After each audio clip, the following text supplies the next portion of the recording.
Tantor Audio, a division of Recorded Books, presents Light My Fire by Jessica Ruben, narrated by C.J. Bloom.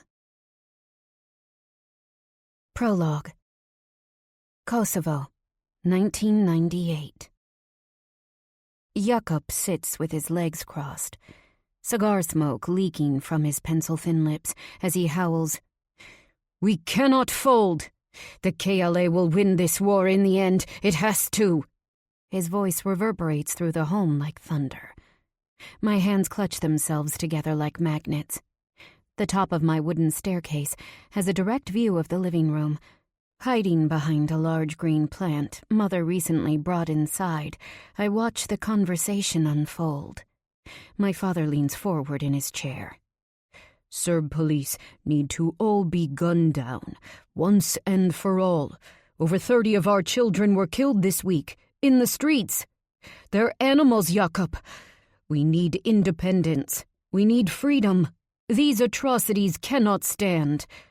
Father's voice shakes with emotion. "But when will the U.S. intervene? All they talk about is Monica Lewinsky. And meanwhile, the stakes here," he points to the ground with a firm finger, "are rising." I shift. The words children, gunned, killed, bang against my head. Father must hear my stressful thoughts, because he calls up, "Elira, come down, now." Mother told me to stay upstairs today. "You're only 10, she said. "Your place is by my side." But Mother is not home. She's at the market, gathering food with my older brother, Agran. And as Father always says, I'm his right hand when Mama isn't home. Step by step, I move downstairs. Nerves envelop me, but thankfully my legs do as they're told. Over the last 3 months, men have been coming and going from our home, using our farm to train. We've been cooking the biggest meals. "Like there's a party every day," Mama said. We're freedom fighters and members of the KLA, the Kosovo Liberation Army. My father, along with Jakob, are the 2 main party leaders. Albanians in Kosovo want to be free from Serbian rule. We want to govern ourselves. And my papa is going to bring us there. "Jakob, this is my daughter, Elira." I sit on the chair beside his, sitting tall and strong, just like he taught me. Rubbing my back with his warm hand, his touch says, "Don't be nervous." I turn to him and nod. I'm not scared. Jakob puts out a hand and I do the same, hoping I look adult. He laughs. "I can see it in your eyes. You're smart. You'll go places one day, and your father and I will clear the path for—" The front door is kicked open. Gunfire. I turn my head to hide in my father's chest, but he throws me beneath the table. I curl up by a wooden leg, ducking my head low. Shots ring loud. Stomping and then yelling come from the kitchen, too. There's a war in the house. Can they see me? Will they get me? My entire body shakes. Do I stay or do I run? Suddenly a hand grabs my leg like a vice, dragging me out from beneath my wooden cave. I want to scream and kick, but nothing comes from my mouth. My legs are lead. My voice is gone. It's vanished. I'm forced to stand when a gun is brought to my temple. It's hard and cold. Wetness leaks beneath the pink flowery dress my mama sewed last week, dripping down my leg like a broken faucet. Suddenly, Mama is before me. My father is lying on the floor, his head shattered. My brain turns to chaos and buzzes with light. Something within me floats from my chest. Has God come to take my soul? The gun is pressed harder against my head. He's screaming, "Where are the men hiding, Blarina?" She doesn't reply, sweat soaking the front of her black hair. He chuckles darkly. "Tell me, or I'll blow your daughter to bits." Her mouth opens and shuts before her green eyes turn resolute. She stands taller, steadfast in her beliefs. My throat stings because my mind knows. The most important men in the resistance meet and train here. Their deaths could mean the end of our freedom, which everyone tells me is more important than the lives we've lost. She will never fold. My heart sinks, knowing my end is here and now. Children in the streets, children in the streets. My body will be among them. Boom! My mother screams. I'm on the ground with a huge man on top of me, blood and bone against my skin. From the corner of my eye, I see Nico, huge and looming, shooting his gun. Boom! Boom! Boom! I don't take a breath as the chaos re-erupts around me. Silence and stench. The room spins. I'm nailed onto the floor, something unmovable crushing me under. Mama is down on her haunches, pushing the weight off my body and lifting me in her strong arms. Am I a corpse, watching from above? Her tears drip onto my face, telling me I'm alive. Methodically, she turns on the bath before stripping me of my dress and underwear. I put my thumb in my mouth, a soothing habit I broke years ago. She places me in the bath and scrubs my skin until it's raw. I don't dare move. The steam tells me the water is hot, but I can barely feel it. After a few minutes, she pulls me out, wrapping me in my towel, still damp from last night. Pink pajamas are slipped over my head. It's still morning, but we continue our nightly rituals until I'm tucked into bed. Now, don't move, Alira. Rest until I return. Don't leave me, I finally cry as she reaches the door. My voice is loud, but it doesn't sound like mine. It's rough and too high-pitched. Her eyes widen, like I just made a big mistake. I cover my lips with my hands. Do the Serbs hear me? Are they back? Before she can exit, my door swings open, and my mouth poises to scream. It's Nico, taking up my entire doorway. I'll stay with her, Blerina. Mama trembles, folding herself into her own arms. He's 18, but much bigger than she is. Nico is the biggest. Naberjan is next on the Serb radar. This wasn't just a single hit, but the start of terror in our village. He folds his heavy arms across his chest. A gun hangs around his waist, and I know there's a knife on him, too. I hold my breath, listening. I will find arrangements for you to take Alira and Agran out as soon as possible. Your work is done. His voice is measured as he gives his decree. But don't argue with me. It's for your safety. He cracks his knuckles. Bring Alira tea. Now. She nods in obedience. Father always said Nico is young, but brighter and crueler than the rest. When Nico speaks, everyone listens and follows his orders. He fights for our freedom like the other men, but he is different, too. He's unlike the others in the way he carries himself, with so much strength and determination. Nothing can get in his way. Mama's pale lips quiver, like she wants to say more. She leaves. He comes next to me when I ask, "Why is Shika going down?" My voice is a whisper as I clutch onto him. His white shirt is damp. Instinctively, I tuck my head into his chest. It's instant relief. He pulls me closer, allowing me to take him in. She's got to clean up the mess downstairs. You saw your father, didn't you? And Jakob? His voice is firm and honest. I look up into his deep dark eyes. For me, Nico brings only truth.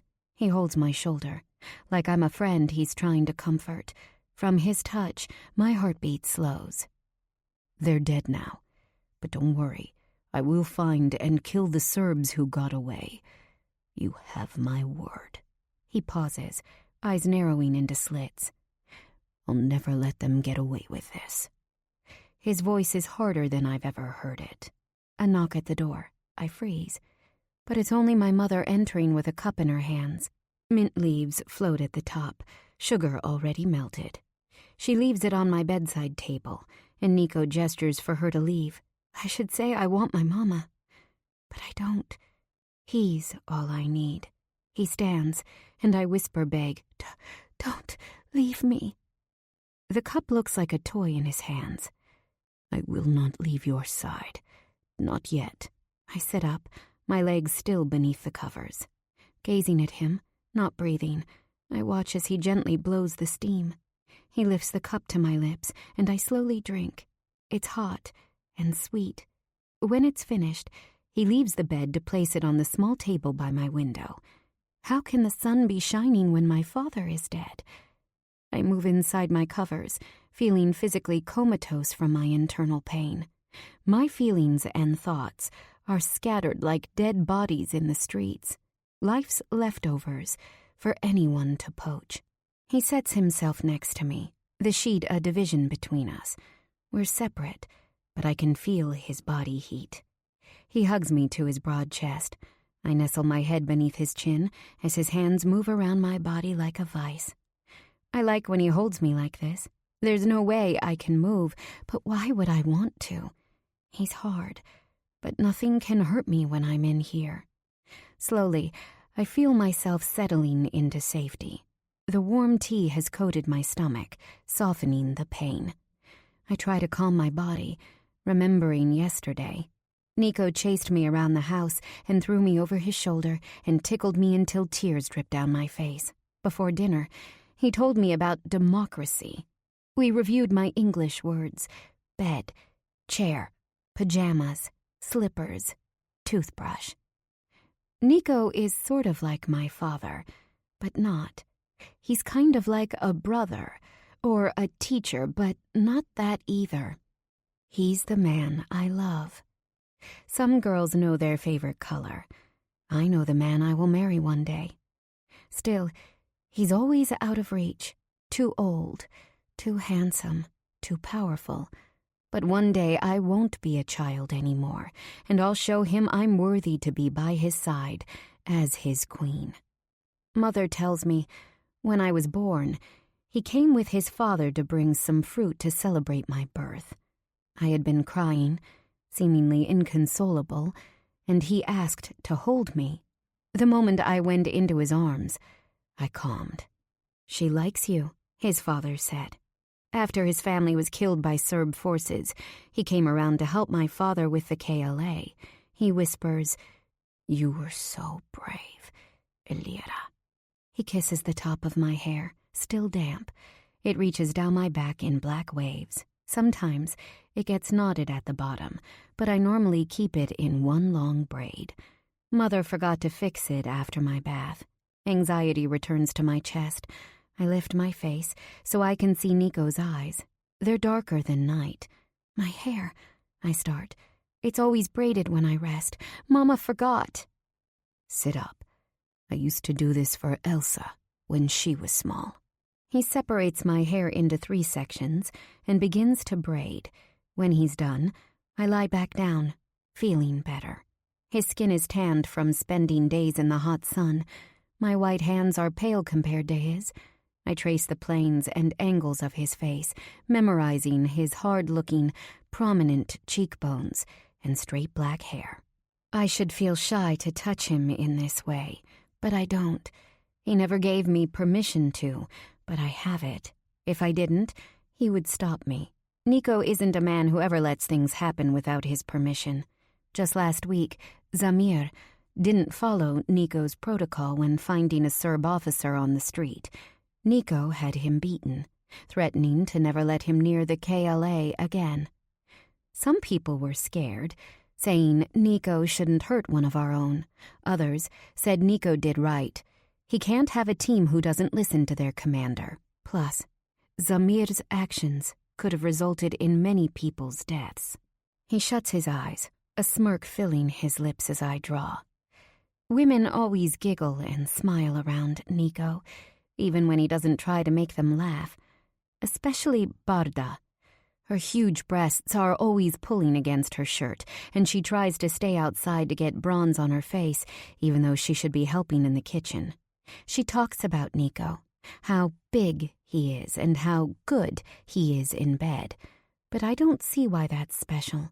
Everyone can see how big he is, and of course he's good in bed. Aren't we all good when we sleep? So why does she say it like it's a secret? A few weeks ago, me and Borda were rolling out dough for the lunch pies. I asked her, "Why do you laugh when Nico is near? Why does your voice get squeaky like a mouse in the attic when he speaks with you?" But she just rolled her eyes and told me I couldn't understand. Yet, Nico is the kind of man who doesn't just talk about change. He makes change, she said. Just last week, he organized 10 of our men against 50 Serbian police, and Nico won.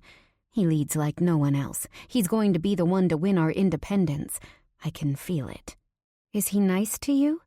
My hands balled into fists as I silently prayed the answer was no. No. She shook her head and smiled as though my question were silly. Nico is a warrior. He fears no man on this earth. He is not the eldest, and yet he has earned the greatest respect because of the battles he's won on our streets. He has no great family lineage, but he has the confidence of a king. A man like Nico will never be nice, but that doesn't mean he isn't good. In other ways. She winked. Before I could respond that Nico was nice to me, she kissed my cheek and walked away. For days I thought about what I could say to her. I still haven't had the chance. I'm not sure I ever will. Without Papa, nothing can be the same. From my chest, the words, "I'm not safe here anymore," bubble out from my mouth. His eyes flit open. "You'll always be safe. I swear it. And my oath is my bond, Elira." What if those men come back for me? The reality of this hits me, and panic begins to build. They can't. Those men are now in hell, where they belong. When you move into the afterlife, there is no return, and the ones who ran, I will find. A sneer mars his face. Into his chest I ask, what if their children come for me? My heart beats faster. Revenge is the natural order. I'll kill them too. He shifts so he can hold me closer. Don't you know? I will kill anyone who tries to hurt you. Uh-huh. I nod quickly, eyes wide. He's scary right now, eyes with such undisguised hatred and maliciousness that, for a moment, my voice fails me. This is the Nico men fear. I want to give myself up to crying convulsively, but Nico's strength holds my emotions up like a pillar. I won't cry, not in front of him. Okay, I swallow hard, maintaining eye contact. He holds the back of my head, as though to make sure I listen intently. You are allowed to grieve for your father, and you should. You are allowed to be afraid, too. Giving yourself time to hurt will make you resilient. If you don't, the pain will eat at you and weaken you. When mourning is over, you must emerge to be the strong girl I know you to be. How do you know I'm strong? I want reassurance. I want him to tell me who I am and what I'll be because his word is everything. What happened last week when you took the pie from the oven and burned yourself? I rinsed my arm with cold water and put cream on it. I watched how you dealt with the pain. Other girls or boys would scream or cry. Not you. It was painful, but I didn't want to cause trouble or add to my mother's load. I burned my arm badly, but I know it will heal. And when you saw Alex's mother fallen, with a wound in the street, what did you do? I got help. Right. You saw she needed aid, knew you couldn't bring her in yourself, and got someone strong to lift her. That's exactly right. Smart and intelligent people see a problem and do not cower. They find an answer. That's what you have always done. You are different from other girls, Elira. Better. I saw it from the moment you were born. He smiles, tapping my head. But if you want to grow your strength, you'll make sure to deal with all problems as they come. Understand? I'm suddenly breathless. The loss of my papa, our home's protector, begins to leak into my consciousness. I can't go downstairs. Papa is gone now. What will we do? The enormity of his death has only slightly touched the surface of my mind. It's too much for me to handle. I want to hide, scream, and cry. Instead, I sit frozen and still. His isn't the first death I've seen, but it's the first one that will permanently change my life. He exhales, mood softening. Your father is in heaven now, but you will continue with your mother and Agran. I see big things in your future. His voice is resolute. Big things? Yes. He shifts his body, tucking an arm behind his head. Remember what I told you about America? In the English he taught me, I tell him, America is free and Big Mac, Hamburg, and gold in street. He lets out a small laugh. That's right. It's time to get you there. Now that your father is no longer alive, I don't want you staying in Kosovo. But how? Isn't it hard to get into America? Yes, but I know someone who will bring you there. I wanted you to leave sooner, but your mother wouldn't leave without your father. And what about you? Worry fills my chest. I've heard of the country, but I can barely imagine the things I've heard. My place is here. I must finish this war. My pillow turns damp with tears. Am I crying? Just sleep now. I will take care of everything. My feet are cold. I crouch my legs up. Nico stands, taking another blanket from my closet. He covers me. My voice shivers. I'm scared, Nico. Heat seeps into my body quickly, but I still shiver like it's 10 below. He smooths the hair from my forehead. A rose is afraid to open its petals until light coaxes it open. Your light, I whisper, my body growing heavier by the second. It's only moments more before I fall off to sleep. The next 3 days, I refuse to leave my closet. I hide behind my hanging clothes with my back against the hard wall. Nico tells Mama it's okay to let me sit until I'm ready to come out.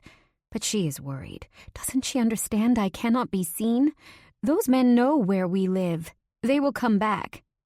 Each day Nico swears I am safe, but doesn't force me out. Instead, he tells me to sit and cry until I'm ready to emerge. He's giving me 1 week. Nico knocks 3 times before entering the closet. Our secret code. Sweat beads between his brows. I want to put my nose into his shirt and take in more of him. He's fresh dirt, grass, and soap. His scent makes me a good kind of dizzy. How are you, kid? He squats low, bringing his large hands together. I'm hungry, I whisper, slightly embarrassed. Turns out, I'd rather be safe than full. He grunts in annoyance. Agran was supposed to come up an hour ago. Did he not? Not wanting to get my brother in trouble, I only shrug. He must be busy. He shuts his eyes in annoyance. Your brother needs to learn to follow orders. He has many personalities, that Agran.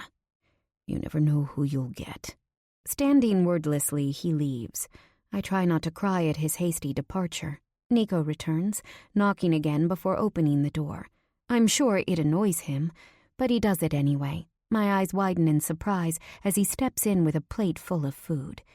Fried potatoes and sour cream, green tomatoes and fresh bread, flia, spinach pie. Piece by piece, like I am one of the baby lambs on our farm, he feeds me. How did you find this? I chew. He doesn't answer but lifts more for me to take.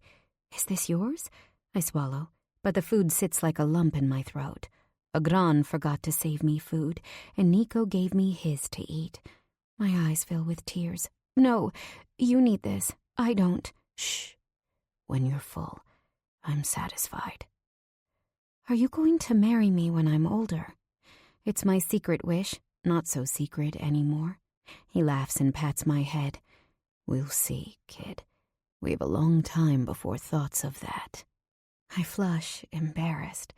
Nico carries me into the white bathroom and stands by the door so I can wash up and use the toilet before placing me back inside my closet, nestled into fresh-smelling clothes. That night, I sleep deeply. Alira, you cannot stay in here anymore. Mama is here, on her knees, trying to coax me out. I tell her, only Nico. Nico is training the men, my sweet pea. Talk to me. Tell me. Open your heart. I miss Papa, I finally wail.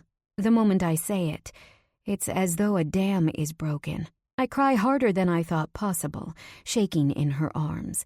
Clutching me against her chest, she says, "Yes, as do I. But this is the price we must pay. There are things in this world larger than we are. There will be time to mourn for him, but not yet." "I was going to die," I stutter out. "He was going to shoot me." "You were. God has other plans for you, it seems. Now, come out. Let me feed you at the kitchen table. The sunlight will be good." Holding hands, we trek downstairs. The house is quiet and creaky. The sun is barely up, and the men haven't arrived to eat. I sit on the wooden chair with my feet curled into my chest. She gives me 2 boiled eggs, fresh bread with butter. I eat hungrily, faster, faster before they come. Mama sits beside me. "Alira, I know how much you love Nico, but I worry for you. He is a man, and you're still a child." "So?" My voice is loud and defensive. I can feel the heat crawling into my face. "Don't speak. Just listen." Her words are firm. "When you were born, you wouldn't stop crying. Nico came over, and he held me and I stopped my tears. I know this story." I sulk. "Nico has always had a soft spot for you, a place he has for no one else. But I do not want you to become attached to him. He is dangerous. He is always in the front line of all things. You must keep some distance between the two of you." "Why?" I demand. "Because you are a good girl, a smart girl. A man like Nico isn't for you, not now and not later. You will grow up and find a man worthy. A doctor, maybe, not a man with violence in his veins. He's a man who likes power. He's grown accustomed to it, it seems." Her eyes cloud. I shake my head, refusing to listen. "Nico isn't violent with me." "Listen to me, Alira. The things he has done, I cannot repeat. I don't like him being near you, but what choice do I have, now that Father and Jakob are gone? What he says goes, but if you create some space, you can't make him stay away." I yell, my voice shaking. "No, I can't," she says admittedly. "But I want you to pull away. Don't look at him with adoration. Don't allow him in your room. It isn't appropriate anymore," she pleads. "You'll be 11 soon, too old to have a man who is not your brother or father alone with you." Tears fill her eyes at the mention of Papa. She opens and closes her mouth as though there is more to say, but nothing comes out. Her words are gone. She lifts my plate in her hands and walks to the sink. Her back shakes as she turns on the water, head dropping low. Without another word, I run upstairs and into my closet. Shutting the door, I sit down in the corner. They can't find me here. In the middle of the night, I'm awoken. It's Nico. "Come on, kid. Time to go to America." "Huh?" I'm confused, mouth dry. "Yes. You will go with your mom and brother by horseback now to Montenegro. From there, someone will bring you to a place called Pennsylvania. You'll be safe there." "I can't leave," I scream, punching his hard, muscled chest as he drags me out. He covers my mouth with his heavy hand. "You must. The arrangements came together very fast. I know it's short notice, but it's the safest way." He lifts me over his massive shoulder and takes me downstairs. I want to yell, but fear has paralyzed my voice once again. He whispers, "Don't be afraid. Soon, you will be free." "When will I see you?" I plead. Agran holds me tightly, keeping me away from Nico. "I want to stay." "One day, we will meet again. I swear it." My brother clutches me atop his horse, and we're off. 1. Present day. Pulling up the family expenses sheet from my desktop computer, I deduct $50 for the pain meds and a week of wages due to Mom's sciatica. These setbacks suck. I drop my head into my hands, leaning my elbows on my wooden desk. I need a miracle. Should I look for a different job? The problem is, Mr. Weber pays me under the table in cash so that I can avoid taxes. Sure, it's shady, but I'm desperate. And working as a waitress is flexible work. Other restaurants might give me a few extra dollars an hour, but that money, which would be paid on the books, would go to taxes Mom and I can't afford. A knock on my window and I freeze. Turning my head toward the sound, I notice a dark head lurking behind glass. If I were in a movie, I'd shriek. No doubt the intruder is a dumbass college kid trying to scare a town resident, nicknamed Townie by the students at Green University. We live off Green's campus, and the area is constantly patrolled by police, for good reason. The difference between the people who live in this town and the college students who study here is incredibly wide. To simplify, the students see us as impoverished rats, and we see them as entitled assholes. The fact that I'm both student and resident has made things pretty awkward on occasion. It goes something like this. Typical college kid. The streets are so dirty and dangerous. Someone needs to do something about the townie problem here. Me. Fuck you. It wasn't always this bad between us. But since the plant shut down and people lost their jobs, the area has continued to disintegrate while the school thrives. It's an odd blend of ignoring each other's existence, as we're in completely different orbits, an outright animosity and hatred, hence this dipshit who thinks he can break into my home to scare me. The torture gets worse when the fraternities have freshman pledges. They always make them torment us for fun. Last year, they threw water balloons on any town people they saw walking. My mother had just gotten her hair done when a red balloon came crashing over her head. Another knock against my glass, and I stand tall, taking a blue ballpoint pen from my drawer and gripping it in my right hand. I doubt I'm strong enough to stab him, but hopefully it'll be enough to scare the shit out of him. I laugh darkly. Oh, sorry, officer. I thought he was trying to break in. How was I supposed to know he was an innocent college kid? Flipping on the light by my desk, I'm ready. Entitled asshole, I grumble, smirking. I hope I scare him so badly that he falls off the sill. Getting closer, I pull up the window with my left hand, pen raised in my right, high and ready to... Oh, shit. I drop the pen and slide the glass all the way up. A gran climbs through head first. My hands shake in relief that it's him.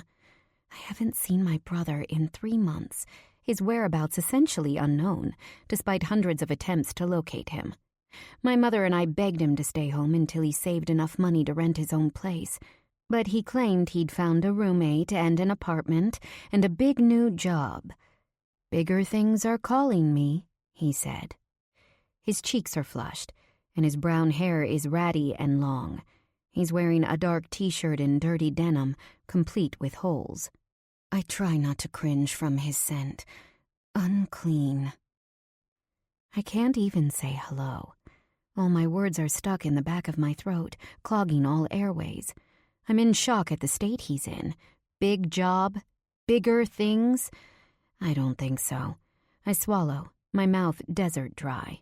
His first words are, Alira, I need you. Lifting his shaking hands in prayer, his mouth gapes open. So glad you're home. You know how it is. Shit has been crazy, but needed to see you. His words are a flood. Where have you been? I accusingly look him up and down. Mom is poisoning you against me now? Is that it? 6 feet of man comes closer, body language suddenly aggressive, his breath sour, turns my stomach. Hands which used to help me cook ramen noodles and make peanut butter sandwiches are now balled into furious fists. Eyes which used to look at me with love and adoration are now red-rimmed. I step backward, naked feet shuffling against worn gray carpeting. My head tells me this feeling of, he's going to hurt me, isn't possible. But my hands lift in front of my chest, acting out of an innate sense of preservation. A large man moves aggressively toward you. You step back. Unnatural space comes between us. My brain says, Agran has never gotten violent. Not with you. Still, fear slinks itself into my legs. If he notices my retreat, he doesn't say. I steel my nerves and open my lips. Are you kidding me, Agran? Coming into my bedroom like some robber, looking dirty and deranged. I want to ask him if he's on drugs right now, but I'm worried that would only incite him. Why don't you take a hot shower? I'll get you something to eat and then we'll talk. I've got some chicken from last night, roasted in the oven. How you like? My voice sounds strong and in control, but deep down, I'm scared to death. It's Agran, but a version of him I can't stand to see. He's more animal right now than man. I don't look pretty enough for you? He chuckles darkly. P.S. You look like shit yourself. His voice is nasty, dropping onto my bed like it's his own, which, technically, it once was. He crosses his feet and places his hands behind his head. I can't help but notice that even his sneakers are ravaged with holes and caked with dirt. Coming to the United States for a chance at survival and a life of peace, Mom sacrificed every day, and still does, to give us a shot at the American dream.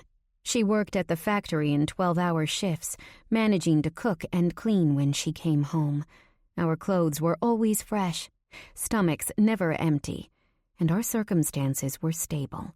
Life wasn't luxurious, but it was good, and compared to what had happened to our family who stayed back in Kosovo, America was essentially heaven. Agran lies with his head back, staring at the ceiling.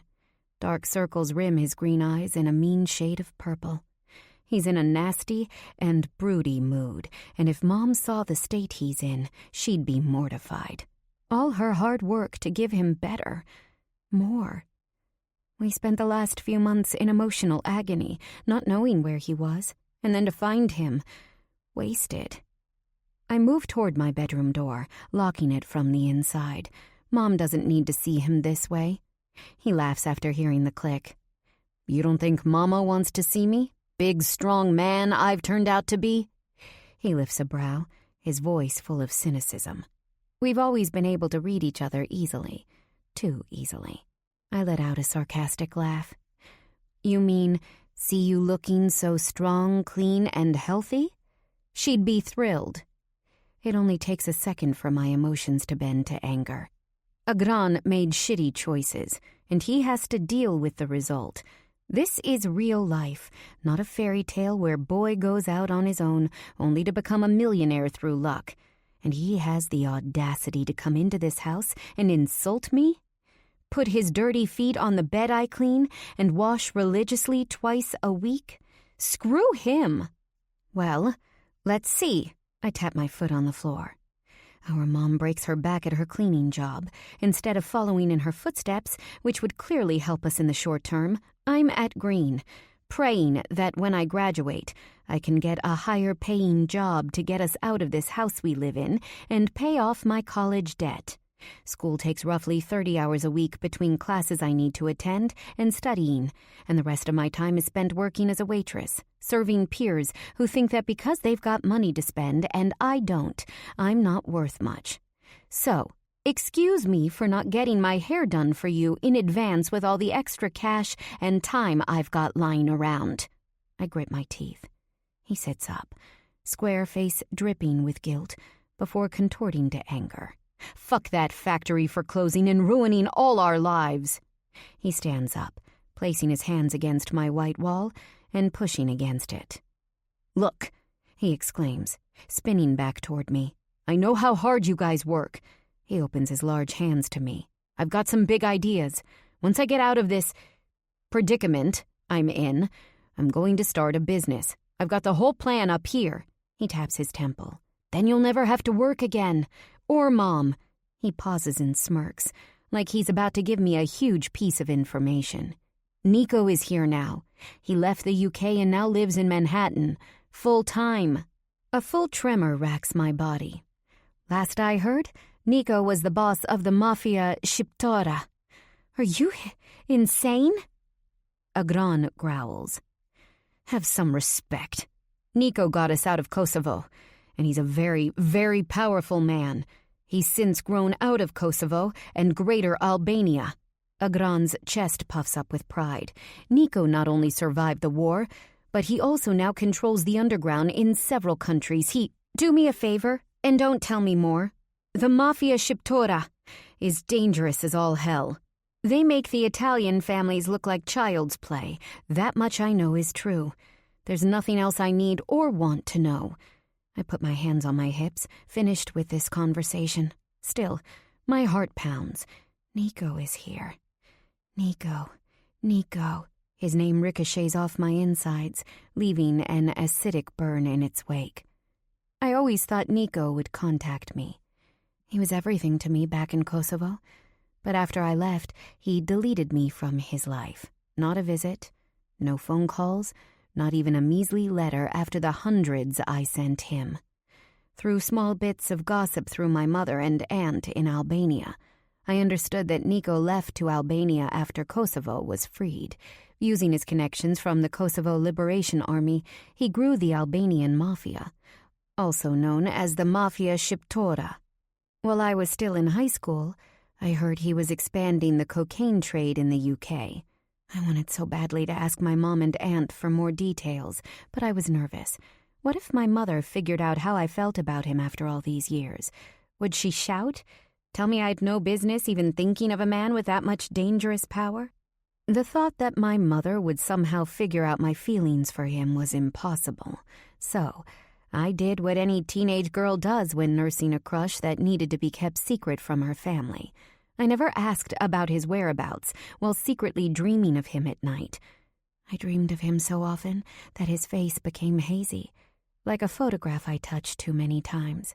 All of his features are now blurred, but I remember the way he made me feel, cherished beyond words. Before high school graduation, I faced the truth. What I felt for Nico was one-sided. I was a child when I knew him, my memories likely blown up. I was simply a sweet baby for him to coddle in the midst of war. It was time for me to let him go.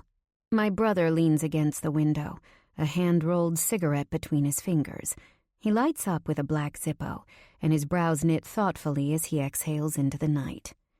Nico was always powerful, but he was young when we knew him. Today, he's a man with control over everyone and everything. I shake my head, swallowing hard. Just last week, I saw an article in the paper claiming they seized control of the entire UK drug trade. Agran's face is steel. Yes, Alira. He's willing to do whatever it takes, as am I. Don't talk that way, I chide, clenching my fists. Just stop and think, Agran. That life isn't for us. We aren't in the middle of war anymore. You don't have to be part of an army. He snarls. That life is me. He stands and begins to pace. In my bedroom, he's like a tiger in a cage. He always said the house and the life we lived was too small for him. I still wish with all my heart he'd find a way to settle into something stable. I know that you're both killing yourselves, and I hate it, he yells, slamming his hands down on my desk. So just stop this. My words come out like a plea. Come home. Get yourself straightened out. Get a job and go to school like I am. Forget Nico. One day... He raises his hand and drops it, cutting the air. No, he barks. School isn't for me. What? To be a cog in the bullshit American dream machine that tells you, step inside, friends. All you've got to do is put in the hard work, and then you'll step out a millionaire? In this world, there's only one way for people like us to go. Down. Unless we find a way to make our own rules. Rules that work for who we are. Yes, I'm American, but I'm also not American. We saw things and did things that changed the fabric of our insides. He stresses the word, our, as though we are one and the same. Don't lump me in with you. I'm not like you, I huff, praying that my words will become truth. Alira. He laughs. You and I are exactly the same. We're on different paths, but I have no doubt that eventually you'll be led to my side. You aren't like these American kids we know. How could you be after the things you've seen and done?" "Who are you?" I scream. "It's like I don't even know who—" "You know me, and I know me." He stands up to his full height, but his body language moves away from threatening. The question is, do you know you? I open and close my mouth. I should continue arguing with him, tell him that there's no way I'm going to that side. Mama didn't leave Kosovo to have her children back in a web of underground dealings. He blows air through his nose. I know that I look like shit. I hate it too, but I'm on my way up. I stare into his light green eyes, the same as mine. Agran was always smart, smarter than the types he's gotten mixed up with. I still have faith in his goodness, even though I shouldn't. He's given me no reason to believe in him. And yet, I do. He and I are siblings by blood. Even without that, we have experiences that tie us. Our escape from Kosovo, immigration to America and seeking asylum, a new school system, learning English. We were all the other had as we adjusted to the American way. I owe some people, he continues, voice stronger. And if I don't get some cash, his voice cuts off. But I know what he's implying. He's here for money. We're barely making ends meet as it is. You can't just come and take. His breaths turn staccato. He's desperate. And it's written. I'd do it for you. You know this. If you needed something, I'd go to hell and back to make it happen. I just need a little to tide me over, just for a bit, and then I'll get my shit together. Nico and I have a meeting coming up, and I've got a plan. But I can't die before that day. I stomp my foot on the ground. I worked hard to make this money, and we need it, damn it. He steps closer. I can see his temper flaring up, like the tick of a clock before a grenade explodes, but then he breathes in deeply, in and out, as though to calm himself. Things are going to get better. I swear, I've got plans. Big ones. You'll see. Do me this solid, and I'll pay you back tenfold. Once I link up with Nico, I counter. How do you even know Nico will bring you in? Of course he will. Why not? I will pledge allegiance to him. Our father was the founder of the KLA. No, Agran. Don't, I plead. But his mind is made. My stomach drops low, like heavy cement has been poured inside. He sees the change in me and hugs me close. I love you, Alira. I know shit hasn't been good, but I'm going to make it up to you. And Mom. I feel a prick come to my eyes. I swallow saliva, wanting to burst into tears. They don't fall but sit over my pupils like a sheer curtain. I don't want to give him this money, but what choice do I have? Mafia future aside, he owes someone. In a whisper, he finally asks, Do you have cash? He requests money in the same way he used to ask if I had his toy, if I saw his sneakers before heading out to a basketball game in the park, if I needed help with my math homework. I plead, Can't you just move back in with us? It's a last-ditch effort, but I'm not above begging at this point. I'll take care of you while we figure things out. I can't leave this life behind. I've made promises, and I'm close to so much more. There's no turning back. Just a few more months, and then my new path is going to open. You'll see. His eyes shine, and I see him, my brother, filled with hope. I just wish his plan weren't a dark one. I step into my small closet and pull out the silver lockbox I keep behind my heavy winter sweaters. I fiddle with the code, Agran's birthday, and it opens with a pop. Inside this small box rests my meager savings. Each week for the last 101 weeks, I put $5 in here.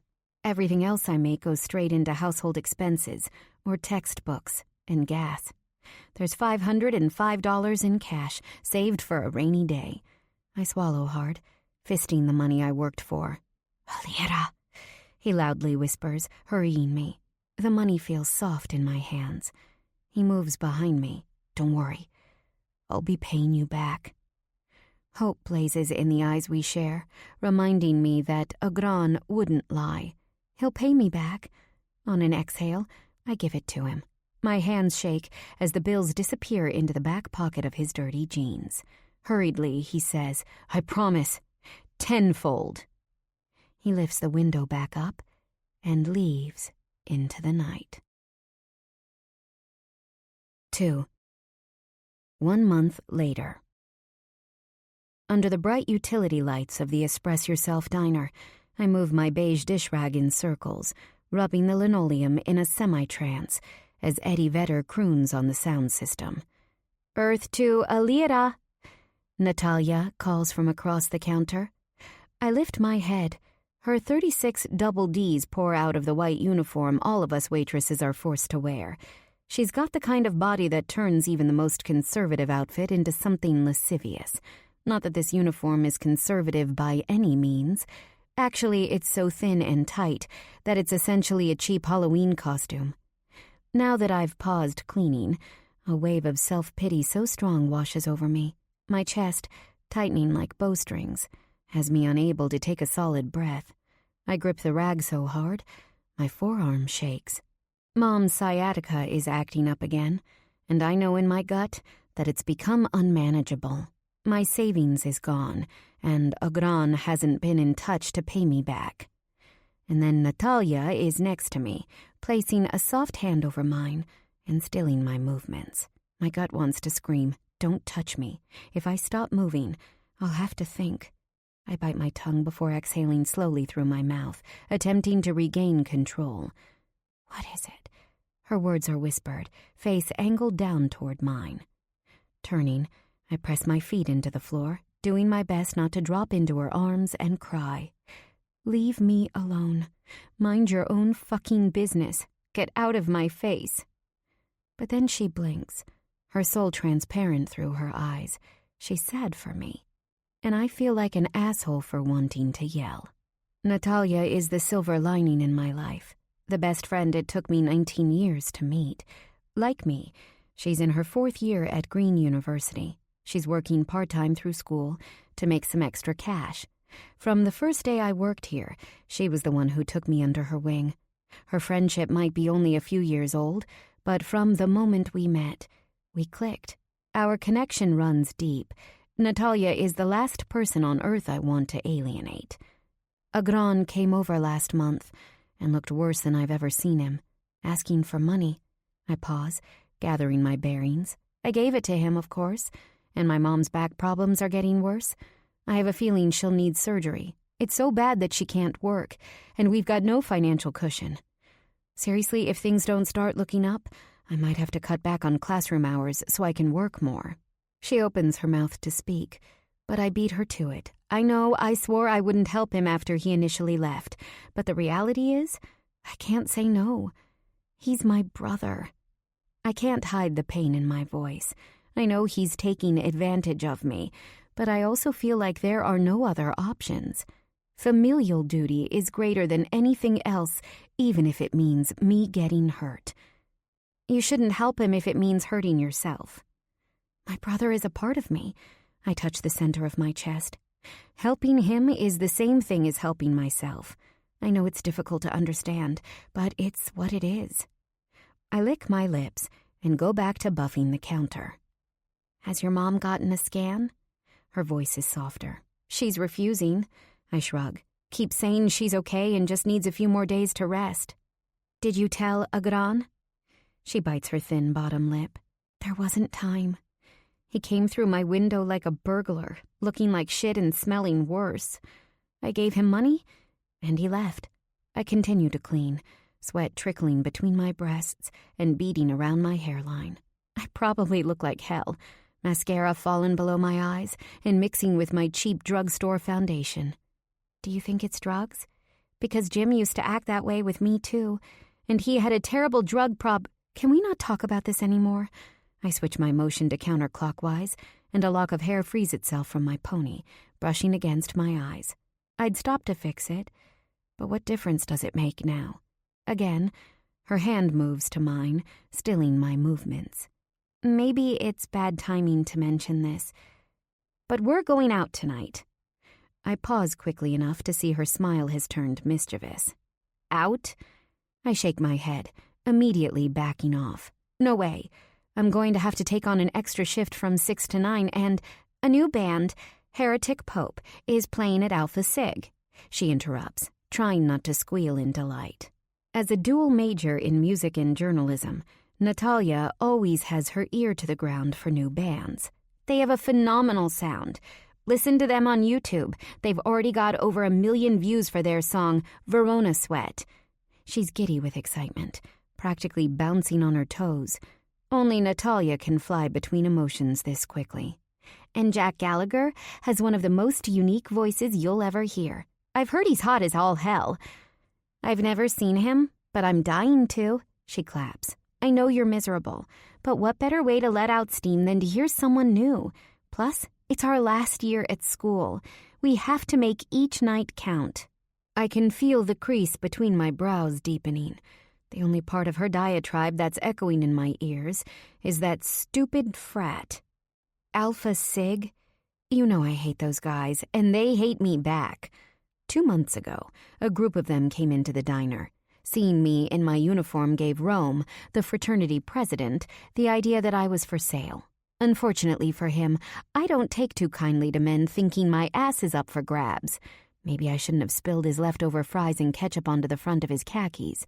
Oh, who am I kidding? I'd do it over again if I could. Pig. Yeah, well, she smiles. Things change. Janice gave Rome a blowjob, so they're welcoming us over tonight with open arms. So the plan is, you finish work at 9, go home and change, then I'll swing by and pick you up, and we'll head to Alpha Sig. Wait, I lift my hand up. Welcome us with open arms? Janice and Rome? How the hell did this happen? My voice sounds annoyed and angry. Still, I'm curious. All 3 of us go to Green University together, but we don't hang out with the Greek scene. They're mostly entitled assholes who, for some unknown reason, believe they've got dicks made of gold. Apparently they met in the tattoo parlor waiting room together at Rock Inc. Wait, Janice got a tat? My day seems to be full of surprises. Natalia nods as though this isn't news. Remember she wanted a rose on her ass? I let out a snort, nodding. Oh, yeah. 2 weeks ago, Janice told us the reasons a black rose on her right butt cheek was a great idea. Something about a deeper meaning and a hidden spot. I thought she was joking around, but apparently she was dead serious. This would only happen to Janice, right? Natalia is exasperated, dropping a hand on her curvy hip. The girl opens her damn eyes in the morning and things just happen to her. If I went to get a rose tatted on my ass, I'd probably end up with hepatitis. But Janice goes, gets her tat, which looks great, by the way, and gives a blowjob, and boom, the door is open for us to see this new band. Bing, bing, bing. I try not to laugh out loud, pointing out the obvious, I add.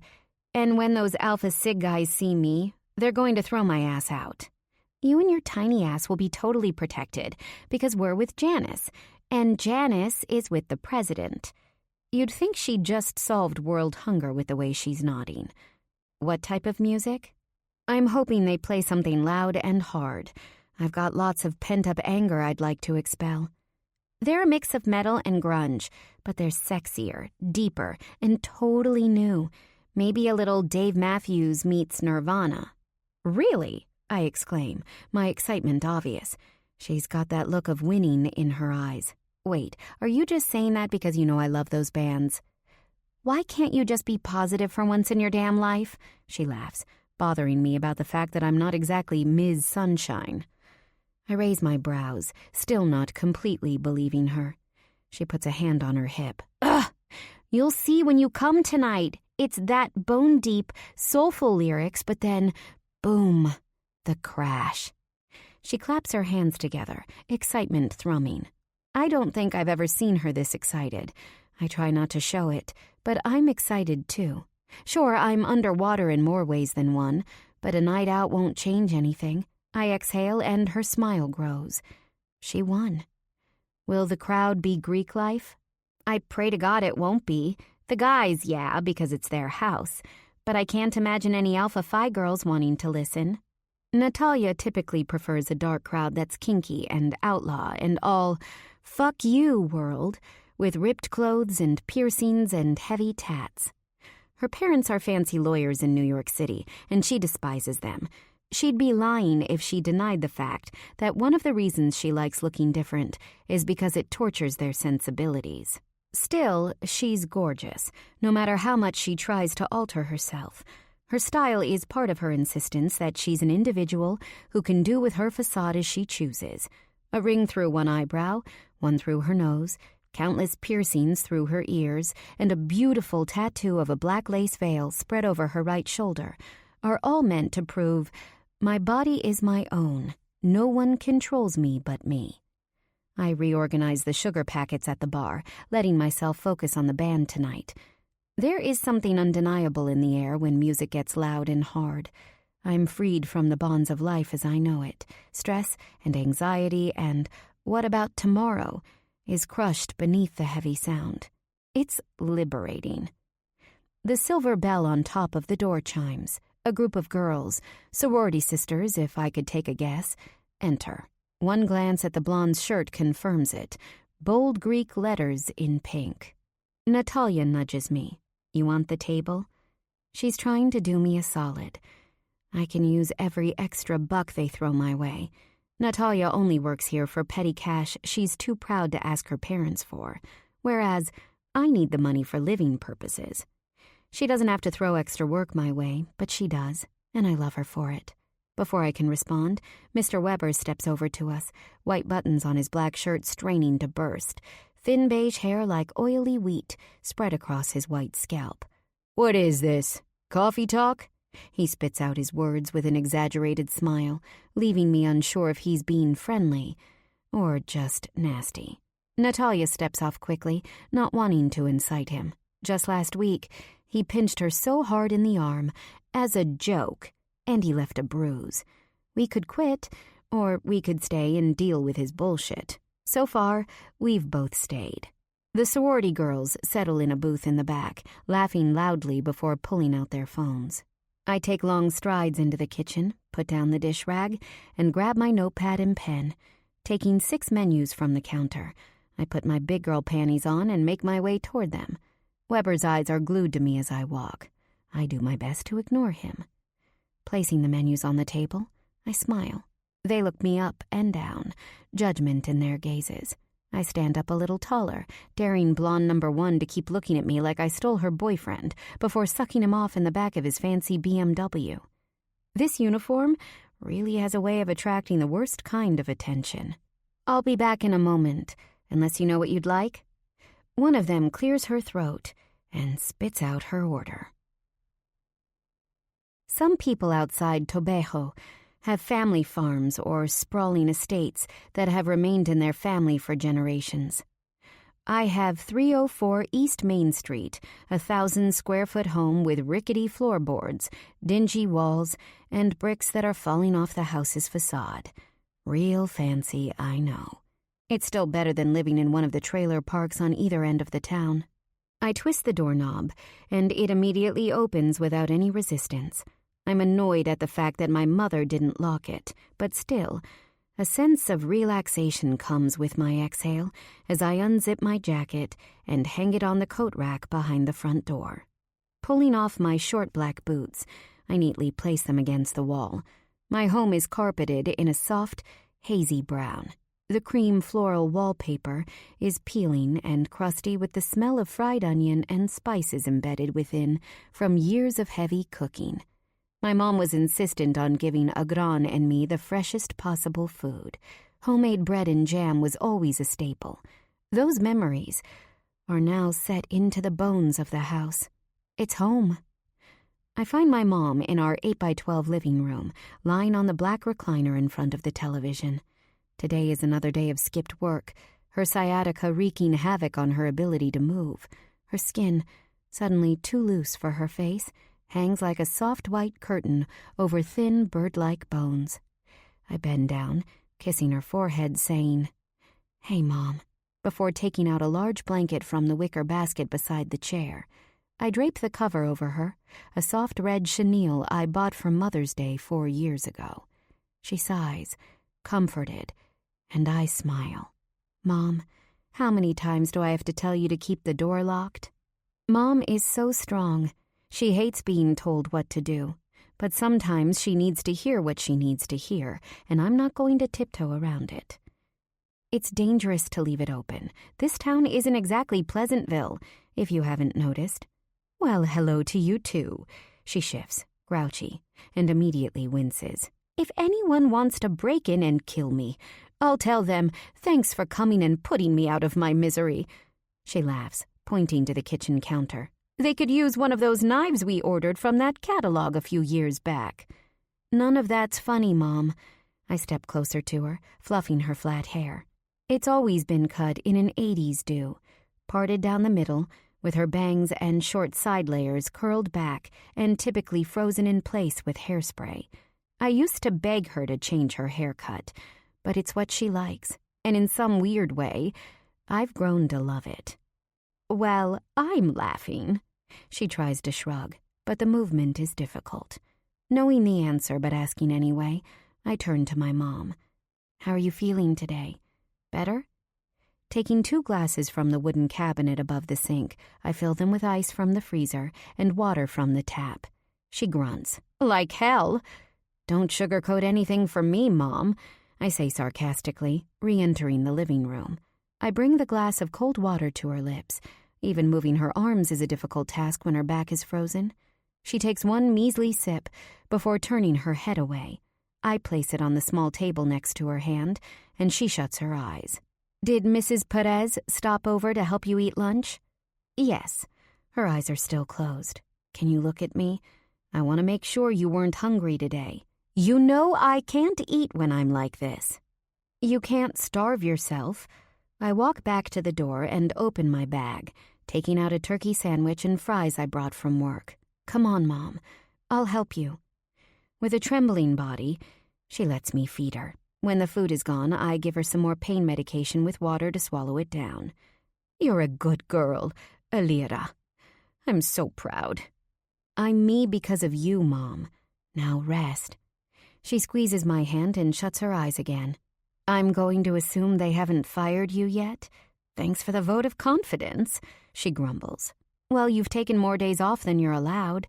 Just this week, you've passed your allotted days off.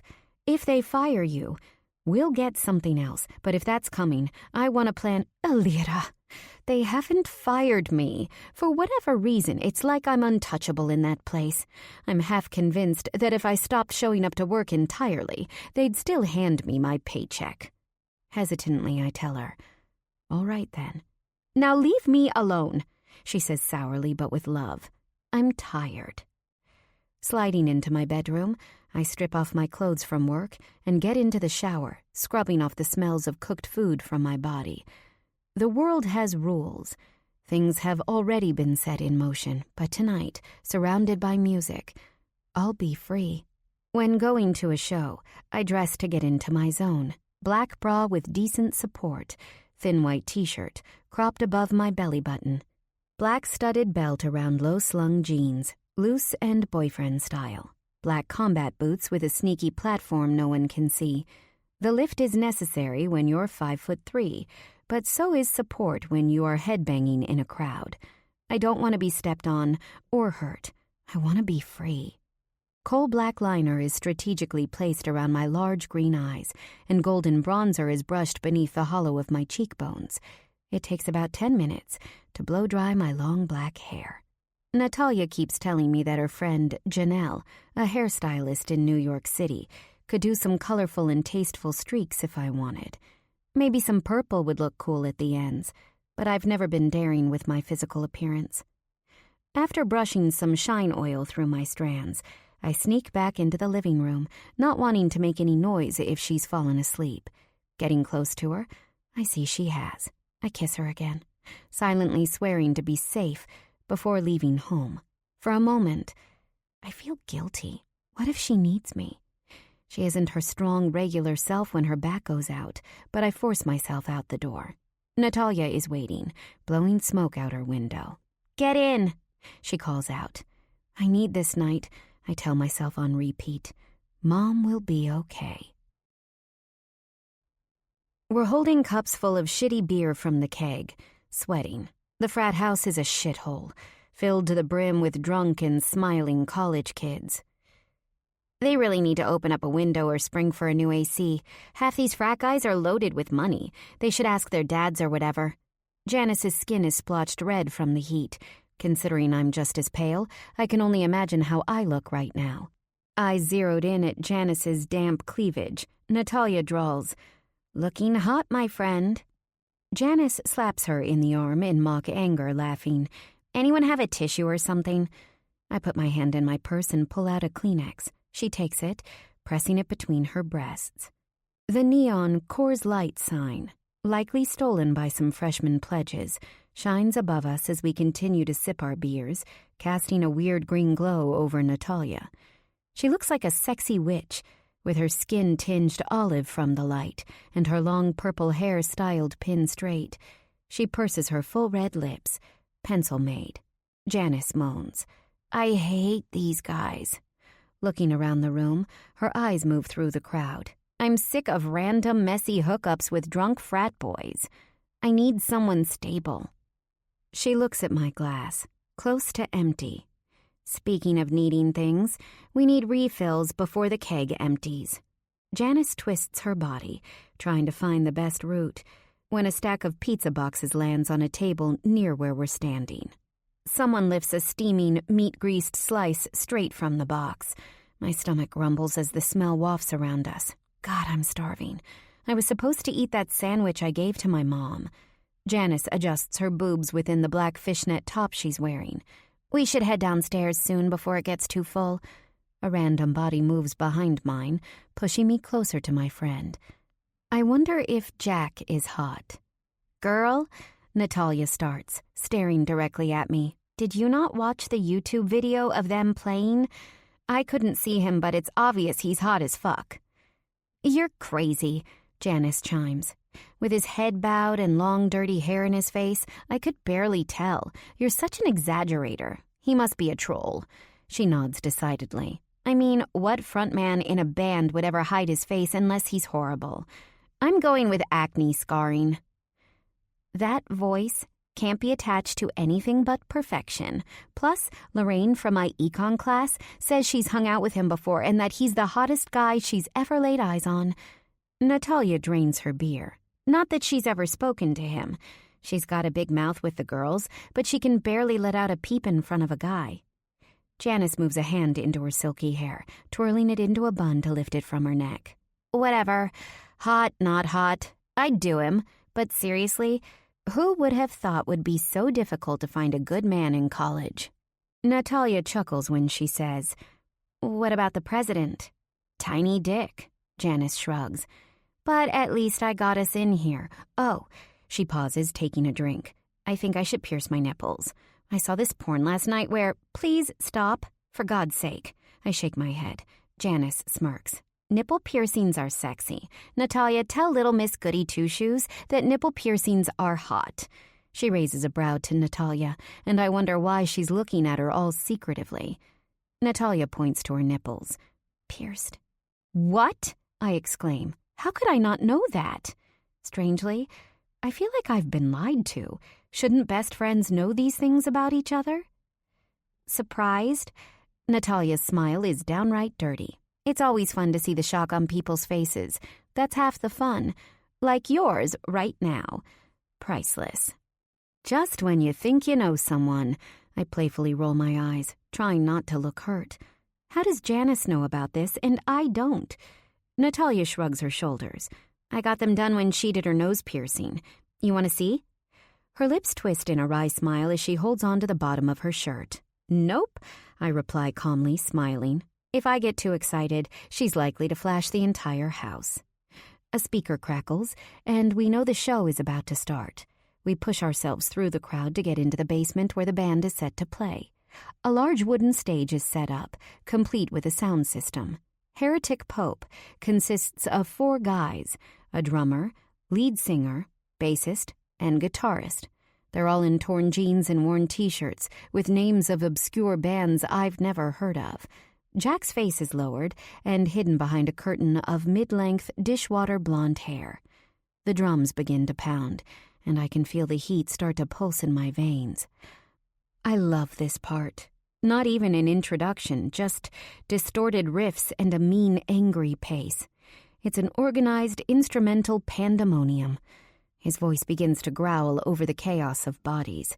It's dark and low, blurring between guttural moans and melody. And those remarkable guitar chords and driving bass lines practically force my body to move. It usually doesn't come this soon, but I'll take it. The guitar in Jack's hands, slick black, is electric. His hair is unbelievably sexy. A messy chin-length screen. It's like he's under a hypnotic spell, deep in concentration. I wish he'd show his face. All I can see is a gorgeous body in relaxed fit Levi's and a snug white t-shirt with the name Foes of Heaven written in bold letters.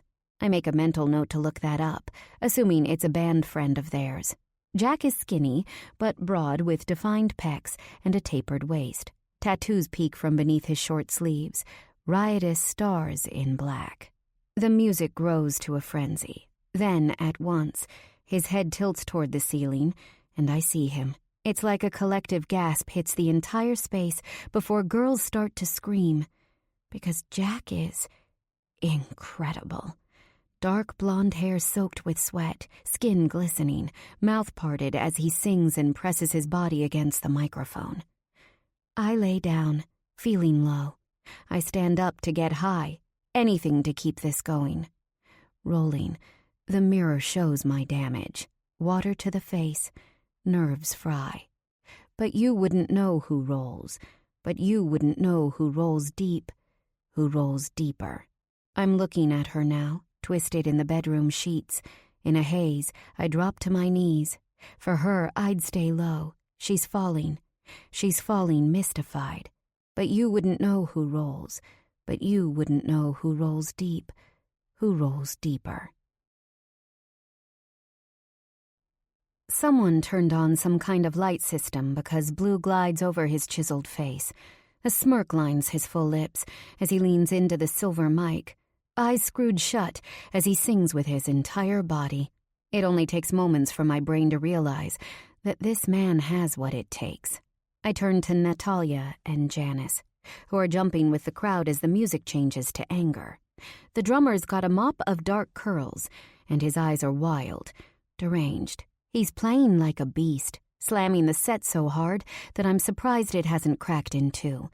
This band is unreal. They might be playing in a frat house at a college, but one day, they'll be in Madison Square Garden. Some heavy metal music is cruel, full of doom and conjured from nonconformity and despising corruption and lies from family and country and God. This is nothing like that. The music is severe, but lyrics truthful. Jack's voice spells blood in liquid letters, but it's also full of soul. He's not doing what he should. He's doing what he feels. He's singing now, wrenching all doom and beauty from his voice, about a boy who's being bullied and contemplates suicide. It isn't even over, and I want to ask him to start again because I want to understand. Everyone is headbanging, knocking into each other. I can feel a sheen of sweat rising into my skin, tattooing the moment onto my insides. It's so good to be lost in the crowd, all burdens gone and nothing but enjoyment and freedom ahead. A girl with green hair screams, "I'll have your babies!" One of the frat guys jumps onto the stage. He dives off into the crowd screaming, "Hell fucking yeah!" But do they hear what I hear? That this sound is totally unique from all the bands who came before. Jack has a different kind of depth and intensity. I can't help but clench my fists in excitement as I mosh with the rest of the crowd. It's like a tornado has erupted as bodies spin, banging against each other. I'm pushed left and right, and I love it. Bruising and pain are the cost of release. Nothing in the world is free. The pounding of the drums moves up through my toes, but that guitar and that voice. Holy hell, he's even sexier from this angle. He pauses playing with the band when his eyes click with mine. The world seems to stop. His pale pupils widen, the music rages, and everyone's still moving. But suddenly, I'm not. I've moved onto a different plane, lost to his water blue gaze. His fingers keep moving across the guitar. He's wild and hot, but his aura is so calm. My entire body vibrates with awareness as my heart stutters. Oh, pings in my chest. I'm struck. Before I can register what's happening, his eyes are shut again, and he's groaning into the mic. A furious riff to end the song, and we're all panting as a collective, waiting with bated breath for the next song. Song after song, and the entire crowd is plugged into this moment.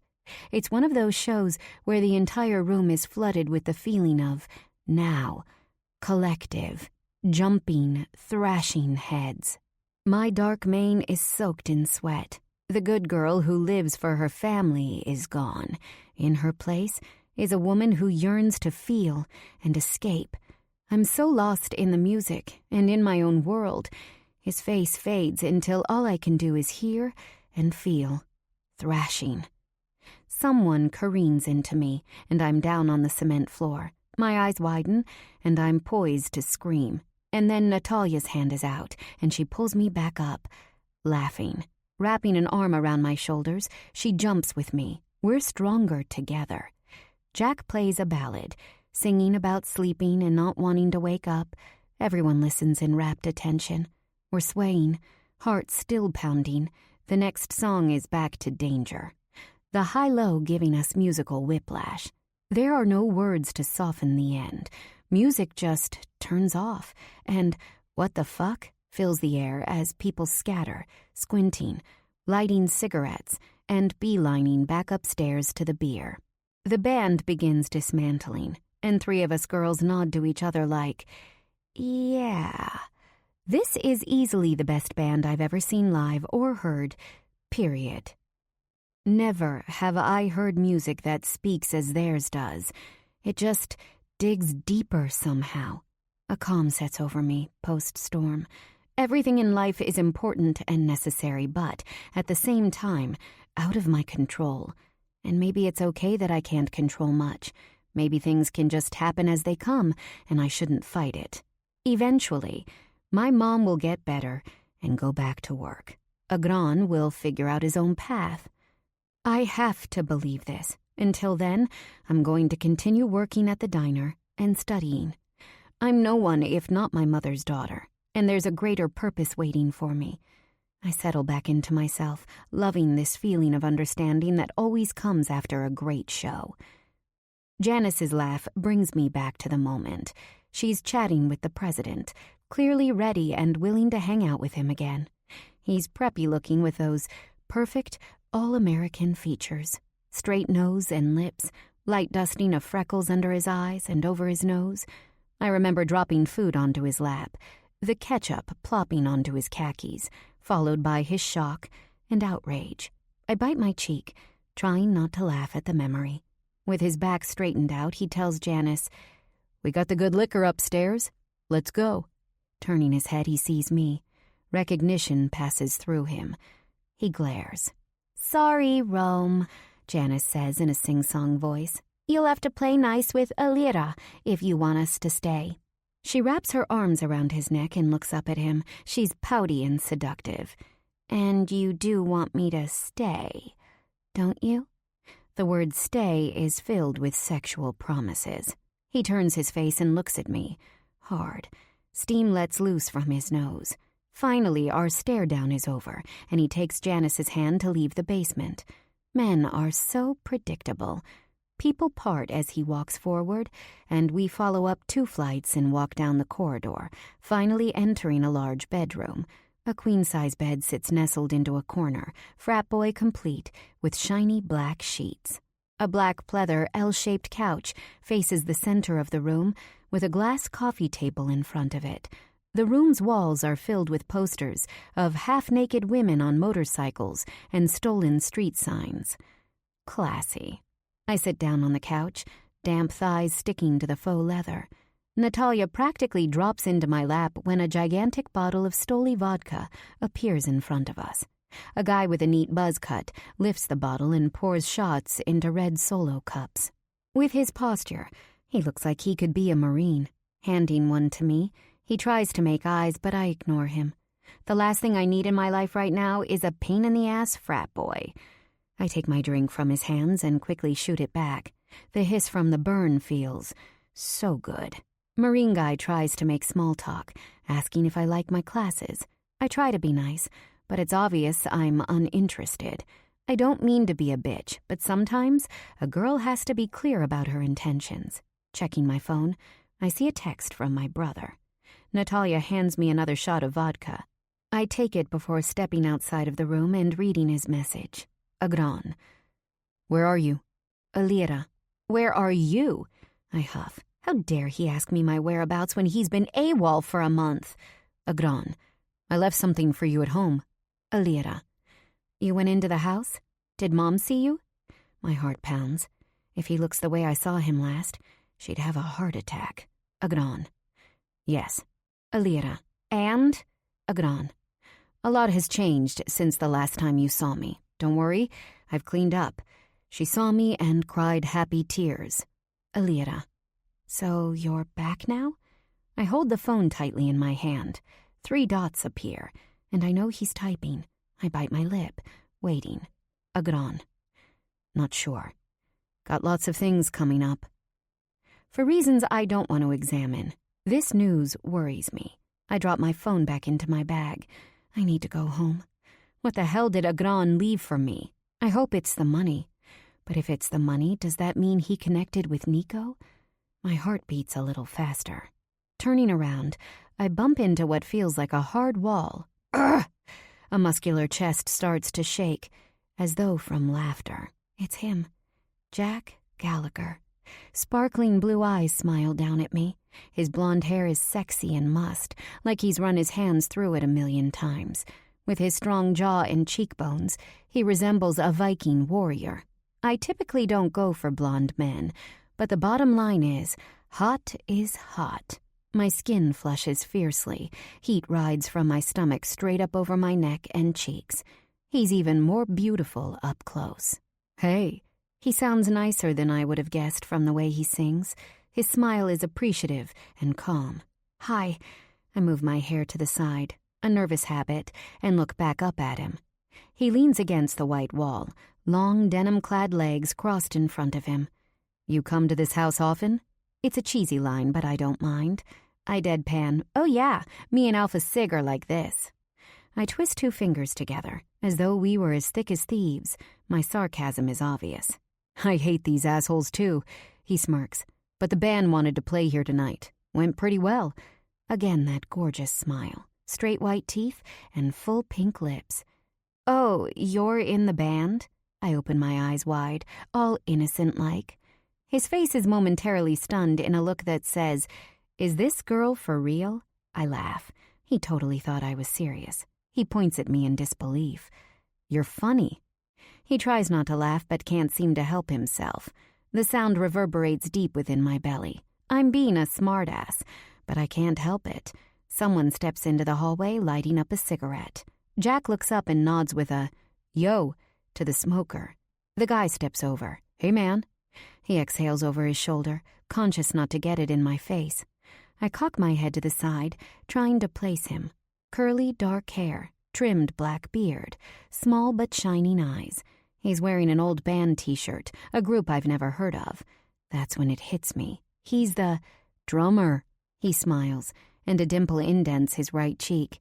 It's incredibly cute against the tough look he's sporting. I like it. I knew that, I shrug, pulling out a piece of gum from my bag. Took me a second, but you beat me. I unwrap the gum and pop it into my mouth. Oh, good. It's mint. Gotta be faster if you want to win. His voice is completely flirtatious. Got another piece? Sure. I offer him the pack. He takes one out before handing it back to me. Jack shoots a look in the drummer's direction that says, back off. Want to go inside? He gestures to the room's door. Ignoring Jack, the drummer puts out his hand. Scott Sands. I take it and we shake, all serious-like. I give as good as I get, squinting my eyes and acting like I'm interviewing at a white shoe law firm. He breaks first, laughing, and I follow suit. Well, Scott Sands, I'm not going to lie. Your sound, it blew me away. I risk a look at Jack, embarrassed by my fangirling. Luckily, he looks pleased. Well now, I've got to tell you, I like hearing that. Scott smiles, stepping closer. A lot. Suddenly, a heavy, callous hand takes mine. I look up. Let's go. Jack licks his full lips, and I do my best to not melt. My phone buzzes as we walk into the room, and I unzip my bag to pull it out. Agron, don't be out too long. Package for you is on your bed. I let out a grumble over the text as we step into the enveloping crowd. It looks like the room has gotten a lot busier in the last few minutes. Jack backs me up against the wall. He's crowding my space so that he's all I can see. My belly flutters from him, but my brain tells me that more important things await. I sigh. I should go. I want to keep cool and not act disappointed. I want to curse my brother before punching him in the face. Already? He scrunches his brows. Yeah, I stop, unsure of what to even say. Society would say it's too much information to give a stranger, but I decide to go for it. I've got a brother who is out of his mind and owes me money. He claims he left me something on my bed, and I need to see if he paid me back. This is probably a weird sort of karma then, because I owe my sister like $200. He grins. I seriously hope you're joking. I pop my gum. Dead serious. Needed some new band equipment, but she knows when I make it big, I'll pay her back. Plus, she's got a seriously rich husband, so it doesn't matter that much to her. Lucky you, I snort. He tilts his head to the side. How about I take you home?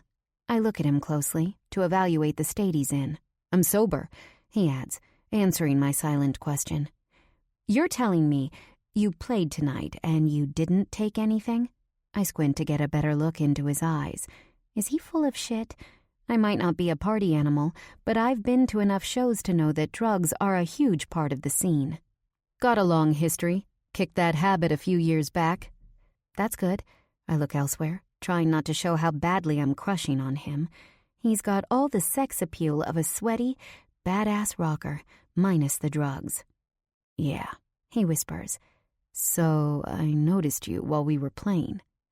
I can't help but look up into his face. His eyes are slits, slanted, and almost wolf-like. Noticed you dancing, getting completely into the music. Crazy hot. The smile is gone. In its place is need. I hum, doing my best not to jump on him in the middle of the party. Turns out, sexual chemistry is a real thing. Something tangible crackles in the air between us. He's daring me to make this happen. My pride says, no way. I like privacy, and I'm not one to give people a free show. But Natalia's reminder that this is our last year at Green, and to make it count, tells me to just go for it. The flare of his nostrils has me licking my lips. Suddenly, he's leaning forward, arm against the wall and caging me in.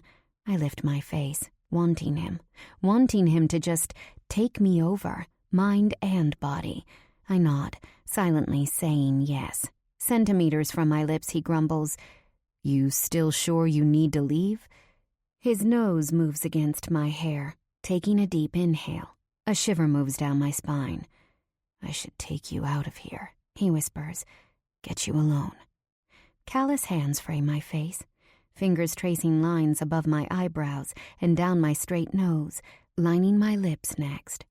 Nothing with the crazy brother will change in a few hours. My phone buzzes again, the sound distinct and breaking the moment. Still, neither of us moves. We're just locked in this stare.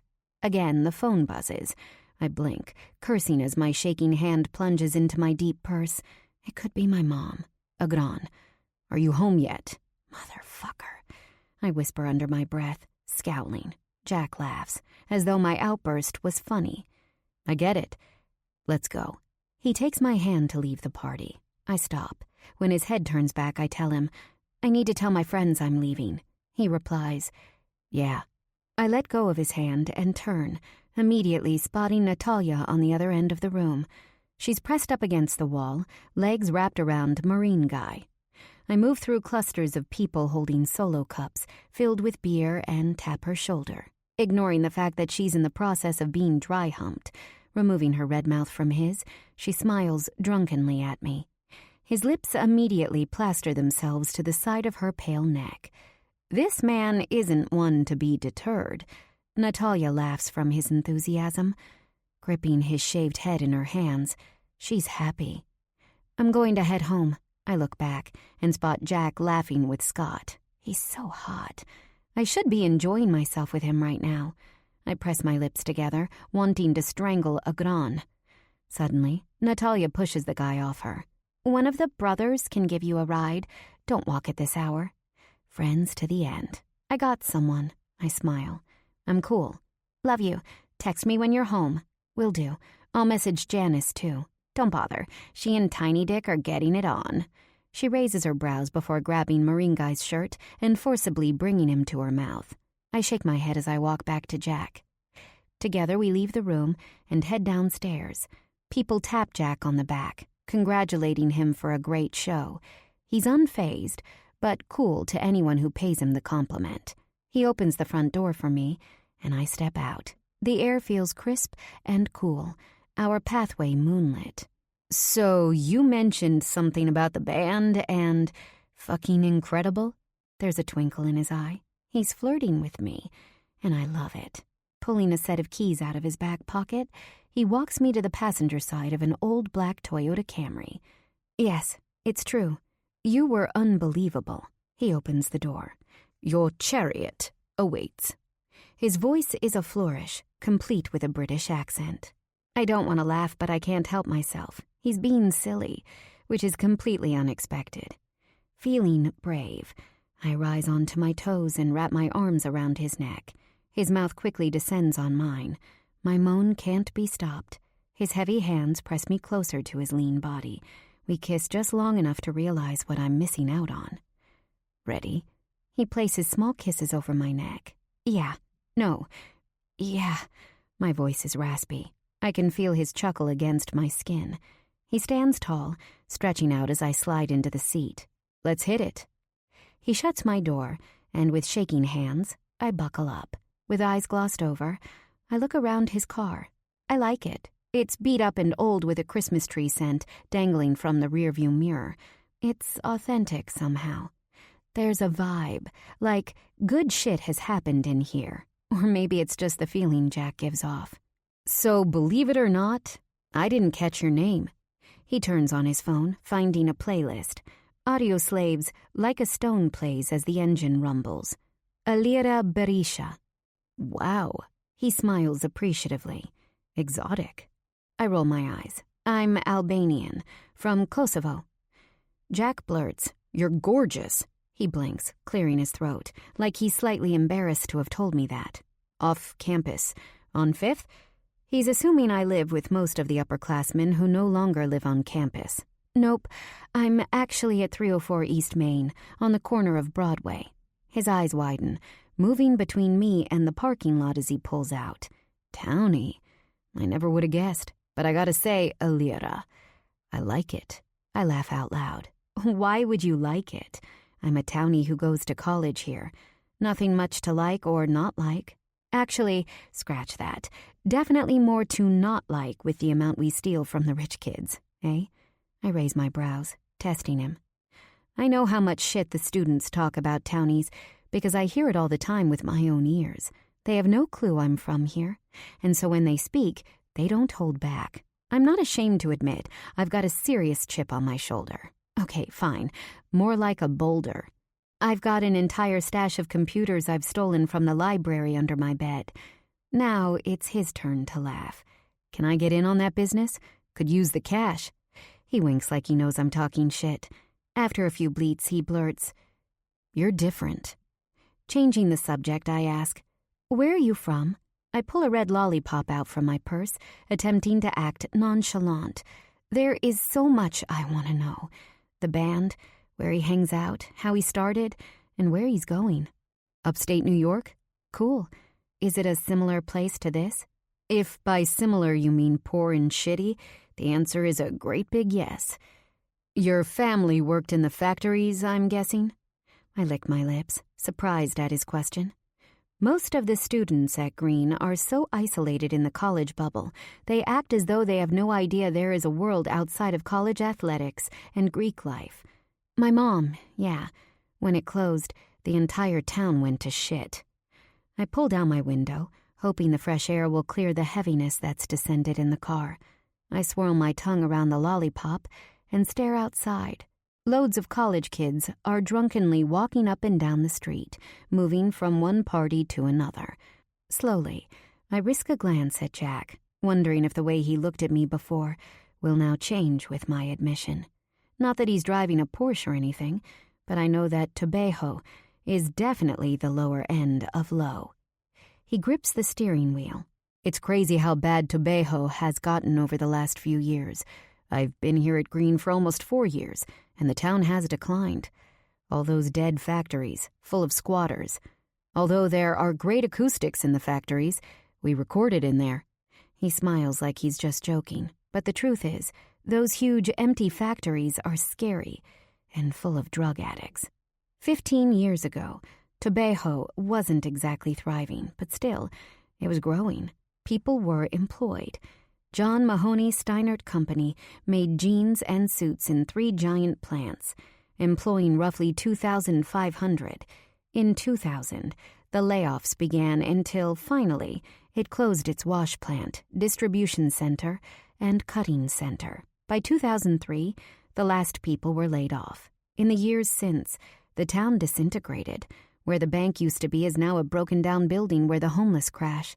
Even the town's supermarket is closed. To shop, people drive to the town over, but still, Green University stands on the highest hill, shining with money and opportunity. The dichotomy is mind-blowing, in a really bad way. So, I start, clearing my throat. In an interviewer voice, I ask, Jack, how's it being the front man? Hard work? Lots of blood? He shrugs casually, the rock god persona shining through. I hum. Tell me more about this blood. I hope to sound casual. Meanwhile, my heart is pumping. How much will he tell me? The music is punk and metal. Hard sound is our energy source. It was flowing tonight. I inch closer. And the rest of the guys? Scott, our drummer, is crazy talented. A good man. Eric and Rob are brothers. Eric has a darker sound. The bassist. His eyes skim mine before turning back to the road. And you? He licks his lips, thinking thoughtfully. I write lyrics first. Music follows. More authentic that way. How does it feel to be a sex symbol in the rock industry? I continue my mock interview, and he smirks, full of confidence. He knows how hot he is. A strand of hair drops into his eyes. You're cute. Oh, no. I shake my head and purse my lips. No. What's wrong with cute? Cute is reserved for your friend's little sister. I'm not cute. You're hot as fuck. He raises a brow. Better? I can't stop my smile. Much. I don't want this conversation to end. What's your major? I hold my breath, hoping he keeps talking. Engineering. I snap. I don't believe you. I've never been good at biting my tongue. What do you think my major is? Music? Or like something in the arts? Wrong. Electrical engineering. Take a look at my back seat. I swerve around to see engineering and mathematics textbooks. I'm shocked. Man's got a brain. Surprised? I tilt my head to the side in curiosity. But his eyes, they're all-knowing, intelligent. He stops at the stop sign. Ah, I rub his arm. Cute and smart.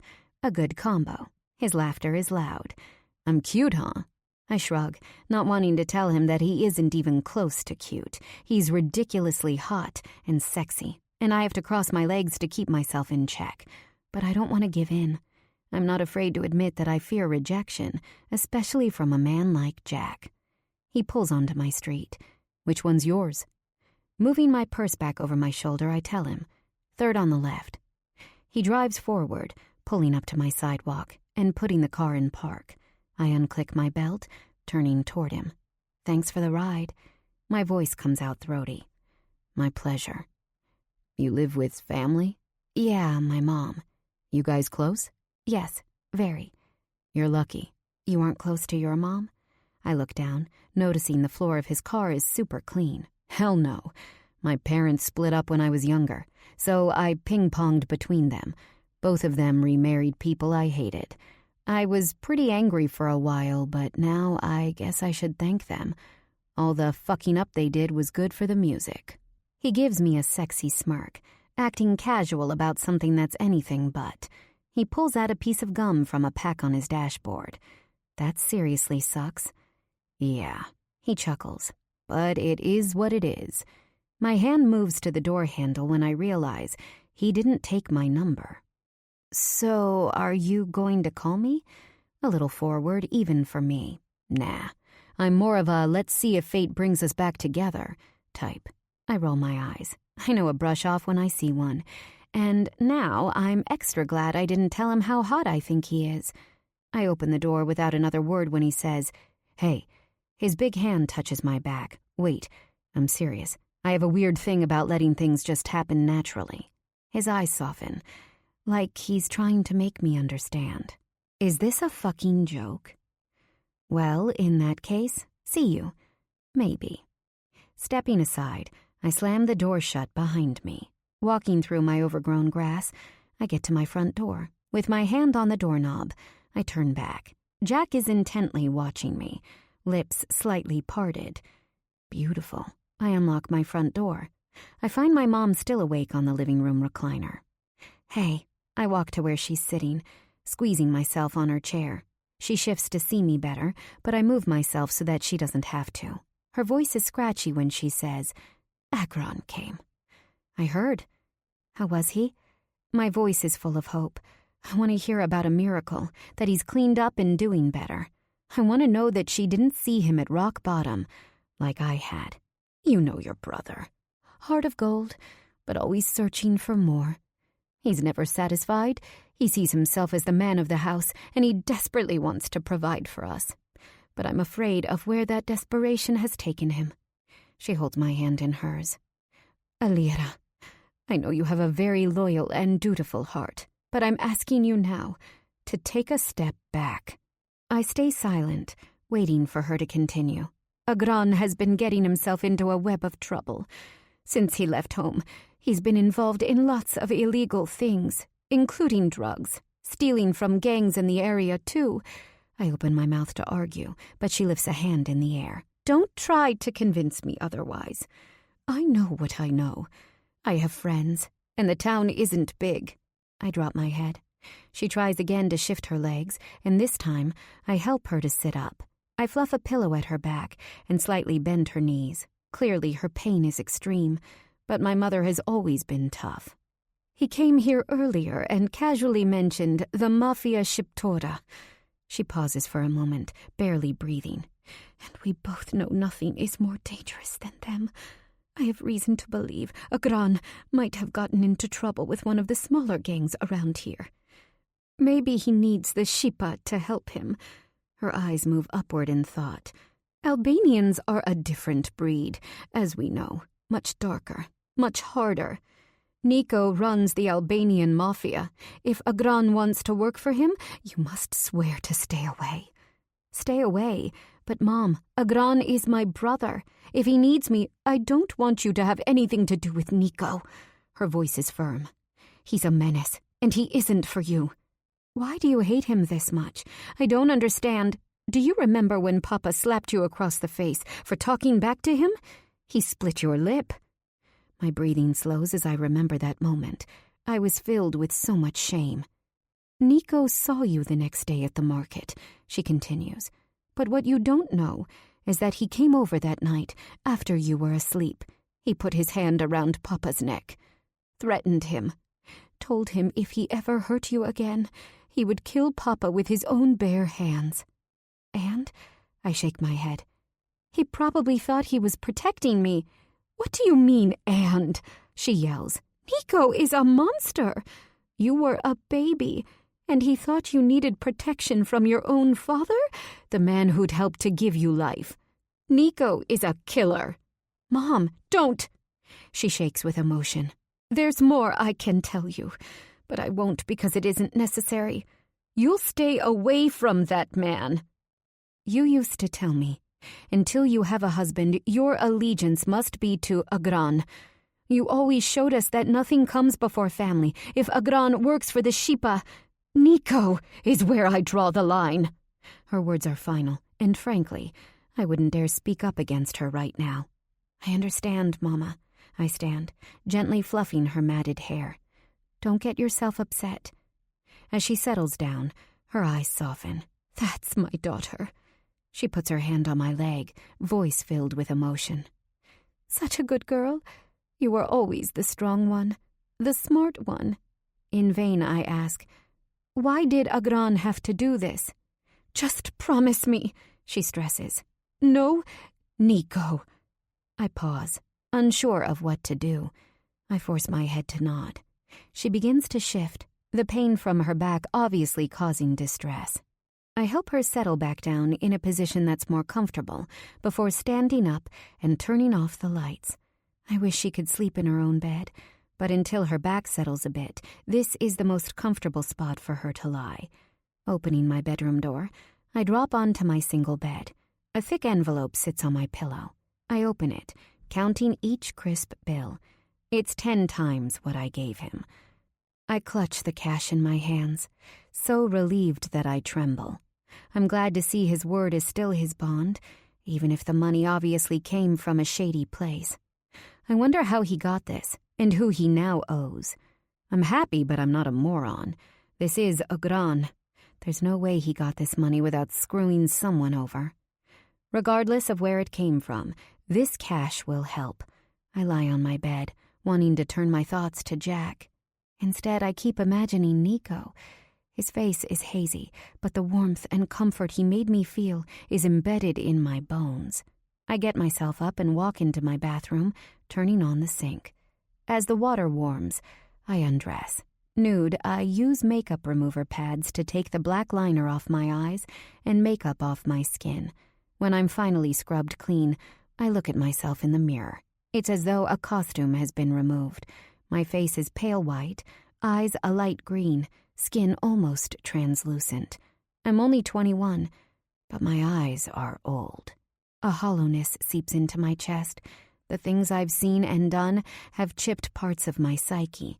I might have been a child in Kosovo, but I saw and remember enough that it continues to have an impact on my life.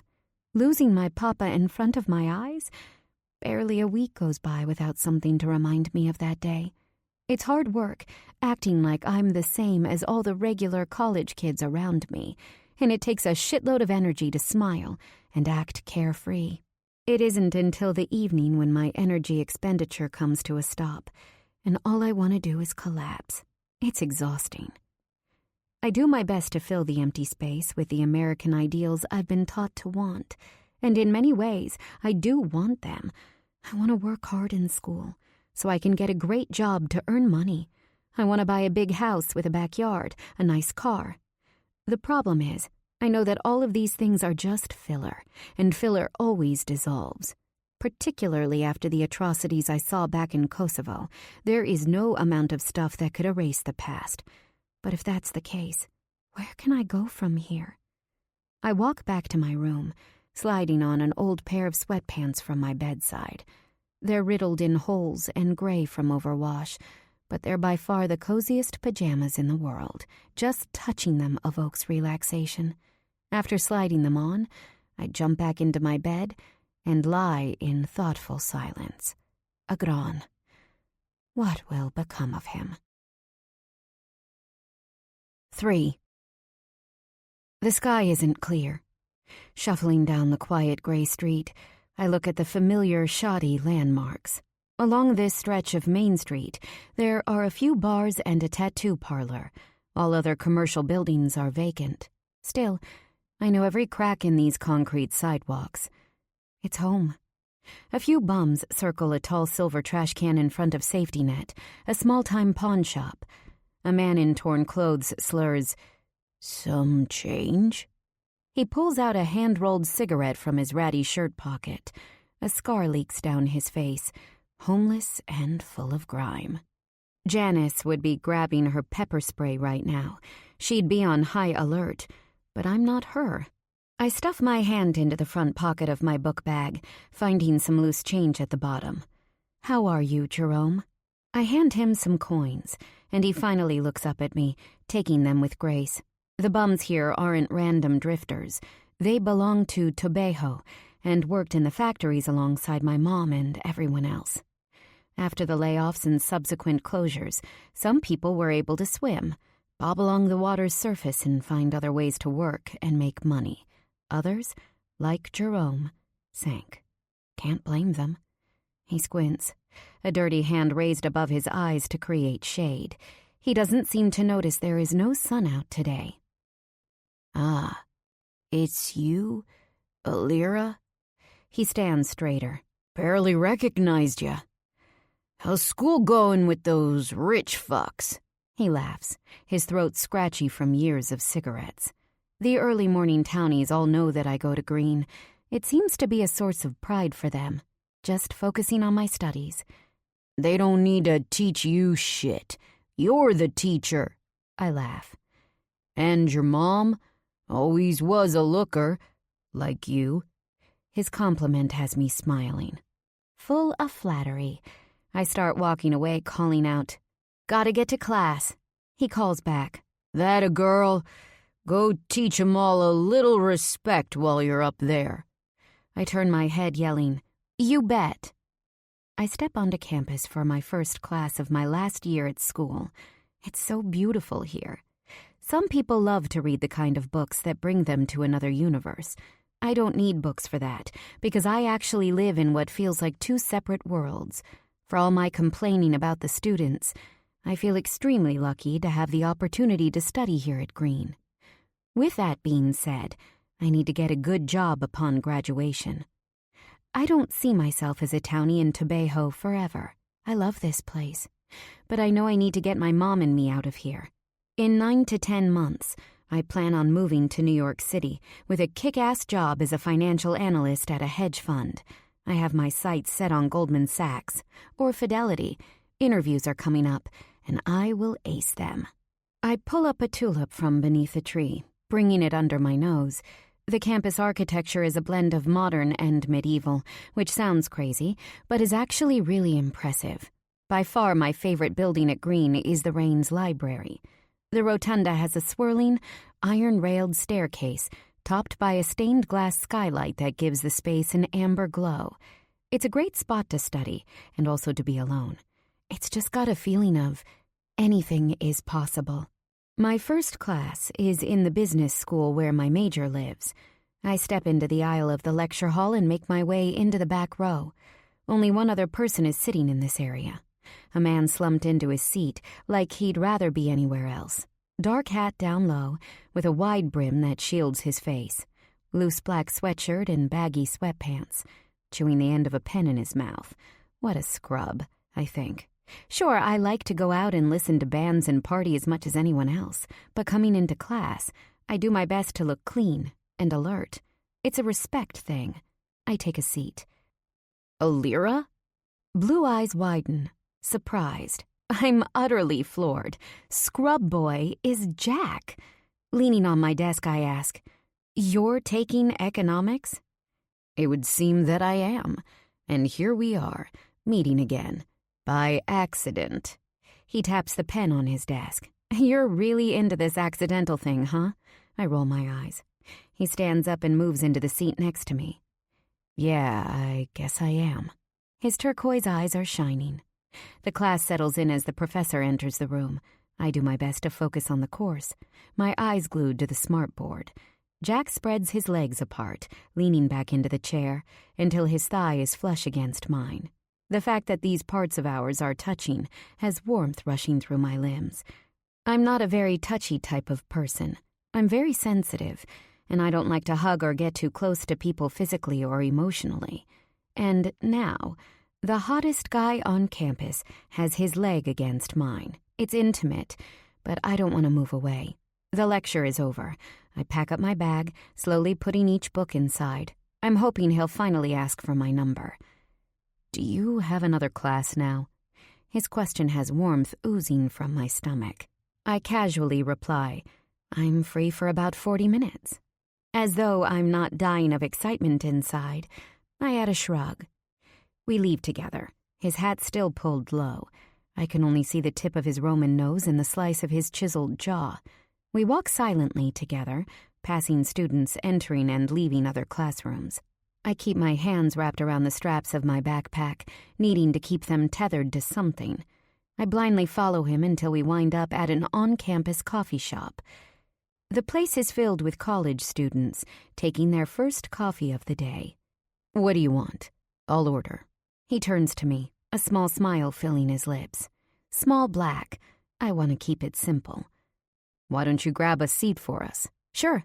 I step out of the line and scan the room to find an empty table in the back. The red velvet chairs are obscenely oversized, so I sit on the edge to avoid getting lost in its depth. A few minutes later, he's across from me, pulls off his dark hat, slicks his dishwater blonde hair backward with two heavy hands. Azure eyes, red-rimmed, are sexy as hell. I don't want to blatantly stare, but I can't help myself. He takes a sip of his coffee, leg bouncing up and down, when my phone pings with a text message. Agran, I need you to come into NYC next weekend. Me. ? Agran. The Sheepa is having a party. Jack seems to notice my concern. He furrows his brows. Everything cool? Yeah, just my brother. Driving me crazy lately. I drop the phone back in my bag, needing to put this information far away from the center of my mind. The lead singer in the hottest band I've ever heard just bought me a coffee. I want to live in this moment. What does he need? He leans forward, elbows to his knees, getting closer. I can see flecks of silver in his blue eyes. Nothing too important. My smile is tight, because I just want to get off the subject of Agran. Luckily, he gets the memo, because the rest of our conversation flows, skipping between music and classes. Nothing is too deep, but it's warm and comfortable. We're making fun of the frat guys the other night when he leans back into the chair. His shirt presses against his chest, and I can see the outline of a strong, lean body. You've got a big family, eh? I press my lips together. I used to, but everyone either died or scattered after the war. My mom and brother are all I have, really, and my aunt in Albania. The brother who was texting and the mom you live with are here? I nod. Looks like you got me all figured out. Not nearly as much as I'd like to. Truth is, I've thought of you a lot since I met you. His face is suddenly serious. I stare into his eyes, so sad-looking. So, I take a sip. When did you learn to play? His eyes shine. Nana. He says his grandmother's name with love. She taught me to play guitar when I was 5. She's always been really musical, gave lessons to the kids in town. So, when's the big break coming? I smile. Scott knows the son of some big executive out in California. I'm praying a deal will happen in the next few months. He knocks on the wooden table between us. I wrap my arms around my stomach, excited and nervous for him. You've got the talent. And the band is totally killer. There's no doubt, really. Luck is what we need.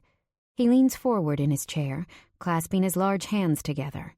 The thing is, music is my life. It's in my blood. I can't do anything but this. I won't.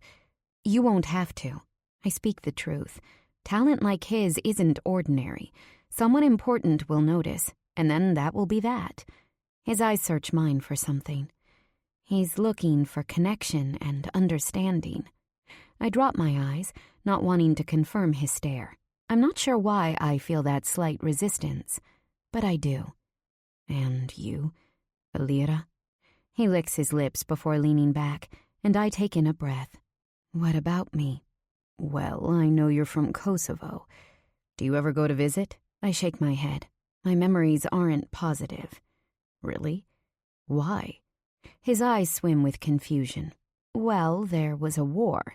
My voice is curt. His eyes widen in surprise. War? When? He opens his hands to me.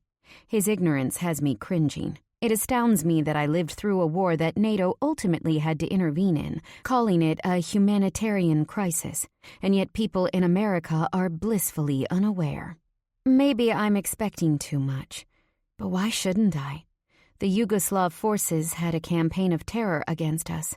It was nothing short of a mass murder intended to drive us to death. My dad fought and died for freedom, and yet Jack probably doesn't even know where Kosovo is on the map. Just the thought makes my stomach turn in anger. Jack seems cool as hell, but like all the others before him, he just can't grasp who I am at my core. Sure, I'm American, and I love this country, but my Albanian roots are important too, and without understanding that piece of me, I can't be understood at all. I exhale slowly, my disappointment obvious.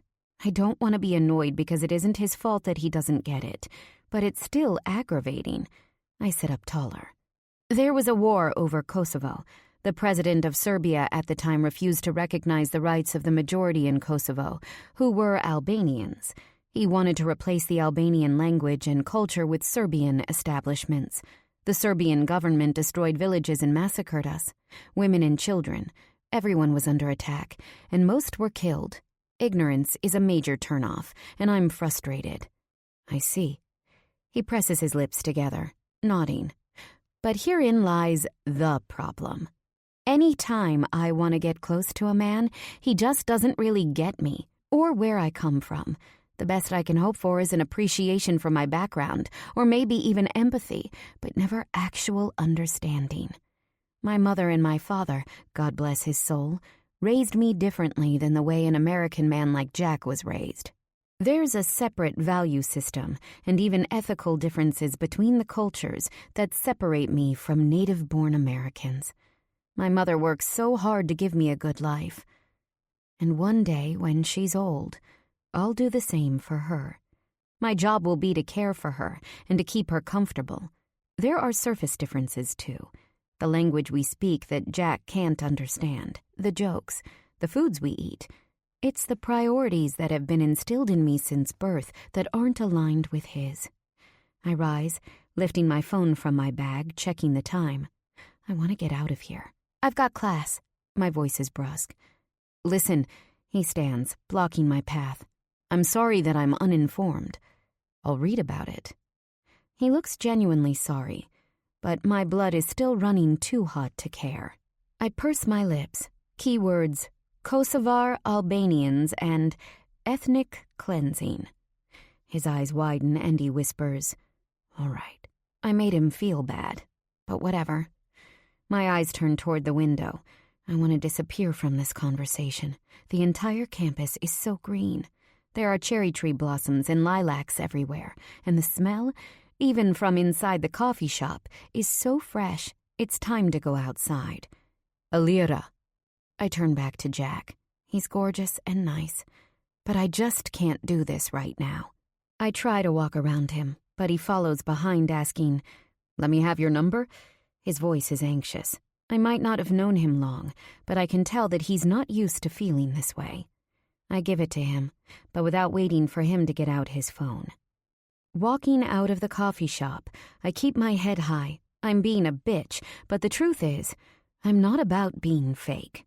I walk up the steps toward my next class, calling Agran. Yo! Agran answers. Hey, what are you talking about, New York City? I'm in a foul mood. You've got to come. I huff. I'm so sick of men right now. A few students shuffle past me, laughing happily without a care in the world. It's official. Nothing is more annoying than watching happy people when you're in a shitty mood. Listen, he says, voice suddenly serious. I spoke on the phone with one of the guys in the Shippa. He invited me to a party in the city this weekend. I want you to come with me. I can go on my own, of course. He pauses to cough. But maybe it would be better if I had you with me. I want to scream, tell him that I can't have his problems be mine. Agran seems to take my silence as a negative, because he continues, Alira, I need you. Don't you understand? My way in with those guys is to pull at our shared history, and you're part of that. Seeking shade, I pause beneath a large tree. I press my lips together, gearing up to talk some sense into him. I want you to realize that you're asking me to support your induction to the Mafia Shqiptore. not write a recommendation letter for a job. You're asking me to help you become involved with the most dangerous gang in the world, not simply the most powerful on the East Coast, not even just America. The world. Do you understand? Drugs, guns, girls, all of it. Potentially prison. Agran, tell me you're using your head. If you start this, you'll likely just be one of their lower-rung guys, doing the dirty work. You won't be walking in as a boss. This is my destiny, Alira. I'm not afraid of anything that might come. I have plans for our family, and it's time for me to man up. I've got a few things going. He stops abruptly, as though he was about to mention something he shouldn't. This is the path that has been set for me. His voice is hard and full of finality. Either you help me or you don't. Either you're with me or you're not. His voice is a threat, the words "or else" hanging in the air. A fire rages in the pit of my stomach. I don't want to lose him. I feel backed against the wall, but the choice is here. Either I help Agran, or I lose him completely. Licking my lips, I firmly tell him, "This is the last time I'm helping you." The lie is so obvious. It's laughable. This isn't the last time, and we both know it. I love you, okay? His voice seems to rattle across the line, and in that moment, my stomach sinks. He's in trouble, and I know it. I'll text you all the details later. He hangs up first. Looking up at the sky, I think, my day has really taken a shitty turn. And then I ask God to help my older brother. He's a good man, but he's made some really bad choices. I find my way to advanced statistics with my head in turmoil, but I welcome the distraction of class. I want to forget that my brother is planning on becoming Mafia, or that I might see Nico for the first time since I left Kosovo.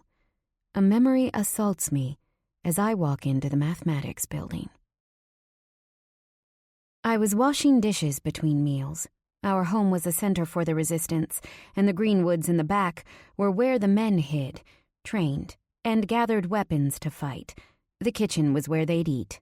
Mama and I, along with other men's wives and sisters, would cook all day to fill what seemed like insatiable appetites. One morning, I was standing on a chair in front of the sink, washing dishes. Mama always told me to move slowly. The dishes got slippery when wet, and we didn't want any of them to break. Careful and thorough was what she always told me. 2 other girls were rolling out bread dough. They were making jokes and laughing. Suddenly, Nico burst into the kitchen, dirty and sweaty with huge black boots on his feet. His hair was soaked with sweat, eyes not their usual clear black. Even at my young age, I sensed the violence in them. Blood pooled above his brow, dripping onto his cheekbone like oily paint. His white t-shirt was torn savagely from the neck. "Everyone get out," he barked. I bent to jump off my chair when he said, "Alira, stay." The other women didn't need to be asked twice. They left the room so quickly that not even dust rose from their wakes. I stood there, chest gaped in nerves, as he brought his cotton shirt up above his head, wincing with the movement, before dropping it onto the floor by his feet. I had never seen Nico without his clothes. He was very muscled and tan with broad shoulders and heavy arms. When he moved beside me, his side touched mine. I froze, unsure what to do. I can remember the heavy beat of my heart, my immobilizing shyness. Nico placed his huge hands into the soapy dishwater. He scrubbed his forearms, corded and veiny, and his darkened face. He wasn't speaking, and neither did I. How could I have? What words did my childish head know to speak? My eyes flitted between the white kitchen door and the huge man beside me. Wanting to be useful, I lifted a cup and filled it with water. He took it from my palms, greedily drinking it down. His Adam's apple moved with each swallow. I watched. Nico was much larger than Papa or Agran. He washed himself like no one was beside him. A man who was not my brother or father was shirtless, beside me. What would Mama say? Maybe for another man she'd raise hell, but this was Nico. No one told Nico what to do. I stared. He was sweating, bloody and dark. I didn't know what to make of it. Silently, I handed him the small towel I had been using to dry dishes. He patted his body, and I watched open-mouthed, embarrassed to be staring.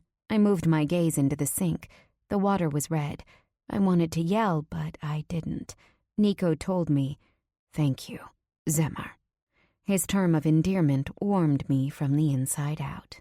My face turned red as he kissed the palms of my hands. Nico was no longer frightening. I felt like hope was all around me, a desire to live life, a desire to love. "What will you make us to eat tonight?" He leaned onto the side of the wooden counter, the muscles in his sides trim. "Spinach pie?" I managed to stutter out. He winked. "Make sure you save me the corner." I couldn't help but smile. "I always cook it a few minutes longer for you. And I always finish it, don't I?" He patted me on the head before lifting his soiled shirt from the floor, and then he was gone. I burst through the diner's back doors, the smell of grease and meat immediately coating me. Glancing up at the clock above the stove as I move through the kitchen, I see it's 3:55 p.m. I've got 5 minutes to change into my outfit in the restroom before clocking in. Natalia is already here, wiping down the counter. The ends of her hair are electric blue today.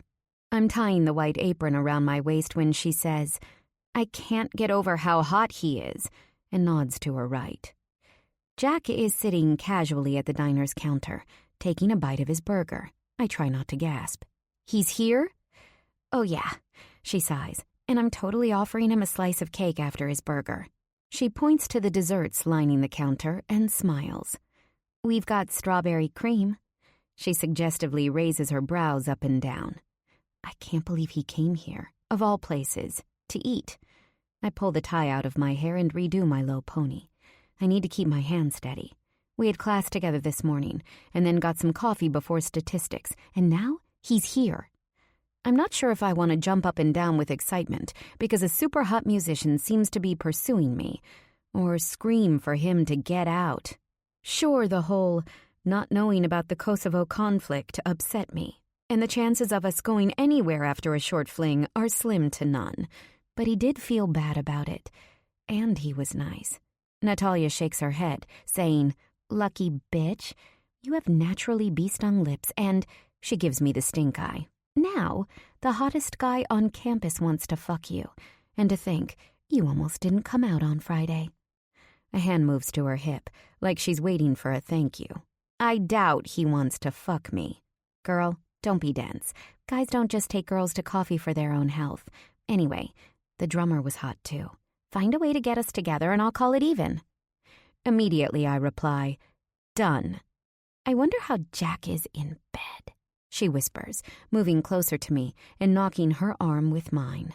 Together we stargaze. His hat is off, dirty blonde hair tucked behind his ears. I exhale, watching him put down his food to scribble on a red notebook. I'm glad he hasn't seen me yet. I need a few minutes to calm down and study him. He might never really understand who I am and my history, but he's just so sexy in that rocker, I don't give a fuck way that it's difficult to care right now. Natalia organizes a stack of napkins, a wry smirk on her lips. The Marine was actually a rabbit. I questioningly look at her, and she continues. You know, he just pounded away. We both burst out into laughter, and I pretend to understand.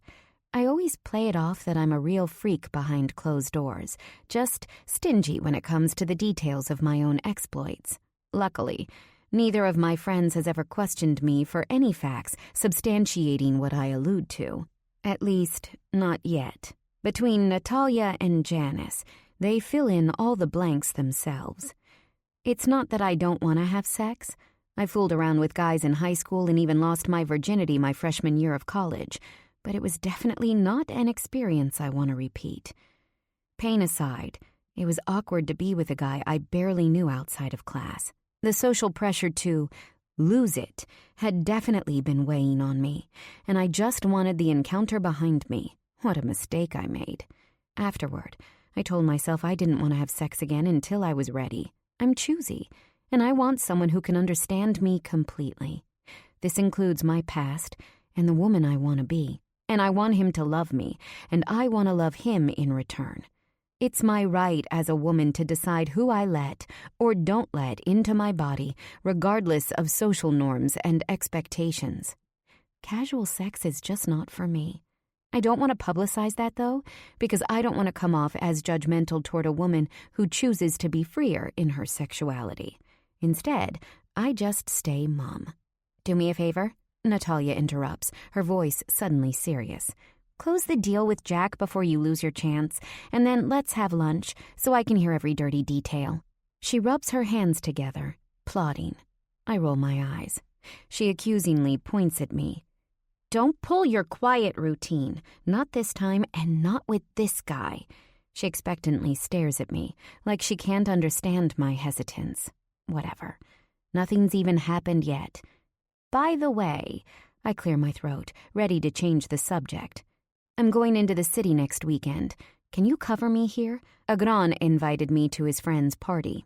Sure, but only if you swear to give me every detail on Jack. I throw a pink sugar packet at her chest, and she laughs. Wait, and she pauses. Agran? She says his name like a curse. Don't tell me you're doing him another favor, Alira. We've been over this. You're in a pattern where he asks for a favor, you say no, and then you cave. I'm taking Psychology 101 right now, and seriously, you're in the middle of a very abusive relationship. It's called emotional blackmail. She sadly nods her head, as though this one class has turned her into Dr. Phil. He asks something of you. You say no. He threatens to never see you again and blah, blah, blah, until you give in. He said it's important. I look at the door, hoping someone will come in to eat and interrupt this gossip session. Unfortunately, I don't even see anyone walking on the sidewalk. And anyway, I continue, he paid me back the money I'd lent him. I didn't want to say yes this time, but he... Like a gift, a new customer walks in and seats herself on the left side. My section. Hallelujah, I whisper under my breath, strutting forward to take the table. Before I can get to her, Jack calls out, "Waitress." I pivot toward the counter where he's sitting. He slides his black hat backward on his head. "Yes?" I reply in a sing-song voice, stopping close to him. Despite looking as though he rummaged through the donations bin and picked up the rattiest clothes he could find, his scent is clean laundry. "Look at you in this outfit." His gaze scans from my toes up to my eyes. I point to my eyes. "I think you meant to tell me I have the most beautiful eyes." I lift my brow. "That too." He laughs. "So you work here?" His voice trails off, as though he's unsure if he's asking a question or making a statement. Suddenly it dawns on me that maybe he's not here for me at all. Maybe he just came to eat, and this whole thing is another coincidence. "I do work here." I tilt my head to the side, trying to figure out his angle. "That's cool." His gaze is slightly shy, tipping the scales in favor of him, knowing my place of work. I can't help the relief that sets in my chest. I guess I did want him to seek me out. "I'm sorry for being ignorant about Kosovo. I might have done some reading, and I wanted to find you." The tips of his ears turn pink. I relax, shrugging. "No, it's okay. I was rude about it. More than rude, even. I shouldn't have been. It's not your fault you didn't know. I mean, it's not like it's part of any school curriculum or whatever." I look to the customer and see that Natalia has taken care of her. Silence moves between us, but it's not cold. "Look," he starts, fidgeting in his seat. "I want to invite you out this weekend. We've got a pretty big gig in New York City. We're using Scott's van, and it'll be packed with equipment and stuff." He pauses like he isn't sure what to say. "Yeah?" I ask, waiting for him to continue. "If you don't mind squeezing between instruments and bodies, you should come. With me. To watch us, I mean." I laugh at the coincidence. Believe it or not, I was planning to go to the city Saturday night. My brother has this party, and he invited me to go. I bite my lower lip. "That's cool. Even if you can't watch us play, there's still room in the van." "I could definitely use the ride." "Cool. I'll text you." "You got my number?" I blush, feeling like a complete jerk with the way I gave him my digits earlier. "I've got a good memory." He winks. It's already in my phone. And then he stands up to leave. A single $10 tip sits on the table. I take it, sliding the money into my pocket. Fate is crazy. The evening rush begins, and the next few hours fly by. Before I know it, it's time for my break. After using the restroom, I pull out my phone and type out a quick text to Agron. Me. Where am I supposed to meet you? Agron. 79th and Park Ave. Where's something nice? 9 p.m. Me. Are you kidding me? Agron. Not a joke. The dress code is to look Sheepa-worthy. Got it? Under my breath, I mutter, jerk. Natalia? Our shift is over. We're changing back to street clothes in the white-tiled handicapped restroom, moving as quickly as we can when I say, can I borrow a dress for Saturday night? I hate asking for help of any kind, but spending money on a dress I wouldn't wear more than once is wasteful. Of course, she replies nonchalantly, pulling her head through a black sweater. She pulls her hair up into a sloppy bun. Come over now and take whatever you want. By the way, I'm driving in with the band. No shit, she exclaims. In that case, we'd better make sure you look good enough to eat. We drive over to her apartment in her black Jetta, chatting about her pending interview with an online music magazine. She's in the process of gathering the best work she's written so far, but she wants to put something special together for Heretic Pope. It's so awesome that she's following her dream like this. I'm not even sure what my dream of dreams is. All I know is that I didn't risk my life escaping Kosovo to be anything other than a professional. After parking, we take the elevator up to her super comfortable and perfectly designed apartment. Natalia has a way of throwing random things together, but making it look edited. There's a circular table off to the right made of burl wood and topped by a freaky-looking white skull statue. Her living room is complete with a purple couch and white love seat. A flat-screen TV and black faux marble coffee table sit in the center of the room, and yet, even with all these seemingly random pieces, it looks incredible. I always wonder what it is that makes her apartment look so cohesive, but I still can't figure it out.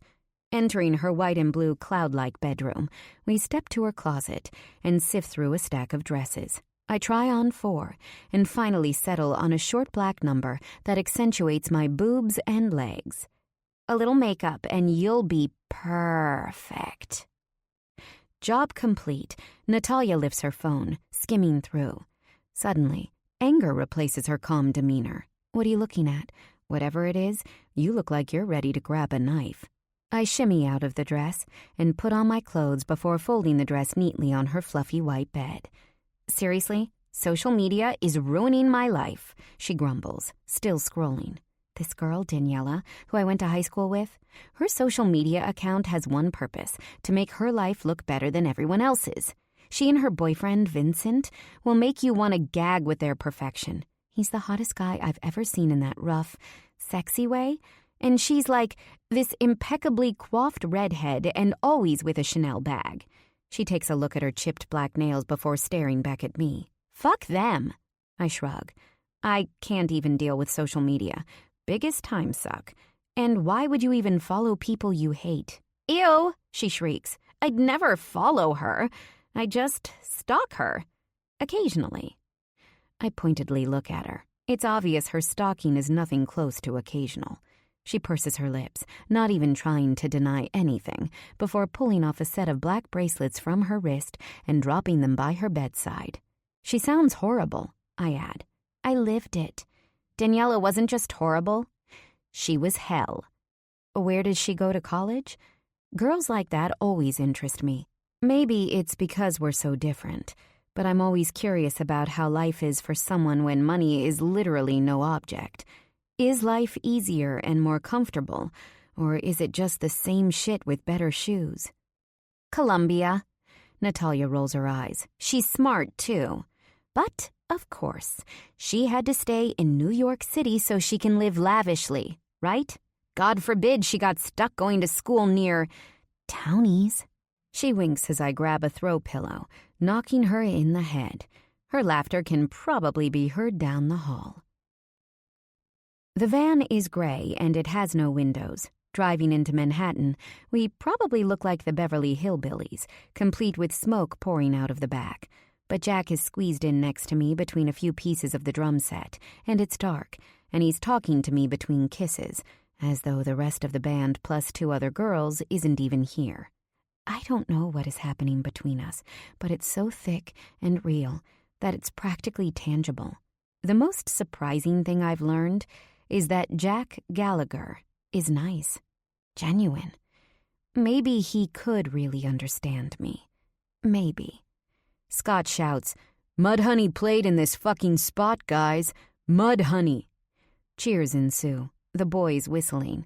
Jack lifts his mouth from mine to clap and hoot. He places his arm around my shoulders. It's a small spot. His voice is hushed, like he wants to tell me something no one else knows, but legendary. It's a dream for us to play here. Don't tell him, but Scott has been freaking the fuck out. And now Heretic Pope is joining the ranks. Rob screams. Throwing a piece of candy at Scott's head, he shouts, "Hell fucking yeah!" Scott ducks and the van swerves. The car's jerk has Jack unceremoniously landing on top of me. We all laugh, feeling invincible. It feels like nothing bad can happen here. The thrill of being with a band that's going places has my blood pulsing. Looking into Jack's face, I know he feels it too. He gathers me into his lean, strong arms, his lips insistent and hot. I open my mouth, wanting more of this. I hum into his mouth, and he pulls back. His face darkens before he presses his forehead against mine. More later. The guys start talking about California, and I zone out of the conversation. Small tinges of stress begin to move through me like a weak current. Will I see Nico tonight? I knew him as a child. He was like a big brother. That's it. My sadness over the fact that he never called me or reached out over the years is stupid. I made our friendship bigger in my mind. After all, I was a kid in war-torn Kosovo. Things weren't exactly normal back there, and I clung to him. I was just a child. My hands feel jittery, so I shake them out. Jack seems to notice something is off when he asks, "Hey, you cool?" He puts a warm hand on mine. Jack is safe. He's an American in all the ways one would expect. Strong, confident, and optimistic. Things might not have always been easy for him in his life, but they've been easy. I want easy too. Maybe I shouldn't go to this party. I mean, Agran can fend for himself. He doesn't need me. And I definitely don't need to see Nico, if he's even there. And then, because my life couldn't get more confusing, my phone rings, and it's Agran's name flashing on the screen. I hit silent. It rings again. Jack looks down in confusion. "Why are you being shady? Who's calling?" His voice is accusing, which is highly annoying. Possessive much? It's my brother. I click answer. "You close?" I can just picture him chewing on his nails, a nasty habit he's had since forever. "Yeah," I reply, trying to stay cool. Agran is anxious and nervous. Rightfully so. "I'll meet you in the lobby. I'll be there in about 30 seconds. He clears his throat before switching to Albanian. "Is your ride okay? Maybe I should have brought you myself." I reply in our mother tongue. "Yeah, it's fine." I hang up first. Jack raises his brows, seemingly impressed. "Sexy," he whispers. "Want to teach me a few words?" "Maybe." I try not to cringe from his request. Since I turned 13, guys have been asking me to teach them Albanian words. It's annoying as hell, especially because none of them can ever pronounce a syllable. He presses his lips against my neck, kissing me, asking, "How do I say hello?" "Përshëndetje." He laughs out loud. "You're kidding, right?" I shake my head. "Nope, it's not an easy language. 36 letters in our alphabet." "That's 10 more than English," he exclaims. "Pretty intense. How did you learn English?" "I had a friend. He used to teach me words and phrases, and then I watched lots of television." He waits for me to elaborate, but I don't. I turn to look out the window, wanting the conversation to end. Luckily, Scott pulls over. "We've reached the corner of 79th and Park Avenue. Princess, your party awaits." Jack lifts my purse up off the floor. "This party looks pretty fancy, eh? That's some address." I detect a little unease in Jack's face. Not insecurity, but something like it. I whisper in his ear, "It's nothing." He pulls me onto his lap for another searing kiss, meant to stay on my mouth long after our lips have parted. The lights in the van are on now, and the group starts cheering and whistling over our display. I pull back, embarrassed. Jack whispers, "Maybe. Kiss, if you want. Kiss. You can come downtown when you're done. We're crashing at Scott's friend's place after the show. I'm sure there's room on the floor. With me." His breath moves into my ear, and I shudder. Slowly, my hands make their way into his hair. It's an absolute mess. Stringy, I don't give a fuck hair. I've been pulling on it for what seems like the entire car ride. I try to comb it out with my fingers, but he shakes his head, saying, "I like it like this. I'm sure all the girls watching you tonight will too." I can't stop the snark in my voice. He tilts his head to the side, eyes glassy. He likes that I sounded jealous. Scott yells, "Get your ass out of the car, Alira. We gotta go." I'm leaving. Jack's hand moves back to my ass, and I swat it away, ducking low to avoid hitting my head on the car's ceiling. Hopping out, I adjust the dress and my boobs. I'll definitely need to stop in the restroom before seeing anyone, reapply my lipstick, and make sure I'm not in shambles. I walk toward the front door of the building, and a man in a black uniform bows his head and opens it for me. Stepping inside onto the black and white checkered marble floor, I'm stunned. The lobby walls are painted in shining black lacquer. A huge oil painting of a brown and white dog is on the right side of the room, gilded in gold. On the opposite end stands a black marble fireplace. In the center of the lobby is a small seating area, complete with a tufted couch in navy velvet. Every detail of the lobby spells, "Money lives here." I swallow hard. This building isn't normal. Whoever lives here is seriously loaded. I shouldn't be surprised. The Mafia Shiptora rivals Tsirtsa's the Great in money. Still, it's shocking to see so much wealth in a small lobby. With all the strength I can muster, I move straight to the front desk. "Is there a ladies' room I can use?" "No." His voice is firm, leaving no room for negotiation. I see a twitch in his eye. "Are you positive?" I can barely contain the annoyance in my voice. It's so obvious he's lying. "There is one available for unit owners only. You, unfortunately, are not a unit owner, and therefore I cannot give you a key." I want to slap the smugness off his face. He is staring at me like I'm nothing more than shit on the bottom of his shoe. "I'm a guest." I grit my teeth and straighten my back. It's not even that big of a deal. I can go upstairs and use the bathroom at the party. But I'd rather clean myself up before going upstairs. If Nico is there, I want to look my best. Not that it matters, but it's a reunion of sorts, and I'd rather look good than not good. And this jerk is making a simple situation difficult because he wants to show his power. It's a restroom, for God's sake. I open my mouth to speak again when a group of men bursts through the large double doors.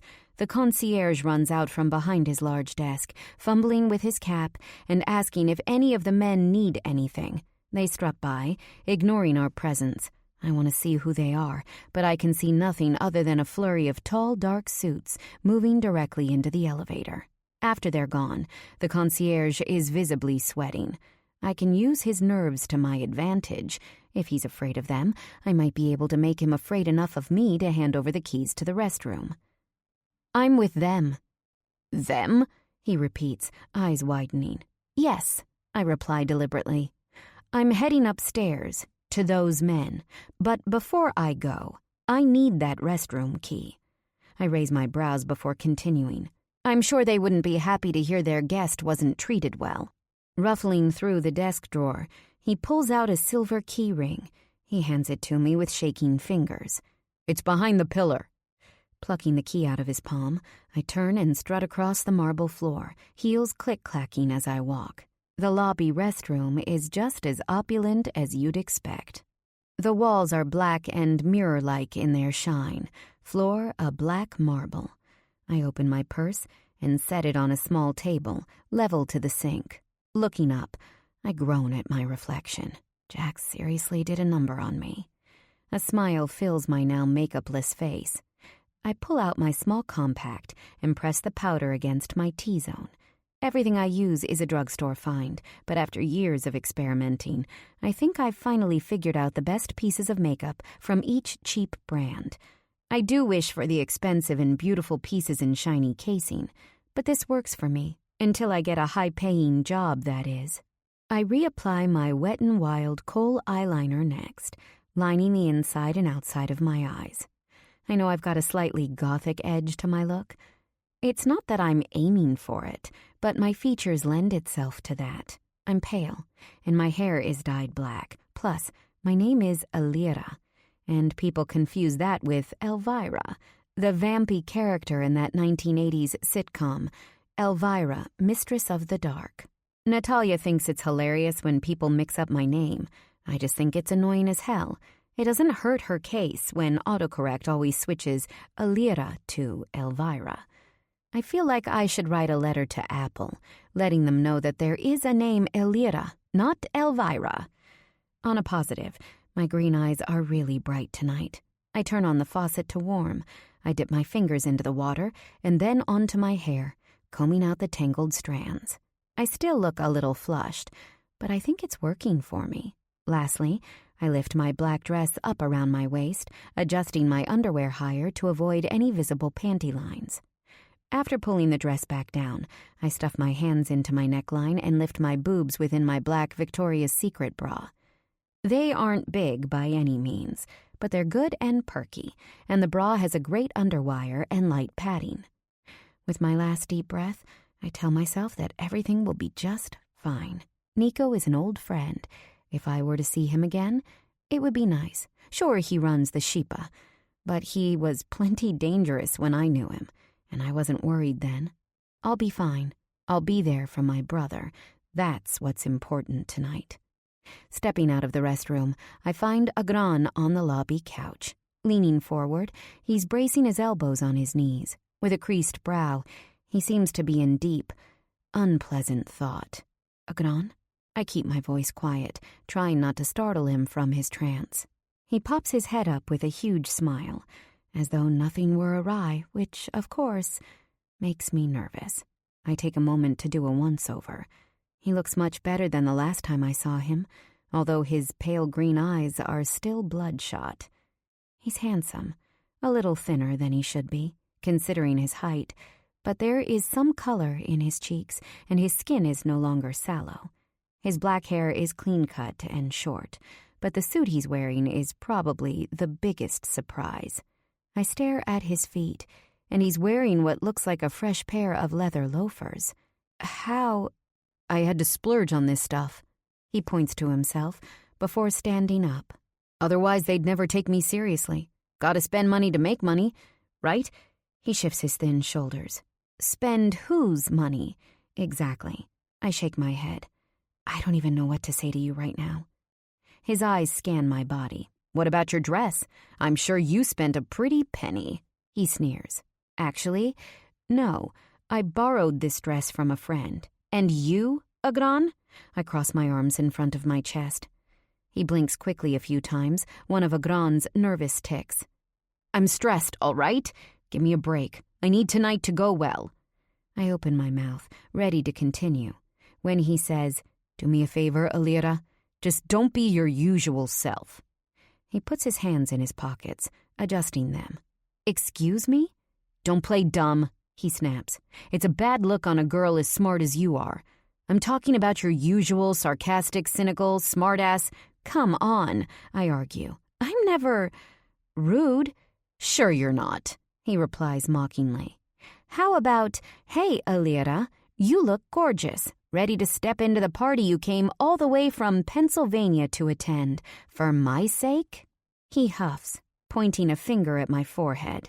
That's what I'm talking about. You have to act like I'm important, like you wouldn't want to cross me. That means show a little respect. You can start with not asking me how I pay for my clothes. I look up at the ceiling, trying to calm down. I won't mess it up for you, okay? I focus back on my brother, knowing that, above all, I'm here to support him. I'll be peachy sweet and meek. I give him my best smile. I'm a good actress, after all. Let's just hope you can do a better job when we're upstairs. He cracks his knuckles, the nerves radiating off him in dark waves. Chill, okay? I got this. I won't mess it up for you. I'm here, aren't I? The fact that my brother is committing himself to a life of crime should be making my head spin. But it doesn't. Agran is an adult, and he can make his own choices. The Mafia wasn't technically organized like this back when we were kids, but all the pieces were there. None of this, the crime, the killing, the money, is new to either of us. Life is a power struggle between light and dark. If Agran wants to take part in that war, that's on him. All I can do is pray for his safety. My mom asking me not to support him rings in my ears, but I can't listen to her. She's always harbored a grudge on Nico. Whose place is this anyway? The Shipa owns it. They throw parties here often, or so I've heard. Agran shrugs, as though owning a penthouse apartment on Park Avenue was as simple as buying candy on the street. I clench my hands, feeling the key in my palm. Oh, I make eye contact with the concierge and walk back toward him. Your key. He clears his throat. I'm not sure how much you know, but those men in the penthouse aren't exactly the playful type. You seem like a nice enough young girl. His voice trails off as he intently looks at me. He tries to communicate, without words, that they're dangerous. I want to tell him these types of men just don't scare me. They never have. Instead, I just nod. Thanks for your concern. My voice is softer. I'll be sure to come straight downstairs if I need to. That's right. He slightly relaxes. Now, about that key. It's against policy to let anyone who isn't an owner use it. I wasn't trying... I know. I interrupt. I won't say anything. All right? I swallow, feeling slightly guilty for deceiving him. He nods, and I turn back to my brother. Taking Agran's hand, I squeeze it in solidarity. Let's go. We enter the elevator, and Agran pushes the top button for the penthouse.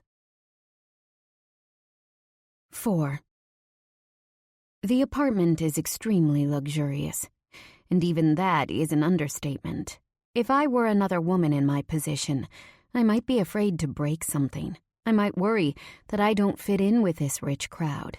Luckily, I'm not that girl. I might not have their money or status, but I'm proud of who I am and who I'm becoming. A server steps in front of us with a silver tray filled with bite-sized hamburgers. Burger? He smiles, bringing it closer to us. I look onto the large plate, picking one up along with a napkin. Thank you, I say, putting the piece in my mouth. I hum from how good it tastes. Mom and I always make our food as freshly as we can, but it's not always easy when time is limited. Fine dining like this? Never. If I have to do this for my brother, I'll make the most of it. That means I'm going to drink the best liquor and eat everything that comes my way. Swallowing, I glance around at the beautiful framed art in the apartment's entrance. Wow, this is incredible. Agran takes my cue and walks us into the living room. I can feel the tension in the way he holds my hand. Loosen your grip, I whisper-yell, trying to break free from his tight hold. He nods, sweat beading on his brow. If he can't handle a simple party, how does he think he'll be able to handle living the life? The living room itself is an open floor plan with 3 separate seating areas, and it's gigantic. Floor-to-ceiling glass windows cover the entire northern portion of the room, showcasing sparkling New York City lights. The view, I say out loud, unable to help myself. Agran whistles in agreement. We spot the bar in the left corner of the room and walk toward it. I move as if we belong here. With these types of men, it's necessary to act entitled. Showing any type of insecurity is never an option, not even in a simple task like walking. The intricately carved wooden bar is built into the corner of the room and stocked with crystal glasses, sparkling like diamonds, and showcased along the shelves. Beneath them are rows of different liquor bottles. I recognize the names, but I've never tried them. The bartender moves toward me, and I go with my usual, "Tequila soda, please." She has long dark hair, styled down in waves, and wears a black bustier top, boobs on display. Not that I have any right to judge. My uniform at the diner isn't exactly prim. Which kind? We've got Don Julio, Patron, and Casamigos. She mixes someone else's drink in a cocktail shaker, high breasts jiggling, before pouring it into a martini glass. Agran says, "Get the Patron." I want to argue and tell him I'm perfectly capable of figuring out what kind of tequila I want, but I swallow my words, knowing that I need to be amenable this evening, for his sake. I shut my eyes, pull on my sweet girl persona, and then reopen my eyes with a sugary smile. Knowing he won, Agran lifts his chin to the bartender. Leaning forward to get closer to her, he orders 2 Patrons with a splash of soda. "Extra limes, please." She smiles seductively, head slightly bowed. It's not until she hands me my drink that I notice how beautiful she is. Tiny turned-up nose, extra full lips, and large blue almond-shaped eyes. I swallow hard, finally looking around the room. It's as though the hottest women of Eastern Europe were dropped off here after a modeling gig. Oh, who am I kidding? Modeling my ass. These girls are definitely working tonight, and it's not for a photographer in the fucking Maldives. High-class hookers. They're like feminine robots in designer clothes. Fake tits, faces molded, hair extensions, 6-inch heels, complete with Louboutin red soles. All the dresses are different colors, but fit the bill. Short, tight, and essentially painted on. I know these Mafia guys believe that everything in this life can be bought and sold at a price. I'd be appalled by the situation, but it's clear in the way they're walking that they want to be here. Thank you, Daddy. Agran glances down at me. "You look beautiful, by the way." His smile is genuine as he lifts the glass to his mouth. He isn't perfect, and he drives me insane most of the time, but he knows when a woman needs a compliment. I'll give him that. "Thanks." I click my tongue, trying not to act like I give a shit. "I guess you look okay, too." He laughs. "So when's the man of the hour showing up?" I glance around the room again, trying to see if I can spot Nico. I wish my memory were clearer. Back then, he had black hair and matching eyes, but so do 90% of the men in this room. Agran takes another sip. "Nico will show up if he wants, when he wants. Do you remember him well?" His voice is lower. I can't remember his face, but I do remember other stuff. My reply is non-committal. I still have trouble admitting my memories to myself. I can't decipher what it all meant. To him, I was a baby. To me, he was everything. "What about you?" "Of course I do. I wasn't a child in those days like you were. I was under his command, of course. He taught me to shoot a gun, how to run in a zigzag. He taught all of us." He takes another large sip of his drink, eyes narrowed. I look around me and everyone is busy in their own conversations. "What do you think you'll be doing for them?" "There's a lot of entry work." He looks around to make sure we have some privacy. Say an Albanian wants to be smuggled into America for $12K. He'll pay a certain amount up front and then owe the rest later. Some people don't want to finish paying, right? I might be the one to persuade them that paying is the better option. Stuff like that. He scratches the back of his head. "I think. I'm assuming that's what you'd do if you were lucky." I take another sip, trying to maintain my calm. The work he's describing wouldn't be difficult because, typically, the people who are smuggled here are just hard-working, regular Albanians who want a better life. They aren't thugs. "I'll do whatever I've got to do. Hopefully it won't take too long to rise up." He puffs out his chest. I can't fault Agran for turning out this way. He was a teenager in Albania when the war broke out. He saw the deaths of friends and family with his own eyes. Some men came out of the war and just wanted to hide. Others, like Agran, occasionally stood up, but only if they could lean on another strong man to lead them. And a few, like Nico, lived their lives with strength, determination, and an iron will. He didn't wait to be asked to do something, nor did he blame others for his actions and choices. He was always man enough to take responsibility for himself and others. A true leader. "Agran!" a deep voice calls out. A man walks toward us, immediately shaking Agran's hand, as though they're friends. He's in a fitted navy suit, complete with a blue pocket square, and looks to be the same age as my brother. He's average height by Albanian standards, shorter compared to Agran. With his black hair slicked back, he looks like the stereotypical Albanian mobster. Maybe it should make me worried to speak to a man who must have at least one gun on him. It doesn't. My sister, Alira. Agran introduces me formally. Blerim. Blerim's eyes slightly widen as he steps forward, kissing both of my cheeks. I try not to cringe from his sharp cologne. Everything about him is so obvious and expected. Luckily, it only takes a moment for them to begin talking about the new Knicks starting lineup. Anyway, I want to use the bathroom again. I was so concerned about looking good that I forgot to actually pee. Agran, I interrupt with a sweet smile. I'm going to use the bathroom. He nods calmly, already involved in his conversation as I step away. I walk back toward the entrance and find a cream-carpeted hallway to the left. At the first door I see, I place my hand on the silver door handle and pause. Maybe it wasn't smart of me to wander. This isn't a frat house, but the apartment of someone very important and dangerous. My bladder pounds a little harder, reminding me what I'm here for. The bathroom. Ugh, whatever. I swing the door open before I can question myself again. The lights are off. The entire room is cast in a dark glow, illuminated by a sliver of light coming from the window, allowing me to see only a handful of details at a time. An enormous bed with a canopy sits on one end, complete with curling posts. Decadent, yet masculine. My hands move to the wall to find a light switch, but then I freeze in place when I hear a rustle and a moan. There's a man here, standing against the wall opposite the bed. His shirt is off. A woman is on her knees before him, as though in hero worship. It's slow motion as her head bobs up and down, humming in a measured deep rhythm. My entire brain and body are suddenly immobilized as I hear the sound of saliva mixing with suction.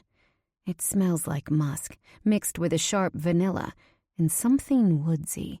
It's masculine and sensual. I'm not sure why I know this particular scent, but I do. Something within my stomach flutters in understanding, but I don't know why. The man's head straightens. In the dark, I can only see his angular face with planes so sharp that they look as though they were carved in marble. His eyes, though, they're black and laser-focused on me. His mouth parts. He's about to scream at me to get the fuck out, but nothing leaves his mouth. I'm struck dumb. Another hum from the woman on the floor. The blood in my body congregates at my center. Like a magnetic energy, it pulses. His chest is perfectly defined. I can make out the shadow of a dark tattoo on his right shoulder, dipping down onto a muscular pec. Lifting both hands, he places them on the back of her head, impaling himself inside her, and then bringing himself out slow, like leaking molasses. She's up and down. He's in and out. Watching this is a shameless type of torture. I'm mortified by what I'm seeing. But my blood won't quit. It thrums hot. I might not be very sexually experienced, but I'm not a prude. I've used my hand and had an orgasm. I'm not even touching myself right now, and I can honestly say that I'm so heated up, I could probably finish with slight pressure. Sweat breaks out on my forehead. My conscience knocks on my brain, telling me to move my ass out. This is insane and wrong and all kinds of screwed up, but I literally can't tear my eyes away. Fuck it. This is happening. What would it be like to be on my knees like this for a man this commanding? I want to be the kind of woman who can bring that deep grumble into this man's voice.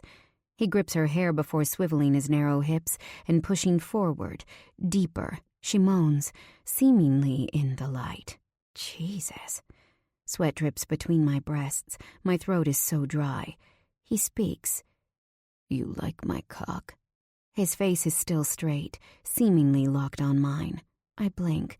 My head nods. The girl on the floor replies, She has no clue I'm in here watching. If she did, would he even let her stop? I imagine his fingers tightening in her hair. I lick my lips, wetting them. Throwing his head back, he groans in what sounds like bliss. His voice rumbles. "That's good, baby. So good. You want this, don't you?" I hear the slight Albanian accent in his voice, and it turns me on like nothing else.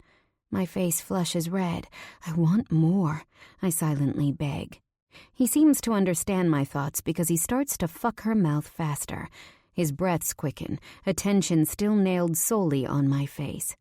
I couldn't move even if I tried. He's trembling. I imagine the beads of sweat that are dripping down his temples. He's huge and strong, and his body is impossibly beautiful. I should leave. Teeth gritted, he barks, "Don't move. Stay right where you are." His words nail me to the floor. The depth behind his voice is warm but threatening, and I'm powerless to disobey. The man commands attention and respect. He's a force. And then suddenly, like a switch, my brain flips back on. I pivot and fly out the door like my ass is on fire. With my heart in my throat and my panties soaked, I lean my back against the wall, panting. What in the fuck was that? I take several deep breaths, clenching and then unclenching my fists. Sticking my hands into my purse, I pull out a stick of Orbit sweet mint gum, unwrapping it with shaking fingers, sliding it into my mouth. I exhale, the chewing motion somehow calming. I adjust my skirt and leave the hallway. Re-entering the living room, I do my best to camouflage my shaky legs with a confident smile. I spot a server in a white uniform, holding a silver tray of what looks like miniature tacos. Walking over to her, I ask, "Any idea where there's a bathroom?" I chew my gum, trying to get my body back under control. I'm still completely stunned. She points toward the entrance, her long blonde hair loosely curled and eyes a bright blue. "Powder room is by the front door, on the left." Her accent is Russian, voice sultry. I shut my eyes for a moment because, obviously, I'm a moron. Why I would think I could walk into the living quarters of a stranger's penthouse apartment is beyond me. I can be so dense. Finally finding it, I open the door, gawking at the crystal chandelier hanging from the ceiling, painted silver. I let my hands graze the walls, which are papered in navy fabric. It's all so beautiful and masculine. Finally finishing my business, I wash my hands with my head bowed. I can't even look up into the mirror. I'm ashamed by what just happened. How could I stand there and watch? I am so affected by what I saw, my body still trembles. I'm turned on beyond belief, but also incredibly shocked and embarrassed. I need to get the hell out of this godforsaken place. Drying my hands on a gold-colored hand towel strategically placed beside the sink, I grumble, "Oh shit. What if that man leaves the room and sees me here?" The light in the hallway was on. He might have been darkened to me, but I might have been totally visible to him. What if what I did somehow affects Agran? My brother would never forgive me. On the other hand, this is the Mafia, not the priesthood. I had a weird run-in with one of the guys, who might have been a nobody. Whoever he was, I'll never see him again after tonight.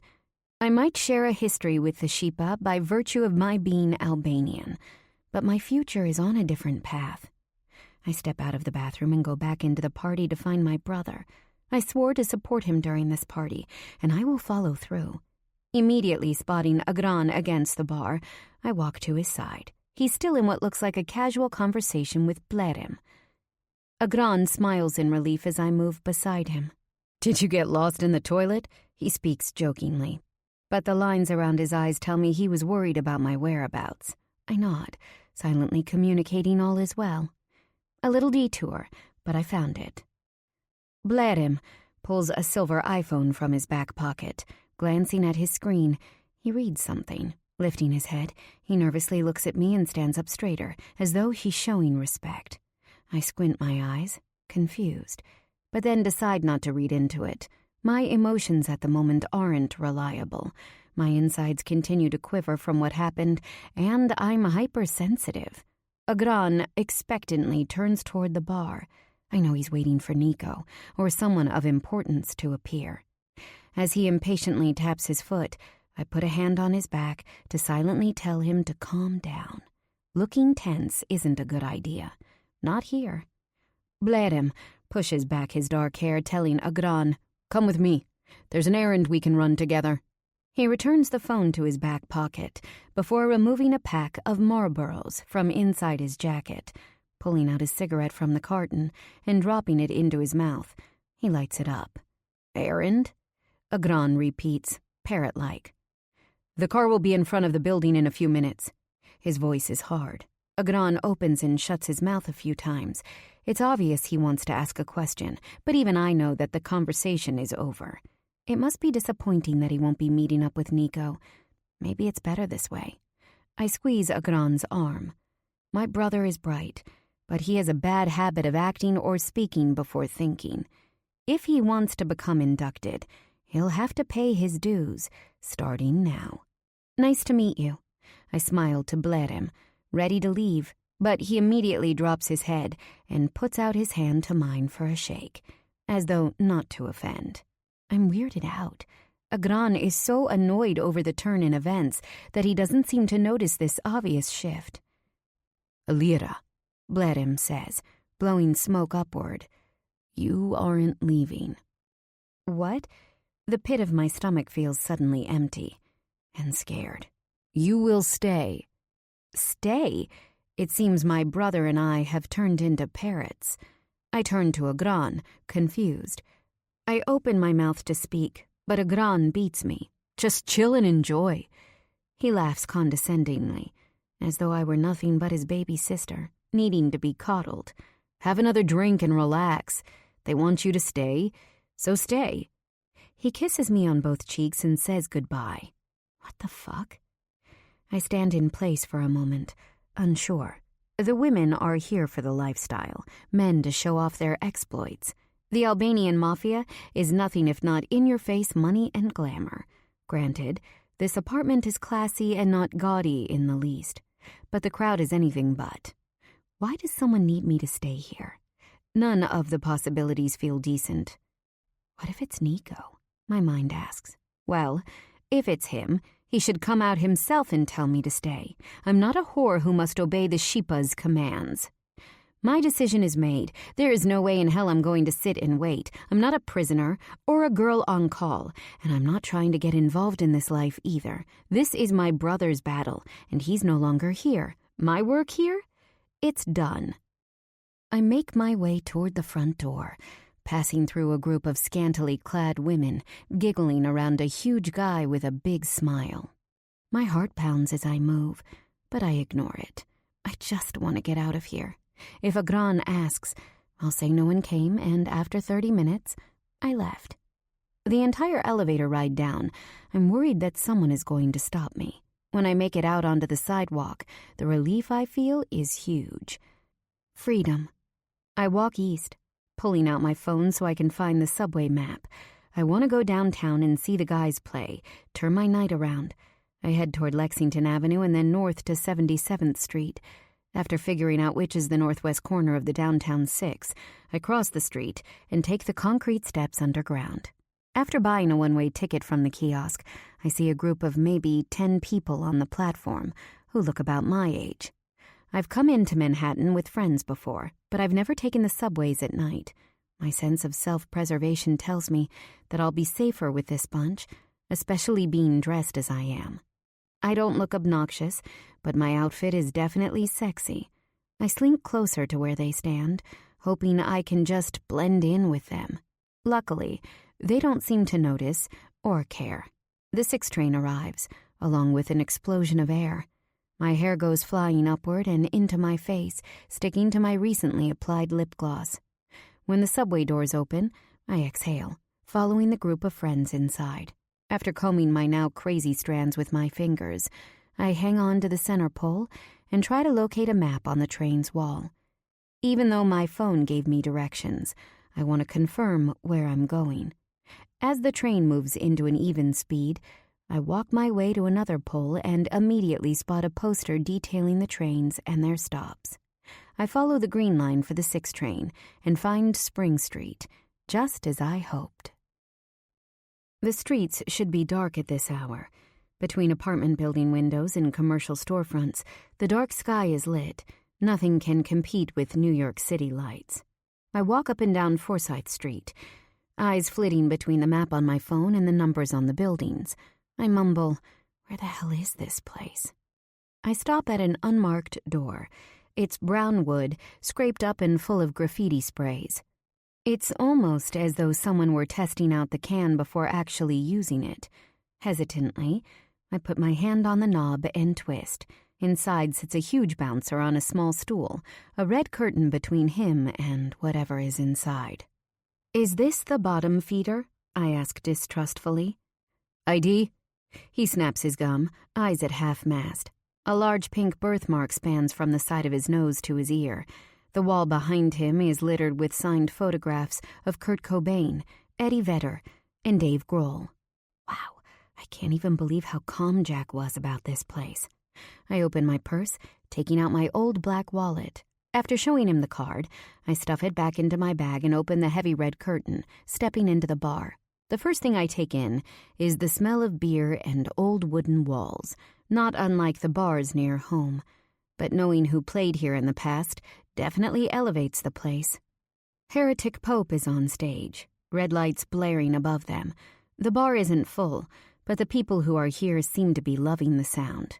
A row of short skirts, hands raised above them, are flush against the stage. They must be gawking at Jack, and I don't blame them. His eyes are screwed shut, head bowed, and hands hanging on the mic. I've seen her hanging around, the black hole she lives within. Her hands touch the dirt, and I join. All of her dreams come on to me. They come to me. The dark sky, the dark she brings, come to me. They come to me. He's amazing. His white t-shirt hugs his chest, hair mussed in that just fucked way. I want to push myself to the edge of the stage, make my presence known, and claim him. But first, a drink. After that party tonight, I feel like I need to shake myself back into reality and remind myself that the world I saw tonight has nothing to do with me. I might share a language and a history, but my future doesn't coincide with the Albanian Mafia. After ordering a tequila with soda and handing the bartender my credit card, I lean against the bar, watching Jack, eyes screwed shut. He's singing with all his heart, alternating between that slow ballad and that perfect groan. She brings my drink, and I sign the receipt before thanking her.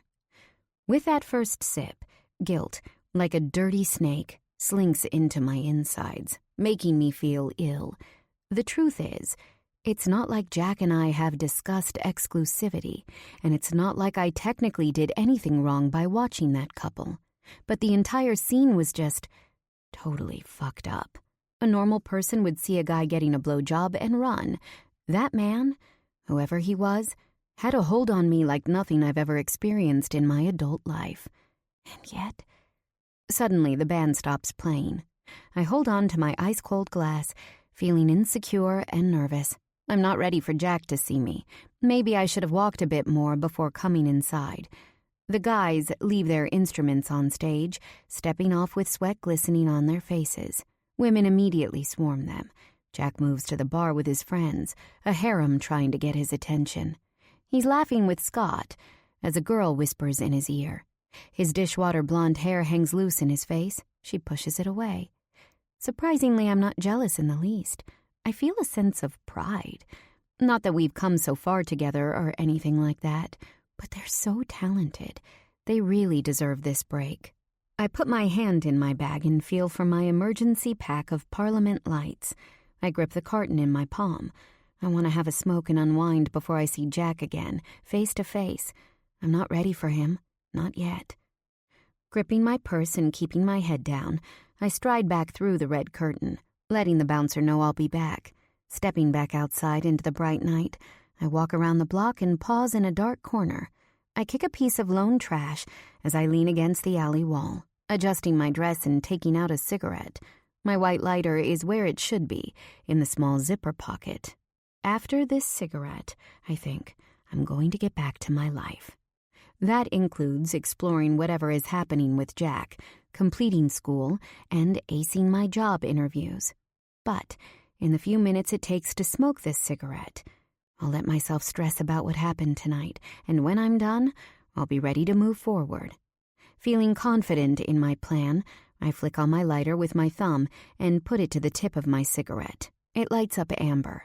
The first drag is perfect. Since I don't smoke much, that first inhale always moves straight into my head. So good. As I exhale, I think about Nico and what he must be like now. As the head of the Mafia Shiptora, he must be extremely dangerous.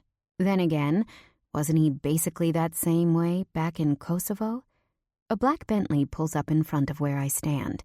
I squint my eyes as I exhale smoke, unable to see within the darkly tinted windows. Who the hell is that? A sharp sting bites my arm, and a dark haze takes me over. 5. I wake up with a headache from hell. My stomach rolls as recognition moves through me. I'm in the back seat of a moving car. It feels like pillows are on either side of me. I blink, but see nothing but darkness. My eyes are covered. The smell of leather and the stop-and-go movement have my head in a pound-and-spin. The vehicle comes to a complete stop, and my stomach decides to heave. Vomit leaves my lips, spilling over my clothes and arms like burned acid. I want to pound my fists and scream, "Get me the fuck out of here!" But I can't move. My limbs are immobile, and voice stuck in the pit of my stomach. My tongue is lead, body sluggish, and nothing is moving as it should. Suddenly, the door opens. Cool night air comes rushing over me. "Oh, shit," a man says angrily. "He's going to freak out. She puked." The smell of my own vomit, combined with what's to come, has me gagging again. I need to stand up and run, but I can't. Tears flood my eyes as my head throbs. Why won't my voice work? Or my body? I need to scream for help. I open and close my mouth, but my tongue is nothing but dead weight. "We have to clean her up." His accent is Albanian, voice cold and devoid of emotion. Chills run through me so deeply that even my bones shudder. My fear is a real, tangible thing. I've been taken by the Mafia Shiptora. I've dreamed of countless scenarios where I'm pulled out of my small closet or my bed, or beside my kitchen sink, stolen, raped, and abused before being left for dead. It was the ending of so many women I knew in Kosovo. Is it mine, too? Wetness slips down my face as I think of my mother, who did everything she could to give me a better life. I love her. I hope I was a good daughter. Will Agran be able to care for her in the ways she needs? A son might be considered more valuable, but a son can never care in the way a daughter does. The tears smear down my face like dripping pain, pooling behind my ears. God, why? Someone lifts me in his arms and walks. The pounding in my head increases with each step, and a new emotion takes over. I need to stop crying and get a grip. I can't let this happen to me. The drugs will wear off eventually, and when they do, I plan to fight. Until then, I'll pretend that I'm just a useless and scared girl. I'm placed on something soft. A mattress? I hear people shuffling around. A door slams shut. My brain tells me there is only one possible reason for me to be on a bed right now. I want to scream, but I don't. It's time for me to figure out my plan. I open and close my fists, tears of relief spilling down my cheeks. My body is beginning to respond, but still, I play dead. Once my hands work, I'll tear the cover from my eyes. A crawling sensation moves from my toes upward. The pessimist on my shoulder reminds me that I'm at their mercy. From the sound of it, countless men have me outnumbered in this room. On the other hand, they're speaking my native tongue. I might not know these particular guys, but I know them. I know how these types think and act. They might believe themselves to be badasses, but in the end, they're humans. They have the same mothers and fathers just as I do. We've eaten the same food, had similar upbringing. These men aren't absolute strangers to me, right? Still, they're the worst of their kind. They are thugs in the most deviant of ways, and I'm nothing but a young girl in their hands. I have to appeal to them as people. I will speak to them only in Albanian. I could make them feel as though I were a sister of theirs, and no one would ever want to rape their sister, right? My arms twitch, sweat pouring from my head and burning my eyes despite the cold numbness I feel in my bones. As a child, I heard the word rape countless times. I overheard women saying it beneath their breaths and in whispers. It's what the Serbs would do with the women they found after they killed their brothers and husbands, but before they killed the women themselves. Killing brings out lust, my mother used to say. After men fight, always hide from them. Someone grumbles. We need to clean her up. Problem is, he'll go berserk if any of us see her naked. I hear the click of a lighter before the scent of cigarette smoke moves into my nose. I bite my tongue. The tears continue to stream. Yeah, but I'm like a doctor. A new higher-pitched voice cackles. I won't touch any parts that are unnecessary. Trust me, just a little looking, some cleaning. The smarm in his voice has my heart pounding. The rest of the men chuckle at his comment. A joke? Please let it be a joke. Just drop her into the shower and turn on the spray. Someone chimes in. He speaks like I'm nothing but a nuisance. When he comes in, he'll know what to do. Someone adds, There's no way I'm going to put her in the shower. I won't risk that. Offer him. Wipe her down. Suddenly I feel a warm towel pressing against my face, neck, and arms. Don't worry, the man says in Albanian, voice calm. No one's going to hurt you. I don't risk moving, but manage to wriggle my toes. More tears arrive as I see that my body is finally able to move again. Don't be afraid.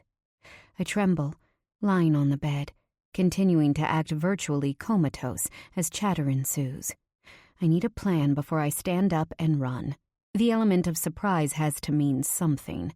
I wriggle my fingers and try to move my arms. They all twitch. One man's voice rises above the chatter. You believe they bumped into each other? Bergdorf Goodman. Natasha saw Olga using my credit card, buying me a fucking tie. The men laugh so loudly that I'm momentarily stunned. I do believe that would happen to you, someone chuckles.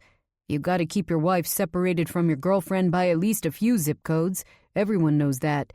Speaking of zip codes, I was at that fancy restaurant downtown last night. The group quiets again. ABC Kitchen. And this guy who's sitting right next to me, wearing a black toupee on his little egg-shaped head, falls off his chair, breaks his fucking nose, and dies of a heart attack. His hair was flopped over like this. Another bout of laughter erupts. It's as though they've forgotten about me. I need to find a way out of here. A raspy voice replies, What did you do? Did the ambulance come? What did I do? I gave back my steak and ordered the salmon. I've got high cholesterol myself. He pauses for a moment. This asshole asks what I did. I'm not about to get on my knees and pump his heart. The only thing left to do was eat my goddamn fish, which wasn't too bad. The group starts laughing again, and I don't know what the hell is going on. Are they about to rape me? Kill me? And they're talking about restaurants? I hear a door opening. Where is she? A deep voice. It's not loud, but extremely commanding. Another man speaks up, explaining the chain of events. He doesn't lie, giving a detailed play-by-play of what happened to me. I listen as closely as I can, hoping to pick up any details about my whereabouts. He says nothing I don't already know. Get out, the deep voice orders. I hear feet scuffling, and then the door shutting. I don't dare to move. Large hands bring me to a sitting position, so my back is against what I assume is a headboard. My entire body is frozen in fear. What feels like pills are placed into my mouth before a glass is brought to my lips. Swallow. Chills move up and down my spine. I know this voice. His tone tells me to do what I was told, but I've never been good at that. With all my might, I spit the pills out and pray it pops out his eye. If he's about to hurt me, I won't go down without a fight. He chuckles darkly as I fume. It's just Motrin. His voice is still calm. I'm not rattling him at all. No need to get feisty. That time he spoke in Albanian. Let's try it again. Your headache is going to get worse if you don't take this. 2 more pills are thrust between my lips, and the cold cup is again brought to my mouth. I want to drink badly. My mouth is so dry. But what's inside? And are these pills really Motrin? I shake my head. I'm scared of him, but also unwilling to give in to my basic needs so soon.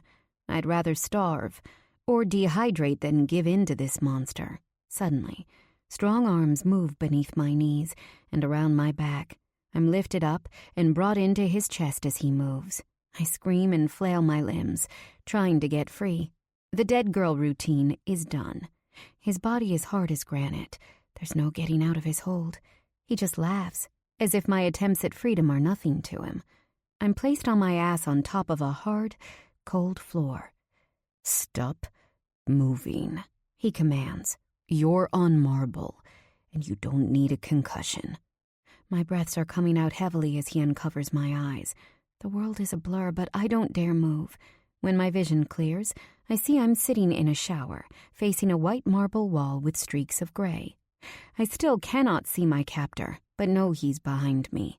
The pounding in my head intensifies, but I try to turn myself around and punch him in the face. Either my reflexes are incredibly slow, or he's extremely fast, because before I can turn around, he places me in a chokehold. Whoever he is, he doesn't want me to see him. Come in, he shouts, gripping my chest between his arm and elbow. I want to fight, but all he does is increase the pressure. I'm not in any pain, but his movement is enough to scare the shit out of me. Let me go, I beg. He doesn't reply. What feels like moments later, a new body is beside me. Nude stiletto pumps and long legs, and then a Russian accent tells me, let me help you. The man behind me loosens his hold, steadies me, and then releases. Raise your arms, she requests somewhat clinically. I hear a door opening and shutting before she says, voice calm, we are alone. I will help you undress and clean. I have to leave. The words leave my lips like a prayer. My body shakes, and my headache is worsening by the second. She clucks her tongue. No, darling, no leaving, only cleaning. Now, raise your arms. My head. I want to continue to speak, but the pounding in my body becomes so intense that I feel like I'm going to pass out from the pain. It feels like I'm on my period, but the pain is compounded by 1,000,000. Cramps rack my body, and my stomach rolls. Black spots swim in my vision when she places pills on my tongue. Just for the headache. Take it. The glass is back on my lips, and I immediately swallow. Anything is better than this. I collapse back into her surprisingly strong arms, my blood throbbing in agony. You need a bowl. She's strictly business. Holding me up from beneath my arms, she helps me to the toilet, holding my hair as I puke. It hurts so bad. When I'm done, I hang my head inside the toilet, unable to move. Your headache is going to settle now. Watch. She takes my bare right foot and, using her fingers, applies pressure in the center of my arch. Like magic, the pain in my head stills. She continues to rub at my feet, putting pressure at different spots. Whoever she is, I am so thankful. Little by little, the pain dissipates. Now, it's time to inhale and exhale lightly. Don't be afraid to breathe. I listen to her, slowly inhaling and exhaling. It helps. When I'm finally back under control, I turn around to her. Hello, she tells me, perfectly defined lips smiling. Her blonde hair is cut in a shiny, sleek bob and looks freshly blow-dried. That was bad, huh? But the medicine is working. Let's wait a little more before we wash you. Who are you? I want to be distrustful, but I also want to weep in her arms from relief. I'm a doctor. I was called in to ensure your safety. Safety? I'm shocked. Yes, believe it or not, he doesn't aim to hurt you. I blink. Who is he? She chuckles. You will know soon enough. For now, let's just get you washed. The fact that you aren't in the basement at one of their warehouses means it can't be too bad.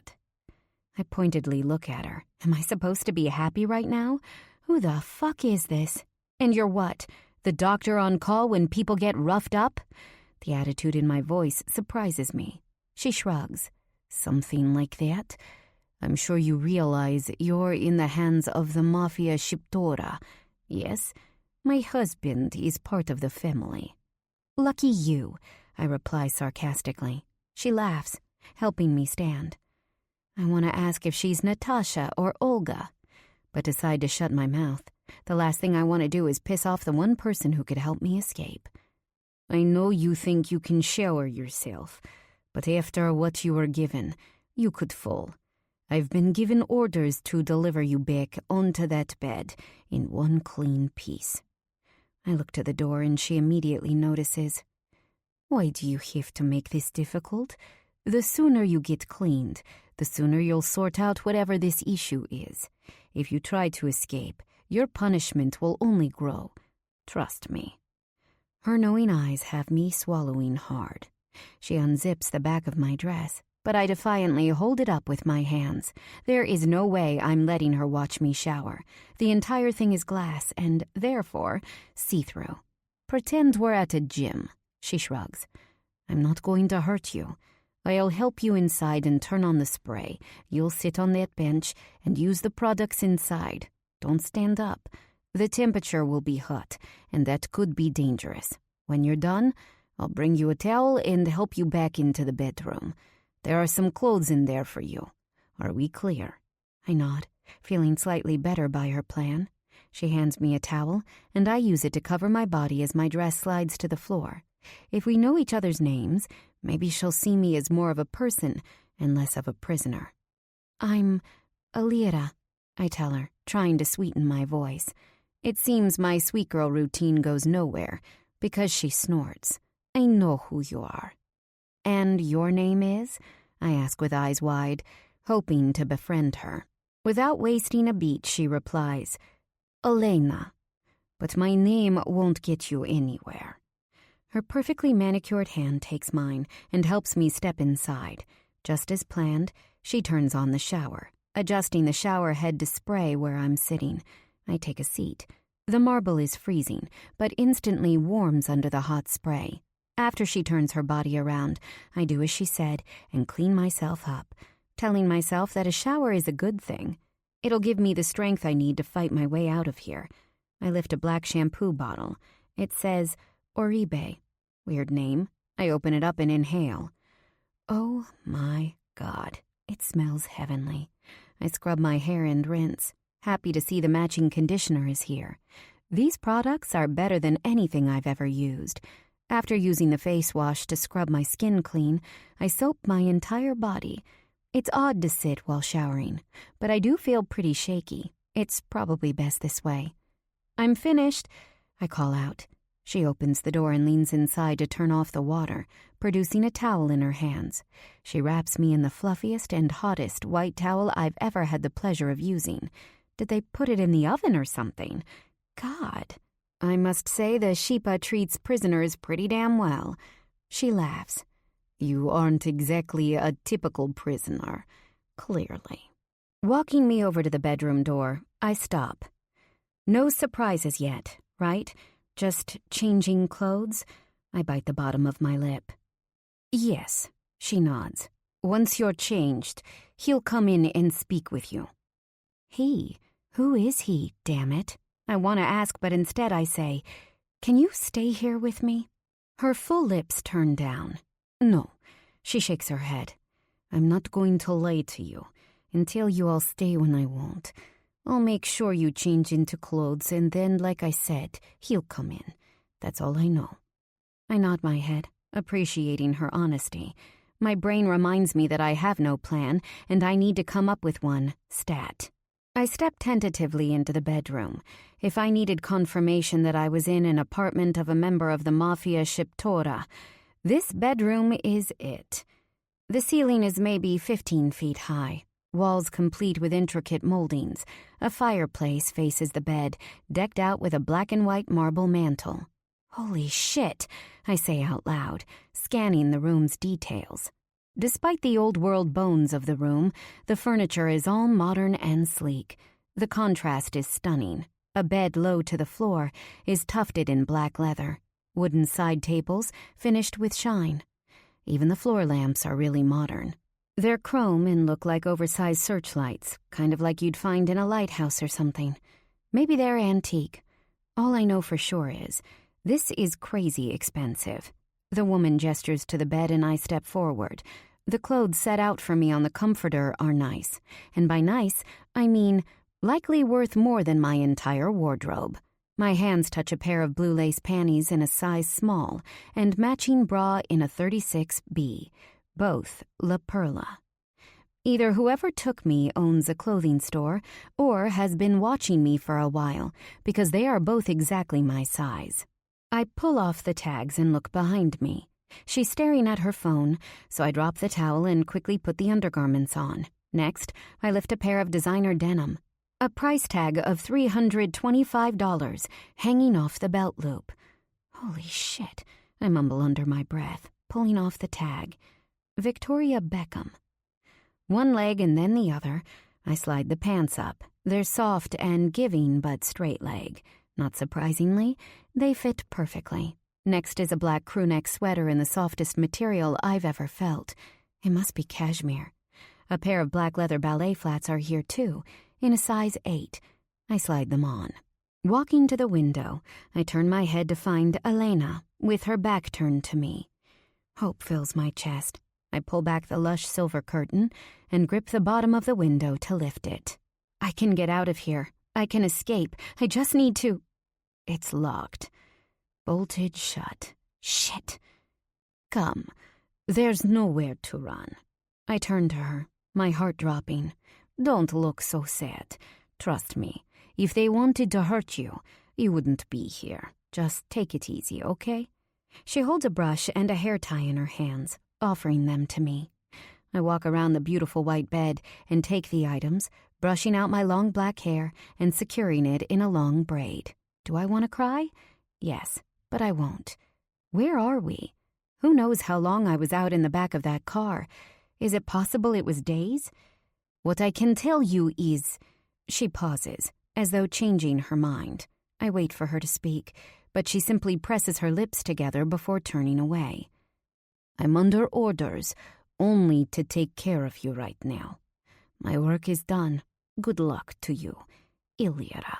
She has the decency to drop her head as she walks out, but then bells ring in mine. Get out of here. I'm curious to see whom the man is that she keeps mentioning, but my curiosity stops when it comes to my life on the line. I hold the door handle, counting to 10 for good measure. Swinging it open, I come face to face with a hard chest encased in a fresh white button-down shirt.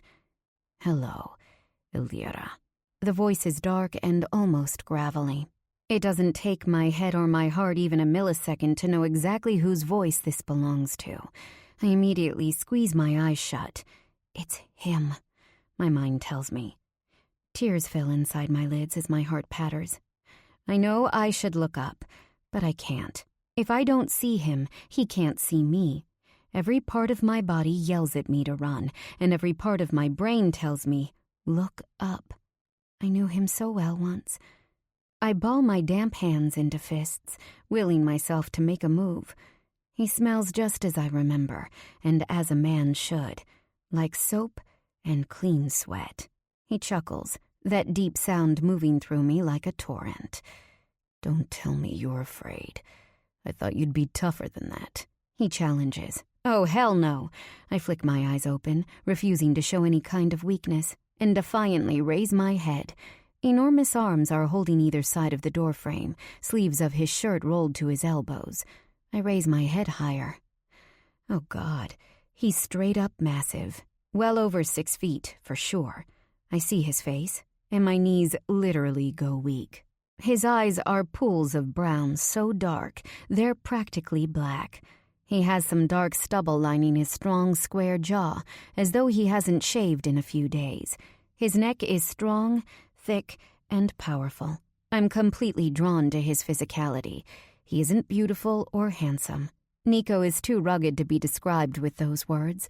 He's dangerous, chiseled, and raw. He is physically everything a man should be. Tall, broad, and lethal.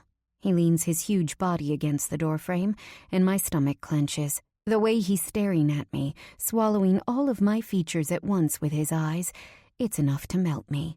I want to blame the warm shower I just took, or the cashmere sweater. But the truth is, my whole body feels hot, and I have the self-awareness to know that it's straight from the man in front of me. I want to jump into his arms. I want to scream at him for not contacting me, slamming my fists into his chest and cursing. I have a million questions, all beginning with, why? I blink, and a shiver runs down my spine.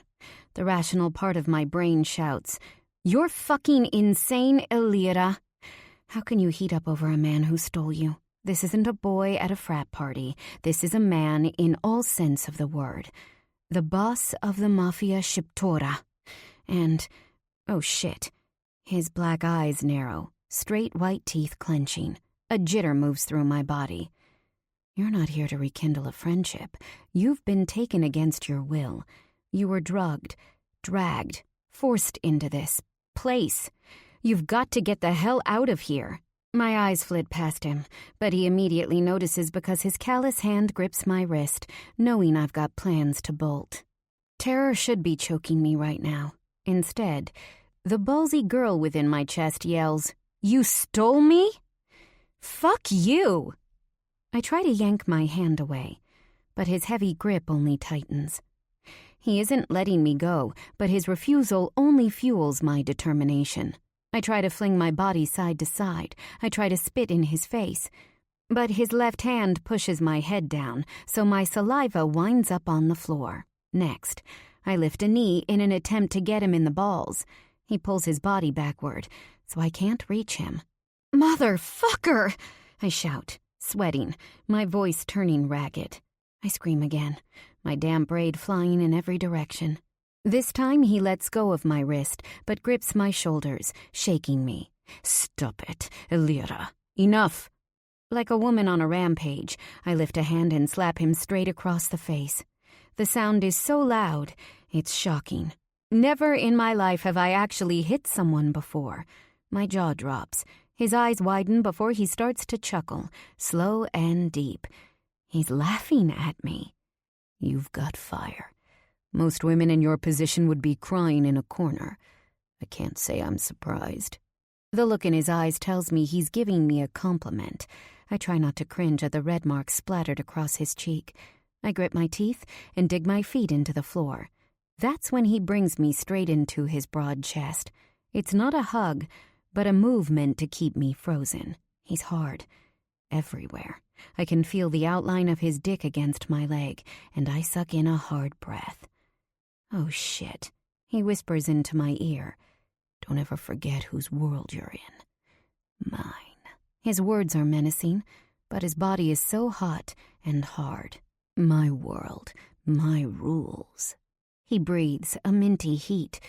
"The next time I send a request for you to wait, you stay right where you are. You don't move a muscle." Shit.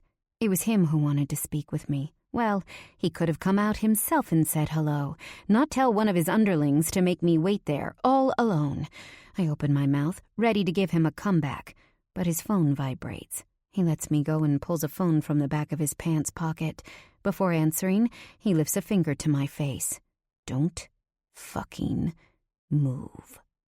He turns away from me and lifts the phone to his ear, snapping, "Do you think this is a game?" He paces the carpeted hallway, taking 5 steps away from me, pivoting, and then taking 5 steps toward me. His voice barely moves above standard volume as he strides forward and back, listening to whoever is on the other end of the line. "I will have my boys on your ass within 24 hours if that shipment doesn't make it. Just complete your end of the bargain." I can see his chest vibrating with rage as he listens to whoever is on the other end of the line. I'm a man of my word, and I always deliver on my promises. Do you hear me? Good. Now get my shit over here before I have a reason to rip your fucking head off. If I were the person on the other end of the line, I'd be pissing myself right now. Hell, I'm not even the recipient of Nico's wrath, and I feel the nerves fluttering in my own stomach. Still, he's so sexy that every hormone in my body tunes into him. There's nothing all-American about this man. No picket fence in his future. No 2.5 kids. Or a dog. Nico is dark.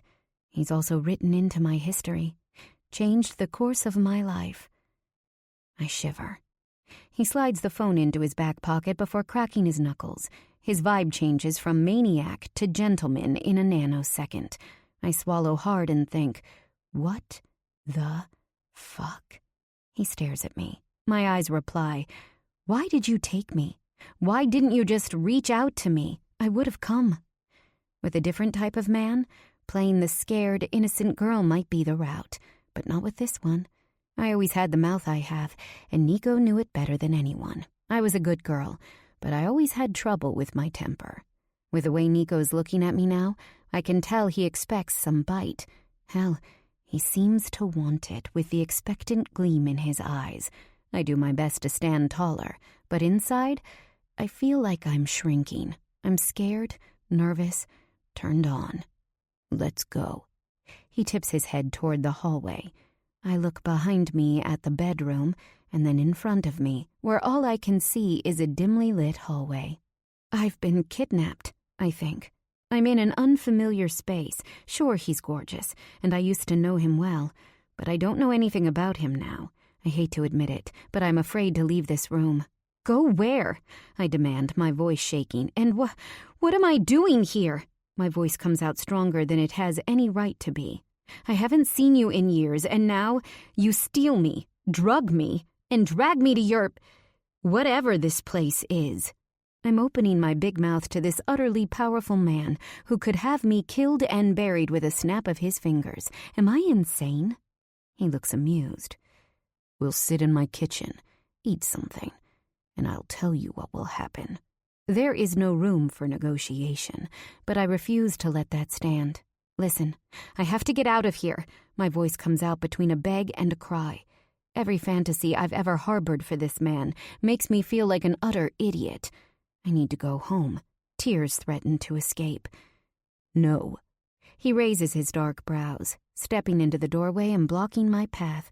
His black molasses eyes flash with an emotion I cannot catch. Yes, I stress. I want to go home. You don't have to hurt me or force me to stay here. If you need to talk to me, talk. And then I'll leave. He steps closer to me, menacing. You aren't going anywhere until I say so. Do you understand me? His voice is cold and final. Common sense tells me, for the sake of self-preservation, it's time to shut up and listen. This man is the last human on Earth anyone with a brain would mess with. But, as usual, my mouth doesn't get the memo. I have nothing to do with you in this life. I just want to go home. An awkward breath breaks free from my lips before I ask, Please? He tilts his head sideways and laughs. You think you have nothing to do with this life? Your father ran the Kosovo Liberation Army. You've been watching this entire story unfold from the start. Don't act like this life is something you've never seen. He shakes his head side to side, eyeing me like he knows something I don't know. My friends and family will come looking for me. My voice breaks. He stands up taller, a smirk lining his lips. The boy you came with thinks you are with your brother. Agran is tied up at the moment, and your mother and best friend assume you're here in New York. No one is worried. I blink. How does he know all of that? I feel frantic, palms sweaty. What are you? Stalking me? A tick moves his throat. His face is so harsh, but the look in his gaze is anything but. I know that look. It's that old warmth he reserved just for me. But something new is there, too. A strange sensation fills my chest. A spot within that I didn't even realize was scarred pulses like a phantom pain. This man I loved with all my heart when I was just a child is back in front of me now. Why? Suddenly, memories that grew foggy over time come back tenfold. His scent, his hands, his power. Desire, hot and slick, pools low in my belly. Before I can question my mental stability, he laughs. I make it my business to know everything about everyone I work with. Huh? I'm confused over what he's responding to. You asked if I stalked you. He smirks again, as if he knows where my head went. I shut my eyes, embarrassed. Oh, fuck that. I'm not letting him take over my emotions. I refocus and take a slow, deep breath. This man stole me. History or no history, I'm essentially his prisoner right now. I can't be fantasizing about him. We don't work together, and we never will. Maybe I understood this life once, but I'm American now. I'm done with my past. I steel myself. Sure you are. Come, he states plainly, as though he's done with the conversation. He turns to move, but then pauses, looking back at me. And don't even try to run. This entire place is fortified, and even with all the security I've got, if you were to get away, I'd scour the ends of the earth to find you. He threatens. I'm completely struck in a way I've never felt before. I don't trust it. I follow him through the wide, carpeted hallway. The walls are painted a light, dusty gray. My thoughts are rampant. A small headache starts up in my skull as a memory flings itself to the forefront of my mind. I was 4. Father was on a business trip. My mother was weeping and my fever wouldn't settle. A gran watched us from the corner of my room. My bed was soaked with sweat. Nico lifted me from the bed, asking why he hadn't been called. He ordered my mother to change me out of my drenched pajamas and to change the sheets. She did as she had been told before calling him back. He brought me downstairs, my head resting on his chest. All I could process was the feeling of safety. Placing me near the sink, he turned on the cold water and let it run against my toes. He brought the water into his large hands and rinsed my legs and arms, one limb at a time. When he pressed a wet towel against my head, I shook like a dry leaf. I did that already, Nico. It isn't working, my mother cried. Nico gave her a look that silenced her. He had her bring more towels. He stood over me, rinsing my hot body until I passed out. The next morning, I woke up in my own bed, feeling weak, but no longer sick. In fact, I remember feeling famished. Nico was near me, sleeping in a chair beside the bed. I thought he'd saved my life. Maybe my memory is faulty. Maybe I was delusional. Is this really the same man? He walks ahead of me now, moving as though he's hardwired for confidence and strength. No matter what, he'll prevail. My thoughts are paused when I'm brought into a huge kitchen, the scent of food from home hitting my nose, reminding me of how hungry I am. It has been years since my mom or I cooked authentic Albanian cuisine. We're just so busy. Days spent cooking are behind us. The kitchen itself is all white and gray marble with stainless steel appliances. The oven is painted a shiny blue. It's gorgeous. Nico nods his head toward a circular glass table, and I take a seat. He glides into the chair in front of me when 2 women enter the kitchen. They're wearing maid uniforms, except black pants and button-down shirts instead of dresses. White aprons are tied to their backs. It's only moments before clean glass plates are set in front of us, along with silverware. The women barely raise their heads as they fill the table with plates of food. Fresh bread is set beside a bowl of tarator, a yogurt and cucumber dish mixed with salt, olive oil, garlic, and herbs. It was my father's favorite summer food. After his death, my mother couldn't bring herself to see it anymore, much less make it. Kakaval, a fried cheese dish, is set down next. And then Albanian-style meze, which is a selection of hard-boiled eggs, cured meat, and cooked vegetable salads. I'm sure you're starving. Elena told me you were sick to your stomach. That wouldn't have happened if you'd just taken the medicine I gave you. He gestures for me to take food, body language serious, hard, and not to be messed with. I fill my plate. He follows suit. We sit in silence, passing the dishes between us. Silently, I take a sip of the drink beside me, a wine glass filled to the rim.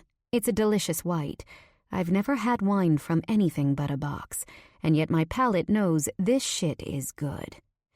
So, he starts, I have you here in my home. Yes, I reply, my smart mouth open. You had your goons steal me, remember? He chuckles at my attitude. True, but that's because you didn't follow directions. You were supposed to wait, but you ran. Yeah, well, I have nothing to do with all of this. I lift my hand, waving it in the air and gesturing around me. He hums. You're in college, studying finance. That's right. Now it's my turn to nod my head. I've worked my ass off to get where I am, and I'm proud. You were always good with numbers. I swallow hard. He is finally admitting to our shared history. Yes, I was. I am. He places a hand over his heart, absently rubbing. It's your brother, he says matter-of-factly. But you probably knew that already. My stomach drops. A gran. It seems he's been stealing from some of my associates. His voice is completely devoid of any feeling. He was dealing for them and keeping a little bit of product for himself. Sometimes he used it. Other times, he sold it. But after a while, people began to notice. He ran to the Shipa for help. I want to blink, but I cannot move. I gave him the money to pay those debts, and now I'm the one he owes. I figured I could use him to do some small-time work, get my money back that way. He takes a sip of his wine, completely unfazed. And then I hear, a gran wants a firm spot in my world. Gave one of my men a whole history that the Mafia Shiptora is where he's meant to be. As we both know, your brother has always been a loose cannon, arguably untrustworthy. I knew him when he was a kid, but I'm a firm believer that people don't change. He stops speaking, continuing to dig into his food. Meanwhile, I'm worried mine is going to come back up. Hearing this about my brother isn't a surprise, but it's painful nonetheless. I take another sip of my wine, hoping it will calm me, or at least give the illusion I'm relaxed. Unfortunately, my hand trembles, and the glass shakes, giving me away. Nico notices, of course. He clears his throat, putting his fork down. There is something I need from you, and if you give me what I want, I'll protect your brother from the other gangs by giving him a spot in the Shipa. You do not have to agree to the arrangement, but if you do, there is no end to it until I decide it's over. He settles into a forward lean position, big arms resting on the glass table and shirt sleeves pulled up to the center of his strong, corded forearms. Everything about him, from his body language to his words, spells dominance. I open and then shut my mouth. Nico looks me up and down, his gaze stormy and hot.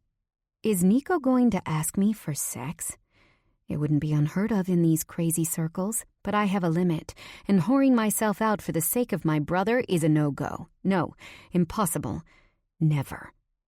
What I need is simple, he continues casually, the look in his eyes extinguished.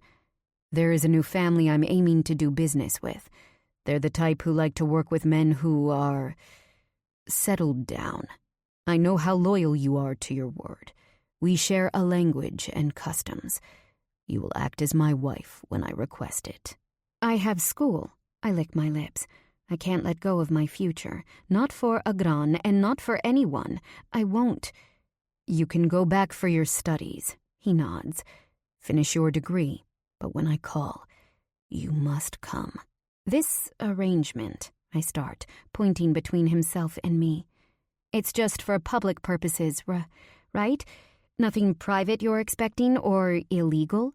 I can't help my stutter. I want to stay strong in the face of all of this. But it's getting difficult. Nico looks over my shoulder, and I turn my head, finding no one behind me. When I refocus on him, he's fuming. He knows what I'm insinuating. He grits his teeth. You aren't my whore, Alira, and I'm not going to ask you to do my dirty work either. His eyes are hard. Is he offended?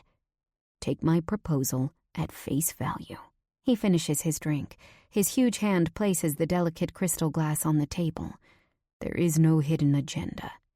You pretend to be my wife, Come when I call you, and act as I expect, and in return, I will bring your brother into my fold, making sure that no outsider kills him. If you walk away, he's on his own. He wants to work for you. He will do a good job for you. I swallow hard. He cocks his head to the side, like he's calling bullshit. Agran's best asset is that he is related to you. I shift, but the weight of my body feels like it's doubled. And if he's within the Shipa, the other groups won't be able to touch him? That's right. Quiet descends upon our discussion, but my mind shrieks. The skeptical part of me is on questioning overdrive. What kind of events would be required of me? He takes another bite of food. We'd travel. Dinners. Things like that. I wait to hear more. Things along the lines of dungeons and sex slave, but thankfully it doesn't come. So all I have to do is pretend we're married? He nods. Yes, exactly. But what about when this business thing you need for me is complete? What will happen to Agran then? His lips quirk up. You're very loyal, Illyra. He's my brother. What else can I say? I want and need Agran to stay safe and alive. This is clearly his best shot. We'll cross that bridge when it comes. I would take this offer then if you are so keen on making sure he stays out of trouble. You'll swear to that? My oath is my bond. I know he's telling the truth. For people like us, honor is everything. I wait for him to elaborate some more, but he doesn't. Surprisingly, I feel my nose twitch. I was expecting him to mention something, anything about before, about what we had, but he doesn't, and I'm not about to either. I just want to get the hell out of here. I want to go back in time and tell myself not to have that damn cigarette. I wish I'd flagged Jack down when he was circled by those girls and claimed him for myself. Instead, I made one fucking choice, and now here I am, in front of Nico, my life on crazy ground. It's late. Nico shifts in his chair. You'll stay tonight and think. Tomorrow morning, give me your answer, regardless of what you choose. I'll have my car bring you back to school. He stands up, twisting the fancy gold watch around his wrist. When you're finished eating, Maria will bring you back to your room. I want to leave tonight. Some of my bravado from before is gone. Beneath the strong girl is plain me, a college kid from Tobeho. Here is the last place I want to stay. Until I have your answer, you aren't allowed to take one step out of my sight. He stands up to his full menacing height, and in this moment, he truly scares me. He doesn't give a shit about what we had, that much is clear.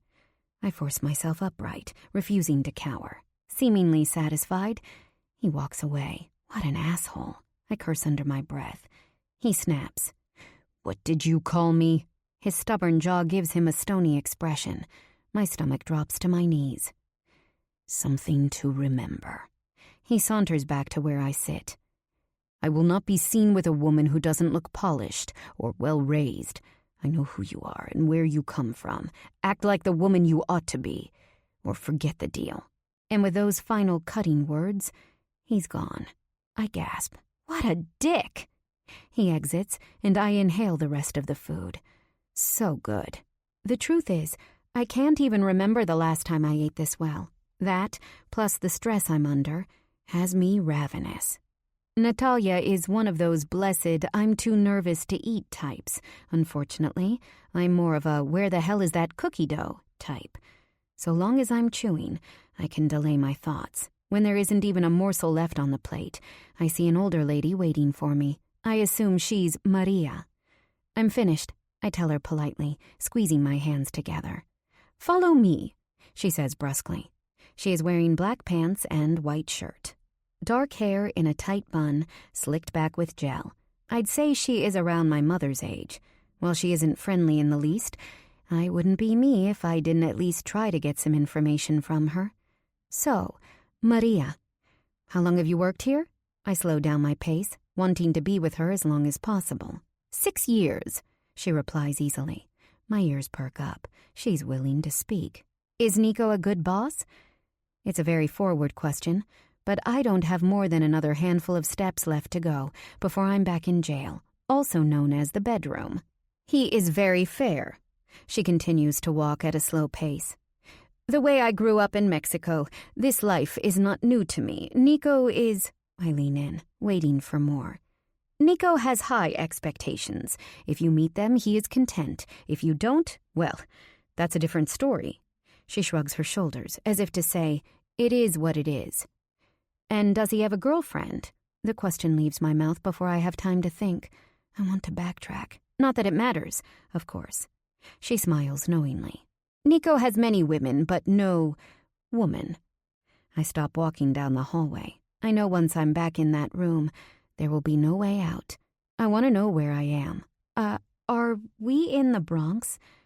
There are Albanian neighborhoods on either side of East Fordham Road, Pelham Parkway on one side, and the Belmont section on the other. My mother has some friends who immigrated to both of those ends. She loves to visit them because she can pick up copies of Illyria, the Albanian newspaper. You're in Manhattan. You'll see where you are when you leave. I glance down at my black ballet flats. I need to ask her more, but I'm not even sure where to go from here.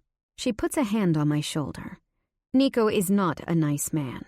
He is very hard, very strong, very commanding, but if you do right by him, he will always treat you fairly. Okay, then. She opens the bedroom door. A set of lace and silk pajama shorts and a matching camisole sit on the bed. Thank you, Maria. There is water for you on the nightstand and 2 pills. Nico requests you take them right away. The door closes behind her. I'm all alone, I think. I raise my head to the ceiling corners. Are there cameras? None that I can see. So I do what any normal girl would do in this situation. I start tearing the room apart, trying to find something, anything. What I'm looking for, I don't have a clue. A key? A photograph? I'll take anything. I slide my hands beneath the mattress, which might be 10 times the thickness of mine at home. Damn, it's heavy. Crawling beneath the bed, there's barely even a speck of dust. I open up the drawers in the dresser cabinets, and they are empty but lined with navy paper that smells like fresh linen. I'm sweating by the time I reach the bathroom, opening up anything that will open. When I'm done, I re-enter the bedroom and plop on the carpeted floor. The only thing I've learned from my search is that whoever cleans this room is immaculate. I stand up, walking back to the door. I press down on the handle for good measure, but I can't open it. Locked. I recheck the window. It's bolted. With my hands on my hips, I pivot, staring at the beautiful pajamas left for me. It dawns on me that if I wear them, it could mean that I've accepted his offer. Will I? Must I? I drop my head in my hands, wanting to cry. Tears threaten, tickling my nose. How much sacrifice must I make for my brother? I know my mother doesn't want me in this life, but what option do I have? And it's not like Nico said he'd hurt me, kill me, or even physically use me.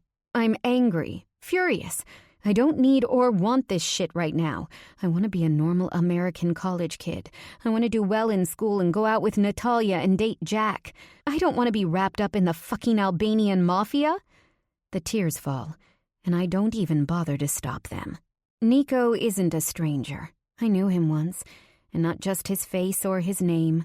Sure, I knew his full lips and slashing dark eyebrows. Even as a kid, I recognized his physical dominance, which has clearly grown with time and age. Nico was strong then, but he seems to be reinforced and hardened now. I also always knew that he was the type of man others could only try to mirror. His outside is all strength and fearlessness and intellect. The type who'd run into a burning building if there was something inside larger than himself to save. And within, Nico is absolute honor and the purest of love. And if others didn't see it back then, it's because he didn't allow just anyone to look inside him. Maybe it was because I was just a child and he wasn't afraid of letting me in. But I was there and I saw him. Really, really saw him.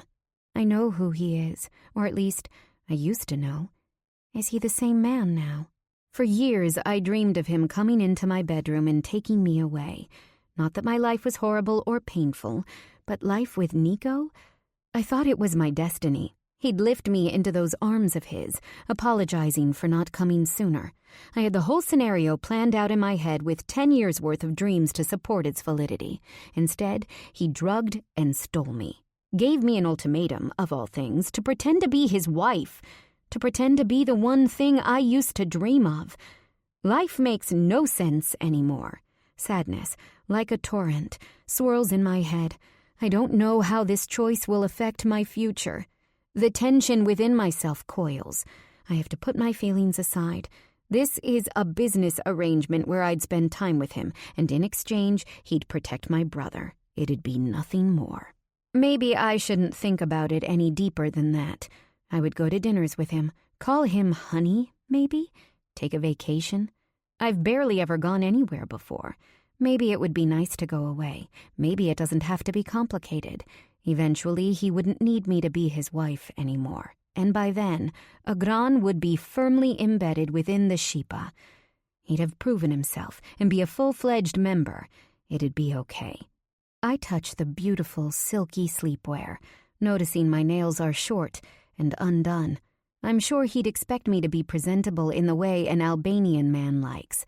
And believe me, I know their type. Tits and ass. Makeup and the works. Not girls who listen to heavy metal grunge and work in shitty diners. This life of his couldn't be further from the woman I am. I have to ask myself, why is he asking me, of all people, to do this?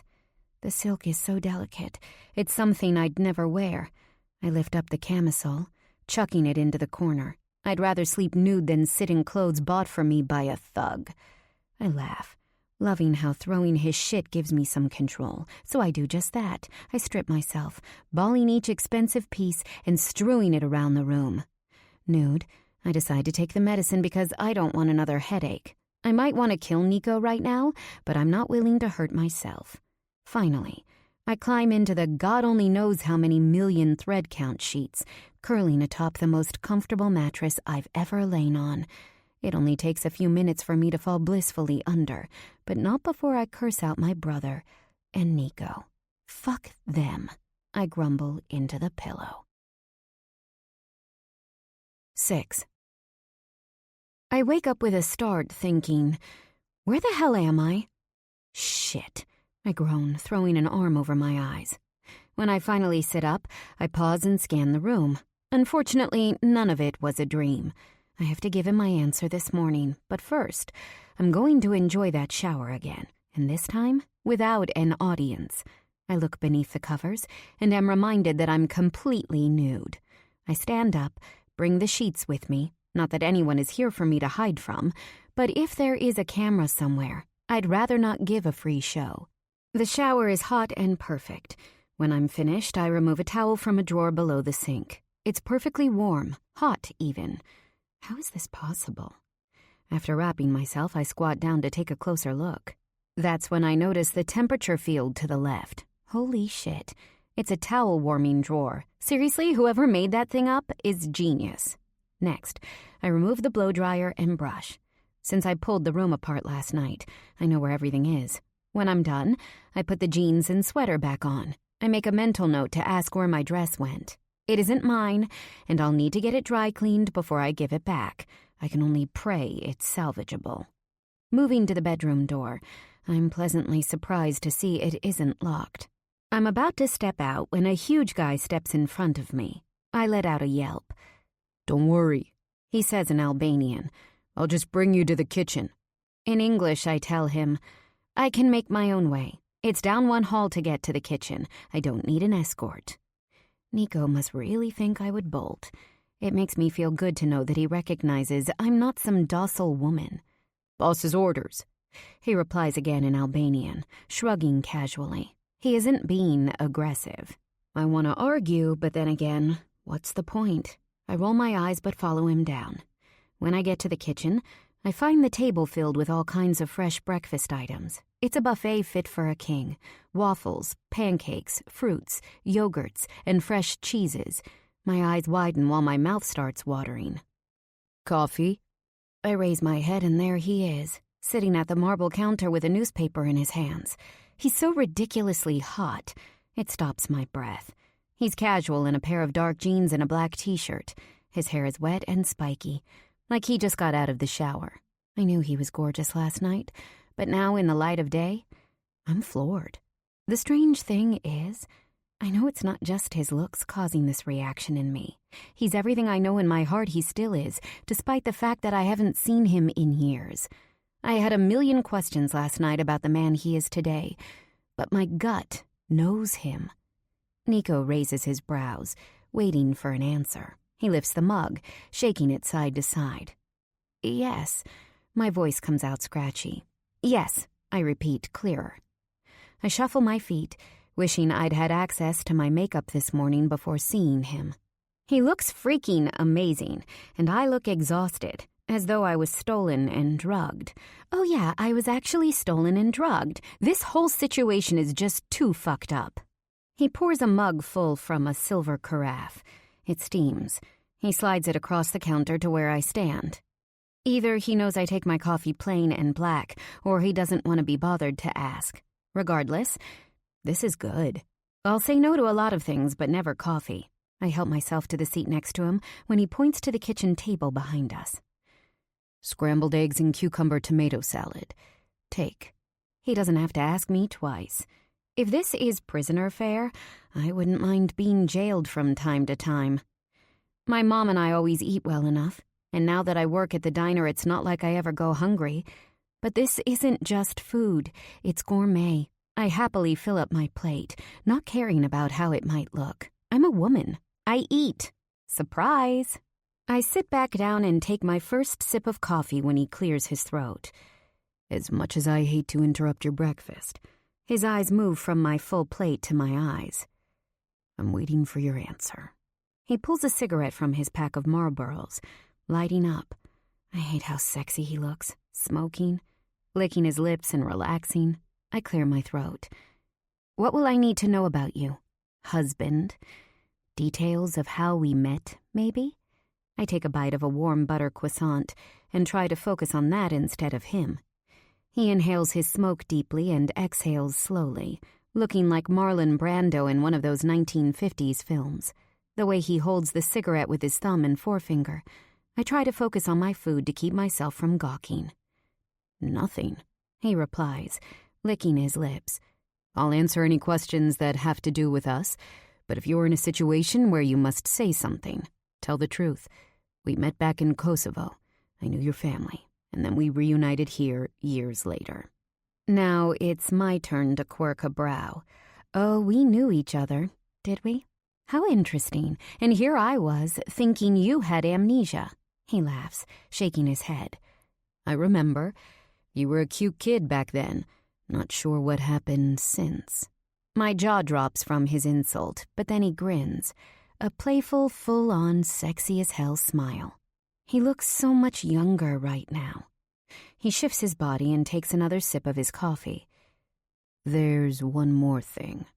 Yeah? I sit up.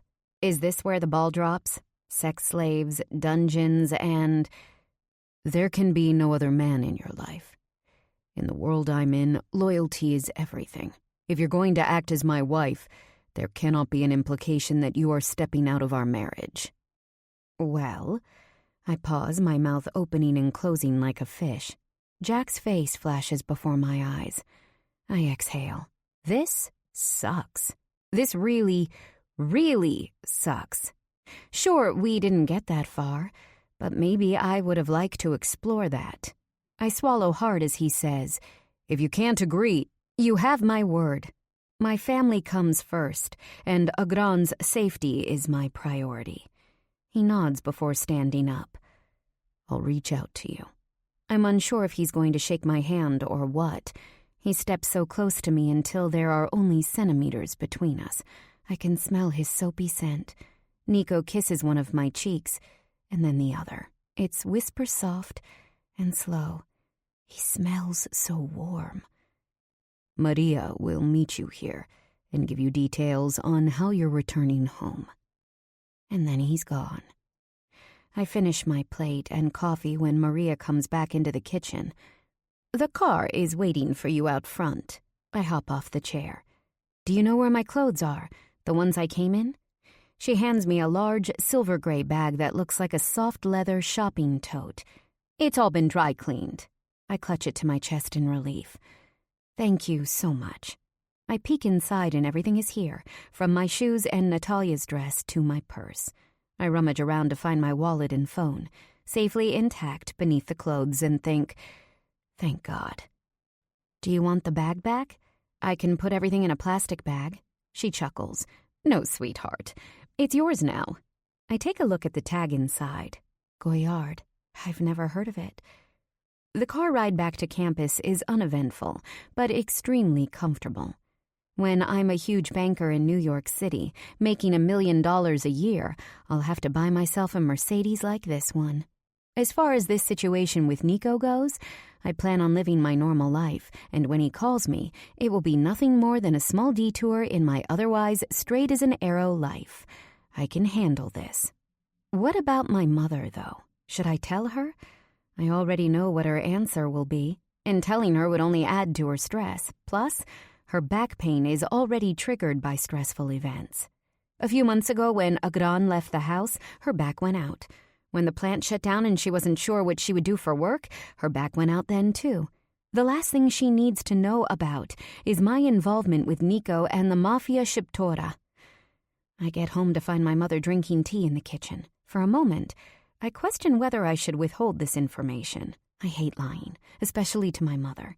But when I see her rubbing her back, I decide my initial thoughts are the right ones. "Hey, Mama," I exclaim.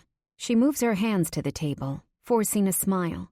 She's wearing a set of freshly pressed pink scrubs, the uniform for the campus cleaning company, so she must be going to work today. "How are you? And your back?" I take a seat beside her. "It's great," she lies. Like mother, like daughter, I think. "Going to do the afternoon shift today." "Are you sure you're up to it?" "I'm all good. Told you I just needed some time, and I even lost a few pounds. A small gift for my suffering." She shifts in her seat, clenching her teeth while refusing to show pain. "How was New York?" She makes no eye contact when she asks, instead lifting the paper in front of her eyes. Luckily for me, her preoccupation with her own lie is a simple cover for mine. "It was fun. Great, even. I've got lots of studying to do today, so if you need me, I'll be in my room." I stand up to leave. "I put some meat and potatoes in the crock pot for dinner." Great. The next 2 weeks are spent studying, working, and occasionally hanging out with Natalia along with Jack and the band. Everything is smooth and simple. Jack hasn't mentioned the fact that I didn't show up or call him in New York. If he's disappointed, he doesn't show it. Jack and I have been occasionally hanging out after our class together, just getting to know each other as friends. All I can do is pray he never makes a move, because then I'd have to end what we've got going on. As of now, I can tell Nico with a straight face that I did nothing against his wishes. I'm allowed to have friends. Luckily, Jack is a lot less assertive than I first thought. Right now, he's safely in the friend zone, where I can have my cake and eat it too. The best part of hanging out with Jack is that when we're together, I don't have to worry about the ever-looming Nico. I can just enjoy myself and act like a regular college kid. In other words, when I'm with Jack, it's time spent not stressing about Nico and when or if he'll call me. The problem is, the moment, and I mean the moment, Jack walks out of my sight, Nico barges into my brain. I shouldn't compare the two men, because one has zero to do with the other. Nico is the king of the Mafia Shiptora, a completely unattainable and dangerous-as-hell man who I should run far, far away from. And Jack is the man from my college world, a cool, calm, and sexy musician. I'd be lying if I said that Jack makes my heart race in the way Nico does. Mafia aside, Nico knows me in a way Jack never could. He knows my history and my family. He knows parts of me I've never shared with anyone, and it's frightening to admit, but there are parts of my heart that only Nico can ever own. Anyway, Jack isn't pushing to be anything more than friends, and of course, neither am I. It's Friday afternoon, which is a really busy time for both Jack and me. Either I'm working at the diner or studying and doing homework in the library, and he's always with the band. But last night, when he texted me to come listen to them practice, I jumped at the chance. I've been listening to their songs on the internet nonstop, and I'm totally in awe of them. I just know deep in my gut that they'll be huge one of these days. Right now, I'm sitting on the floor of one of the studios in the music department and completing a statistics assignment while the band is working out the kinks in a new song Jack wrote. It's taking me a lot longer than it should to complete the assignment, but it's so interesting to watch. The whole process of completing a song is surprisingly tedious. I'm happy, though. At this moment, listening to the band feels so surreal. The whole trouble with Nico feels like nothing more than a bad dream, and my life is just as it should be. Simple, American, organized, and... My phone buzzes, and I jump like I've been stung, hands turning sweaty.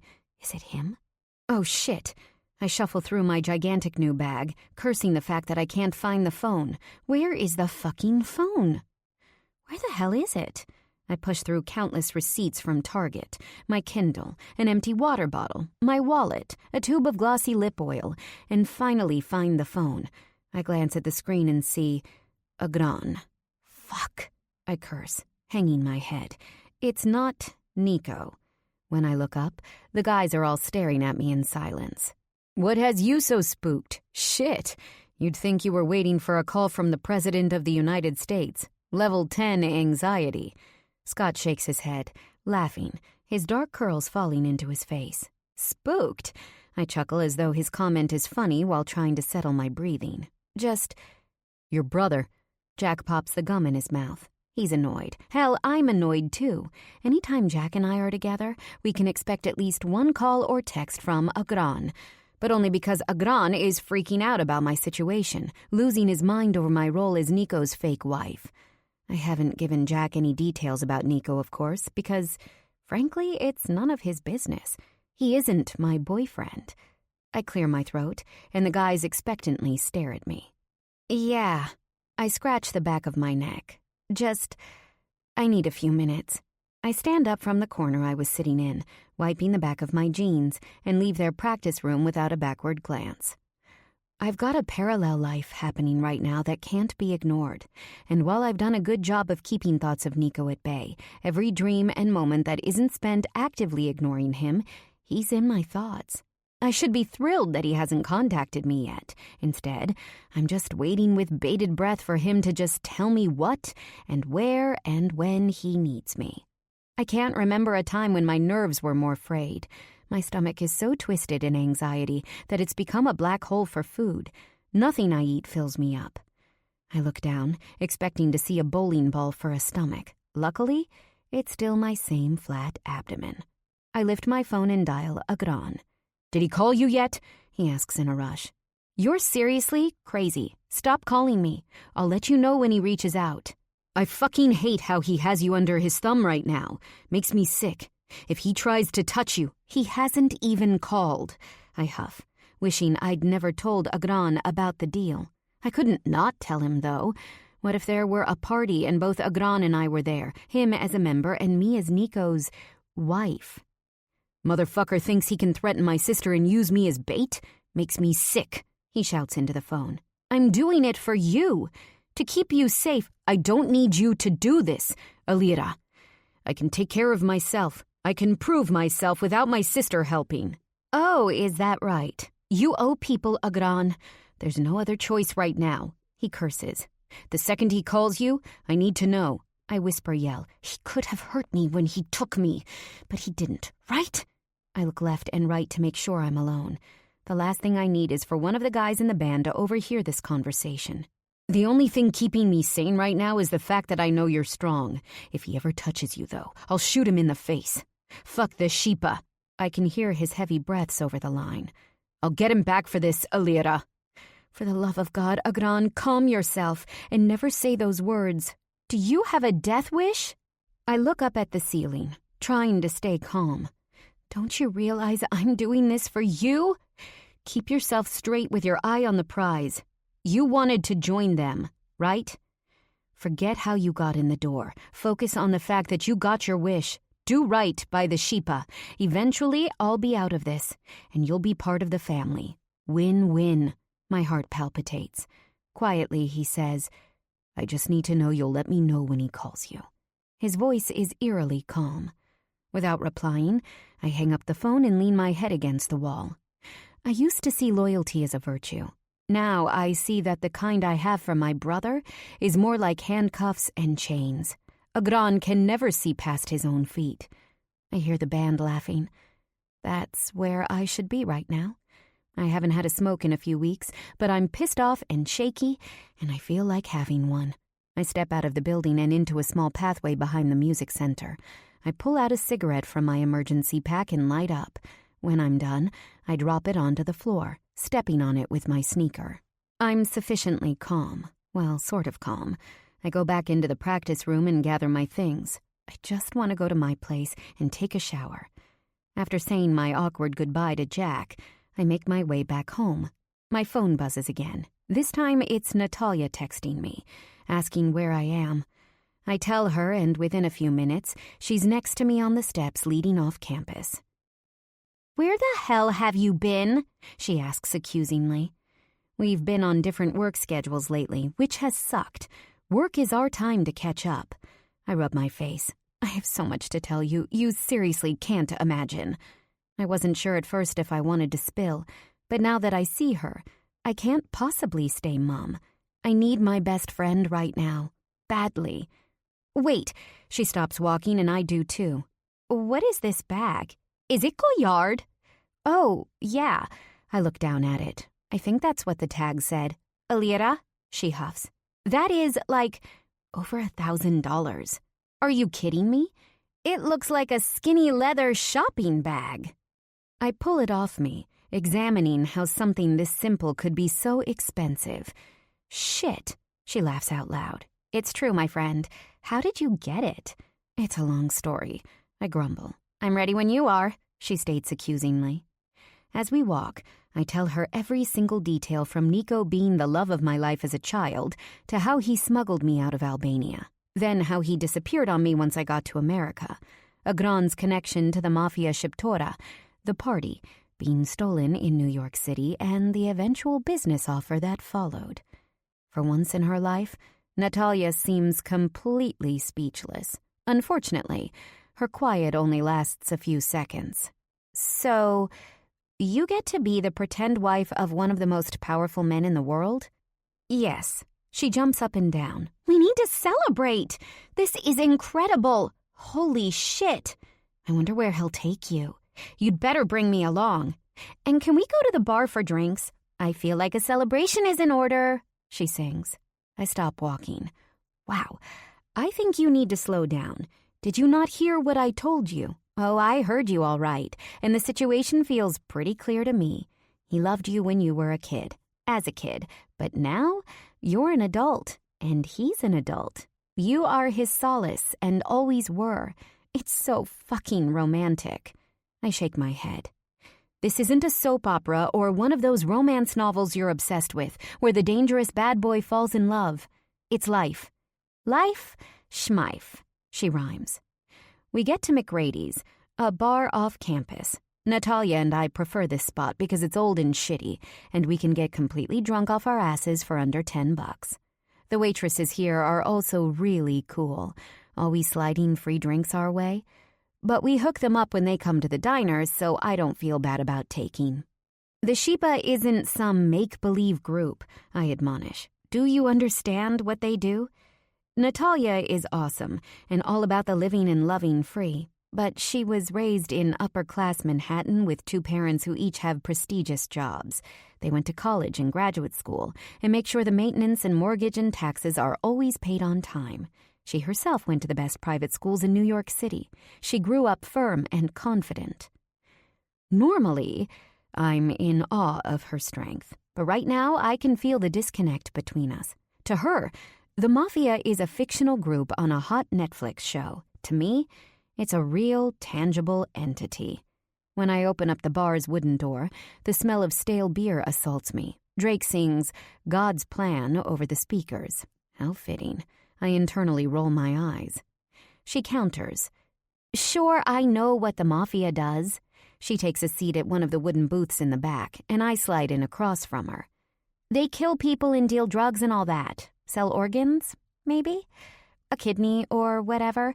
By the way, you know you don't need more than one kidney. She pushes her tongue into her cheek. My eyes widen and she starts cracking up. Seriously? What kind of best friend do I have? She continues. Look, I know this shit is crazy. I mean, the man is willing to do whatever it takes to get what he wants. You ran away from him at the party and he stole you back. But if you already accepted his proposition, why not go ahead and enjoy it? Seriously, I don't even see the downside. You're young enough to enjoy this without affecting chances of marriage and kids and all that. And anyway, you have to protect your shithead brother. Oh, I'd love to see what the Mafia life is like. As a bystander, of course. Like a fly on the wall. A beautiful fly. Not the kind you want to swat. I'd take fake wife, too, if it was offered to me. Candace, one of the bartenders, stops over to our table. What do you ladies want today? Pretty early to be drinking, no? She skeptically looks between us, and I don't blame her. The only patrons here right now are the old drunkards who spend their days wallowing in sorrows. Natalia peps up, smiling. Do you have champagne or something? We're in a celebratory mood. She quirks up a brow, and I can't help but chuckle. I don't want to laugh, because nothing about this is funny. But Natalia is lightening the situation some, and part of me wants to let her. I got something good, Candace smiles, walking away. A few moments later, she returns with a cold bottle of champagne tucked beneath her arm. Where'd you find this? Natalia says excitedly as Candace sets 2 flutes in front of us. For the special customers. She pops the cork and pours us each a full glass. The bubbles spring to the top. Enjoy, ladies. Natalia lifts her glass as Candace steps away. I know that you're overwhelmed. Let's just get shit-faced right now. When you can't see straight sober, getting drunk will help you see things clearly. So we do just that. I drink 2 glasses of champagne, one after the other. It doesn't take long for the room to sway. Seen straight now? Natalia giggles, leaning forward against our table. How dangerous is Nico? How hot is he? He's ridiculously gorgeous. I imagine his body. So powerful. When I bring my gaze back to her, she's smirking. He'd never hurt me, but he hurt others. I know he did. But he had to. The Kosovo Liberation Army was a guerrilla force. They rebelled against Serbian domination. In the end, even though the Serbs displaced over 90% of our population, the KLA managed to win our freedom. Nico won it for us. They did what they had to do to gain independence. Violence was just the way. I don't know. She starts sitting back. On one hand, I'm afraid for you. But on the other, I'm like, hell yes. He doesn't expect you to do anything illegal, right? I shake my head. No, but no other men. Oh, that sucks. Jack was cool. She raises her cup. Goodbye, Jack. You're crazy, I mumble, knocking our glasses before taking a huge gulp. What I'm confused about is, and don't take this the wrong way, why you out of all the other potential women? I mean, sure, you're gorgeous and smart, but a man like him probably always does things with thought and calculation. Why you? Why Elira? I've asked myself that too. There are tons of Albanian girls who'd give their right tit to be his arm candy and pretend to be his wife. Why steal and drug me and then put his foot on my throat by using a gran? Let me think. She pauses, taking another sip of her champagne. You'd be his fake wife, not real. Natalia glances up to the ceiling as though a big idea is forming. So, if it ever came to it, a person who isn't his wife might be forced to testify against him in court. Her eyes come back to me, sparkling. For all you know, he's being watched. And if you're seen with him, then you'll be watched too. This worries me. I'd never speak out against him. I just wouldn't. My jaw drops open as the truth hits me. I guess that's why he wanted me to be the wife. It's like a eureka moment. In Albanian culture, when you give someone your besa, or your trust, it's like a code of honor. By agreeing to not give details of what I hear and see, he knows I wouldn't tell a court what I saw or heard. Other girls might swear it, but he trusts me. He trusts my word because he knows me. Another woman? He couldn't be so sure. And let me guess, you were tough as nails with him? I nod. So you proved to him what you're made of. You showed your strength, and you showed your loyalty by how far you'd go for your brother. Who else could he trust as his acting wife? Of course, you'll hear tons of illegal shit while you're at his side. Another woman would gab. She'd get scared and fold. Or both, but not you. Oh, God. I drop my head in my hands, groaning. You're a genius, Nat. She pours us the last of the champagne. This is why we should always talk, because we come up with the best ideas together. She shrugs her shoulders. Okay, so now what? I bite my bottom lip. Now what? She repeats my question as though it is the dumbest thing she's ever heard. You pretend to be his wife and enjoy the shit out of it. That's what. You've already agreed, and your brother's safety is on the line. There's no taking it back. And if you had to ever testify, my mom would counsel you. My only request is that, secretly, you tell me every dirty detail. I want to know about the guns, the drama, and of course his dick size. My laughter could probably be heard from a mile away. I'm about to reply when my phone buzzes on the table. My eyes, like laser beams, zero in. It's him! I squeal. My hands shake as I lift the phone, reading the texts. Nico. My credit card is on file for you at Bergdorf. Go shopping. Nico. Dinner Saturday night. Me. You can pick me up from 525 5th Street, apartment 6E. I gave him Natalia's address. If my mom saw him, she'd freak. I hate lying to her, but telling her would only bring her unnecessary anxiety. Anyway, it's not a lie. More like an omission. My stomach drops low, eyes widening. I'm shocked. I'm scared. Hell, I'm excited. Did I really just tell him to pick me up? I can't deny the fact that he's gorgeous and powerful and rich, and I'm about to play make-believe with the kingpin of the Mafia Shiptora. Give me. Natalia grabs the phone out of my hands like a starved animal searching for food. She reads the texts, mouth smiling so widely that I'm afraid she might break her face. And then she finally shrieks, "Holy shit! Holy fucking shit! We're going shopping!" I find myself yelling with my best friend in excitement. We both stand up, jumping up and down together like we just won the lotto. The bartenders are laughing, not understanding what is going on, and frankly, neither do I. All I know is I'm about to embark on a crazy journey. 7. To save money on parking, Natalia and I decided to take the bus to New York City. The entire ride was spent with each of us listening to music through our earbuds and staring out the window. I'm comfortable in a pair of loose, wide-leg jeans and a white t-shirt tucked in. I also found this cool silver and gold-studded belt that I decided to wear for this momentous shopping occasion. If we're shopping at these fancy places, I figured I should try to look laid back but fashionable. Natalia is dressed in a black jersey dress that she calls her potato sack dress. It's so unsexy that it's sexy, showing off her shoulder tattoo and the outline of her amazing, curvy body. Entering the famous department store Bergdorf Goodman, I feel like I've been dropped into an alternate universe, complete with the fanciest shit money can buy. Luckily, Natalia is my guide. She navigates us through the store. It's like my mom's backyard. She swiftly walks us through sections of designer diamonds until we step into an elevator where we're whisked to the 5th floor, 5F, Contemporary Collection. The elevator door opens to 3 life-size mannequins in trendy clothes. Designer names are written on the store walls in spray paint. I haven't heard of any of these brand names, but according to Natalia, whoever makes it to this floor of Bergdorf's is hot. I barely have my bearings before Natalia is lifting size 6 clothes off racks with surprising ease.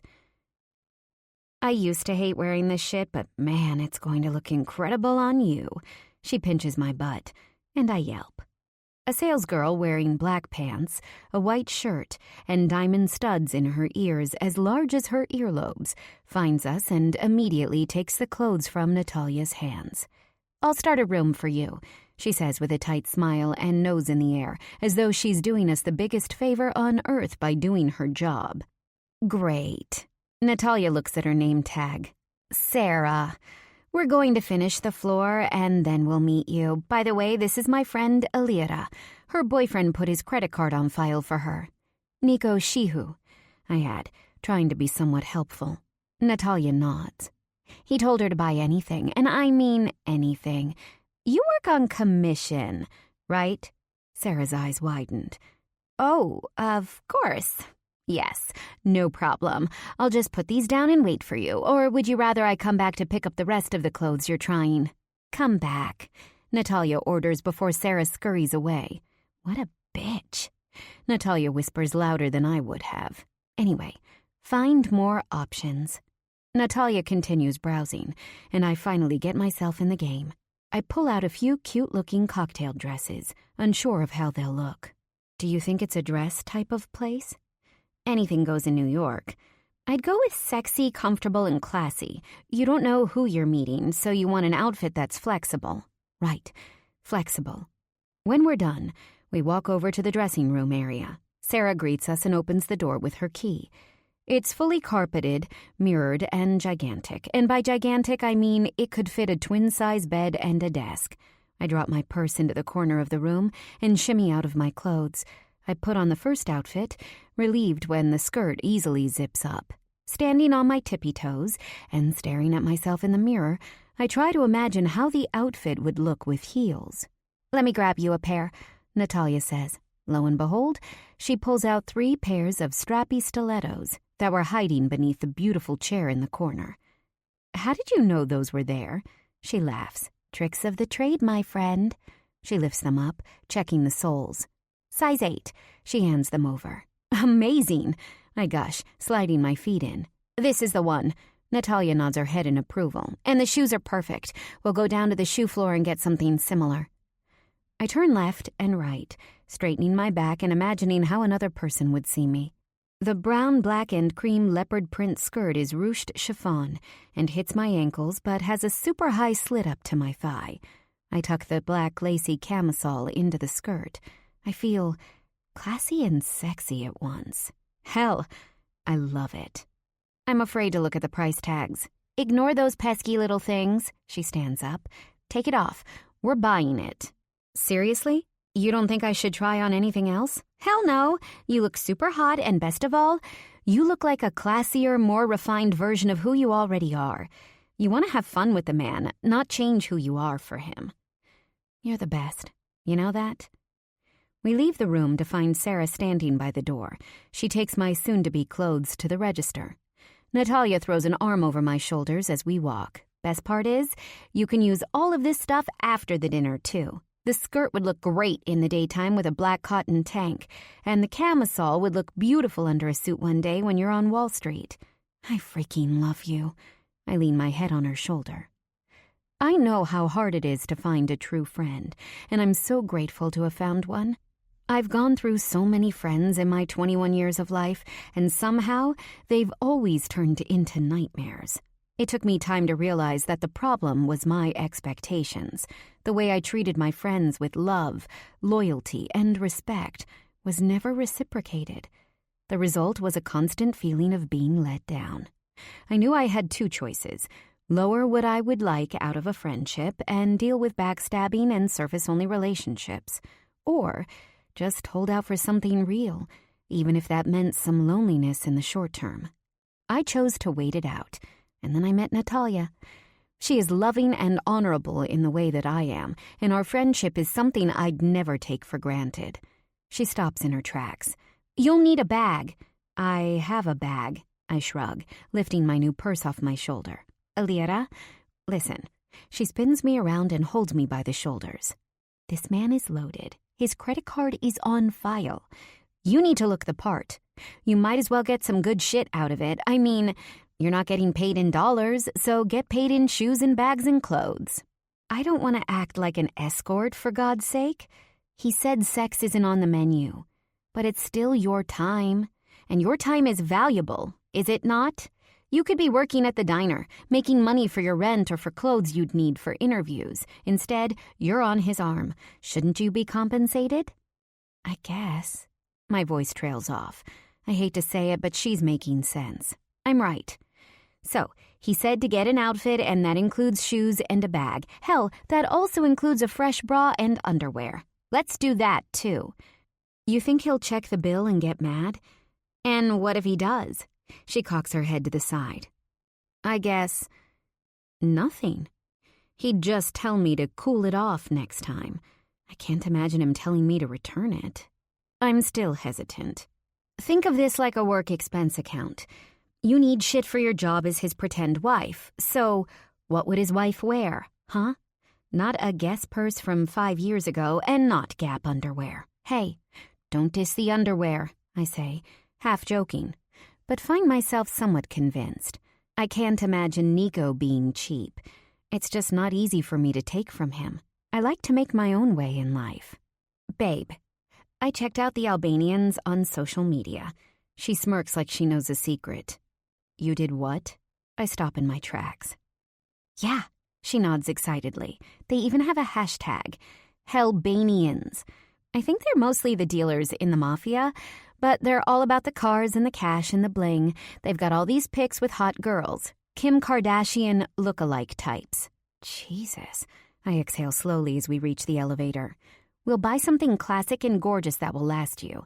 Something really fucking expensive, too. Chanel.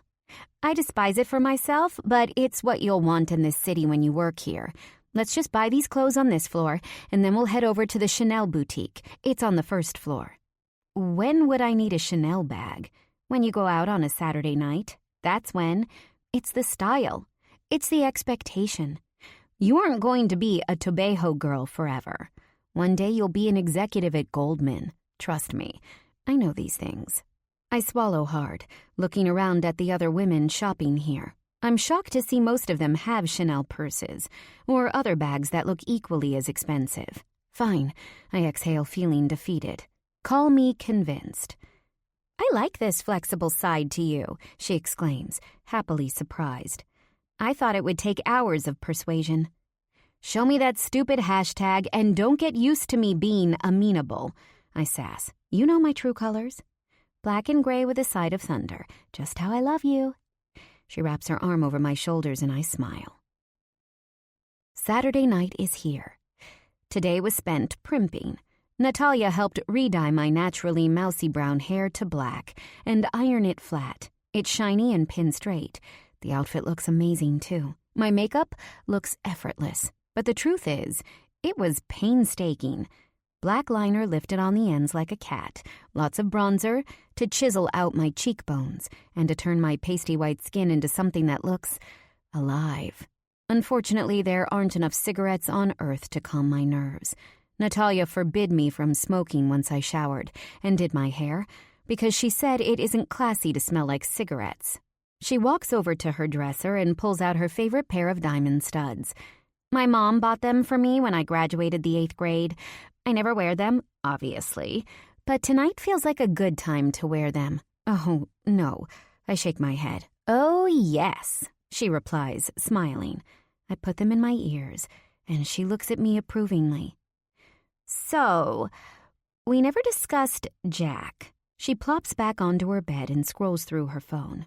What about him? Well, Nico forbid other men, and yet you and Jack are still seeing each other. I mean, we made out the night we met and in the van to New York City, but that's all. He's great, and I like spending time with him. Does Jack know that you have no intentions for more? She raises her brows. Because Scott told me the other night that Jack's totally into you. Scott? I turn around, smiling. Natalia flushes. Yep. God bless the man.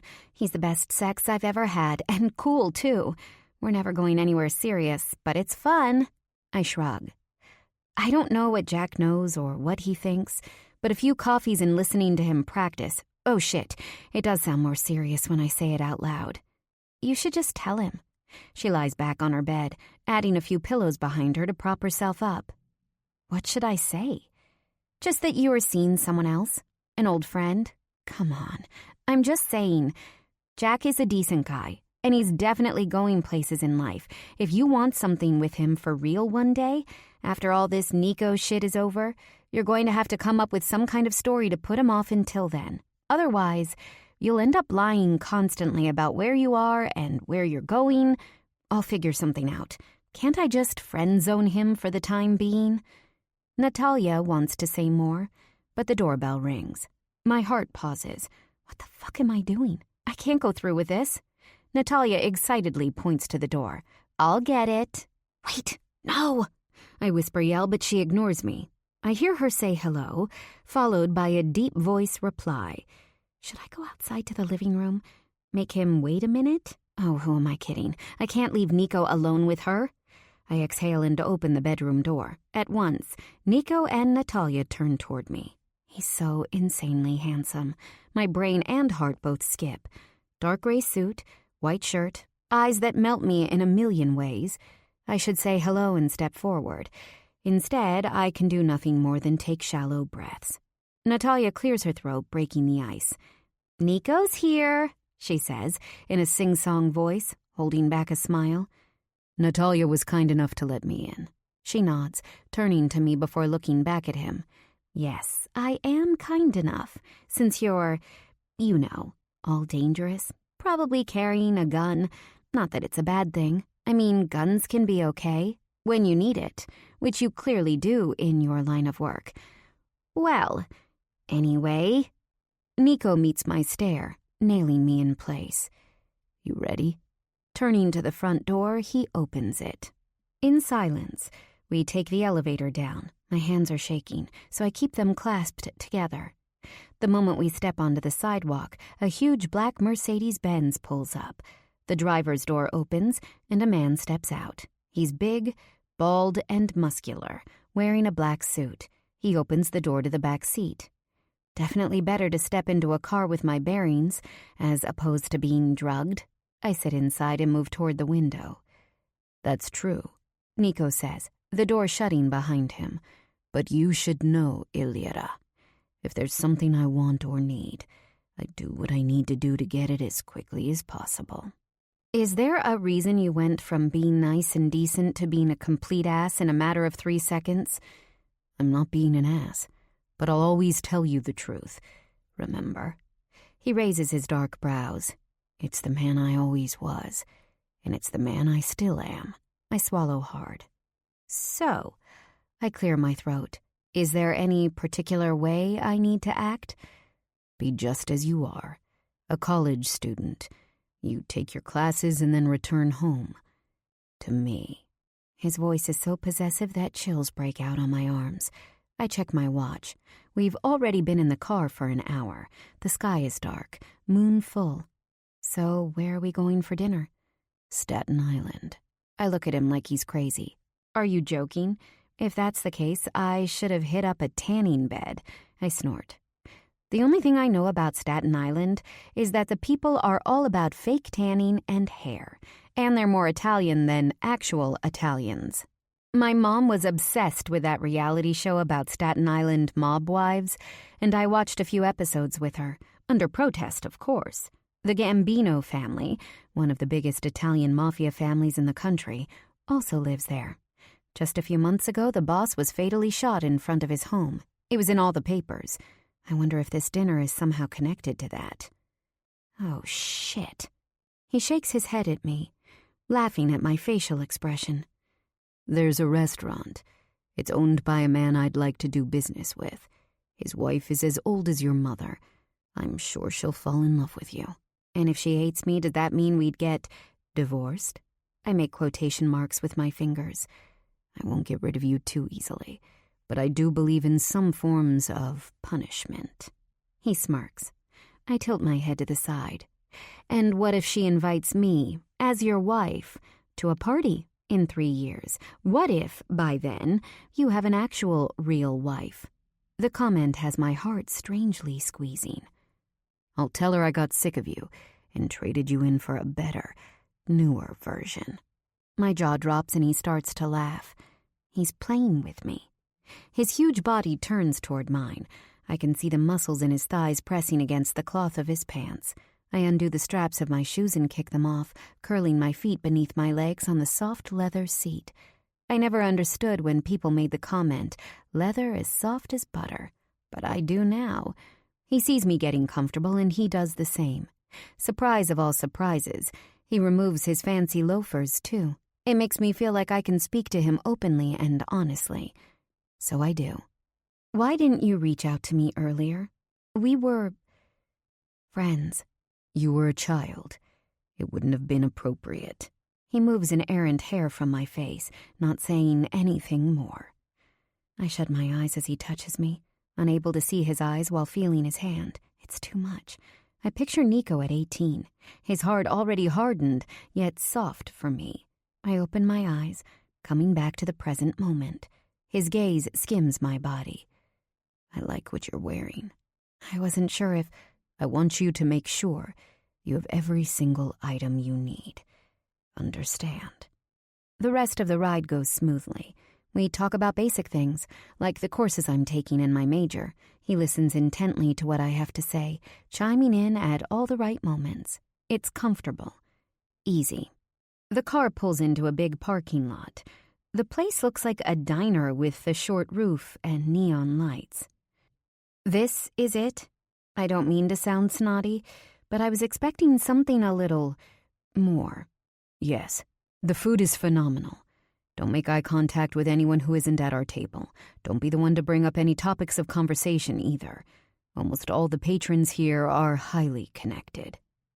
Suddenly, it hits me that I'm about to have dinner with someone from an Italian crime family, and the man I'm with is arguably even more dangerous. I'm not ready for this.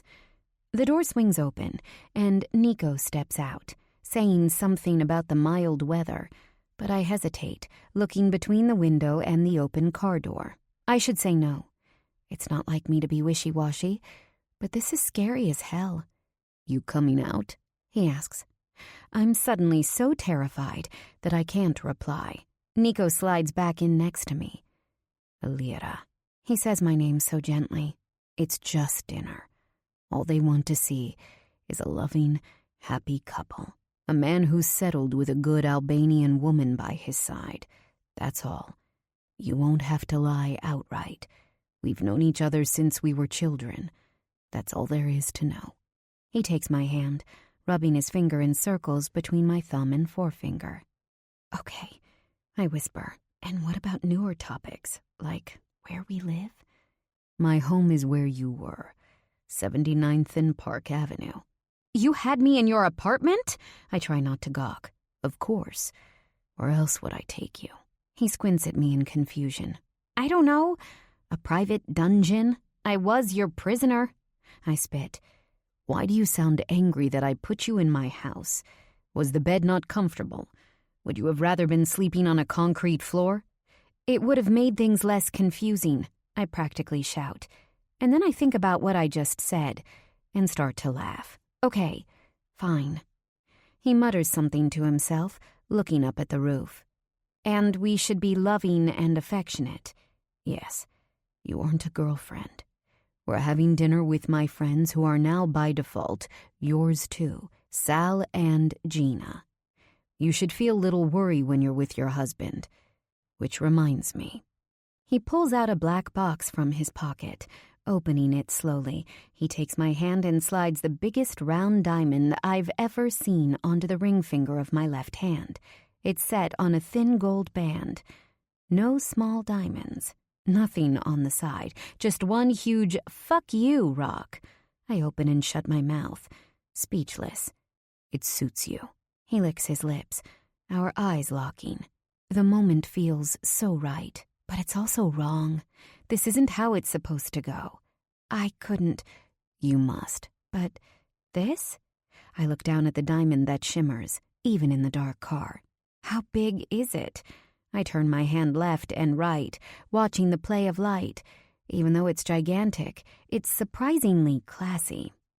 Big enough for you to say, "Thank you, Nico. Should I take my top off now or later?" I give him the middle finger, trying not to laugh but failing.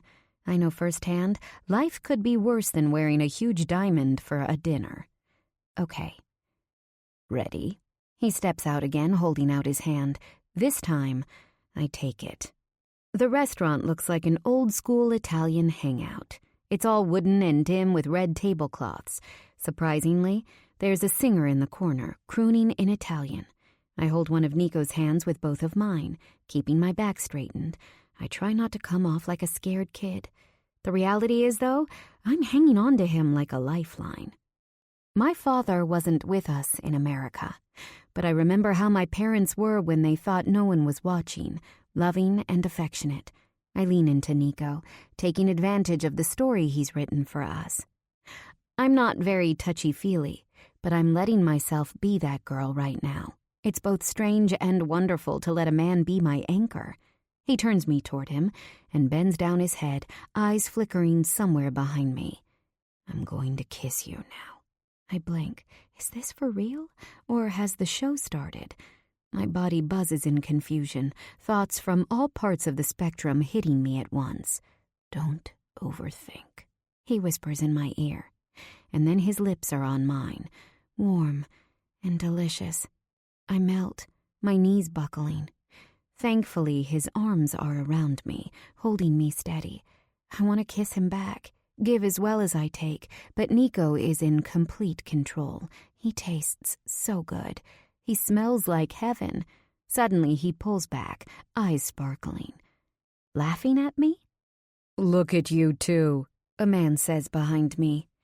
"Hey, Sal." Nico turns me around and I step to his side. The men shake hands amicably. Sal is a heavy-set older man in a pair of dark slacks, a button-down shirt, and a checkered blue tie. Very formal, but he looks old enough to pull it off. I'd say he's in his early 70s. His wife is exactly as I would have guessed, probably in her 60s. Huge boobs encased in a black shirt, nails an inch too long, painted pink, bleached hair sideswept and puffed. She's the mob boss's wife in all senses of the word. "You must be Nico's wife," she smiles happily. "So beautiful." Her Staten Island accent is so strong, syllables missing and the letter W inserted all over the place.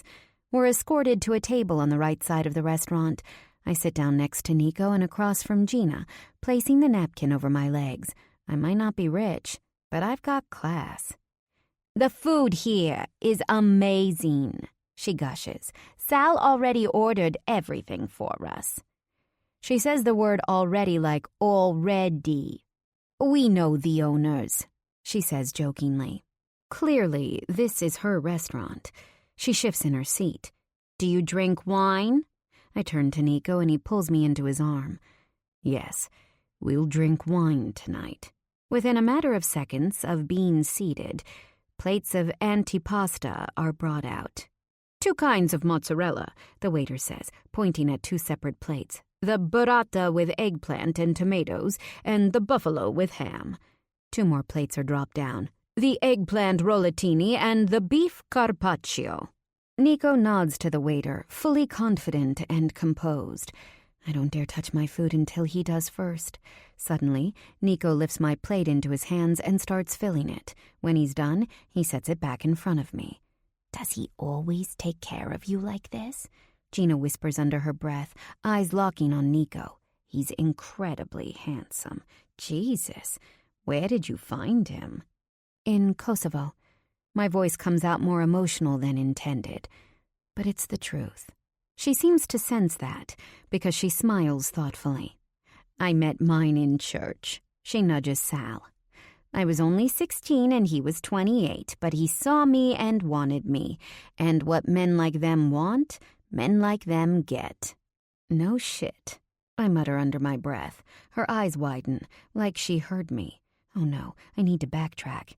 She tilts her head back in laughter, clapping her hands together. "I like you."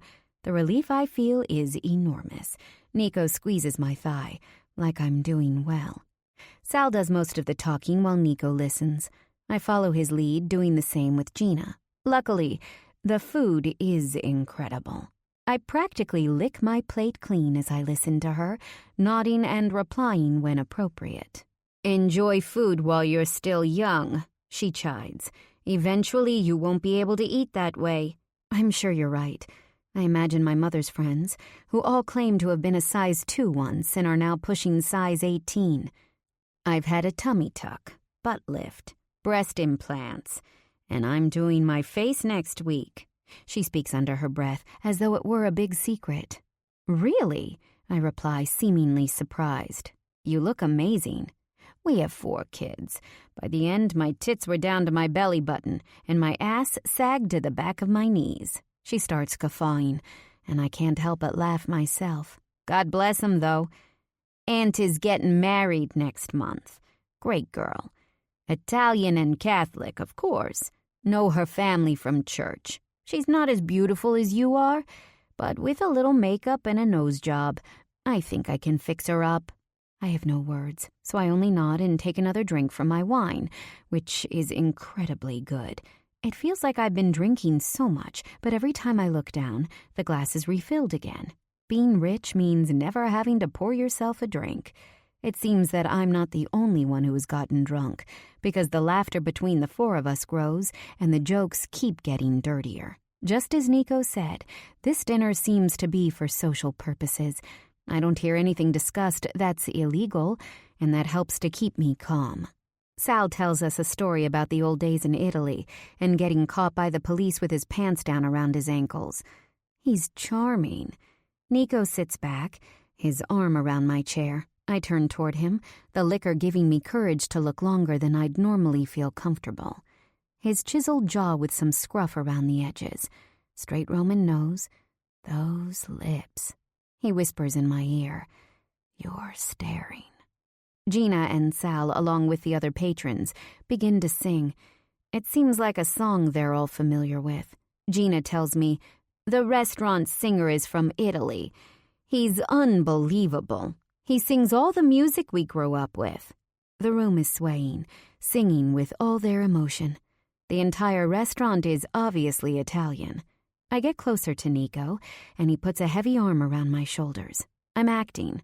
This is all an act. Nico doesn't love me. I'm not his wife. I'm just someone he used to know, someone he can trust. The song finishes, and the restaurant settles back down.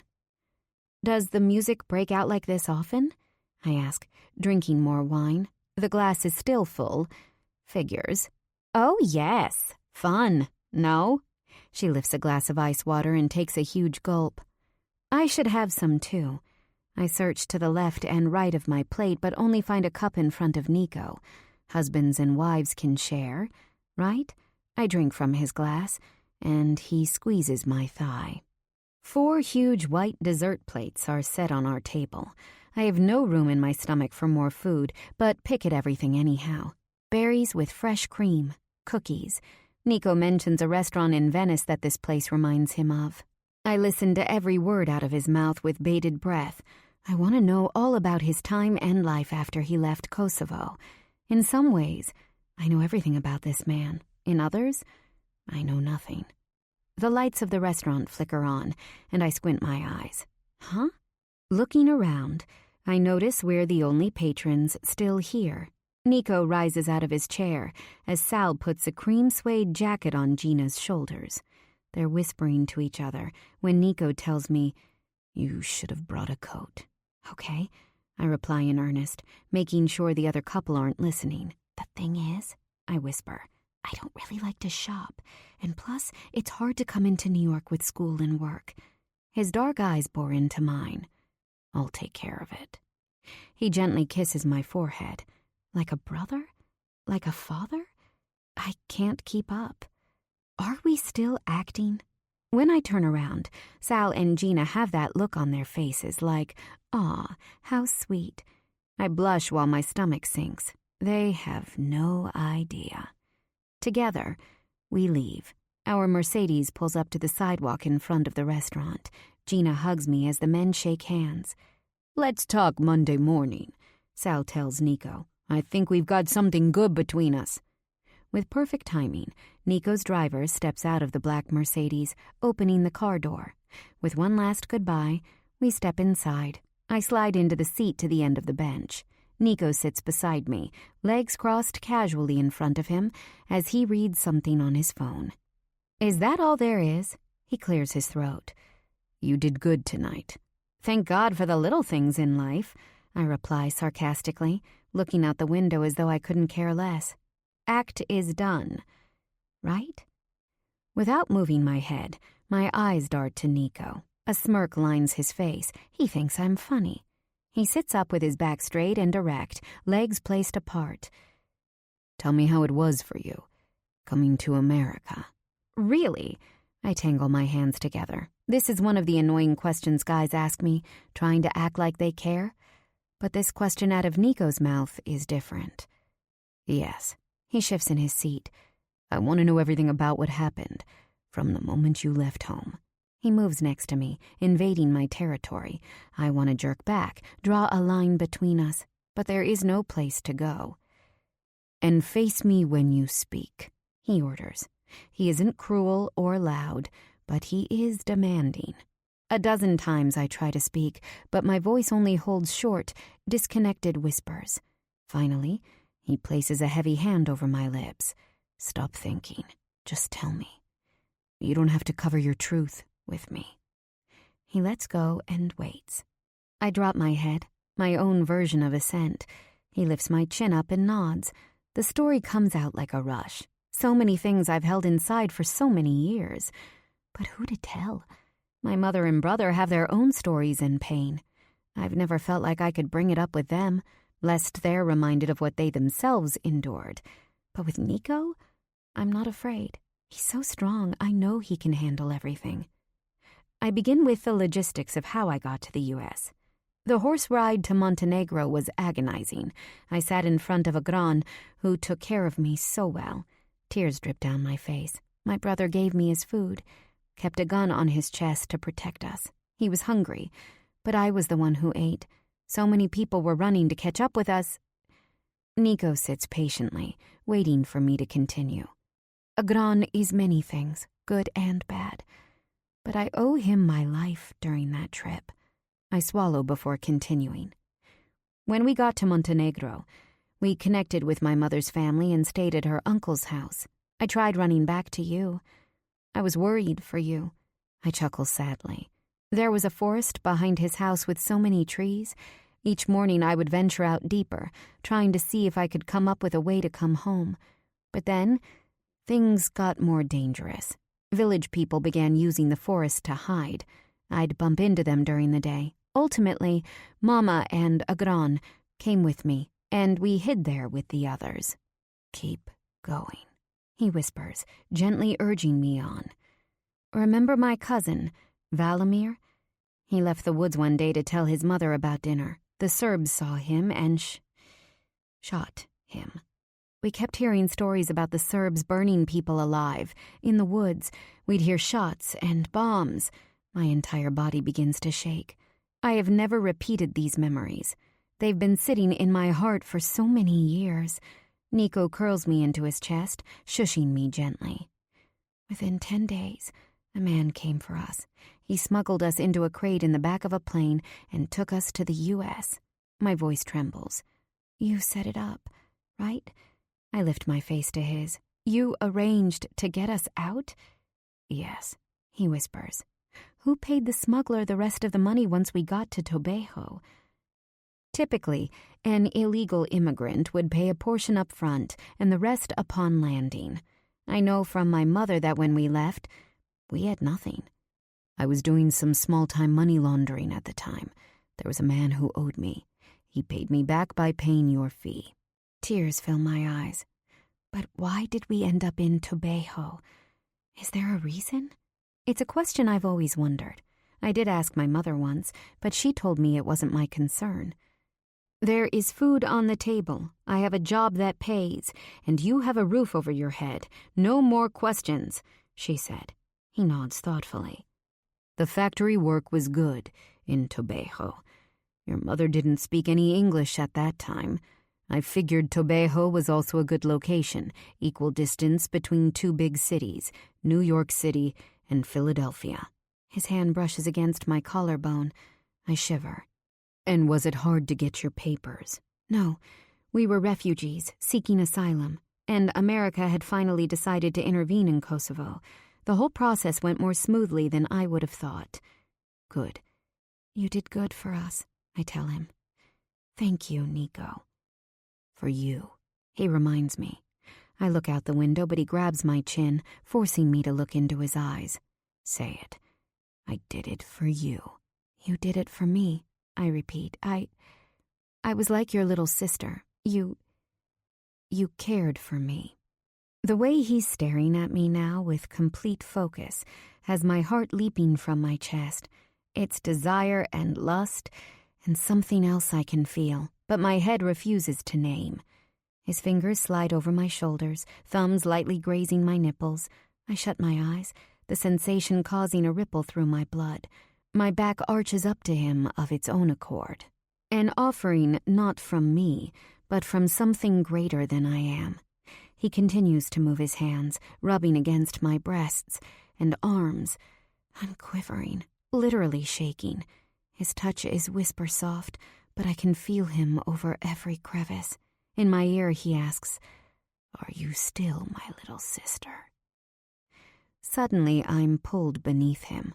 His huge body looms above me, and his rough hands grip my vulnerable waist. Shirt untucked and skirt crumpled. My mind is like an evening tide, coming forward before receding. My body is stiff, and yet my insides run completely liquid. I'm so turned on, trying not to pant, as he rises above me in the darkness of the back seat. He's a killer. He helped you live. He's a thief. He stole for you. He's a dangerous, dangerous man. His hands trail up and down my bare thighs, inching beneath my skirt. This man has watched me throw up from illness. He's held me in his arms when I was ill and shaking, given me his food, protected me from harm, made me laugh even when nothing about our lives was funny. But what? What was it then?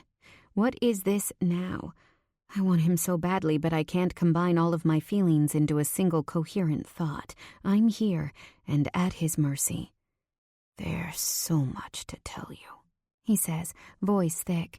He rests his body beside mine on the seat, leaning on his side and facing me as he continues to touch me.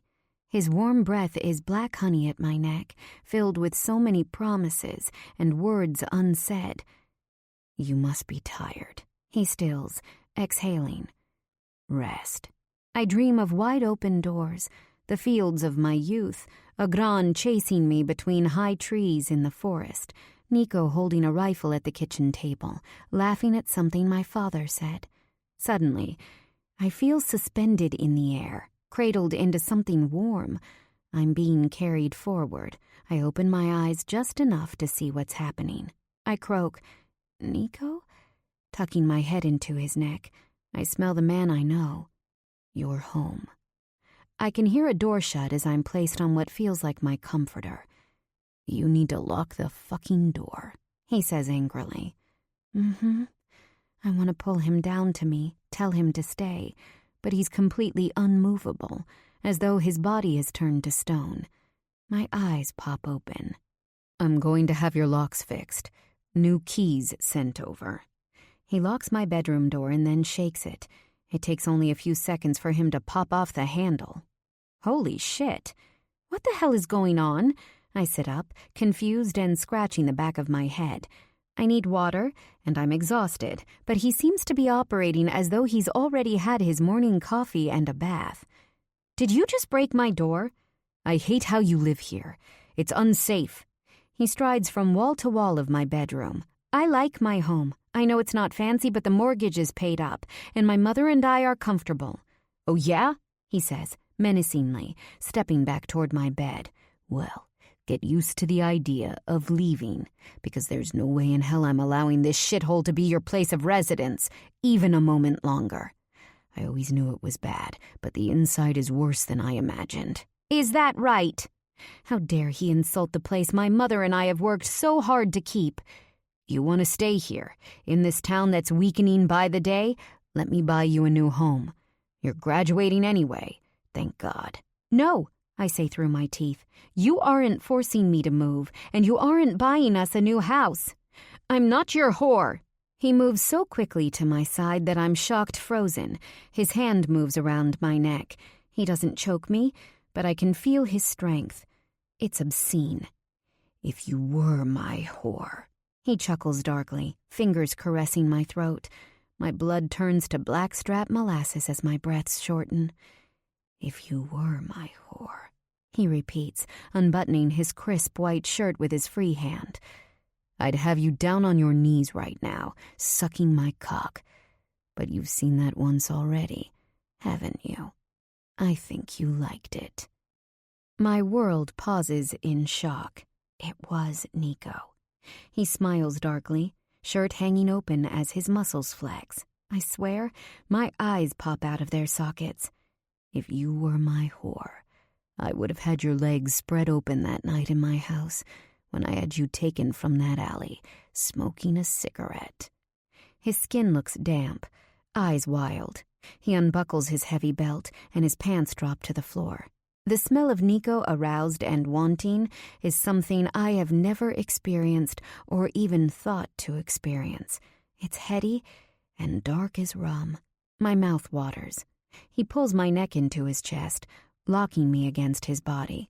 His right hand pulls down his boxer briefs and grips his shaft. I suck in a hard breath, watching his length grow thick and flushed. That first stroke has me gasping. All these years, I've fantasized about Nico, and now, here he is, in the flesh.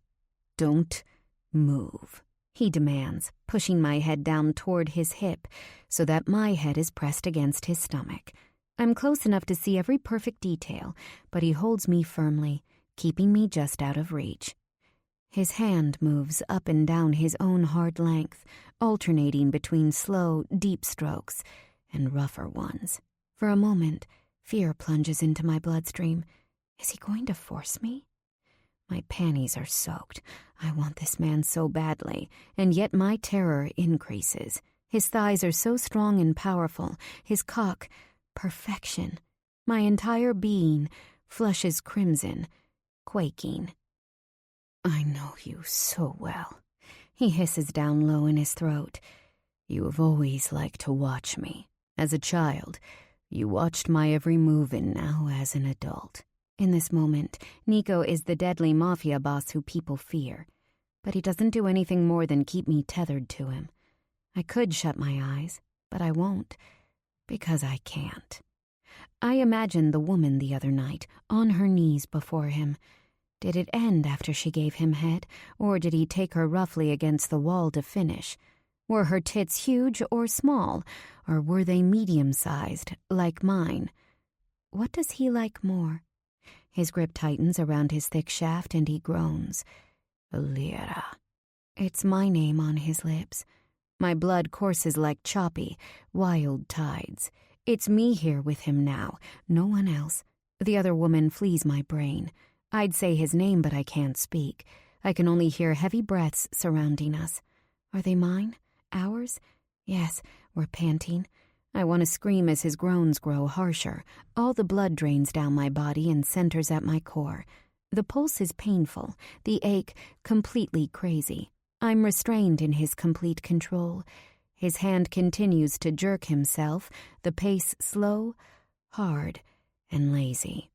"When I finally fuck you," he says through his teeth, "you'll be begging for it."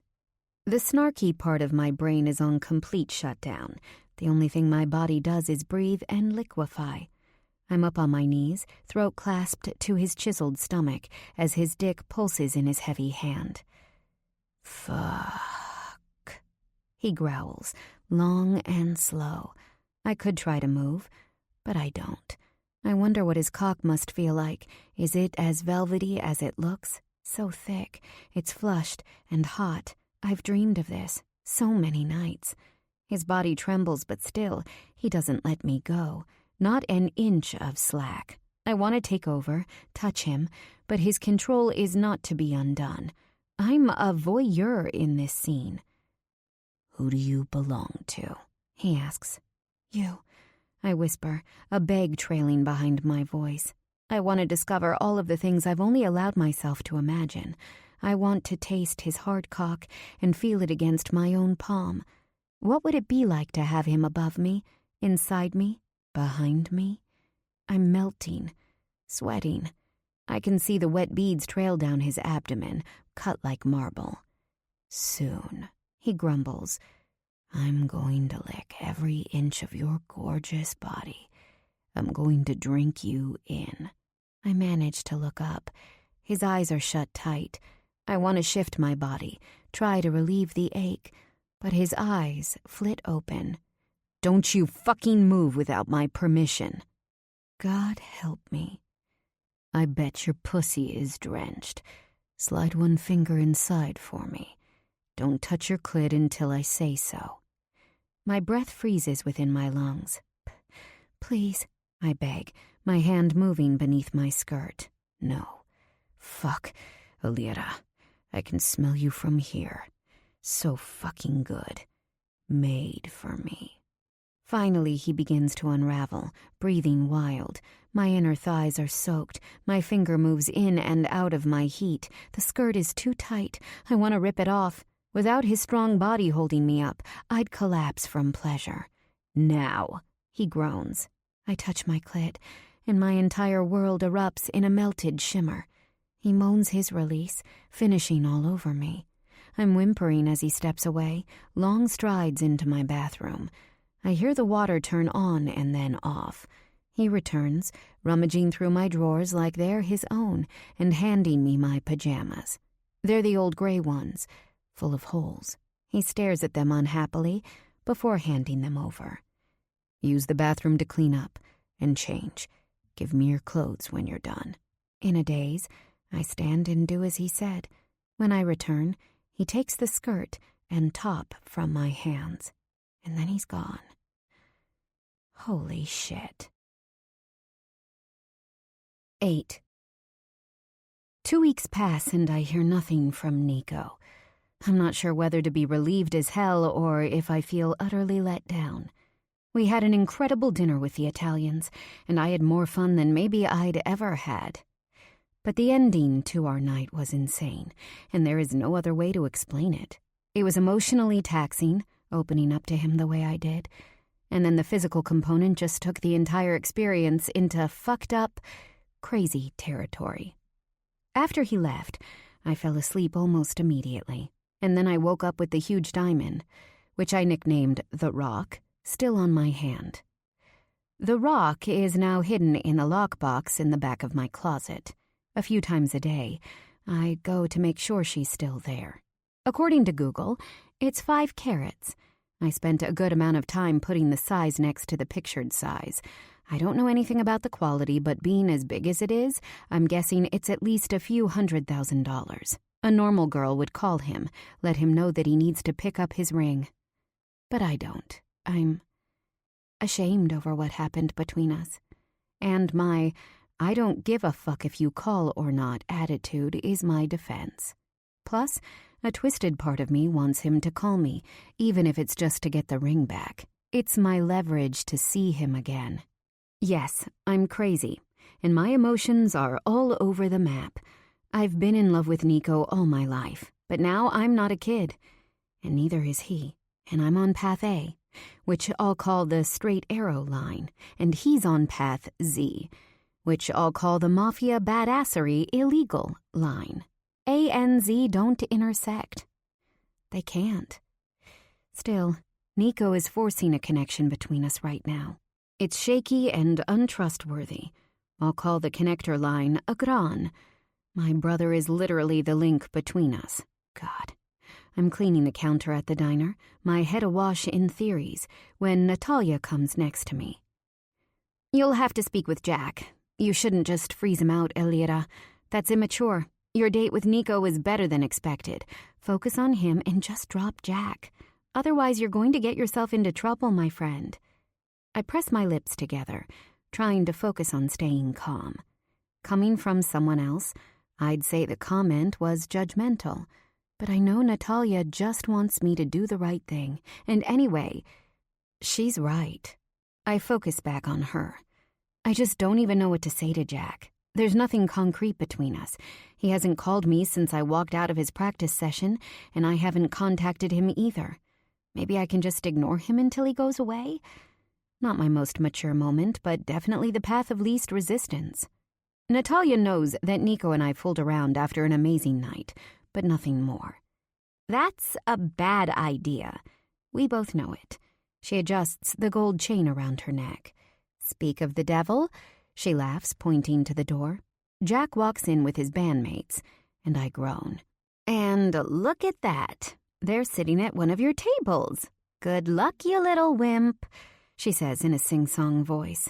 I want to laugh, but I also want to kill her. I get cups and a pitcher of tap water from the kitchen and bring them with me to their table. Jack looks up, smiling hard, like he is thrilled to see me. What's up, guys? I pull out my pad, smiling like all is well in the world. What can I get you all? Jack pushes his hair back before arching the brim of his baseball hat. We do want to eat, but we also wanted to come in to tell you in person. Tell me what? Natalia wraps an arm around my shoulders. Hi, Scott, she says flirtatiously. Alira. Jack starts. I'm sorry I've been missing in action lately. Natalia squeezes my back and I bite my cheek, trying not to whimper. But the reason is, we were in California last week. I raise my brows, unsure of where he's going with this conversation. We've been signed by Sony, he exclaims. Natalia and I are speechless before we start with our, oh my God, this is unreal. The guys stand up and we do a group hug. All our arms are tangled around each other. They've been signed. We start jumping up and down together as a unit. Closing my eyes, I'm cheering with the group. It's exciting and amazing, and their feelings of euphoria are straight up contagious. When we stop, we're all panting happily. The entire restaurant doesn't look bothered, but they're staring at us, definitely curious. Our manager looks over at us like he's ready to throw the lot of us out. We were signed by Sony, Scott yells across the room. The other patrons clap and holler. I can see our manager's face turning red with annoyance, but how could he kick us out now? We have to celebrate, I say, feeling flushed. Hell yeah, Scott adds. Let's go to McGrady's and get completely shit-faced tonight, Natalia claps. But first, why don't we feed you all? They take their seats and I take their orders, my hands literally shaking as I write it all down on my small notepad. When I'm done, I smile at Jack, who has stars in his eyes. He's gazing at me with so much happiness and excitement. I smile back because, with all my heart, I'm happy for him. I'm also sad for myself. I could be yours, his eyes seem to tell me. I can't reply. I'm stuck in this fucked up scenario with a man I'm crazy about, but for all intents and purposes, I should run from. I leave their table to bring the order to the kitchen. When it's taped up, I go into the restroom for a break. Staring at myself in the mirror, I ask, what the hell is going on here? And Nico hasn't even contacted me. He says I'm not his whore, but I'm literally at his mercy. I have to discuss this with him. I need solid dates and times. I can't just go and come and have a fucking orgasm. I slam my hand down against the white sink. Ouch. Whatever. Time is up. Let me get done with work, and then I'll figure it out. With trembling hands, I re-enter the kitchen and pick up their food. When I place their fully loaded burgers and fries on the table, Jack rubs his hands together like he can't wait to dig in. Before I leave, he puts his hand on mine. Thank you, and sorry again for not calling. He's so genuine. I can't even reply. A mixture of guilt and sadness stirs my gut. We could have had something, but it never would have gone anywhere. There's just something missing between us. He squints his eyes, noticing the change within me, but there's no way I'm ruining this moment for him by telling him the truth. I shrug. No worries. I'm so happy for you guys. Really. He winks, digging into his burger, and I move back to the counter. You just got a get-out-of-jail-free card. She nudges me. I know. I nod. I can just let everything be as it is. He's probably moving out to California. I've got my life on the East Coast. I can let his pace of life just end it all. Maybe you're right. She leans her elbows against the counter. I guess you can just let this thing you guys have fade away. We all make plans, and then fate comes in and decides what will be. Poetic. I give her the side eye and she playfully slaps my shoulder. One of my tables, a family of 4, raises their hand to get my attention. The man mouths, "Check, please." I nod so he knows I got the message. "But tonight," Natalia adds, "we're having good old college fun, complete with cheap drinks and debauchery." "Deal," I wink, heading over to the table. McGrady's is packed to the brim, but we couldn't care less. Natalia and I are with the band, and Janice is planning to join us when she's done with one of her assignments. We've all been so busy. I haven't seen her since we first heard Jack play. Jack wraps an arm over my shoulders as he talks with the guys about their plans. He's already informed me they're leaving in 2 weeks' time. He is so happy with the news, and frankly, so am I. Watching someone live out their dream is indescribable. I can only wish that for everyone. Jack will be missing finals, but he's already spoken with the department head of his major, and she hooked him up with take-home exams to graduate on time. I should feel so good about being by his side, a soon-to-be huge musician. The girls at the bar are seething with jealousy, whispering to their friends. Luckily for me, I'm immune to girls who try to intimidate me with their shit-talking. If I had a penny for every girl who'd been a total bitch out of misplaced jealousy, I'd be a millionaire. I'm quiet tonight. I assume Jack thinks I'm not talking much because I'm sad about his impending departure. I don't try to prove him wrong. Shots of tequila are offered to me, and I take 2 without blinking an eye. I just want to forget everything tonight. It's not long before everything falls away. I'm just a shell of myself, the girl I was back in Kosovo, and the woman I'm trying to be is fully decimated by a few shots of tequila. Boom. Janice walks in, and I run over to her, practically tripping over my own feet. We hug and jump up and down as though we'd been separated for years. "You need to drink," I yell, dragging her to the bar and pushing people out of her way. It doesn't take long for her to catch up to where I am. Interstate Love Song by the Stone Temple Pilots comes on the speakers, and my eyes widen. "I love this song," I exclaim. Scott winks and begins to play air drums. Eric bobs his head with his air guitar along with his brother Rob. Jack brings me into his chest and starts to sing, only in my ear. Chills like tight pebbles rise above my skin. That voice, Jesus Christ, the man has talent. His is incredible, sounding so much like Scott Weiland that it's uncanny. Nico's face flashes in my mind's eye and my chest tightens. Maybe I should tell Nico that I don't want to be his wife. My feelings for him are almost too intense. They're bad for me. I don't want a love like that in my life. That's dangerous and crazy. I want a love like this one could be, beautiful and kind. It would just be so easy if I could go with this option. Don't go, Jack, I whimper, wishing he could stay in my life a little longer. Maybe I'm selfish. Maybe I just need him to help distract me, but still, I need him here right now. He puts his nose into my hair, hugging me back into his chest. We'll meet again, Eliada. I know we will. We haven't gotten to explore what's between us, but someday, we will. I want to believe him. I wish I could hang on to what he is and who he represents, an ideal American future without the heaviness of my past.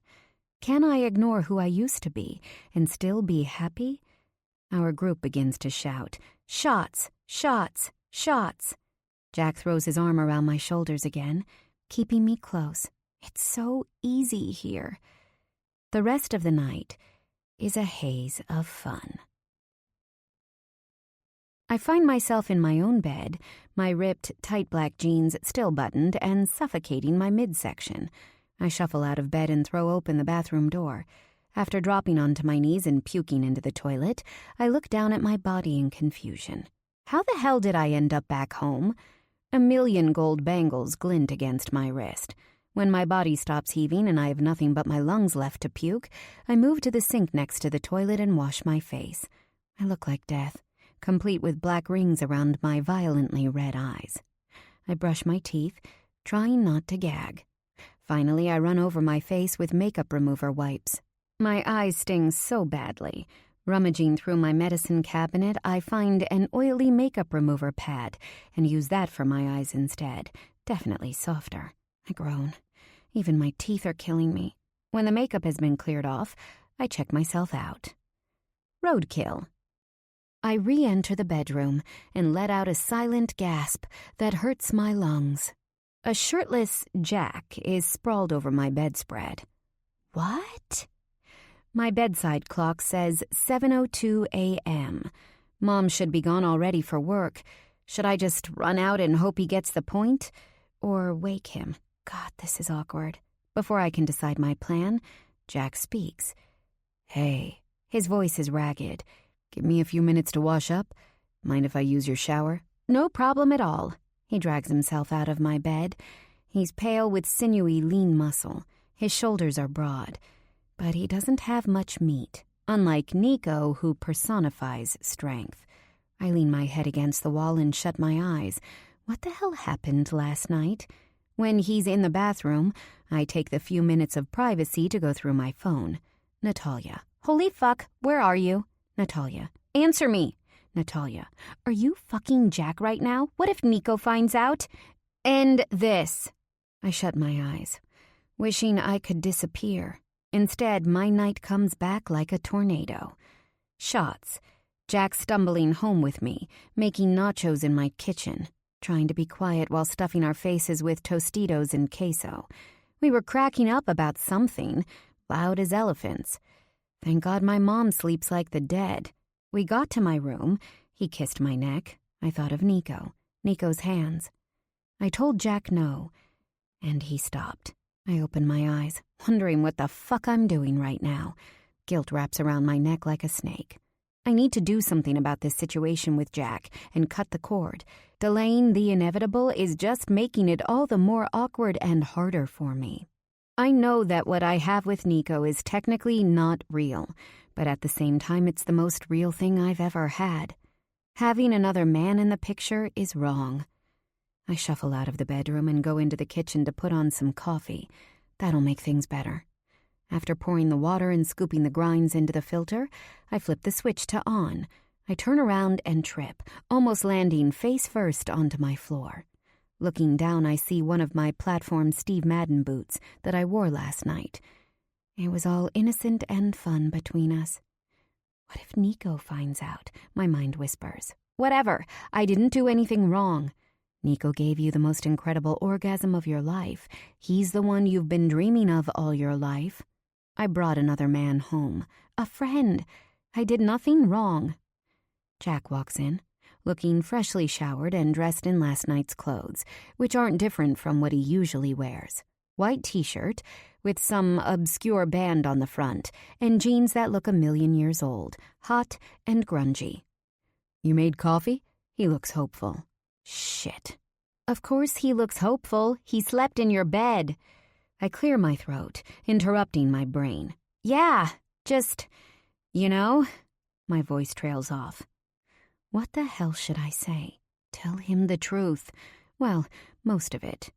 The thing is, I shuffle my feet. You're leaving, so I'd rather just keep things between us as friends. It isn't the total truth, but it's good enough. Finally. You sure? He leans against one of my kitchen cabinets. His voice sounds pained. We can still have fun before I go. I can fly you out sometime, too. His blonde hair is soaked, dripping down his shirt. He looks more like a sad puppy right now than a badass rocker. Jack is emotional. I step closer. Yeah, I'm just not the type to hook up casually. I know it's weird to most people that I'm not into sex without strings, but it's the way I am. No, I get it. It's the thing I like about you. You're different, Alira. You're different than these other girls. Thanks, I smile. He raises his finger. But don't think you're off the hook. One day we'll find each other again, yeah? How about we leave that to fate? I chuckle. Good idea. He winks, eyes moving toward my front door. You sure you don't want some breakfast? Eggs or something? Coffee is already on. I wrap one foot behind the other, praying he says no. I want to be nice by asking, but I don't want him to agree. Nah. I got practice soon, too. If you're around, feel free to drop in. He pushes his wet hair back. Cool. I try to smile, relieved that he isn't going to sit. He nods, like all is well. Any woman with a brain would be able to tell that he's let down, but I'm just going to play it off like I don't realize that fact. What else is there to do? He walks toward the door and touches the handle. See ya. And then he's gone. The rain comes down in sheets.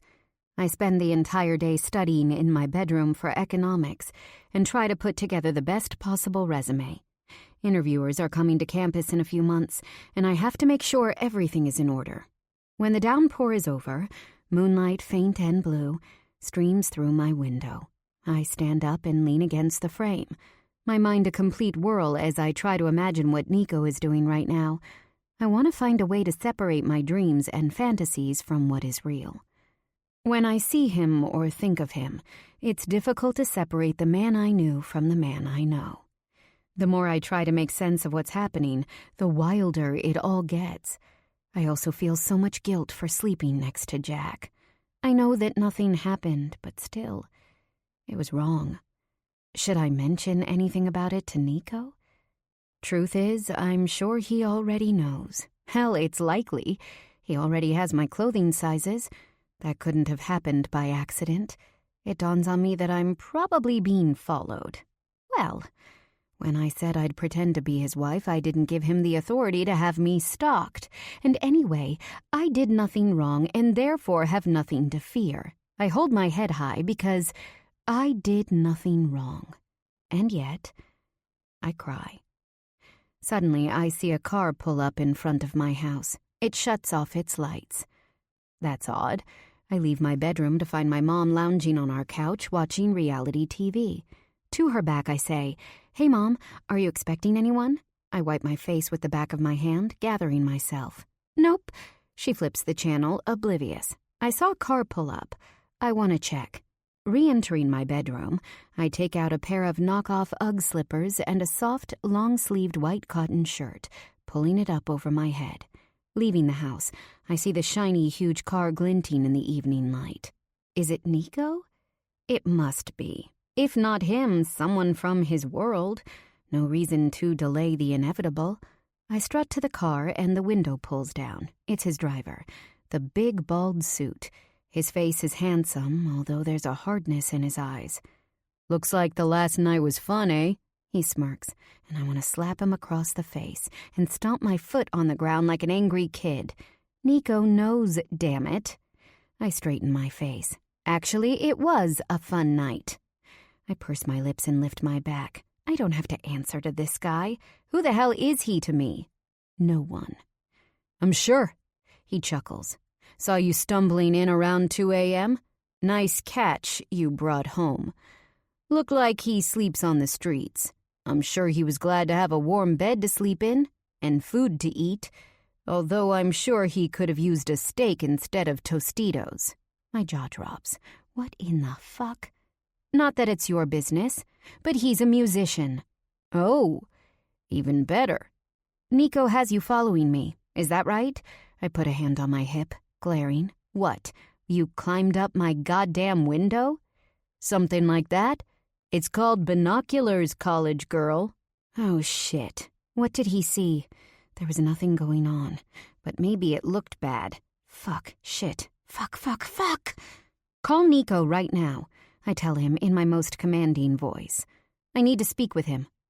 The man doesn't move a muscle. His eyes are smiling like he's waiting for me to notice something. "Why are you staring at me like that?" I accuse. "You have no clue who I am, do you?" He tilts his head. "Should I?" I step up, looking closer. Big, bald suit has blue eyes. That smile, though, it's familiar. "It's me. Alec." My jaw literally drops open as I lean into the window yelling, "Holy shit, it's you!" He starts to laugh. Alec was in Agran's class back in Kosovo. They were also great friends, and I was the tag-along little sister. My hair was extremely long and soft, and Alec had asked my brother if he could feel my hair for a penny. But when Nico found out that Alec was paying to touch me, he went crazy, punched my brother in his mouth and threatened Alec. Suffice it to say, Alec never touched my hair again. You work for Nico? Yes, always have. Remember? I think back, but it all seems sort of blurry. So you drive him? He chuckles. Among other things. He pulls out a cigarette and lights up. I'm still in shock. I can scarcely believe this. Talk about a blast from the past. Come on, Elira. I want to take you out for dinner. Master's orders? I ask mockingly, noticing the creases in his face. Clearly he's lived hard. Leaning forward onto the wheel, he says, You do realize who you are and who I am, don't you? Blowing smoke out the window, but careful not to get it in my face, he continues. You're currently in the hands of Mafia Shiptora. It's not a joke, sweetheart. Nico never takes a step without constant protection and surveillance. Another deep inhale and exhale. And now, you're shown as his wife. You think he'll let you la-di-da around school?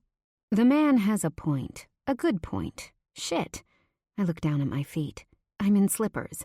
Let me go change and then we'll go. No need to get fancy.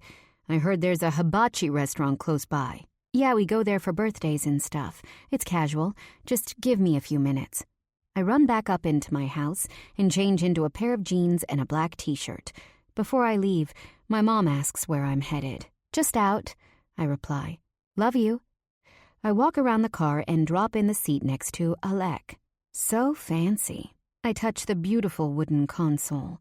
Yeah, it's comfortable. He laughs. Did you tell Nico you're taking me to dinner? His face sharpens as he turns to me. Nico knows everything, Elira. Oh, shit. I look down at my feet. So I guess he already knows about Jack last night? I'm still holding on to some hope that I can convince Alec not to say anything. I mean, there is nothing to tell. Alec nods solemnly.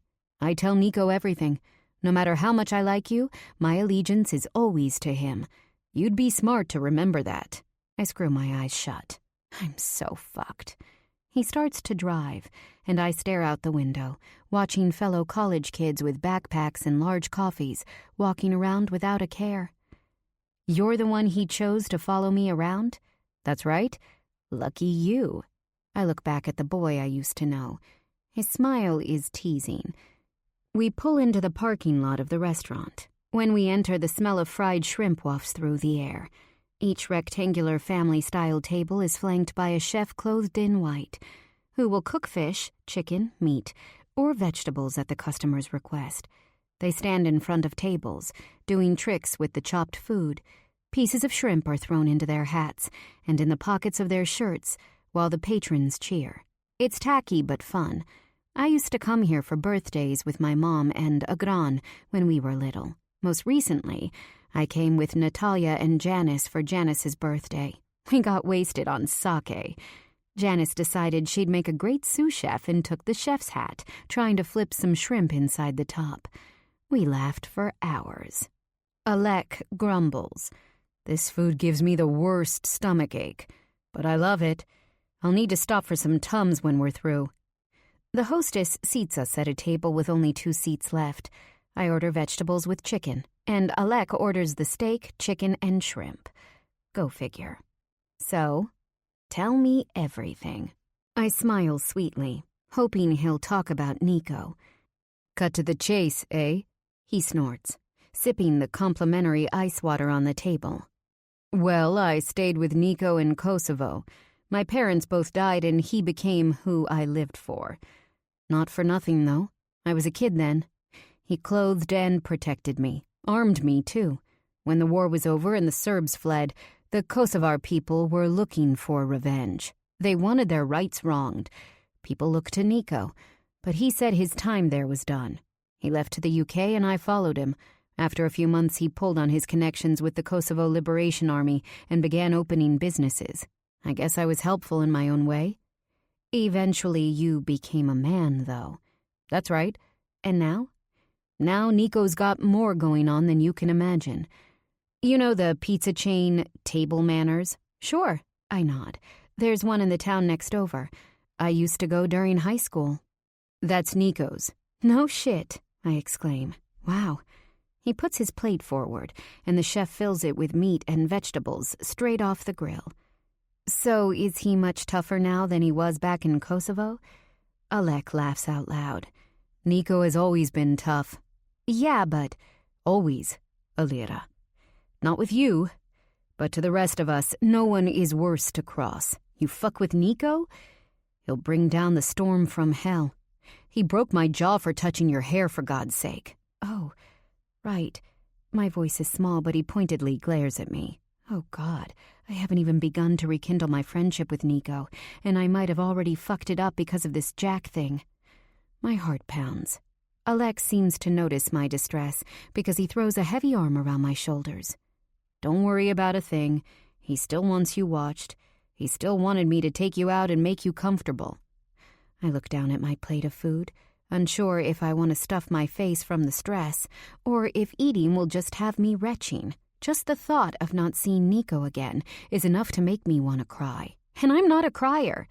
I've spent years pining for him, and now that he's back, I'm not ready to let him go. I'm just not. We spend the rest of the night joking around, remembering the old days, teachers we had, kids we knew. After the bill is paid, Alek drives me home. The car stops in front of my house. I unbuckle my belt, turning toward Alek. I know Nico must be fuming, thinking I hooked up with Jack. What can I do about this? Because I'm telling you, nothing happened with him. We literally both fell asleep with our clothes on, and I'm not sure if I should call Nico or... His face darkens, changing before my eyes. I'm out of my depth, and suddenly, under suspicion. I won't sugarcoat it. You're in fucking trouble. Stumbling home with that guy. Nico isn't going to do anything rash, but he isn't happy. This is bad. My voice is wary. Well, not much to do about it now. And my brother? What about him? His eyes move between me and the street. Have you been with him at all? Is Nico going to take this out on him? That's not your business, Alira. Now, come give me a hug before the next guy takes his shift. I stretch myself over the console, praying my tears hold up. I need to cry, but not in front of Alek. See that car? He points to a black Lincoln town car parked across the street. Raoul will switch off with me. He's all right. Got it. Oh, yeah. Before I forget, he opens his window and lights up a smoke. You're coming with us to St. Bart's this weekend. As his wife, of course. Tell your friend, too. The hot one with the long hair and the tats. Natalia, is it? Nico wants you to have a friend with you. Make sure she knows the drill. His eyes sparkle. You're kidding. I bring my bag closer to my body, both nervous and shocked. I think what you wanted to say was, what time are you picking me up? You're funny. I roll my eyes, trying not to show how afraid I am. How about my classes? School is closed Friday and Monday. Or did you forget? I look out the window, pressing my lips together. A trip? I'm not ready for this. I'll be here at 6 a.m. on Friday. His voice is final. I steel myself enough to turn back toward him. Don't I need flight information? And I don't have a passport. He laughs. Now you're the funny one. You don't need shit when you're with Nico. He takes care of everything. How about clothes? Jokingly, he mumbles. What about the words, it's all taken care of, do you not get? Oh, and we fly private. No flight information other than to say, be there when Nico wants to leave. My eyes bug. Yeah. Okay. I'll see if Nat is free. Nat is free. Actually, she screamed her head off in the middle of the diner when I asked her to come with me to St. Bart's. Apparently, turquoise water, incredible restaurants, and the hottest DJs of all time are enough to have her not give a shit about the fact that we'll be traveling with the Albanian Mafia. The last 2 days have been uneventful, except for the fact that Alek follows me around everywhere I go. I know he does his best to make me think I have my usual private life, but still, he's there. And seeing him reminds me of Nico, whom I still haven't spoken with since our date. Meanwhile, he has become a fixture in my dreams. I wake up some mornings and I can smell traces of him on my skin. Natalia tells me that he's deeply embedded in my subconscious, and that's what I'm feeling. But whatever the reason, he has imprinted on me. Here I am now, waiting in my living room at 3:55 a.m. with nothing other than a small bag filled with toiletries and my heart filled with anxiety. I went to Natalia's apartment yesterday under the guise of helping her choose some outfits for the trip. I got there, only to find her suitcase filled to the brim with clothes. I spent 20 minutes shifting my body on different sections of the suitcase while she attempted to close the zipper. I didn't tell my mom details about the trip. She thinks that Natalia invited me to go away to St. Bart's. I did my best to give her as much truth as possible, just omitting the part about Nico and the Shiptora. I did tell Agran, though. He was fuming, making me swear that I would have my own room on the trip. I tried explaining for the millionth time that Nico wasn't hurting me or forcing me to do anything against my will, but Agran is so hard-headed. He thinks that he should be invited to come along on the trip as protection for me. I don't need protecting. A car pulls up, a huge white Range Rover. My heart? It halts. He's here. Oh shit, I can't do this. The rock is on my hand. It's heavier than hell. On shaky legs, I force my body to stand up. I grip my purse. Somehow I make it through the front door. I'm normally strong and confident. The way I'm acting right now just isn't me.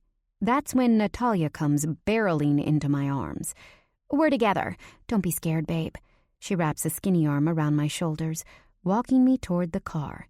How can you be excited about this? I ask her. Oh, you mean because it's a Mafia thing and we have no clue how it'll be or who we'll meet or even where we're staying? Her eyes widen, sparkling with enthusiasm. Exactly. Well, my friend, she exhales. Those are all the reasons I'm excited. Alec takes my bag and drops it in the trunk before handing me a bag from the local bagel shop. For you two to eat. I peer inside to see 2 wrapped bagels and 2 cups of coffee. You're amazing, Natalia gushes. A good old-fashioned fairy godfather. She bites into her egg and cheese bagel and moans. We all laugh and it breaks the ice some. I want to ask him if Nico will be on our flight, but I'm too chicken shit to ask. Instead, I eat my food and sit in silence, staring out the window. Luckily, Natalia and Alex seem to get along famously. They laugh about the dumbest shit, and I couldn't be more relieved to be left out of the conversation. When Natalia notices my ring, she lifts my hand to get a better look. The life, I shrug. God. We drive straight onto the tarmac and walk up a flight of outdoor steps to reach the jet's door. It's everything one would imagine it to be, I think. I've never even been on a normal plane, but I've seen them in the movies. This looks nothing like those. It's so much more luxurious. For one, the seats aren't set in tight horizontal rows. Instead, it's set up like a gorgeous living room, with plush tan leather seats and glossy wood everywhere. There's even a bar and a large screen television. Natalia points to the back of the jet. I bet there's a bedroom in the back, behind that door. Alec is already comfortable in one of the front seats, but Natalia keeps walking until she drops into a window seat in the rear. I uneasily make my way down the aisle, taking the cushiony chair next to hers. I set myself up with my Kindle and attach my headphones to my phone so I can listen to music. Natalia orders a cocktail from the stewardess. I decline a drink, although I'm sure I could use one. Natalia skims through a stack of gossip magazines while we presumably wait for the others to arrive. I keep staring out the window, nerves taking over my insides. Take it from me, she taps my thigh. When things get stressful, find a way to have fun. There's nothing else to do. Smirking, she says, Come on, Elvira. At the very least, it'll be fun to finally see if vampires can tan.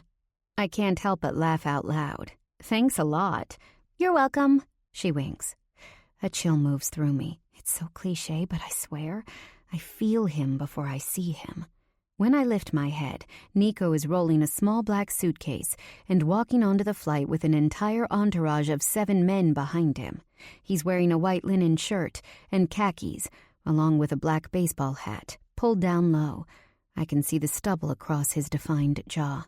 Christ, he's sexy. One of the guys tells him something, and his lips curl up in a grin. I'm barely breathing, and meanwhile, he hasn't even acknowledged me. Is he waiting for me to stand and greet him? I sit tight in my seat, unsure of what I'm supposed to do. Unfortunately, a set of 3 dark-haired stewardesses beat me to it, all walking up to him and asking if he needs a cold towel or a drink. They're giggling, for God's sake. How unprofessional. I adjust my shirt and pull out a chapstick from my purse. Rock music continues to play in my ears. It's not helping my stress level. The stewardesses leave his side, and he lifts his suitcase overhead. His shirt rides up, showcasing sliced, rock-hard abs. Natalia grabs my arm, so I turn to her. She silently mouths, "Holy shit," and then fans herself. I can only nod in agreement, because Nico is pure strength and rawness. He's got this dominant charisma that he's been honing in on since his youth. The men laugh loudly, ordering drinks. I assume we're all here and ready to take off when a group of women board the flight. 12 of them, all tall, coiffed, and dressed in skimpy summer dresses or skin-tight shorts. Surprisingly, I see Elena, the doctor who helped me when I was kidnapped, walk on a few minutes after them. She's obviously different from the rest of the women, though, and it's clear as day. For one, she isn't dressed like they are. She's in fitted khaki pants, but they aren't painted on. Her shoes are beautiful red loafers, and her white peasant-style top is a sexy and casual off-the-shoulder style, but it's not revealing. Her hair is like I remember, cropped short and beautifully highlighted blonde. One of the men moves through the aisle to take her in his arms, greeting her with a chaste kiss. She puts her arm around his neck. He nods at something she says. I can't take my eyes away. They're in love. An engagement ring, given for real, glints on her left ring finger, flushed against a beautiful diamond wedding band. It's perfect. I look down at the rock, shimmering in all its glory. It's real, but it's fake. I decide that I hate it. My Gap jeans and white t-shirt have me feeling dowdy. I fiddle with my necklace, a thin gold chain, despising this feeling running through me. I'm better than this, but I can't seem to control this feeling of less than. It's Nico's fault. He turns me into a crazy person. Natalia has on a black bra and an off-the-shoulder lime green sweater with ripped jeans. It's casual, but also really cool. She's got her own style and she owns it. I, on the other hand, have always dressed for comfort and ease. Natalia seems to notice my stress because she whispers, "You're still the most beautiful here and natural. Be proud. You have done everything right in your life. Enjoy this time." I try to smile at her, but my lips won't move. I feel like all my life I've been strong and in control, and suddenly everything is unraveling. That's when Nico moves in front of us. "Hey," he says, staring at me for a few moments too long. His gaze is accusing, as though he were shouting at me, "You fucked a man who isn't me." I swallow hard. I try with my eyes to convey that I'm innocent. I didn't touch Jack. No words come during our stare down. My stomach clenches. I don't know what to say. This whole thing is brand new territory, not only because our situation is insane and confusing, but also because I've never been in a relationship before. Nico and I had an amazing night together, sure, but then he left me without even a call. Yes, I could have reached out to him, but I was scared. He's the kingpin of the Albanian Mafia, for Christ's sake, and I'm just me. Not that me is a bad thing. It's a great thing. But still, his face is set in a stern line as he folds his arms across his chest. I quickly avert my eyes away from his body, not wanting to be caught ogling. I swallow hard, trying to force my lips into a smile. "Hi." He glances down to my hand. "Nice ring." His jaw clenches. "Yeah, I look around to make sure no one is close and then whisper, "Meant to bring it to give it back. To you. I don't know if..." He shakes his head, silencing me. on this trip. You're my wife. Do you understand me? A tic moves through his jaw. Wear it at all times. He's angry as hell. At me? Shit. Is he going to renege on our deal? Throw me off the flight? Retaliate for what he thinks I did with Jack? And then a gran pops into my head. Did I fuck things up for him? Oh, God. I look out the window, trying not to beg Nico to be calm about this situation. Meanwhile, my heart is jackhammering in my chest. I should just tell him outright that nothing happened. I shouldn't have brought Jack home with me. I know I shouldn't have. Damn it. Not because Nico had specifically told me so, but because he and I had connected, physically and emotionally. I bite my lip, trying to calm my head. I need to lighten this situation. Instead of telling him the truth, that I'm sorry and nothing happened, I say, "Okay then." I glance again around the plane, wanting to change the subject. "Is anyone else coming, like a comedian?" I squeak. I'm trying to be friendly and funny, but failing. I'm also trying to change the subject, but I'm failing at that too. A comedian? Shit, could I be any lamer? He looks at me as though I were missing a screw in my brain. This trip is work, Alira. Business. That's why you're here. His eyes disapprovingly move from my black Nike sneakers up to my face. I realize for a college kid like you, everything is fun and games. But now that you're here, he gestures around the plane, in my world, well, you'd better start opening your eyes and following orders. I don't tolerate children. It's like he's lit a match in my insides. Along with the flames, anger rises. Nico thinks my life is fun and games? He thinks I'm a child? What the fuck? I work my ass off every single day of my life, and always have. I might be his pretend wife and much younger, but I haven't gotten a lobotomy. Business or no business, I'm not allowing him to be condescending to me and treat me like shit. I force myself to smile widely, getting into the character of the dutiful wife, back straight and complete poise. Of course, baby. Business trips are stressful for you, but no worries. My voice is loud enough for him to hear, but I'm careful to make sure no one else does when I say, I brought plenty of Viagra. I know what stress does to you, and I made sure you'd be covered. My eyes trail down his pants, stopping at his thick, heavy bulge. I try to ignore the fact that I know how gorgeous his dick is and focus on the task at hand, embarrassing him. I have it all figured out with one pause. Tiny pause. Pill. I smile widely. His eyes flare. Immature of me, maybe. But score. Natalia's gaze flits between us, her mouth poised in almost laughter. Luckily, Nico doesn't give it any thought. His face is solely trained on me when he starts to chuckle. Darkly, if you insist on this behavior of yours, I'll have to punish you, wife. He says wife, like a curse. I squint my eyes. Oh, shit. You know.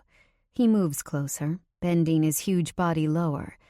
The thing I did to you on our honeymoon, after you flirted with that waiter. His breath moves to my ear, causing tingles straight down my spine. Remember, Alira, when I put clamps on your perfect pink nipples, ate you out until you were coming in my mouth, and then, after taking all that Viagra, he says loudly, raising his brows, fucked you so hard all night you could barely walk for the remainder of our trip? I'm in a state of shock. He steps back, smirking, and I swear to all that is holy that I'm more turned on than I ever thought possible. Natalia's face is on fire, and I'm sure mine is burning too. My breaths are quickening, in anger, in embarrassment. Thank God it doesn't seem like anyone heard. I have never, in all my life, known a man who sparks up this crazy attraction combined with anger like he does. How am I going to end this thing?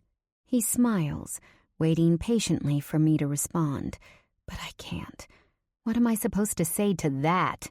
I turn my head left and right. Who heard? No one seems to be paying attention to us, but But, ugh! Nico puts his hand out at Natalia. Hello. She blushes fiercely, taking it. Hi, Nico. Nice to see you again. She smiles like a regular debutante. I glare at her because what the hell? She's supposed to be my wing woman, not a fangirl. Knowing her, she's probably picturing herself tied up and at Nico's mercy, with her nipple piercings. Just great. Nico smirks, like he's happy about the effect he's having on my friend. A burst of jealousy so strong moves through me, making my bones shudder. It's a feeling I'm not used to having, but damn, it's painful. In this moment, I feel like an animal. I want to claw her eyes out and scream that he's mine. But he isn't, a snarky part of my brain reminds me. You're only here because he needs you for business, she says. When he's done, he'll throw you out of his life, just like he did after Kosovo. His smile is charming. For Natalia. Have you been to St. Bart's? No, she purrs, but I've been to other Caribbean islands.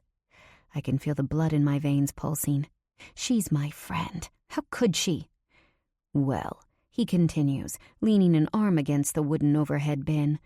We fly into St. Martin first, and then switch to a much smaller plane to get to St. Bart's. It's a tiny airport, you see. I bet. Natalia's eyes twinkle.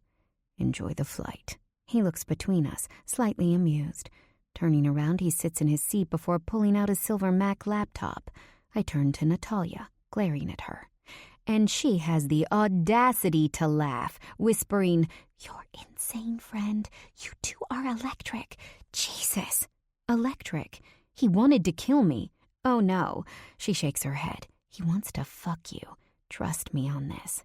You flirted with him, I accuse in my quietest voice. You were fawning and, oh my God, you've got it so bad. Badder than bad.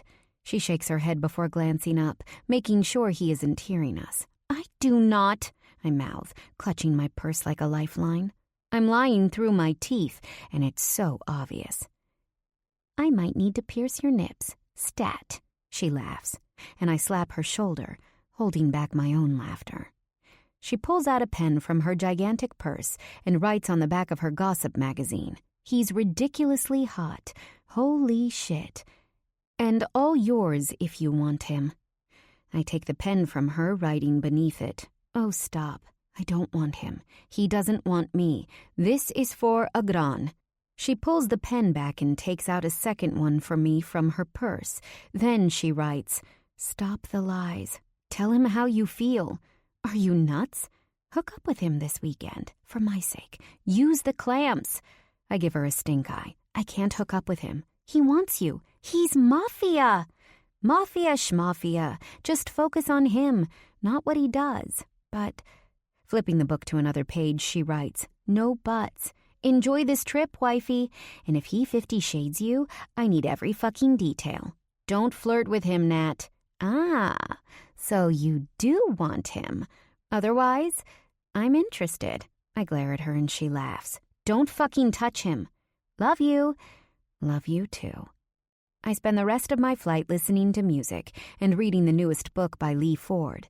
I do my best not to lift my head because when I do, I see Nico. He's so focused on what he's working on. Over 6 feet of intelligence combined with a body set to kill. He's impossibly sexy. The worst part is, even my mind has found a way to rationalize his mafia business. He was born in a time and place where this was just the way it was. And he excelled. I'm not a big believer in religion, but I do believe that we have paths that are prescripted. And this is his. Deep in my gut, I don't blame him for the course he's taken. The moment we're in the air, the girls on the jet unbuckle their seatbelts and bring drinks from the bar, handing them to the men. The guys are talking sports. Their voice is familiar, and suddenly it hits me. I know the way they sound, laughing, because I've heard it before. My breathing stalls as my chest tightens.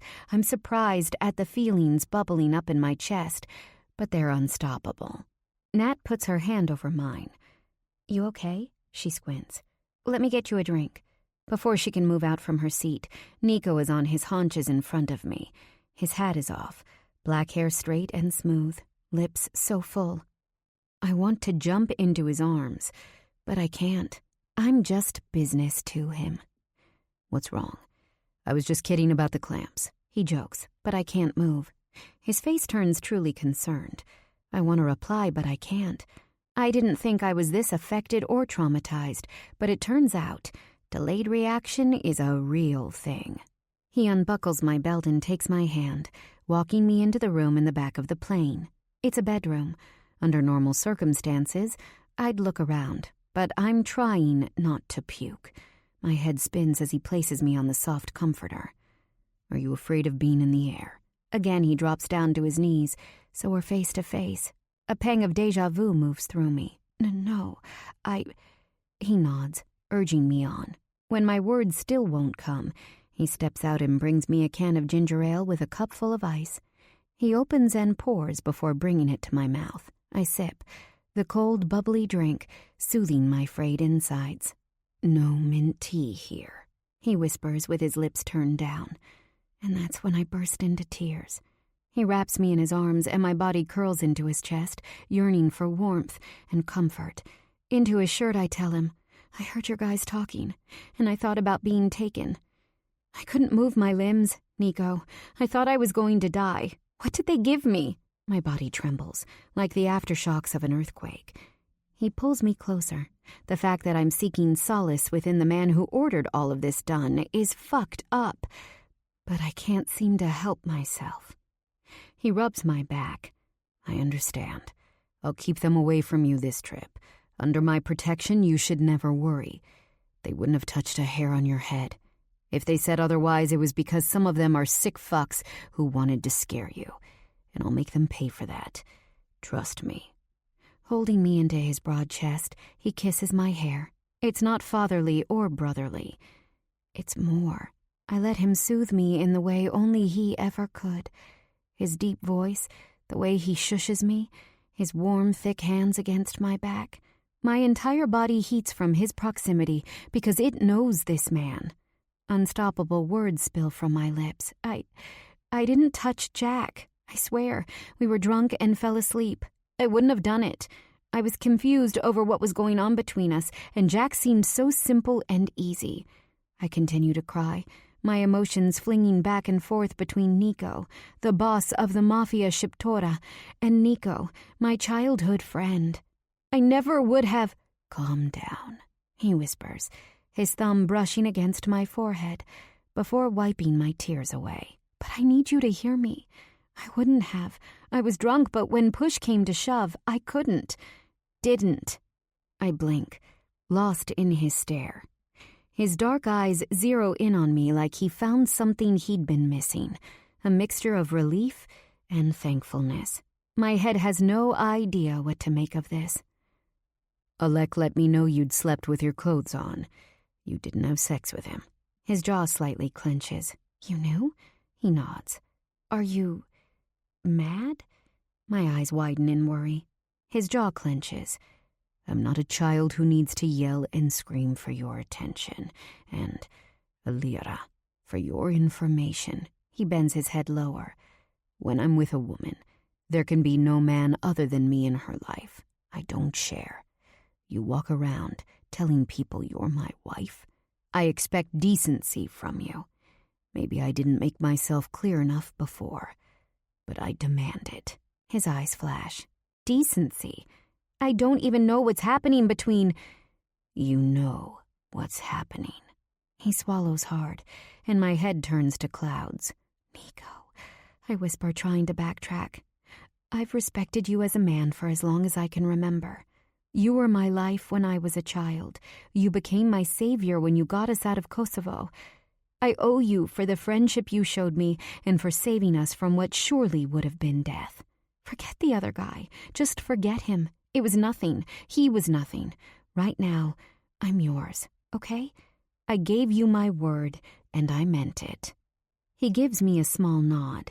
For a second, I imagine myself next to the man I grew up loving, the one who owned every piece of his own life and mine. Is that the man I'm looking at now? Another few minutes pass, but neither of us speaks. Eventually, I calm down. He stands up, bringing me another cup of ginger ale. When I'm done, he tells me, "Wash your face. There's a private bathroom here." I use the bathroom, blow my nose, get a grip. That was intense. God.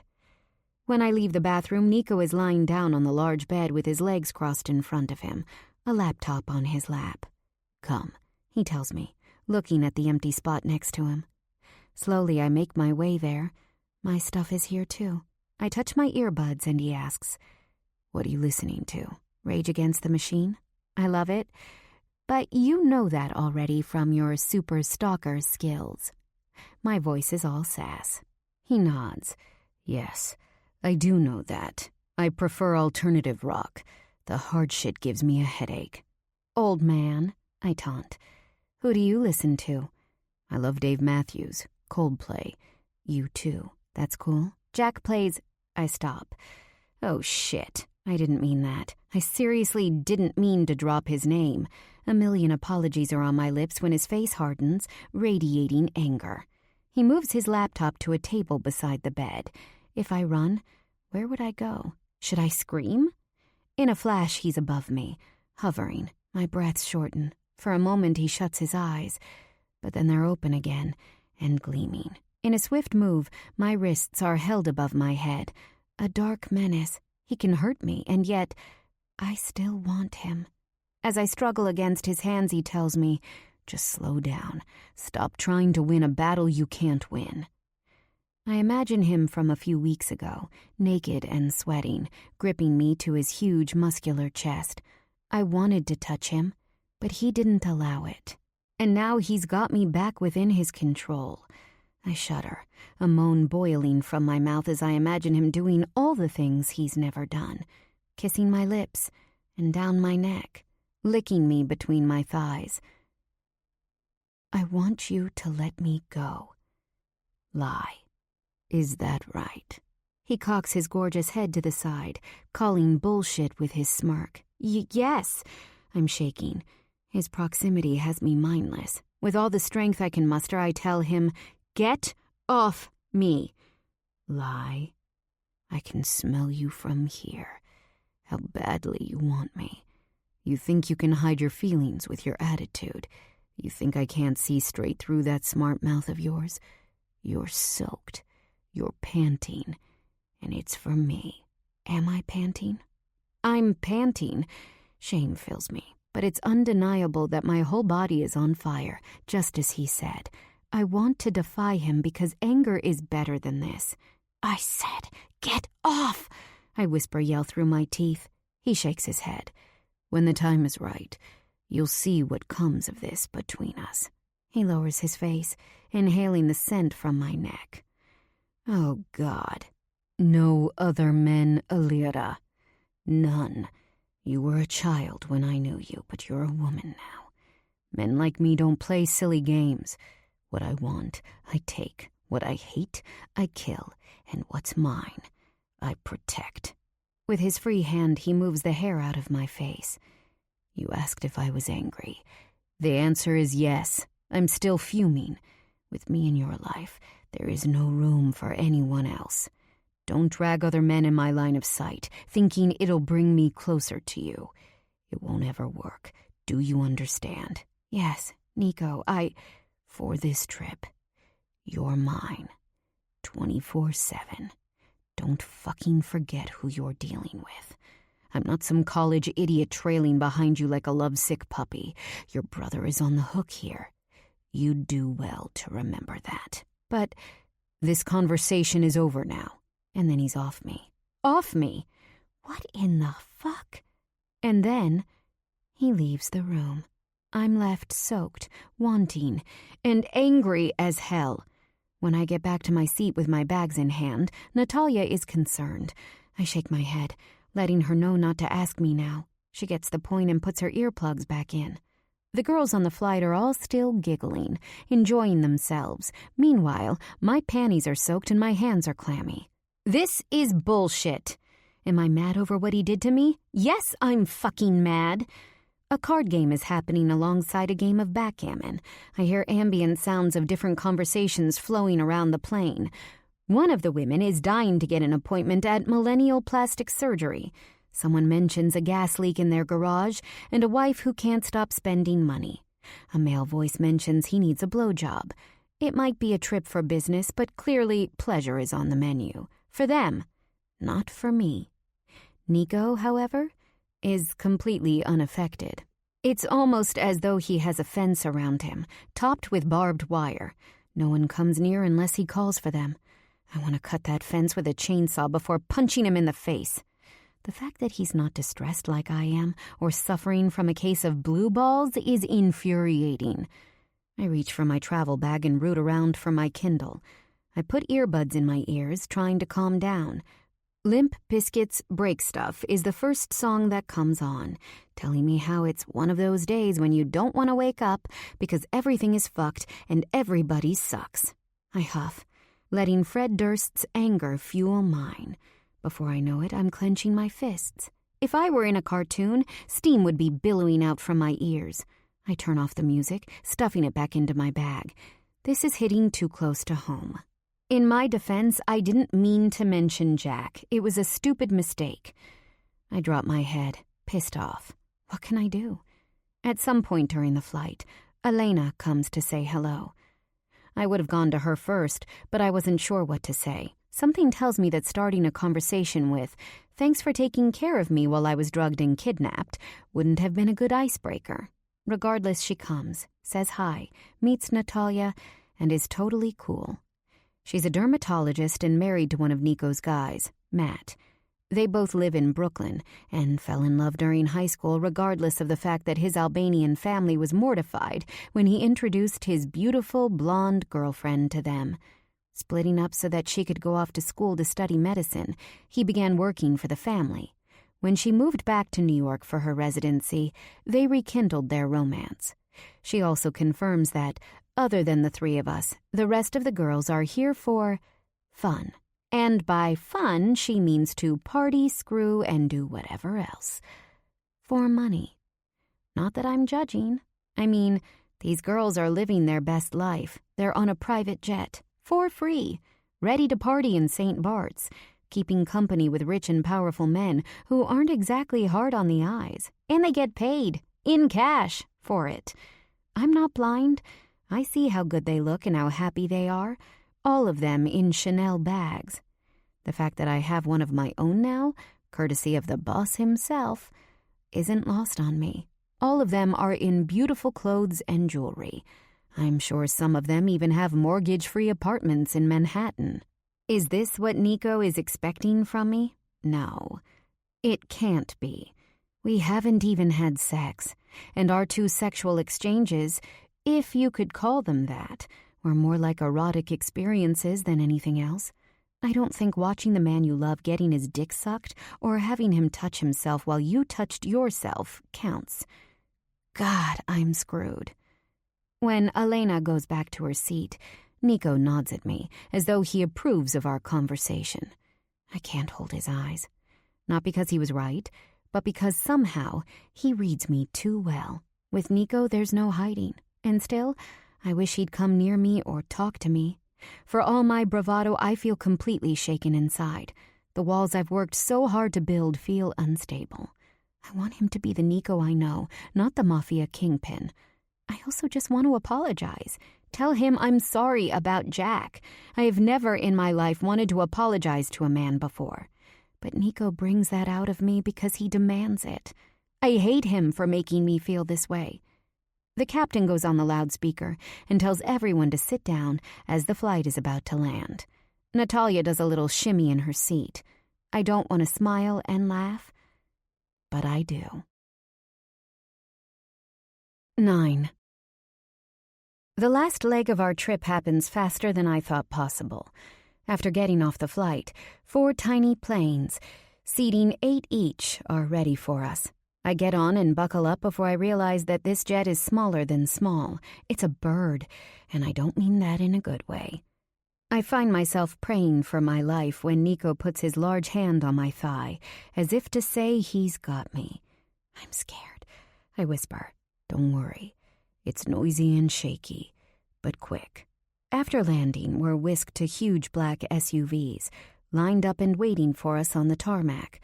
In the car I'm in is Nico, Alec, me, and Natalia. Alec pulls out waters from a small cooler in the back, handing one to me. I'm exhausted and I feel so dry. I open the cap and drink, immediately feeling better. So, where are we going? I ask. The mansion sits on St. Jean Bay on the island's northern shore. We'll have access to the best sand and a coral reef. Just wait until the morning when the sun rises. It's heaven. Alec turns his attention back to Natalia, giving her details about restaurants and beaches we'll visit. Nico sits in the front seat, discussing something with the driver. His voice is low and I can't make out what he's saying. After a few minutes of trying to hear and failing, no thanks to Alec and Natalia, I zone out. I wish we'd landed in the daytime so I could see the world around, but it's dark. The car takes us up and down what feels like millions of rolling hills. Finally, we pull into a large driveway. The car door is opened, and an ocean breeze wafts up around me. I step out, looking up. The night sky is littered in twinkling stars. There is unimaginable beauty in this world, I think. Eyes glancing around a magnificent white stucco mansion, complete with a beautiful orange roof. The entire place is lit up in lights. It's breathtaking. Stuck in my own head, I finally turn around to see Nico intently staring at me. The look on his face is thoughtful.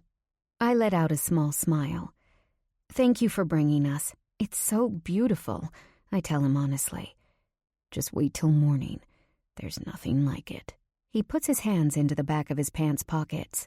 In this moment, he's just a man. Suddenly, what looks like 24 men and women in crisp white uniforms come running out of the house. Some are taking luggage from the trunks of the cars, and others are offering cold towels and drinks. Natalia easily takes a glass of what looks like champagne and follows Alec into the home. I guess the entourage is sharing a house. One of the ladies welcomes me. Bonsoir, I'm Yvette. Welcome home. Your name? When I tell her Alira, she motions for me to follow her. She's similar in height to myself, with light brown hair tied tightly in a bun. We walk past a huge pool, bright with lighting. Beyond it is nothing but dark ocean. There is the outdoor kitchen. She points to the right where I see large round set tables. We will serve breakfast there every morning. We can also bring food to you in your room if you'd like. And over there, she points to the opposite end of the house, is the outdoor bar. The bartender, a tall man with a shaved head, waves to us. If you'd like a nightcap this evening, Jean is ready. She walks me up a flight of outdoor steps and finally into a small, long corridor. This is your room, the Queen's suite. The King's suite is next door. The white door opens and I pause, almost afraid to follow her inside. I grip my purse and force my legs forward. Beauty like this is once in a lifetime. I want to enjoy it. Your room faces the ocean, the most beautiful one here, I think. She continues to show me the room's amenities, from the magnificent pink and white marble bath to the huge closet that is filled to the brim with clothes.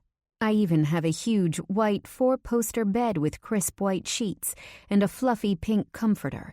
I wish I could have brought my mom here with me. She deserves a vacation more than I do. Before leaving, Yvette hands me her card and the Wi-Fi password. If you need something, call me. Yvette? She turns around, pausing at the door. Yes? There are so many questions I have, and there's no way I'm losing the opportunity to ask her. Is this a hotel or someone's private residence? This is a boutique hotel. But your group has rented the entire mansion for the long weekend. We are all at your service. I see. And do you know Nico? Her mouth immediately straightens out. She doesn't reply, but I can't help but notice how her face tightens up. Nerves?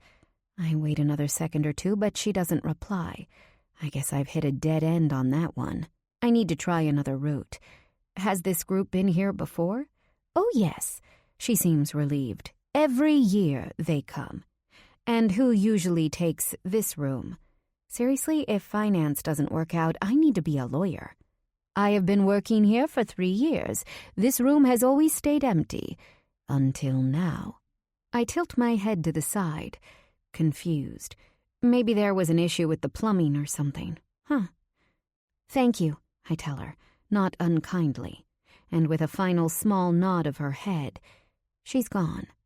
Playing around with the room's lights, I see there's a balcony outside my room, facing the ocean. I slide open the door and find a small round table and 2 chairs. The moon shines brightly, and the ocean adds a briny chill to the air. I take a seat and a deep breath when I hear music wafting around me. The party must be underway. I inhale and exhale the ocean air. I would sleep out here if I could. Does Nico expect me to stay in my room? Go down to the party? I check my phone and input the password for Wi-Fi. No new text messages. I guess I'll just wash my face and go see what's happening outside. There's a DJ, 2 bartenders behind the bar, girls scantily clad. And then the men.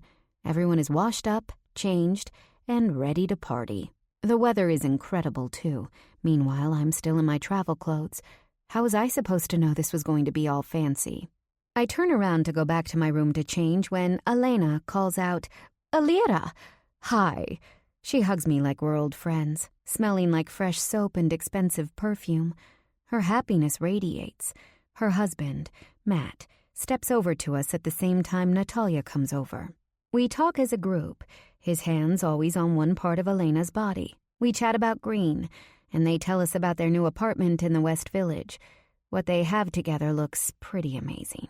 He even beams with pride when Natalia asks Elena about certain dermal fillers, and she discusses them like a doctor, because, well, she's a doctor.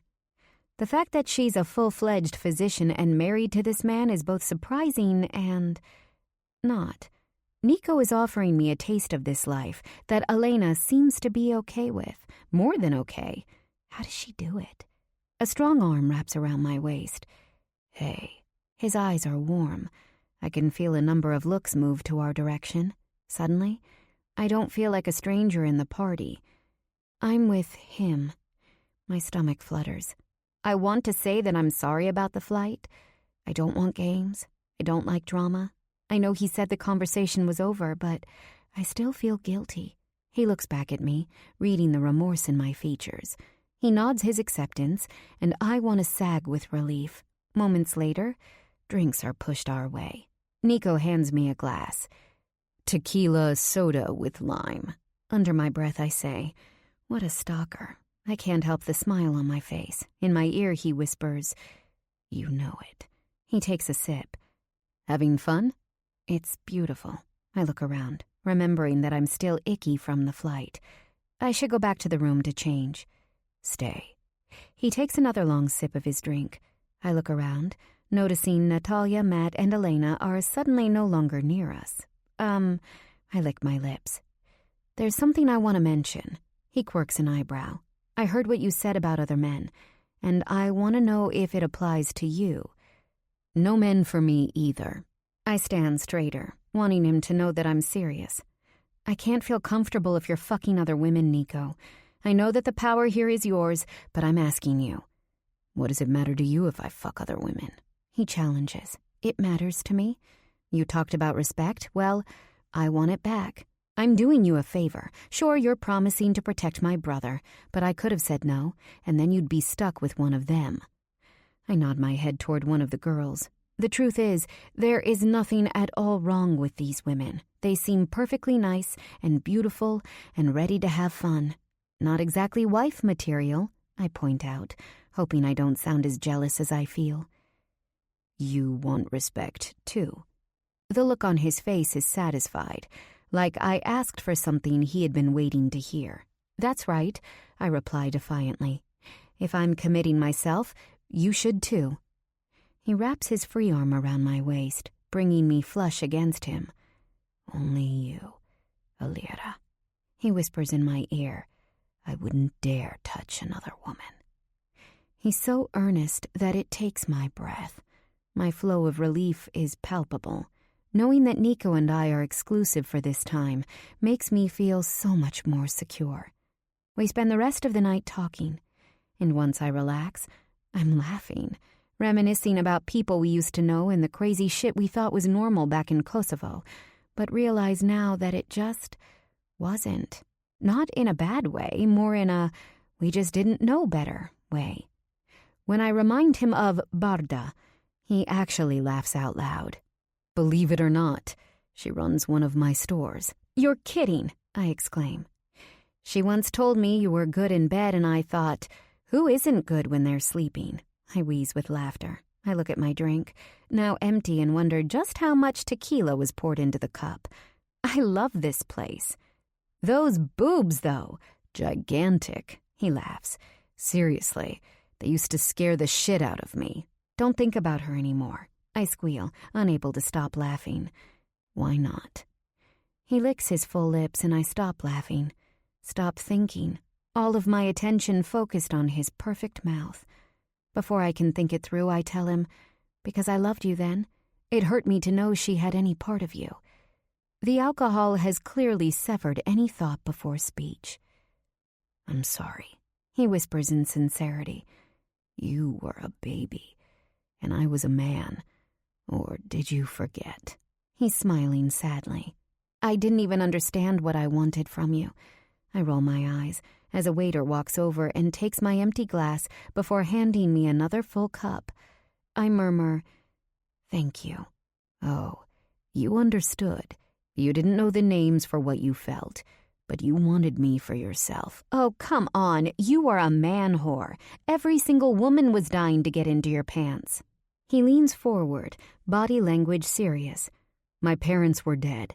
I was fighting constantly, rising up within the Liberation Army.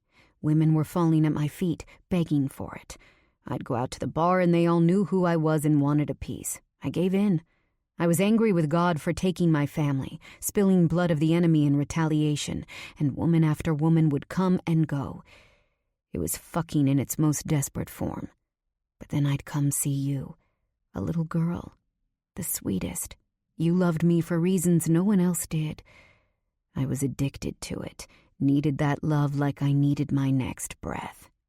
I'm not a baby anymore. My voice is throaty.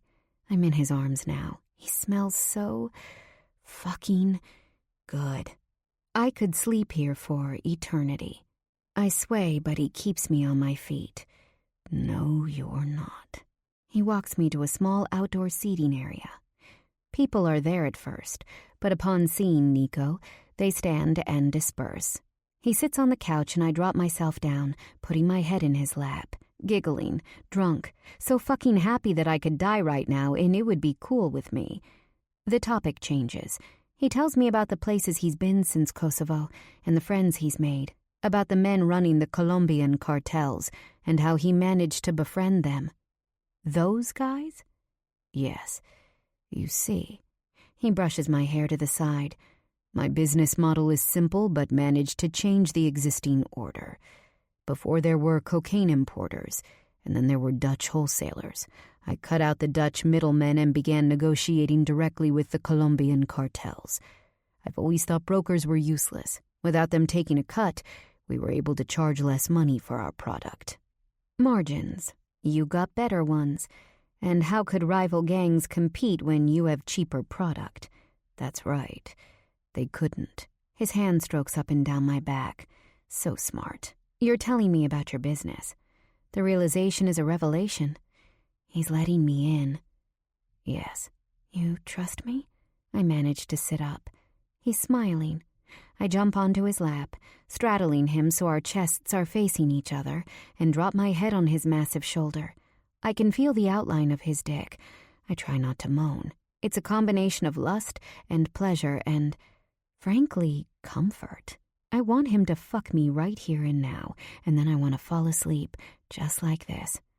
How strong was this tequila? Not that I'm complaining, but I'm shit-faced from barely 2 drinks.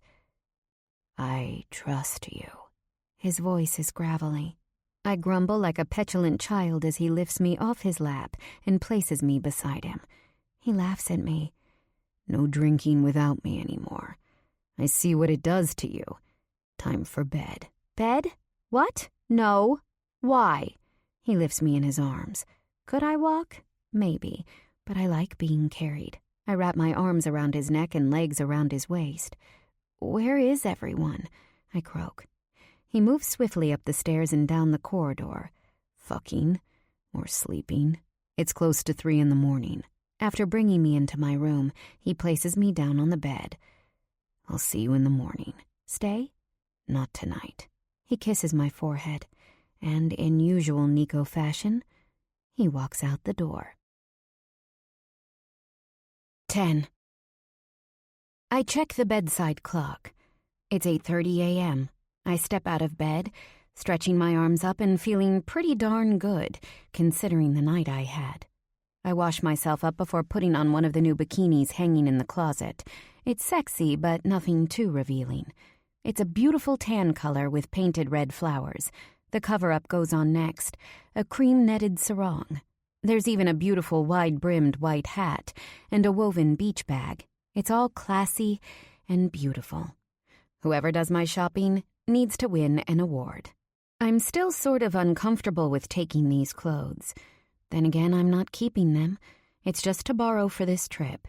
Feeling better about my newest rationalization, I slide on a pair of Jimmy Choo wedges.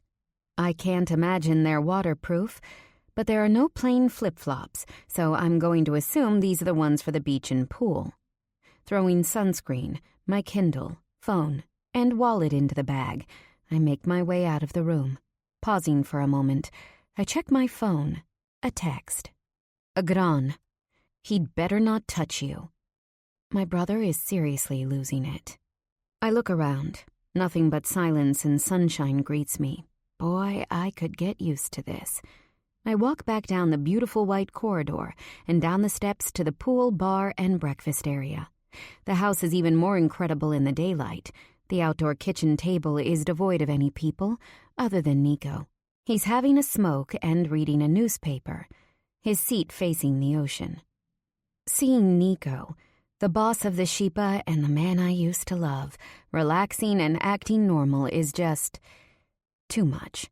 It's so much more than simply attraction.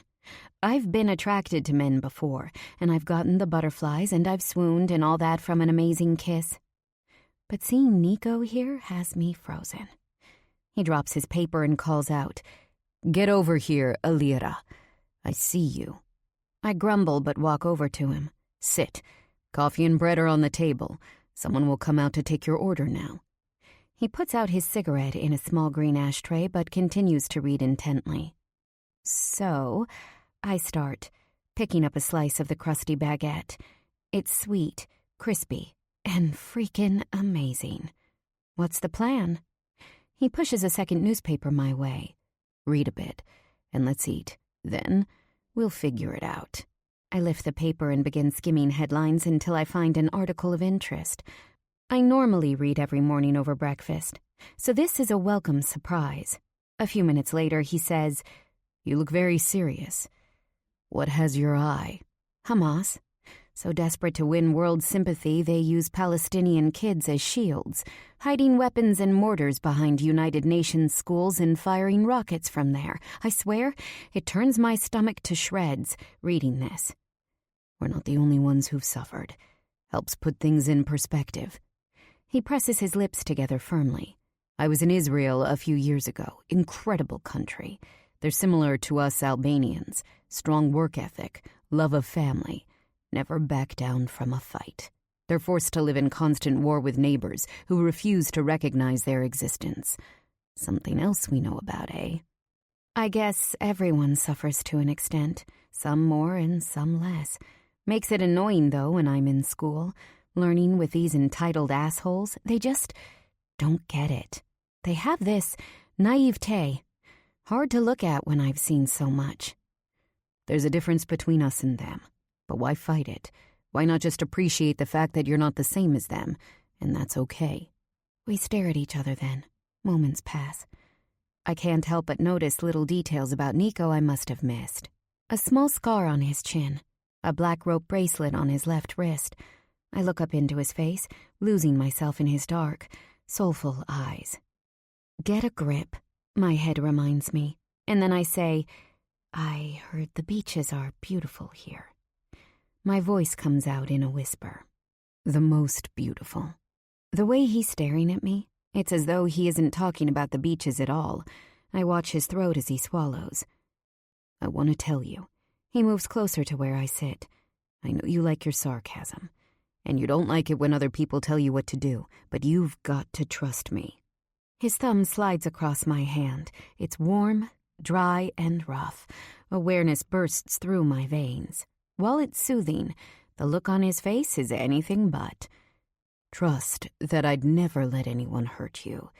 Trust that when I say to do something, it's for your own good. Why are you saying this? I stumble on my words, confused. It feels like a warning. Because other people are coming on this trip too, who we will hopefully be meeting here. There are some big mergers in the works, but even while we're all partying and having fun, business will be conducted. There are also some small factions of different crews who might decide to show up. I'll need you by my side, unless I tell you to go, and I need you to do as I say. My head manages to nod, agreeing before my mind can chime in that this sounds scary. Good girl, he whispers, moving an errant hair from my face. Bonjour, madame. A sweet voice interrupts us. I turn my head to find a waitress smiling at me. She's tan and golden blonde, and she has that natural beachy look that I'd give my right arm for. Bonjour, I reply, taking a look at Nico. He pays no attention to her and is instead staring at me. Eggs? Waffles? Pancakes? We can make anything you like. That beautiful French accent. God. I look to Nico, who has nothing but coffee in front of him. He lifts his newspaper back up. I'll have an omelet with spinach and tomatoes. Do you have whole wheat toast? Butter and jam? Yes, of course. Any juice? We have fresh orange.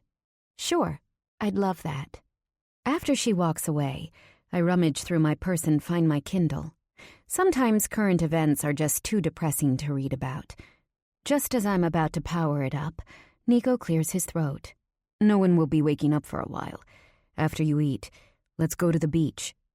Yeah? I can't stop the excitement in my voice. No, I can't swim, but who cares? I can dip my toes in and enjoy. I can see his lip quirk up in a small smile, but he doesn't speak after that. I'm sipping my coffee when the juice is brought and placed in front of me. After thanking the waitress, I ask Nico, any idea which room Natalia is staying in? Yes, she's directly across from yours, facing the garden. How is your room? Are you comfortable? No, the mattress was hell and the view sickened me. I look up at the sky exclaiming, he asks if I'm comfortable. I pull out a cigarette from his pack and he lights me up. Funny girl. The smile reaches his eyes. I guess last night broke the ice because I feel like we're friends now. There's an easiness between us. The food comes, and I barely touch it. Just kidding, I inhale. When I'm done, Nico tells me to get whatever I need and meet him in front of the house in 20 minutes. I want to take this time to visit Nat. I easily find her room and knock. It only takes her a few seconds to open the door and she ushers me in. The room is small, charming, and positively beautiful. Natalia jumps back into her large white bed, scrolling through her phone, a huge smile on her face. Let me guess, she starts, dropping her phone to her side. You've been up for over an hour and already had breakfast? Maybe, I reply, laughing. She knows me too well. Spill. Were you with Nico just now? The two of you have been attached at the hip. His hand was always on you. You guys were literally in your own orbit. She hugs me close. He loves you. I blush up to my roots. Stop it, Nat. We had a really good time, and this morning we had breakfast. I ate, he had coffee. Nothing sexual. Well, it's a good thing I'll be right here when the time finally comes. She twists onto her side before standing up. She's in a sexy, silky, short white nightgown. It's gorgeous. Since when do you sleep in such fantastic stuff? I bought it for the trip, just in case I got lucky. I laugh as she stands up, stretching her arms up high before entering her bathroom. I follow her and watch as she throws her long hair in a super high ponytail and spreads toothpaste on her toothbrush. So, I start, interrupting her routine. He wants to take me out this morning. We're supposed to meet up soon in front of the house. Aha! She says before spitting and rinsing. Listen. She grabs the small white hand towel by the sink and dries her mouth. Take advantage of this time you have together. Try to relax and have fun. I know you harbor a lot of pain from leaving Kosovo. Maybe he can help you through some of that. I know it's tough and Mafia and all that, but he's also human. And from the things you've told me, he's a decent man. You're right. I'm right? She squints her eyes. I love hearing that word from you. Have fun. I'm going to tan on the beach today and drink wine. Be all classy and shit. She chuckles. I smile as I leave her room and head back up to the front of the hotel. I find Nico standing against a stone wall at the top of the driveway, staring at the crystal blue ocean. Hey, he turns around, flashing me a smile that I can feel straight down to my toes. He grabs my hand, and we walk to a red Jeep, engine already on. The top is off. 2 beach chairs and towels are in the back, monsieur. One of the staff opens the door for me as another opens the door for Nico. We both get in at the same time and buckle up. And we're off. Wind blowing around us. The car is stick shift. Why it's sexy to watch him drive, I can't say. But it is. From his thick corded forearm down to his heavy hand gripping the shift, I can barely focus on anything outside of this car. I want to know more about him. I've gathered bits and pieces from others, but I want to know from his own lips. As he drives, I let myself come to terms with the fact that Nico is in front of me, here by my side. Part of me can't believe he's really real. I idolized him as a child, dreamed of him on a nightly basis through my teenage years. I could barely have a decent relationship with any boyfriend I ever had, and the reason is obvious. It was because Nico was always the one I compared them to. And truly, there was never any comparison. And Nico's here. As my friend, maybe? Spending time with me, definitely. I can't stop the smile on my face as he turns on the radio. 10 minutes later, I start to notice a large black SUV is on our tail, changing lanes each time we do. Nico? I ask. Yeah. He turns to me before gazing back at the road. Looks like someone's following us. I swallow hard, gripping the edge of my seat. Yeah, he says nonchalantly. Alec, he always follows my car. Someone is ahead of us, too, and someone will be at the restaurant we eat dinner in, and someone else will watch the chef as well. In this world, Elira, I never, ever travel alone. I'm always carrying weapons. I shake my head, my eyes moving to his body. I can't see anything. Clearly, this doesn't mean it isn't there. Anyway, it is what it is. This is the life. We're going to St. Jean Bay. He easily changes the subject. The waters are calm. There's a great restaurant there on the beach, too. What about everyone else? Are they going to meet us later, or...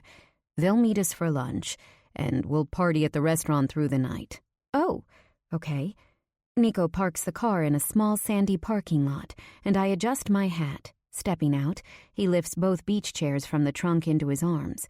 In an effort to be helpful, I take the blue and white striped towels.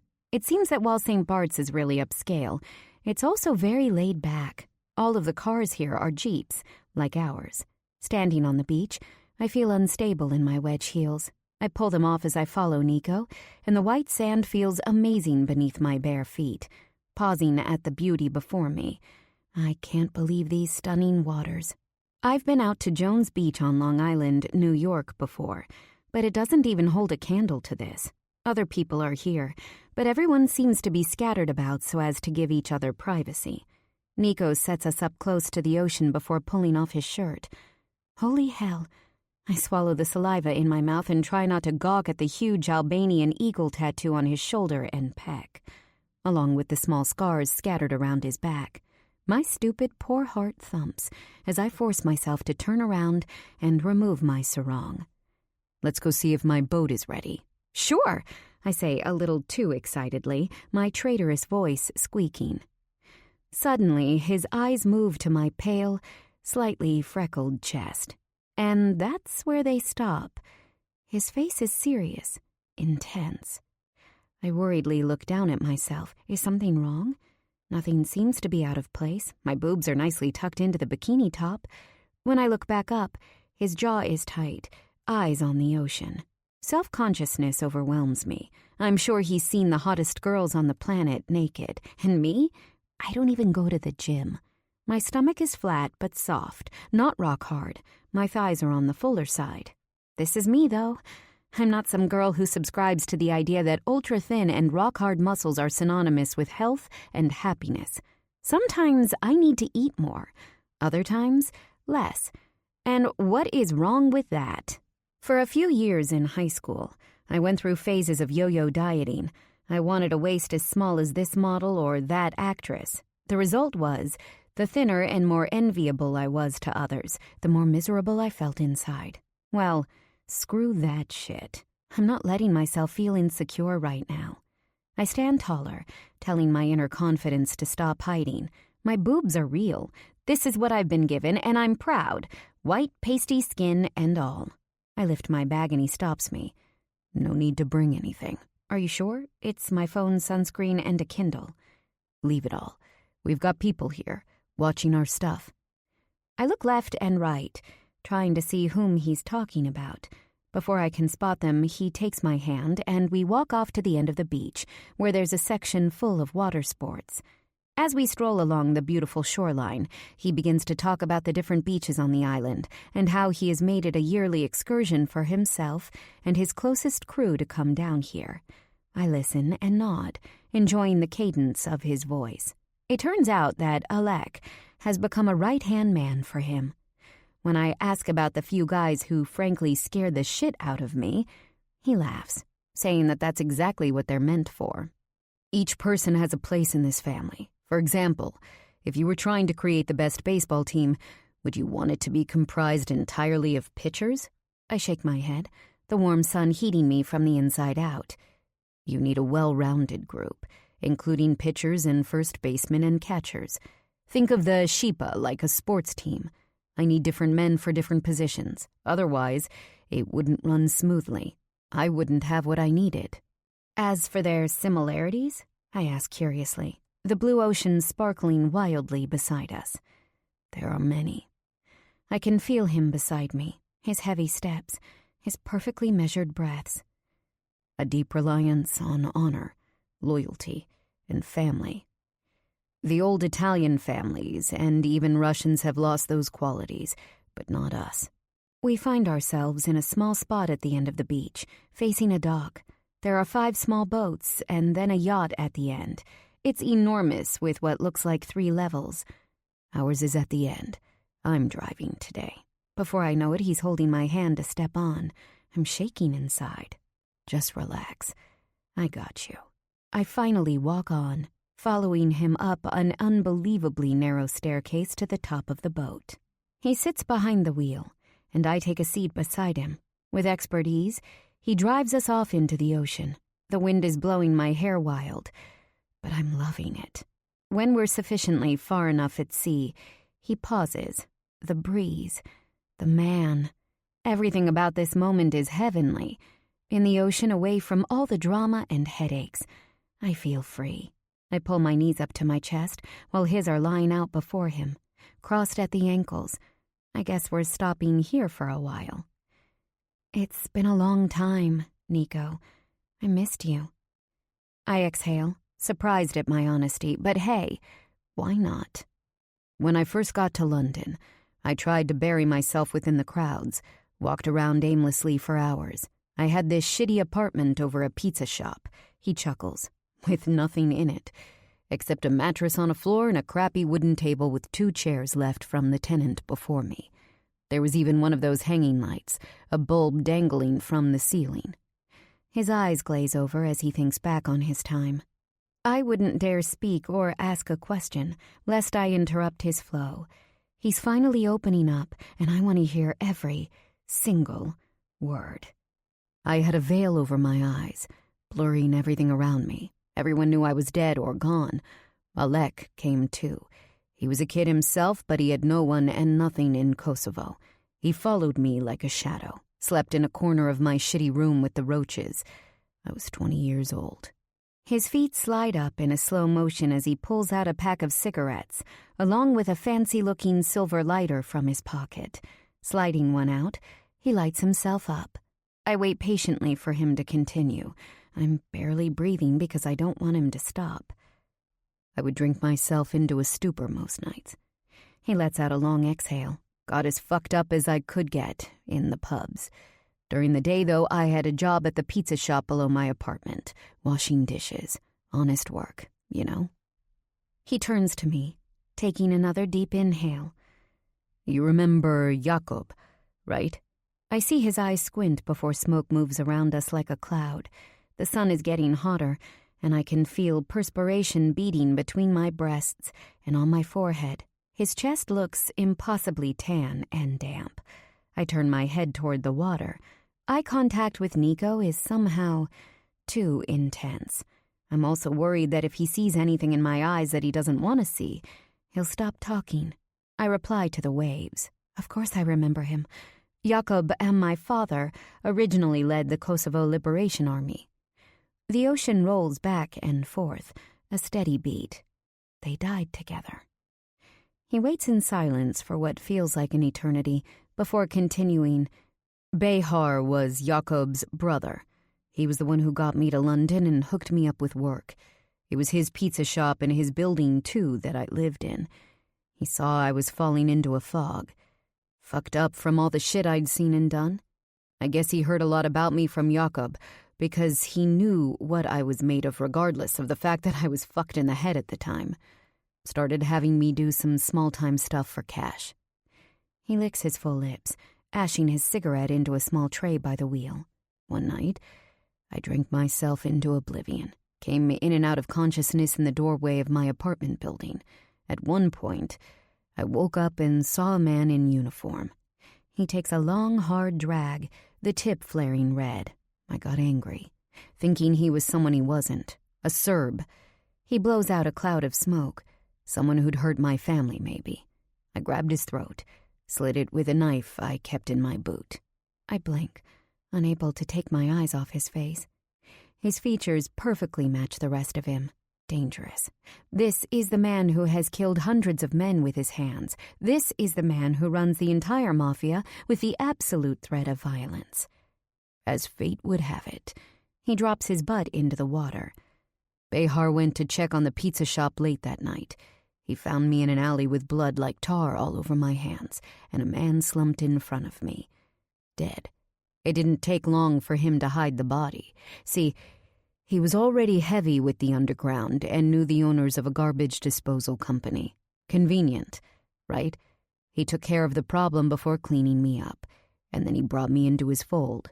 I already had all the connections from when I was in Kosovo. Lots of my friends were now scattered around the globe, and this turned out to be a very good thing. Behar already had a network in the UK. Together, we began to build the Mafia Shqiptore. I slowly nod my head. It feels like he's telling me something no one else knows, trusting me with his secrets.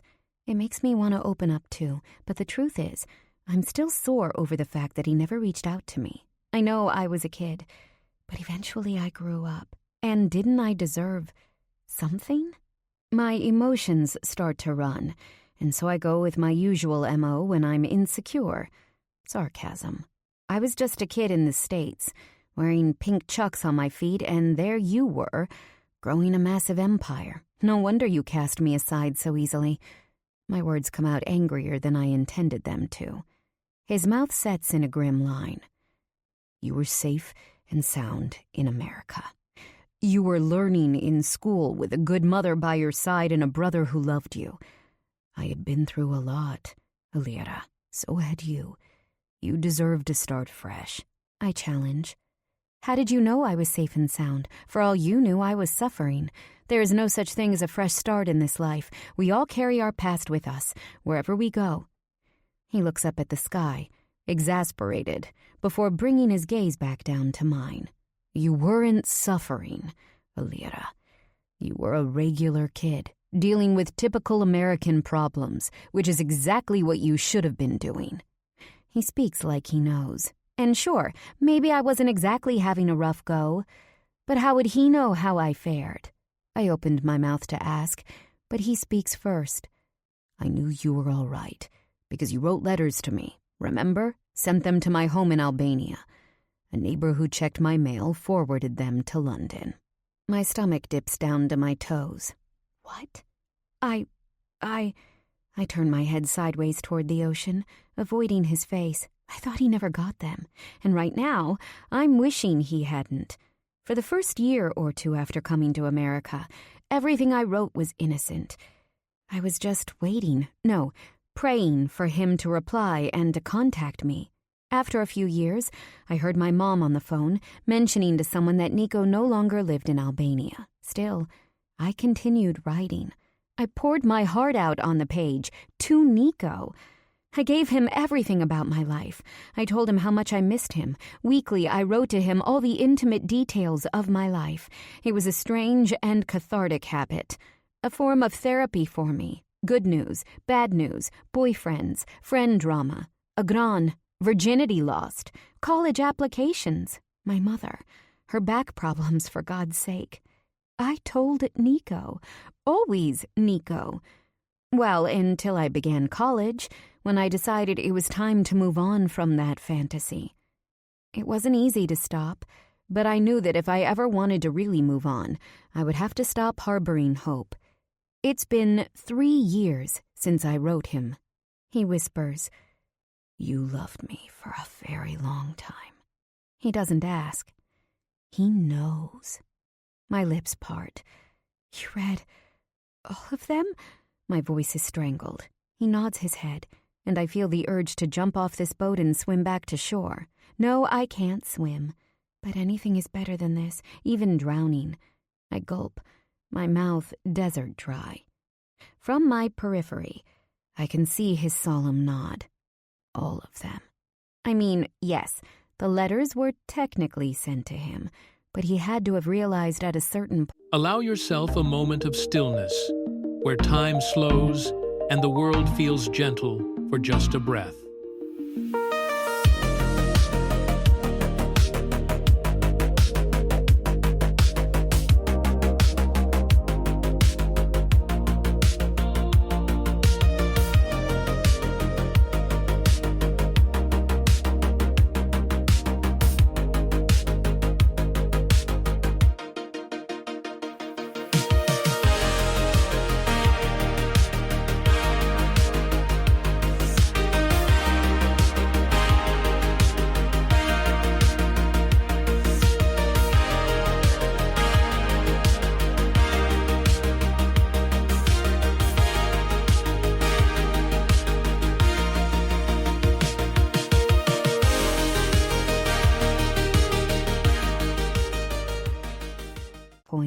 That he wasn't actually meant to read them. They were essentially diary entries. I look up at the sky. My God. What on earth am I supposed to say? What do I say to someone who has read my innermost thoughts, especially when so much of my life was consumed by the reader himself? I swallow hard and finally look at his handsome, hard face. I loved your letters. His voice turns impossibly gentle. Loved hearing about you from your own hand and heart. There were times when they kept me going, gave me hope for something more than the hard life I was living. I was in the process of growing the Shippa. I took down anyone who stepped in my way, but then, at night, before I slept, he pauses, taking a hard swallow. I read your words. He shifts, as though opening up in this way is uncomfortable for him. I have them all still. I've kept them. You read everything, and yet you never even reached out? He cocks his head to the side, confused. He leans back into the boat before sitting back up and pushing back his dark hair. Elira. He states my name aggressively. I wasn't going to write back until you were old enough. It wouldn't have been right. When you began college, you stopped sending letters. That's when I decided to come see you. He opened his hands to me, as though I'm supposed to connect some sort of dots. Wait, I say. You came to see me? Now it's my turn to be confused. Yes, I came to see you in Tobago. I saw your mother. She told me you hated me, wanted nothing to do with me. Me! He points to his thick chest. The man who had smuggled you into freedom. The man who always put you first. I was fucking insulted, Alira. Livid that she'd told you such a lie that you so easily believed. Nico, I start shaking my head. What lie? I don't understand this. I stopped writing to you because I hadn't heard back in so many years. I never knew you'd even gotten those letters. I was trying to give myself a shot at moving on. Complete panic rolls through my belly. What is he saying? She told me you thought... He pauses, taking my head between his callous hands. She told me you thought I'd orchestrated the death of your father and Jakob that night, so that I could take over the KLA.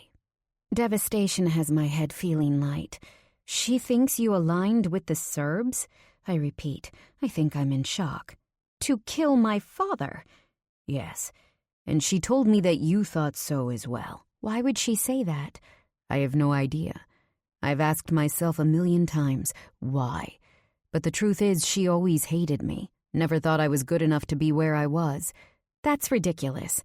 He cocks his head to the side. Is it? But then you set up this entire thing with Agran. Why? Why? He laughs, squinting his eyes. To bring you back to me, Alira. Why else? I paid 10 grand to settle his debts. You think I gave a fuck about the money?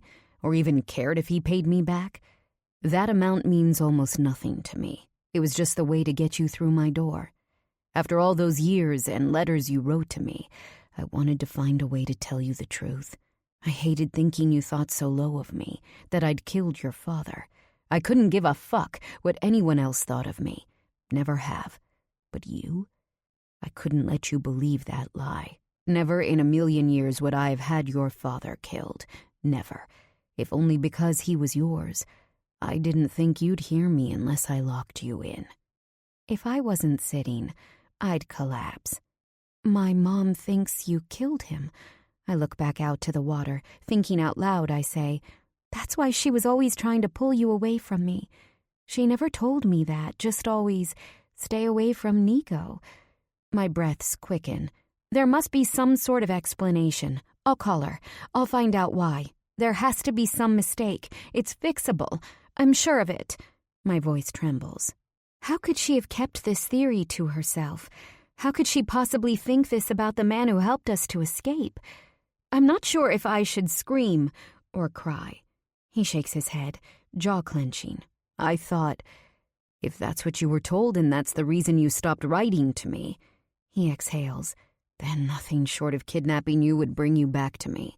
How else could I show you my innocence? Agran being a moron and coming to me to pay his debt was just the spark I needed. He scoots closer to me. Let's just put your mother aside for now.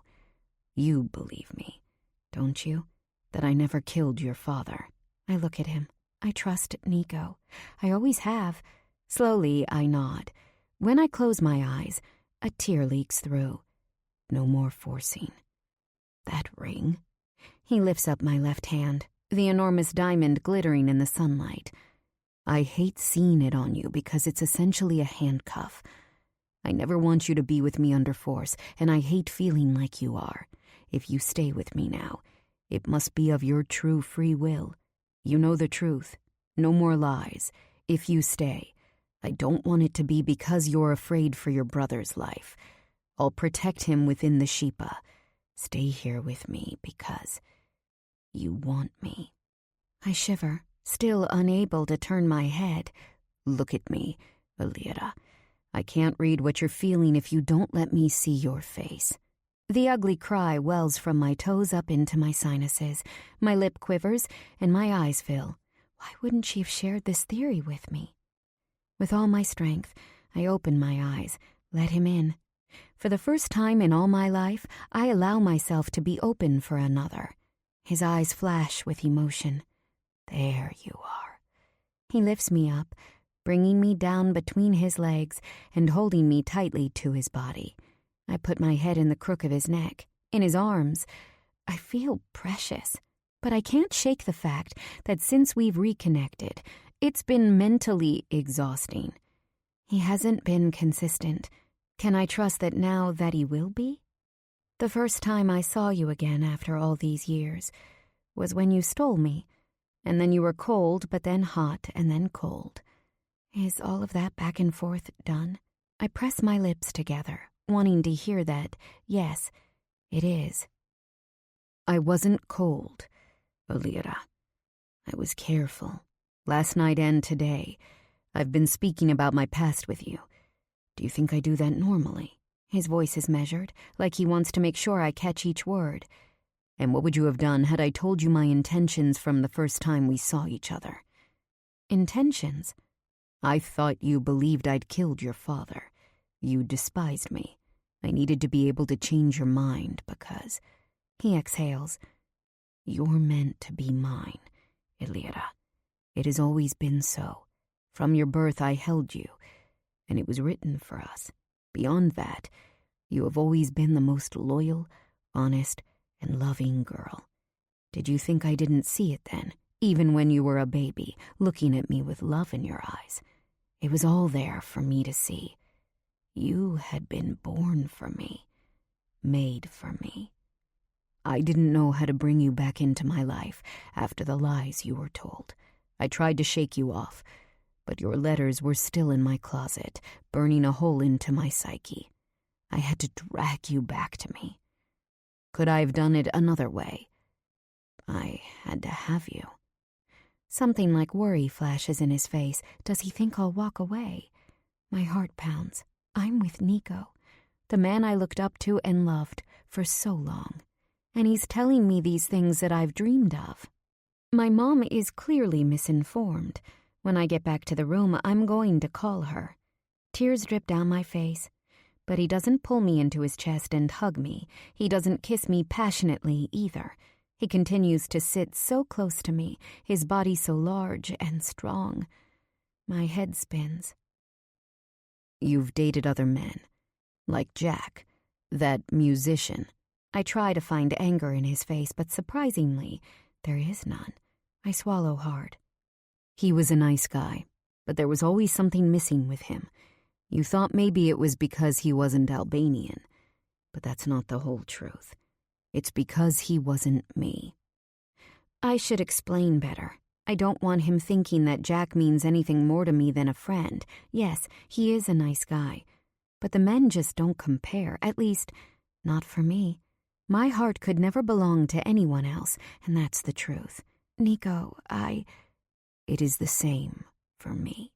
He interrupts. Many women have come and gone in my life. Many have wanted to be my wife. But the spot I reserved for you can never be filled by another. Never. When you were a baby, it was a simple spot, a sweet one. And now, as an adult, it's much, much more than that. In Albanian, he tells me, I will wait until the time is right to touch and kiss you the way you're meant to be held and loved. Let me show you who I am, and the man I will be for you alone. Let me earn the right to love you. I know that my life is filled with danger and blood, but I know you can handle it, and I want you by my side, as my queen. Chills run through my body, and the fact that he spoke to me in our native tongue, my emotions are so high that I can't reply. Albanian is the language I still dream in. It's the language of my thoughts when I'm in deep. It's the language of who I am, and I never realized how much weight it has in my life. And yet, I have no idea what to think of his comments. Am I really going to just fall into his arms and let myself enter his world, which I've never had any intention of joining? My mother, for reasons unimaginable to me, thinks that Nico killed my father. Why would she think that?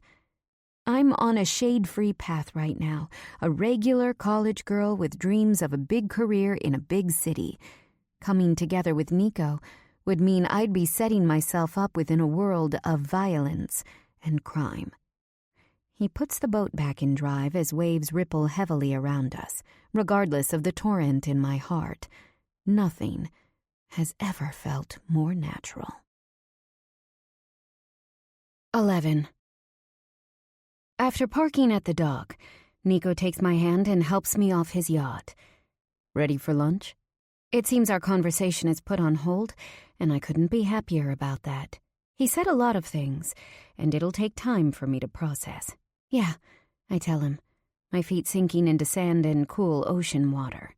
Just feeling him close to me like this gives me a sense of security I haven't felt since I was a child. I was always an independent kid, never asking my mom to walk me into school or my brother to sit with me at lunch. In fact, I've always been a loner. Being with Nico and wanting his company is a revelation. A few minutes walk up the shore and I see the restaurant. We're still in bathing suits, but Nico doesn't seem to care. Round white tables are set in the cream sand. Above the restaurant looms a blue and white striped awning, shading the patrons from the sun. I can hear the music, too. It's a steady, sexy beat that has me itching to dance. Nico squeezes my hand. The food is great, and this place is the best day party you can find in St. Bart's. He steps ahead of me as we walk up to the wooden hostess desk, his eyes scanning the crowd. I do the same, immediately spotting Natalia at a large table in the center of the restaurant, laughing with a few of the guys. She waves to me, her smile shining. Before I can tell Nico where they are, I see an emotion passing through the hostess's model-like face as she stares at Nico. Lust. Do you have a reservation? She stares at him, spellbound as he gives his name. Follow me, she purrs. The restaurant seems to be full to the brim with important people. They all look like celebrities or athletes. The waiters and waitresses are all wearing white, walking around with trays filled with what looks like glasses of champagne. There's a long bar in the back, too, packed with people who all look incredibly happy and tan. Matt is the first one to notice we're almost at the table. Within a millisecond, he and the entire Sheepa rise with the women following suit. 8 imposing men and the women who accompany them wait for Nico to reach them. The entire restaurant suddenly quiets, watching as we walk. Nico is so striking, huge, and serious. I can feel the growing number of eyes around the restaurant, taking peeks in our direction, people wondering, who is he? We stride forward, the hostess falling behind us. I do my best to match Nico's quick pace, happy to ditch her. When we reach the table, he pulls me into his side, bringing me in front of each man and introducing me. Standing beside him has me half thrilled, half petrified. Despite the fact that the men make no eye contact with me, only slightly bowing their heads and saying hello, I can tell by the way they hang on Nico's every move that they all want his undivided attention. And although none of them have said a word to me until right now, I can sense their interest in what I must mean to him. I'm not sure who does what for the Shiptora, but clearly this is his closest circle. Even the ones I recognize from my abduction are almost reverent in the way they say hello. When we reach Matt and Alec, they are completely deferent. While the women remain standing, Nico passes over them as though they're of no consequence. Only to Natalia, he nods. After we make the round, Nico gestures for me to take a seat to his right. The table is a large rectangle. He is now at the head of the table with me at his side. Once I'm seated, he lowers himself into the chair. Finally, the rest of the table takes their seats. I know that the men respect and fear him. But it isn't until now that I see their devout loyalty. These guys haven't even ordered food or drinks yet, and it's because they were waiting on Nico. He's their king. The table finally breaks into chatter. It's a mixture of Albanian and English, and the blend of languages is soothing. Nico takes a sip of his water, bending toward me.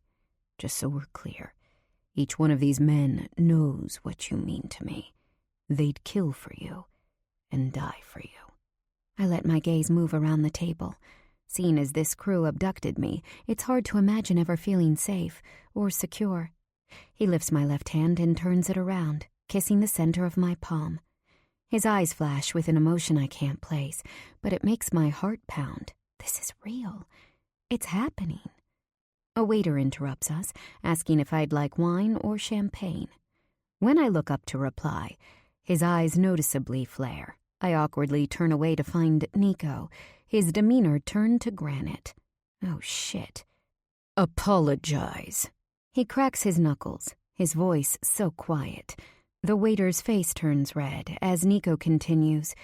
You make a habit of staring at another man's wife, like you want to fuck her? No, sir. He shakes his head side to side, all traces of cockiness gone. Nico growls, Get the fuck out of my sight. Next time you see my wife, you put your fucking head down. He runs off, and I turn to Nico, my jaw practically on the floor. A new waitress immediately takes his place. With a big smile, she asks if I'd like wine or champagne. I tell her I'll have the champagne. After she pours, I'm surprised to see it's pink. Rosé, Nico tells me. Earlier anger apparently vanished. You'll love it. The waitress pours a glass for Nico as well. Who knew it would be so easy to get spoiled? When I finally have my own job, I'm buying myself a big bottle of rosé to celebrate. Is this how most of the students at Green live? Fancy trips on gorgeous beaches? I look around, wondering if there are any familiar faces here. Taking another sip of my rosé, I feel a bit like an imposter. I'm not usually the one being served. I'm the one doing the serving. But here I am, drinking champagne and enjoying the party like all the other people here. It's strangely unnerving. Alira, Natalia calls out. She's across the table from me, a few seats to the right. Alek is beside her, his arm wrapped behind the back of her seat. I lift my glass, trying to shake off my melancholy. The champagne is amazing. She nods her head. The best. Oh, and Janice texted me. She's like, "Where the hell are you guys?" I told her we were here. She is totally going to kill us for not bringing her along. I bite my lip. You're right. I feel bad for not getting her invited too, but it all happened so quickly. Nico lights up a cigarette, inhaling. He exhales as his free hand grips my thigh, fingers spanning from inner to outer. Nothing is innocent, but it could be. I have to will my body not to shudder. The corner of his mouth kicks up, like he's happy to have this effect on me. The man to his right, I think his name is Darius, turns to Nico. They begin to talk, but still, his grip keeps me close. I didn't notice Darius last night or on the jet, which is surprising, considering how imposing he looks. Maybe he just got here today. Even though they're seated, he seems at least as tall as Nico, if not taller. With long black hair and a deep scar down the side of his face, he's definitely scary looking. For a moment, our gazes cross. His eyes are hard and dark. A silver platter of giant raw fish is brought out by a waiter who, by looks alone, seems like he played in the NBA. Nico stops speaking and inspects the fish before nodding to the waiter. It'll do. That's when the song, "We No Speak Americano," begins to blast through the speakers. It's a song Agran used to love. My brother was always into electronic house music, the stuff that doesn't make you want to mosh, but begs you to dance in a club with friends. The tables on either side of us begin to cheer and dance, getting rowdy. Clearly the song is a fan favorite. One of the men at the table to my right shakes up a champagne bottle before popping it. Suddenly, it's spraying everywhere, and then I'm drenched. My jaw drops. Nico notices I'm soaked. He pushes back his seat, face hard. He looks mad. Like, really fucking mad. I put my hand up to him, my laughter bubbling up from my belly. I'm giggling, drying my hands on my napkin as the ends of my hair drip with champagne.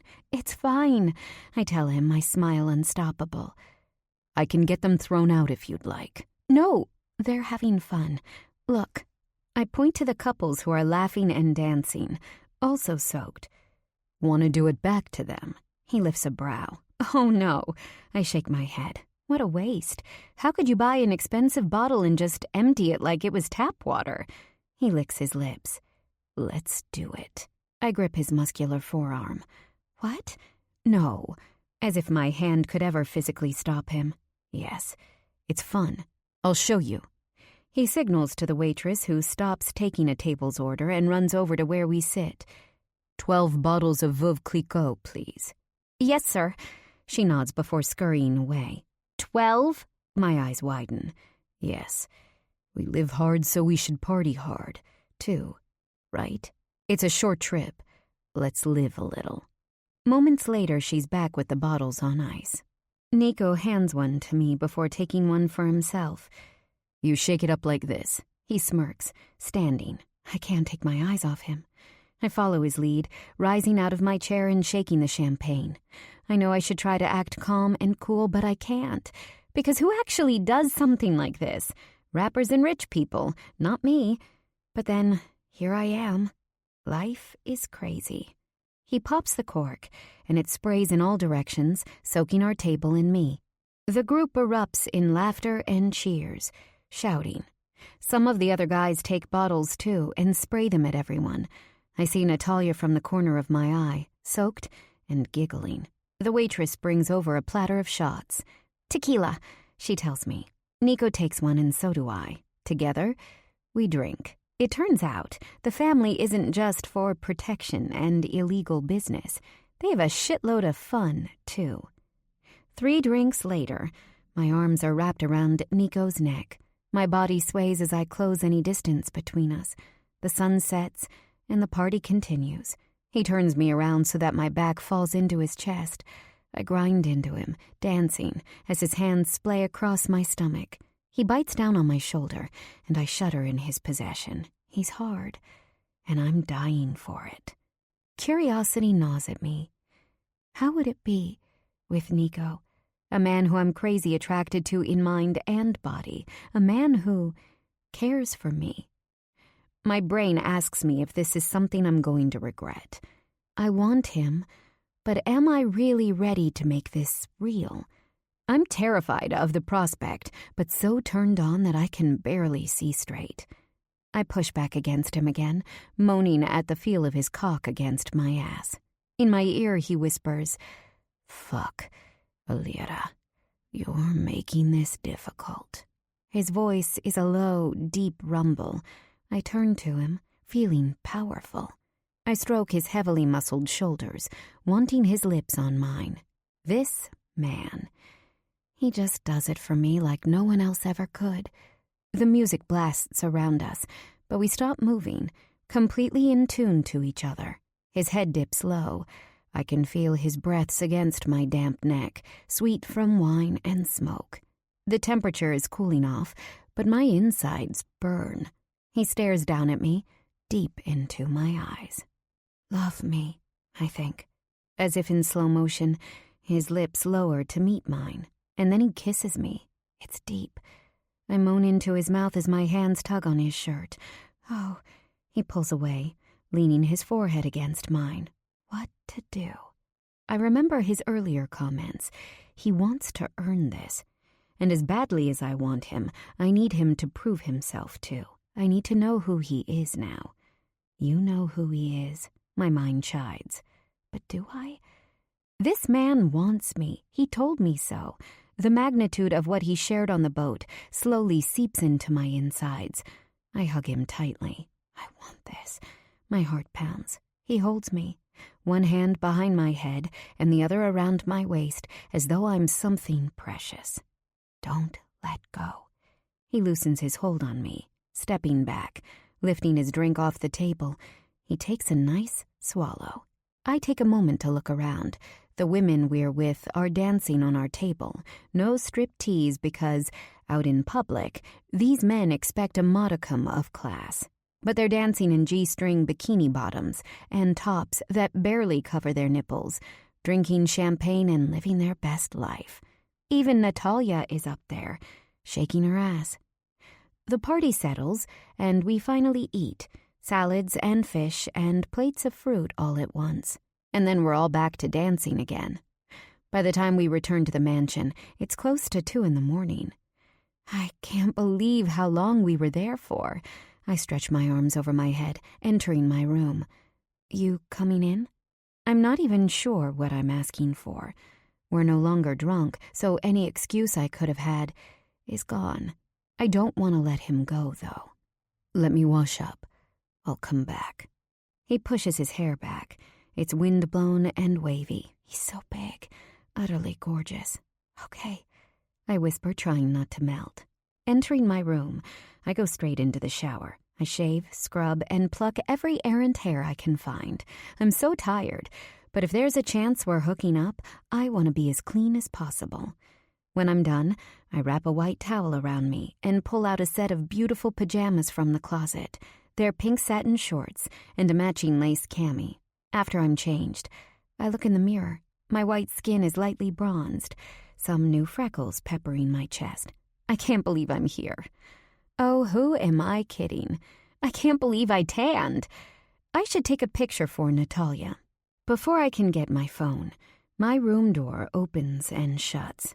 It's Nico. He leans against the wall, sexy as hell in black jersey sleep pants and no shirt. I open and shut my mouth. Is this it? My body hums. I want him. I step up to him. I'm happy to be here with you. On this trip, I mean. Yeah, I nod. I thought maybe there'd be more drama. Gunfights. He smirks. Something like that. I shrug. Maybe some drug deals or a dead body in the ocean. The trip isn't over. Anything can happen. He jokes. Way to keep a girl guessing. He laughs before sobering, eyes turning serious. My world is dangerous. You know this. But most of the danger is on the bosses below me and their underlings. Those are the guys on the streets, doing the dirty work. I've done it all. But my feet are no longer on the ground. How could they be? If I'm going to lead everyone, then I need to stay safe. Are there constant threats to my life and the lives of the Sheepa? Yes. That's why I always have security with me. Are there times when things are on higher alert because of trouble? Yes. But you should know, I'm a businessman first. I'm in danger when I'm near you. That's right. That's why I have protection for you. Alec and I had dinner, I blurt. I know. I lean into his arms, and my fingers trail down his bare, muscular back. I want to know him in every way there is to know a man. Nico. My eyes roam across his chest. He may be the biggest mistake I'll ever make, but I want him now, more than I've ever wanted anything. I move away from him, taking a seat on the bed and pulling the pajama shirt off my body. He groans. In a nanosecond, he's beside me on the bed, huge hands cupping my breasts, thumbs rubbing against my pebbled nipples. He doesn't kiss me. He just touches, strokes, feels my skin. I lean my head back. I want you. I'll take everything. Eventually. You know that, don't you? His thumbs move back and forth, my nipples turning so hard that it's almost painful. Once we fuck, I won't be able to back off. Not from you. Not ever. God, I mutter, feeling drunk from his hands and his words. That's why we aren't having sex tonight. Not yet. Not until you're absolutely ready to commit to me. He pushes off his pants, and mine, lifting me up and above him, nudging his erection between my thighs and pressing it against my ass. I have no idea what's happening, but I'm his for the taking. He's so powerful, so in control. My body trembles with the thought. His hand slips inside my folds, stealing my breaths. When he presses his fingers inside my mound, I buck. Suddenly he twists us around, so I'm in a seated position with my legs wrapped around his waist. His lips are finally on my lips. Heaven. I'm gasping against his mouth, shaking as he begins a torturous, slow burn, his enormous cock dragging back and forth against me. It's the most hellishly amazing torture. So responsive, he murmurs, all for me. I can feel my wetness leaking on his dick. My heart hammers. Is he going to fuck me? Fear hangs onto the heels of want. Would it hurt? He's so big, and while I'm not a virgin, I'm not experienced. All thoughts cease to exist when he pulls his fingers out from my body. He stills, and I stop breathing. Slowly he puts his fingers into his own mouth. My eyes widen. You taste perfect. My entire body is focused on him, every cell tuned into this moment. His gorgeous face, pulsing with arousal, his eyes open and glossy. He brings me back to that position, rubbing me up and down against himself. My clit tightens. I swear I can feel his cock pulsing. I might die from this pleasure. He keeps rocking me as hot sweat beads on my forehead. I'm going to make you come. It's a threat. A promise. I'm throbbing. His mouth moves to my nipple and he bites down, almost viciously, before sucking the pain away. Holy hell. He grunts, pushing me down harder. Harder. Harder. Oh my God. What? I can't. Am I begging him to stop? To keep going? I'm out of my mind. I can feel your heat, soaking me. When you give yourself to me, I'm going to own you. I'm going to have you on your knees, begging for it. I can't wait to see that. I want to beg him now, but my mouth can't seem to form words. His fingers move back to my clit, a punishing rhythm. My whole body is damp. I look down. His strong chest glistens. I want him to claim me. I try to move myself to catch his cock, but he won't budge. His pace gets more frantic until every nerve in my body is coiled. I can feel the edge of him against my ass. Holy fuck, it's coming. He grunts, long and hard, as his cock keeps moving between my thighs, wreaking havoc. More, more, more, I'm chanting. Adjusting my hips so my thighs close in better around his shaft. He rears back, gripping my neck, forcing our eyes together. I love you, they say. You belong to me. Mine. Those eyes, I know them. I know this man. My body quivers, the orgasm boiling through me like a thunderbolt. His hands move to my waist, letting me ride out my pleasure. I'm done, muttering and moaning, dripping sweat. He grabs my hand, forcing it around his cock. I pump up and down only once, and he shouts, hot cum filling my palm. My body crumbles on top of his, and he holds me to him, gripping the back of my head. Nico is safety and warmth. I blink, staring at his full lips and straight jawbone, eyes so dark, staring at me with a strange kind of wonder. It's minutes before he turns to the side table, picking up a small towel and wiping my hands and inner thighs with a gentleness I didn't think possible. My body shudders as he cares for me.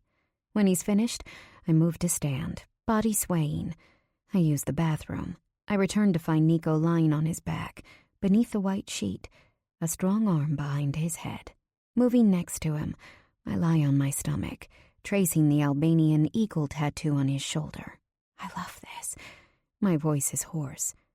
Respect for the motherland. He rolls his eyes and I laugh. Almost all Albanian men have this same tattoo somewhere on their body. It's tacky, but awesome. Our form of pride. When did you get it? I whisper, although there is no need to. Back in Kosovo. I press my nose against his chest and breathe in. It soothes me. Come on, baby. Let's sleep. I turn around, and he pulls me into him, creating a man-made cocoon. He could have ravaged the hell out of me, but he didn't. I exhale, the heaviness in my body taking over. I love him.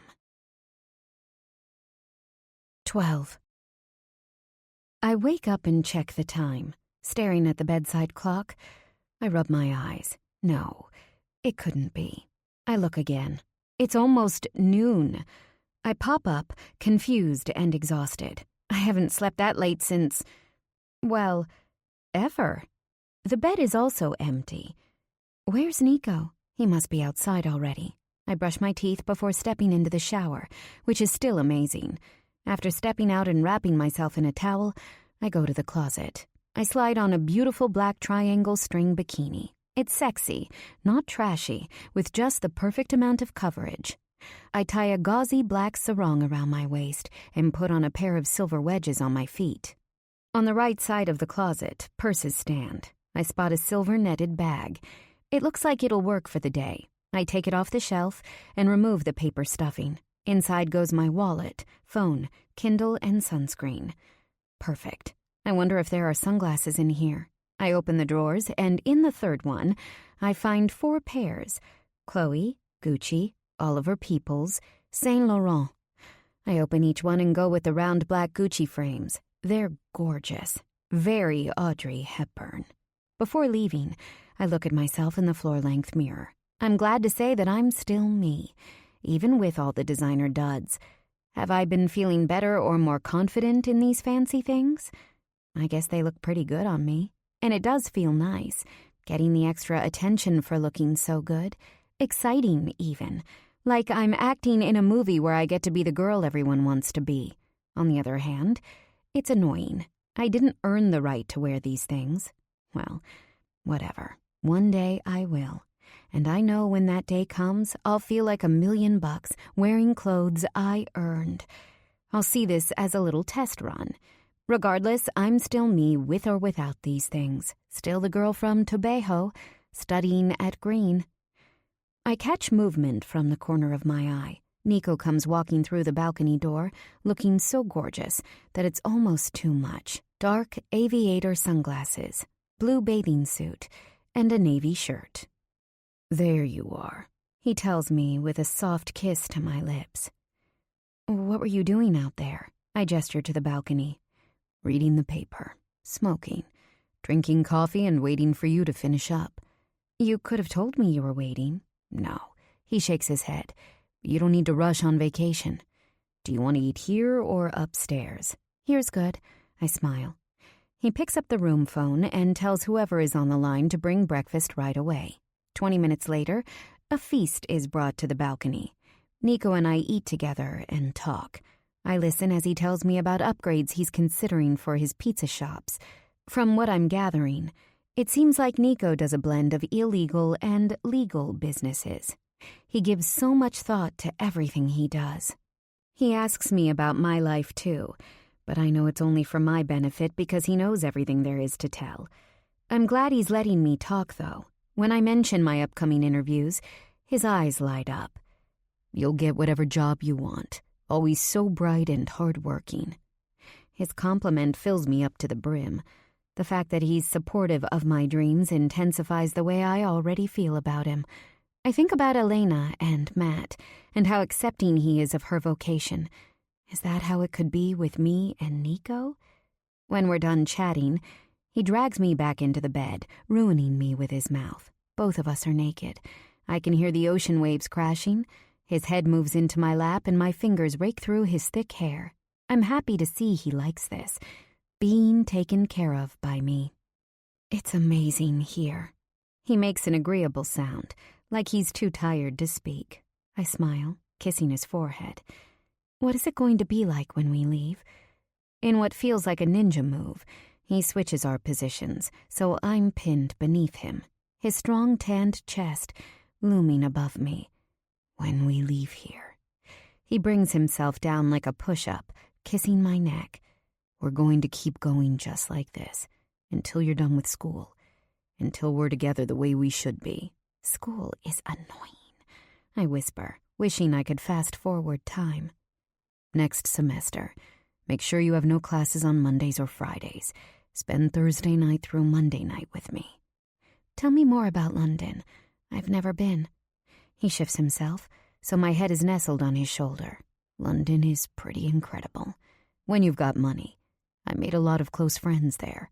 The Italians control the ports in mainland Europe. 'Ndrangheta is the most powerful Italian mafia, and because of our friendship, I was able to expand our operations. Together we employ about 300,000 at the Dutch ports. I convinced 'Ndrangheta to outsource their smuggling to us. Albanians have always been good at moving things. Remember how we'd move things around to confuse the Serbs?" He chuckles. I press my lips together. "You're telling me secrets. The FBI could force me to speak, you know." He moves himself above me, a sparkle in his eye. "I know what you'd say to them. Do you? You'd say, 'Nico Shihu has the biggest dick and the best—'" I grip his head. and force him down to me, kissing him through our laughter. He moves back up again, and my eyes rove over his face. He's all hard lines, full lips, and warm, glazed eyes. He loves me. When we leave the room, it seems all hell is broken loose. Any semblance of remotely clean fun is gone, done, finished. Girls are dancing everywhere, and it isn't a dozen anymore. There might be 20 extra women here now who weren't here before. I keep my head down as we walk toward the pool bar, hand in hand. Holy shit. This is awkward. Adding insult to injury, it's that slow rap music that's probably on a playlist titled Stripper Pole Hits. Nico's arm around me tightens. You're here with me. Don't let a little skin freak you out. I stop walking, forcing him to pause. You didn't want to warn me? Like, hey, just so you know, there's gonna be some craziness going on outside, some orgies. He laughs. Don't be squeamish now. This is just part of my world. We stop at the edge of the bar and are offered sangria and mimosas. Nico takes 2 glasses of sangria, handing one to me. I do my best to keep my eyes averted, avoiding the nude girls dancing on top of the bar. The last thing I want to see is some girl's cooch. I stay close to Nico, not letting him away from me. This place pulls on a completely different set of emotions than I normally use, jealousy being one of them. I wonder what other elements of my personality being with Nico will summon. I brush some of his hair back with my hands, hoping every single woman here sees that he is off limits. Hear that, bitches? Mine. Sunlight plays off his tanned skin, his navy t-shirt tight enough to show he's jacked, but not so tight that it's suffocating. He's so physically and emotionally strong. A woman struts over to us, wearing a white bikini. If you could call a set of strings with teeny pieces of cloth a bikini. A smile fills her face. It's the kind that makes me want to slap it off. I've never seen her before. Long black hair and brown eyes. Like a doe. Hello. She has a beautiful French accent. When she licks her lips, I notice a silver tongue piercing peeking from inside her mouth. I shoot her a look of, and you are? She looks up at Nico. He stares down at her. Hi, Colette. They know each other. She smells like dark fruit, and my stomach twists. Darius, Nico calls out. A few seconds later, the man appears. He's gigantic, maybe close to 6'5", black hair braided down his back like a rope, and that scar. Colette appreciatively cocks her head to the side before Darius slides his gigantic hands up and down her bronzed shoulders. She looks back at us, beckoning. The 2 of you will join us. Oui? She looks directly at Nico, and I instinctively squeeze his hand, signaling no. Nico chuckles, lowering himself to my ear. I will never share you, and Darius won't touch her either. He'll find someone who will. My curiosity rises, but we walk away. I turn back to see Darius lifting her onto a bar stool. He doesn't seem to mind that we've left. When we're a few feet away, I can feel my face turning red. Nico pulls me to him, kissing me until I relax. I didn't like that, I admit. They're here for a little fun. Nothing more. Come. He starts to walk, dismissing my nerves. Let's go in the hot tub. I take off my little cover-up dress, leaving it on a blue and white striped lounge chair. Nico must say something to the people inside because, in a matter of seconds, the tub is emptied of guests. He steps in, the steam billowing around him. I step inside after he's sitting comfortably. The rest of our afternoon, we talk and kiss and focus on nothing other than ourselves until I can barely make out the rap music playing in the background. 13. I wake up, groggy and confused. I hear a shower running. Rubbing my eyes, I grab my phone off the side table, wanting to check the time. I have a text message from Agran. Check your email, it says. Alira, how is St. Bart's? I hope you've had your fun. Has Nico taken advantage of you? Hurt you? We'll make him pay. Now, listen. Something is going down soon. I can't give details, but I need you to stay calm, no matter what. Remember, I'm your brother. I'd never hurt you. I will no longer be working for the Mafia Shiptora and Nico. The Albanian men is what we call ourselves. Soon, you'll be free of him. Oh, shit. Fuck, shit, fuck. Hagran. I drop my head in my hands, not sure what the hell to do. What is he thinking? His email is so cryptic. He'd never hurt me? Stay calm no matter what? This is bad. Really fucking bad. Should I tell Nico about this? No way. That might earn my brother a one-way ticket to the graveyard. I have to just stall him. Wait it out. We go back home tonight. I'll speak to Agran then. Nico steps out of my bathroom, steam rolling behind him and a white towel around his trim waist. My heart sinks. Agran is making a liar out of me. He seems to notice my mood because he asks, "Hey, are you all right?" "Fine." I plaster a smile on my face. "Just a headache." "I didn't think you had too much to drink." He takes a seat next to me. He's worried. "No, not at all. I'm not sure what it's from. Once I get moving, I'll feel better." I stand up and walk to the closet, doing anything I can to avoid his knowing eyes. If he sees my face, he'll be able to tell something is wrong. He's always been so good at that. "Let me get you something." I hear rustling in the bathroom but refuse to turn my head. I'm moving dresses from left to right and sifting through sets of plain t-shirts that are as soft as my old ones, but miraculously new. I hear him behind me when he says, "Aleve, I had them stock up on everything in here." I look at the tag on a simple V-neck blue t-shirt, keeping myself busy. James Purse. I murmur, "You really set up the entire room, clothes, everything? For you." He wraps his arms around my body and kisses the side of my neck before handing me the pills with a cup of water. I quickly swallow them down. "You like everything in here?" Kiss. With my eyes shut, I tell him, "Of course."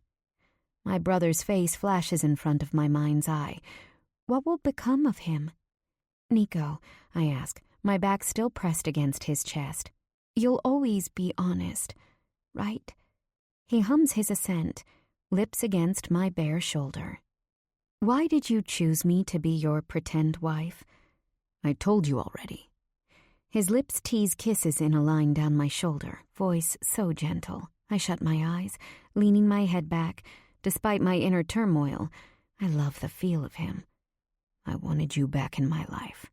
Each consecutive kiss is slower and longer than the last. My legs weaken. "I needed to make sure you'd come to me. After what your mom said, I thought I needed to use more extreme measures." Kiss. "What we have is real, right?" Suddenly he stops moving. I can feel the heavy beats of my heart as he says, "What is it that's making you nervous?" His voice is deceptively calm. Even though we're no longer touching, I can feel his energy. Coolness radiates where warmth used to be. I wouldn't dare turn around. Not now. Did something happen between last night and now? He whispers, so dark, so carnal. Oh, shit. Nothing. The lie burns like sour acid. "Are you sure?" His voice is slow and steady, scary as fuck. When I don't reply, his hands twist me around to face him. I tightly shut my eyes. With his index finger, he lifts my face to his.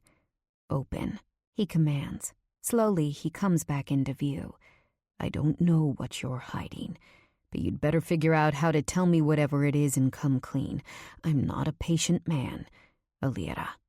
Before I can think about his words, his lips are on mine, soft and gentle. He's tasting me, warm tongue sweeping through my mouth, and then harder.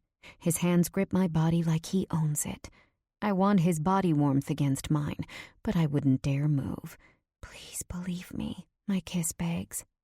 His hands tangle into my hair, slightly pulling. My head spins off into space. Oh. And then he stops, his lips turning dead cold over mine. He tightens his grip on my hair, tilting my head to the side. His breaths are short and choppy. My body knows in this instant that everything is about to change. In my ear, he whispers, "The truth. I'll be waiting for it." He lets go of me, straight mouth on his gorgeous, hard face, and turns away. It's worse than if he screamed. Where's he going?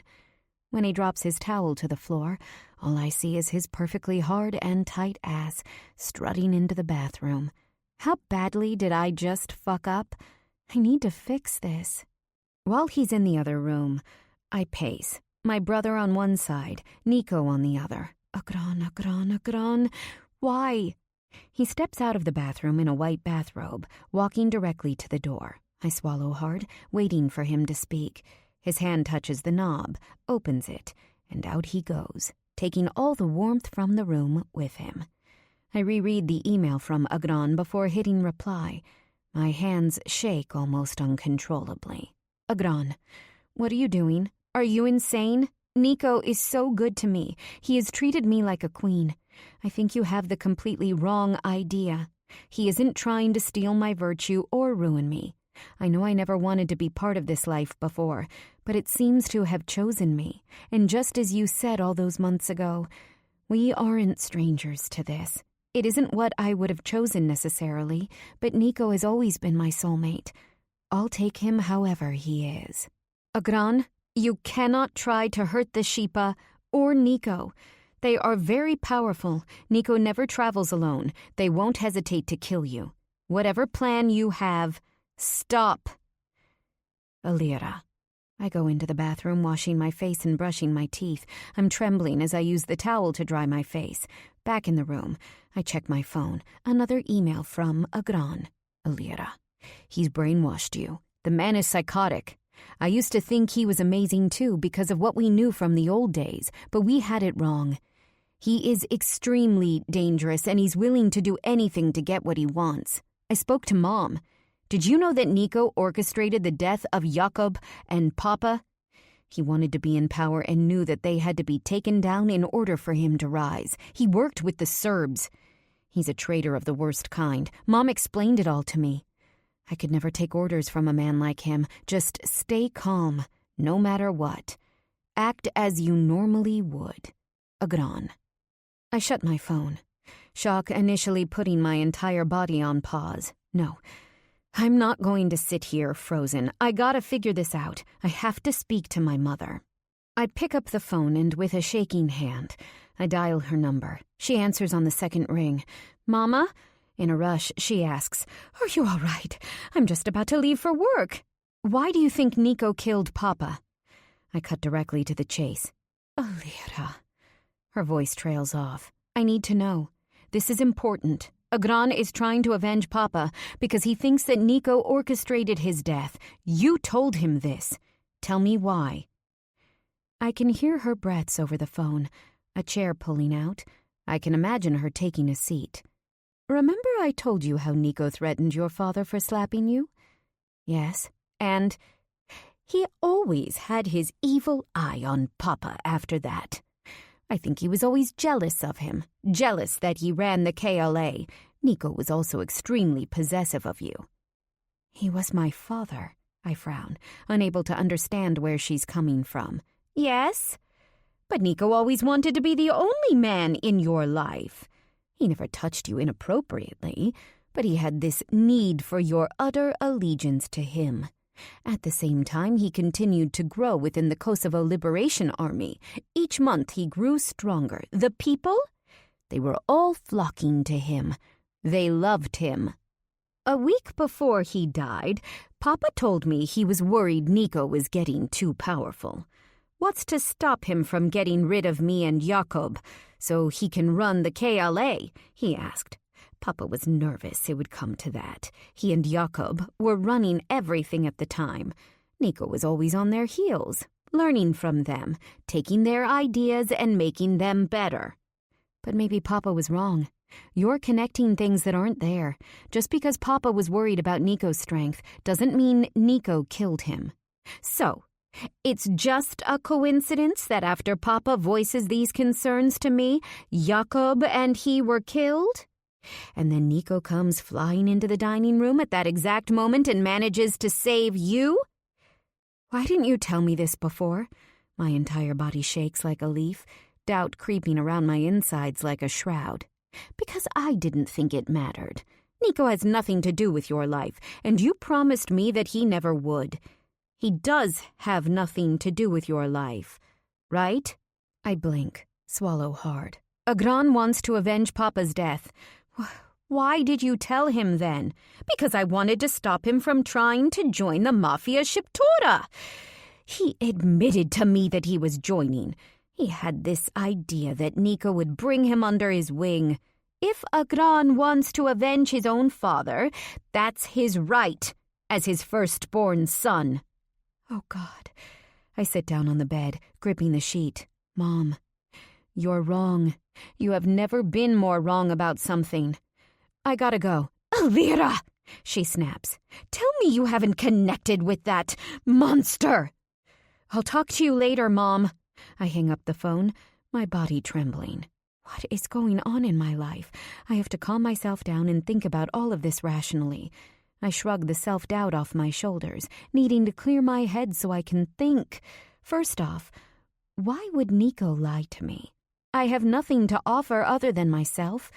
He dragged me back to him and used my brother because he thought there wasn't another way to get to me. Even in using my brother, he still helped Agran by paying his debts and offering protection. Not least, how many times could Nico have easily taken advantage of me, had sex with me? He has had so many opportunities, but he doesn't take them. Everything Nico has done since he dragged me back into his life has been decent, and if he were as deranged or obsessed with me as my mother claims, then he would have written back to me when I was a child. But he didn't. In that regard, I'm the one who couldn't let go. On the other hand, I have to think about my mom's theory. I can see why she'd think that Nico had my father killed. The timing of my father's murder, coinciding with Nico's arrival, is definitely suspicious. But the truth is, Nico was the better leader, and the better option for commanding the KLA. It was war. My father and Jakob were more like pillars in the community. Wealthy, well-respected men who had good educations and the money for warfare. Sure, they fought, but Nico had that grit, that youthful energy that magnetized people to him. He still has it.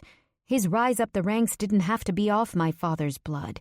It could have been because my father was shot, and Nico was the one who deserved to rise.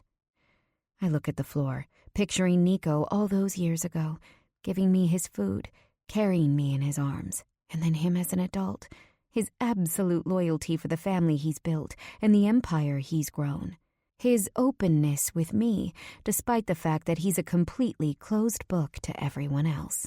My mother has it wrong. I know Nico. He wouldn't have killed my father. If only because he was yours, he said on the boat. Okay, that's settled. I have to think about Agran now. I'm not sure I can convince him of Nico's innocence, at least not via email. He's hard-headed and clearly already in deep with this other gang. I'll get home tonight and see him first thing. I walk over to the closet, choosing a flowing black dress. I slide it on over a forest green bikini. A pair of strappy gold wedge sandals slide easily onto my feet. Oh shit, I haven't even showered. Whatever, fuck the shower. I put my hair back in a bun and tinted chapstick on my lips. This will have to do. Nico sits at the outdoor dining table with a steaming cup of coffee in front of him, chatting with Alec. The moment they see me, their conversation stops. All I hear is Dennis Lloyd's "Never Mind" playing around us. I'm an outsider. All of Nico's warmth is gone. We had a fire raging between us, and there's nothing left of it, not even smoke.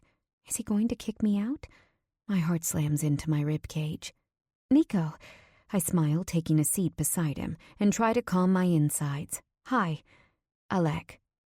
Alec looks at me, his face no longer bright. Did Nico already tell him that he thinks I'm lying about something? Alec turns away from me, completely dismissive. God, it burns. I look at Nico, hoping he'll say something, do something. But he doesn't, just lights up a cigarette, like he couldn't give a fuck that I'm here. That connection we always had together is strained, damaged even. I need him to turn to me, but he won't. If he looked at me, he'd know that I love him. I could make a scene or insist, but my pride won't allow it. He should acknowledge me. The men continue to speak, but I'm not even there. Yeah, those motherfuckers don't know who they're dealing with. After all this time, they only learn when the absolute threat of violence is force-fed into their mouths. Alec shakes his head. Get Darius over there right away. He'll handle it. He's good at rat crushing. Nico's eyes look at mine, glaring, before turning back away. He thinks I'm a rat. My stomach dips. Alec grunts. I look around, noticing no one's here but us. Even the pool is completely still, not even a ripple in its heated skin. We're leaving in about an hour. Get your stuff together. The men stand. Natalia is still sleeping. Wake her up. Nico's voice is curt. Alec leaves, but Nico stands there and waits. He wants me to tell him, but I can't. At least, not yet. I can get through to my brother, but I need to see him first. Once we talk, this drama will be behind us. The best thing I can do right now is just shut up and act calm. If Nico knew about the email, he might act and do something rash that could be avoided. It's a misunderstanding. Want a water? I stand up, telling my restless legs to calm down. Moving behind the circular bar, I pull out a bottle of Poland Spring from the mini refrigerator, nestled below bottles of vodka. There's a gun beside the Grey Goose. Just another day in this life. I open the water's cap, feeling the sun beating over me as I drink. I open up another bottle, handing it to him. The move feels desperate. He doesn't take it from my hands. With one more long look, he leaves. Both flights are essentially silent. Natalia is so tired and hungover that she sleeps the entire time on one of the couches in the front of the plane. Nico and I are right beside each other, and yet it feels like we're oceans apart. His head focused completely on his laptop. I want to get his attention, but I know he won't take it until I give him what he wants. Tough for him. He's going to have to wait. I'm not selling out my brother because Nico needs everything right when he wants it. The stewardesses walk by us, asking if we'd like anything to eat or drink. We both say no, and she leaves us alone. I put my headphones on, the rock music riling me up more than I want to admit. And anyway, how can Nico just expect me to be an open book at all times? I have my own life. No matter how much I might love him, I can't just keep my mind open so he can look inside. That's fucked up too. His hands are typing away at an Excel spreadsheet, focused on the task at hand. Meanwhile, I'm freaking out inside. I just need to get to my brother. I raise my hand to the stewardess, who struts over to me. Can I help you? I pull my headphones off. How much longer is the flight? We'll be on the ground in under 20 minutes. Thank you.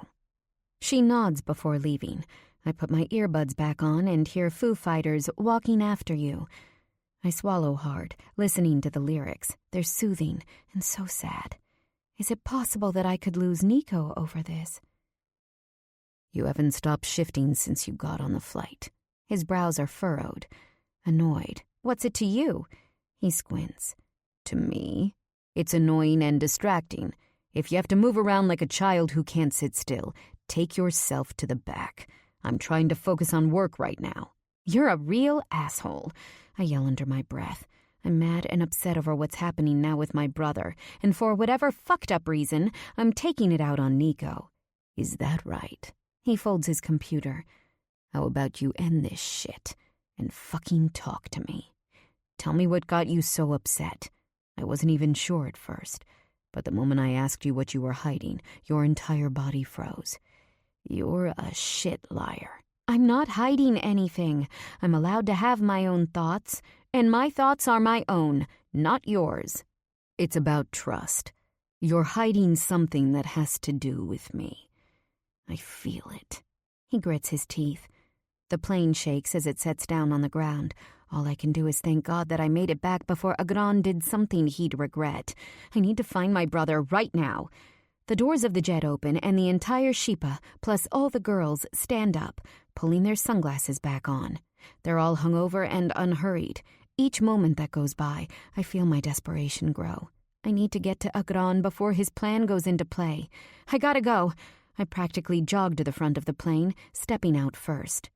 Nico calls out my name, but I ignore him. There are 5 identical SUVs parked here. A window pulls down and a driver waves to me. I'm jogging to his car when I hear someone call out my name again. Louder. I can't listen. I need to go. It'll all be okay. I jump into the car, slamming the door shut. Oh shit, Natalia. I sit up, telling the driver, just a moment, my friend is coming back to Tobejo also. He hits the gas, turning the car around and speeding away.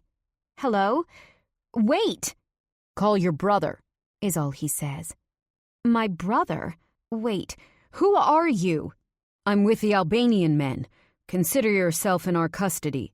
I pull the phone from my purse, hands shaking. Agran? I'm so glad you made it. We weren't sure it would happen this easily. We found the Shipa's drivers having coffee at Starbucks near the airport. Talked with them for a few minutes. When one said he was taking his car to Tobejo, we killed him in the parking lot. Needed you to come with us. And here you are. Holy shit. Where are you taking me? To my place. It isn't much, just a starting off point. Nico will come find you. And then I'll have him, he speaks, just like it's another day. Are you insane? Agran, you can't use me as bait. Don't worry. He's so nonchalant that it's shocking. No one is going to hurt you or take advantage of you. Unlike that motherfucker, I'll kill him with my own hands. You can't do this. Listen, just listen, Agran. He hangs up the phone just as the car stops at a red light. I try to open the doors, but they're all locked. If you can't stay calm, I'll have to sedate you.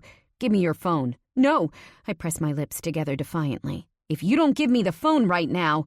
He turns his head, and I get a good look at his horrible face. A chill runs through me as sweat breaks out on my forehead. With shaking hands, I do as he said. He brings me to an apartment building in Belmont. We're in the Bronx. We walk up 4 flights of creaky steps. It's a shitty building, even for my own standards. Crust peels off the walls. Dingy everything. Brown wooden door.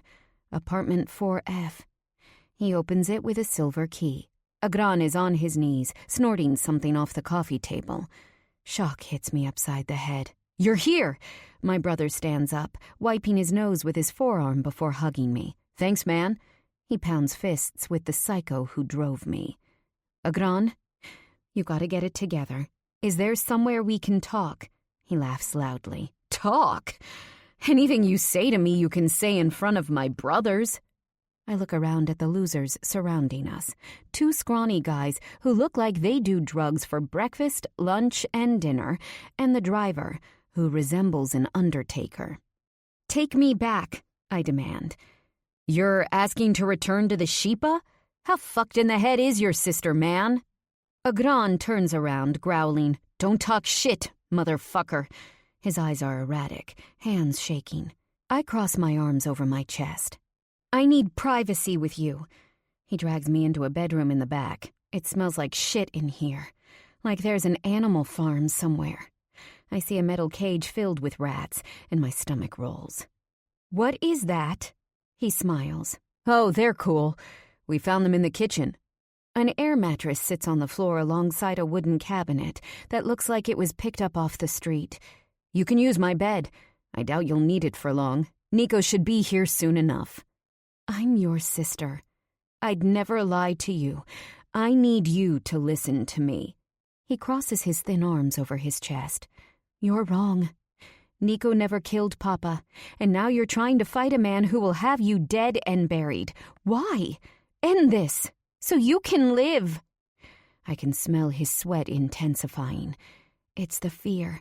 He grabs my head to face him, and I tell him again, I swear, Agran, Nico didn't kill Papa. His eyes move from pale green to completely dilated. He knows I'm telling the truth. Fuck! He lets me go, cursing, kicks the wall. Look, it is what it is. You're not making sense, Agran.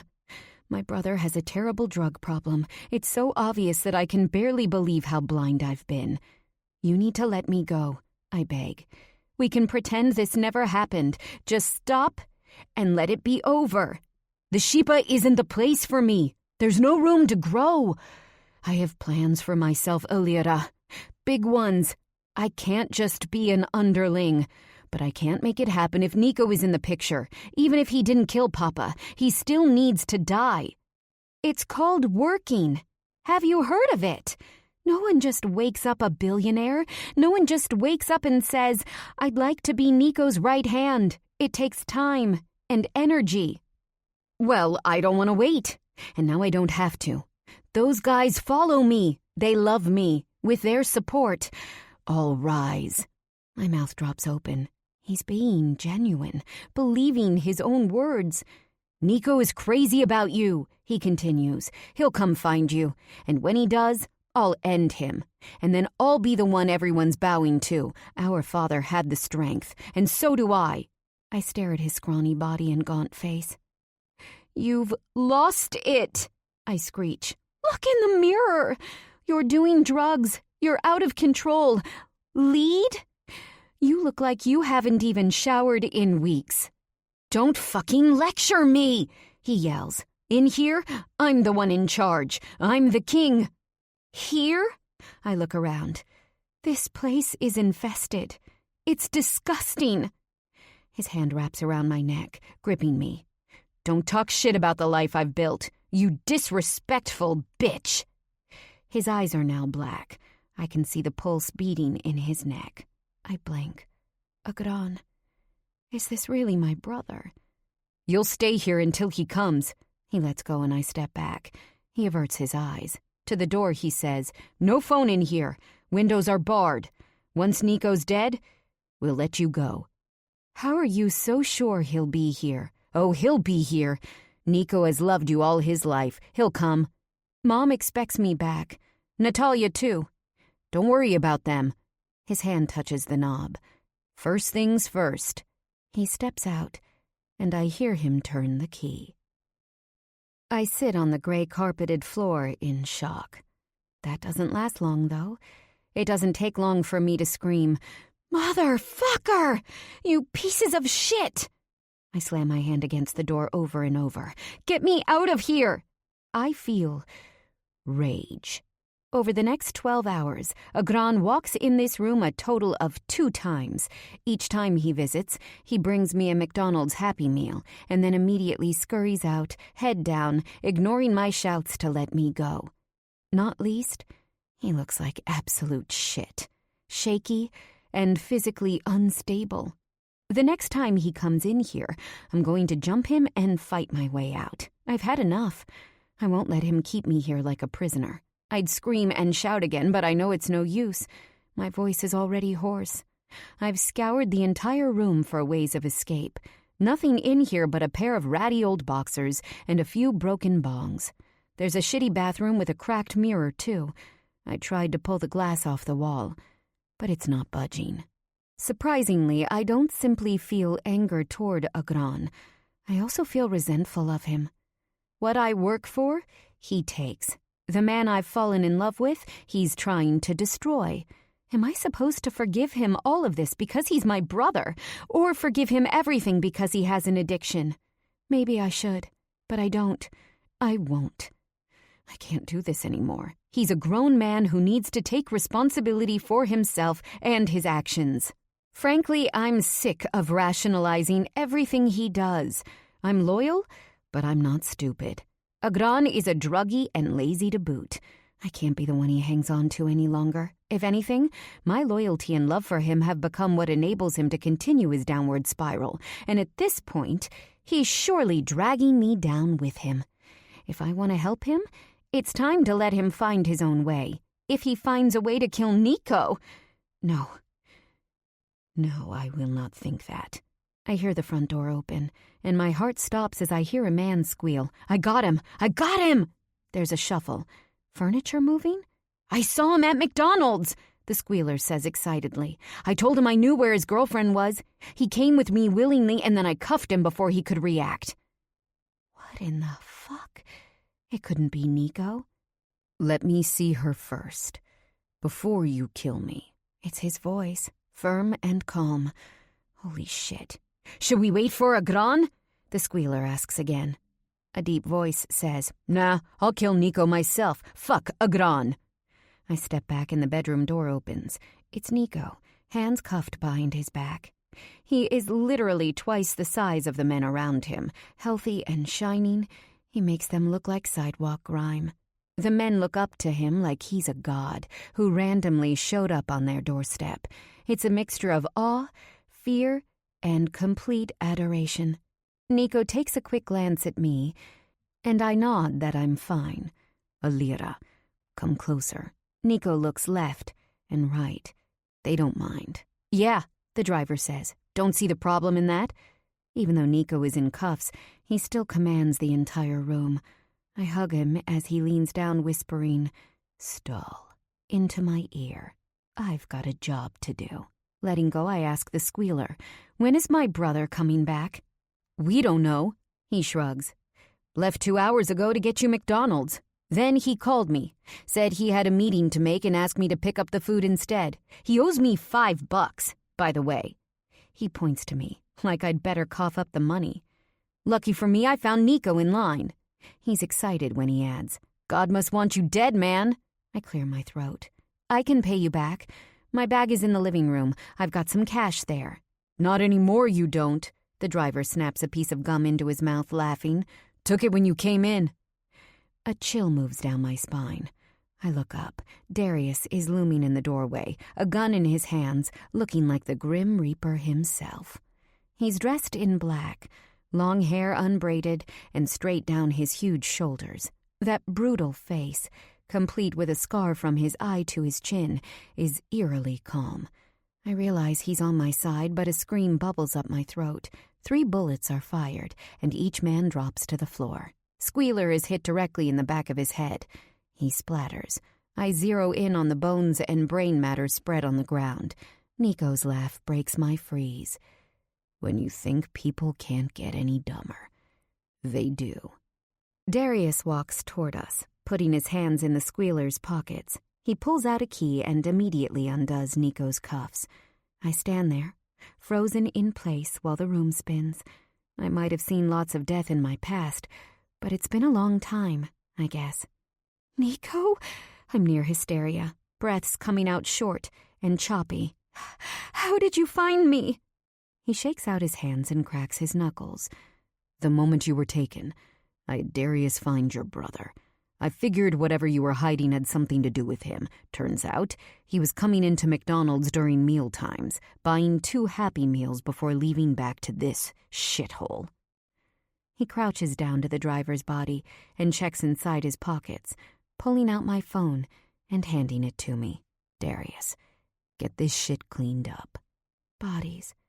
Dead bodies. The smell of dirty rodents. My knees shake. I need someone to hold on to. Oh, shit. Nico grabs me by the shoulders, keeping me upright, lifting me in his arms. He carries me outside where a black Mercedes awaits. 14. After a hot shower, I'm on Nico's bed, wearing one of his black t-shirts and a pair of his boxer briefs. He steps over to me, his face flashing with anger. You stood in front of me and lied. Tell me everything right now, Alira. He might have saved me, but that doesn't mean we're okay. Please, Nico, I swear I was about to tell you everything. Everything happened so fast. You were going to tell me. He laughs darkly. The moment you knew, you should have spoken, he yells. No, you have it wrong, I beg.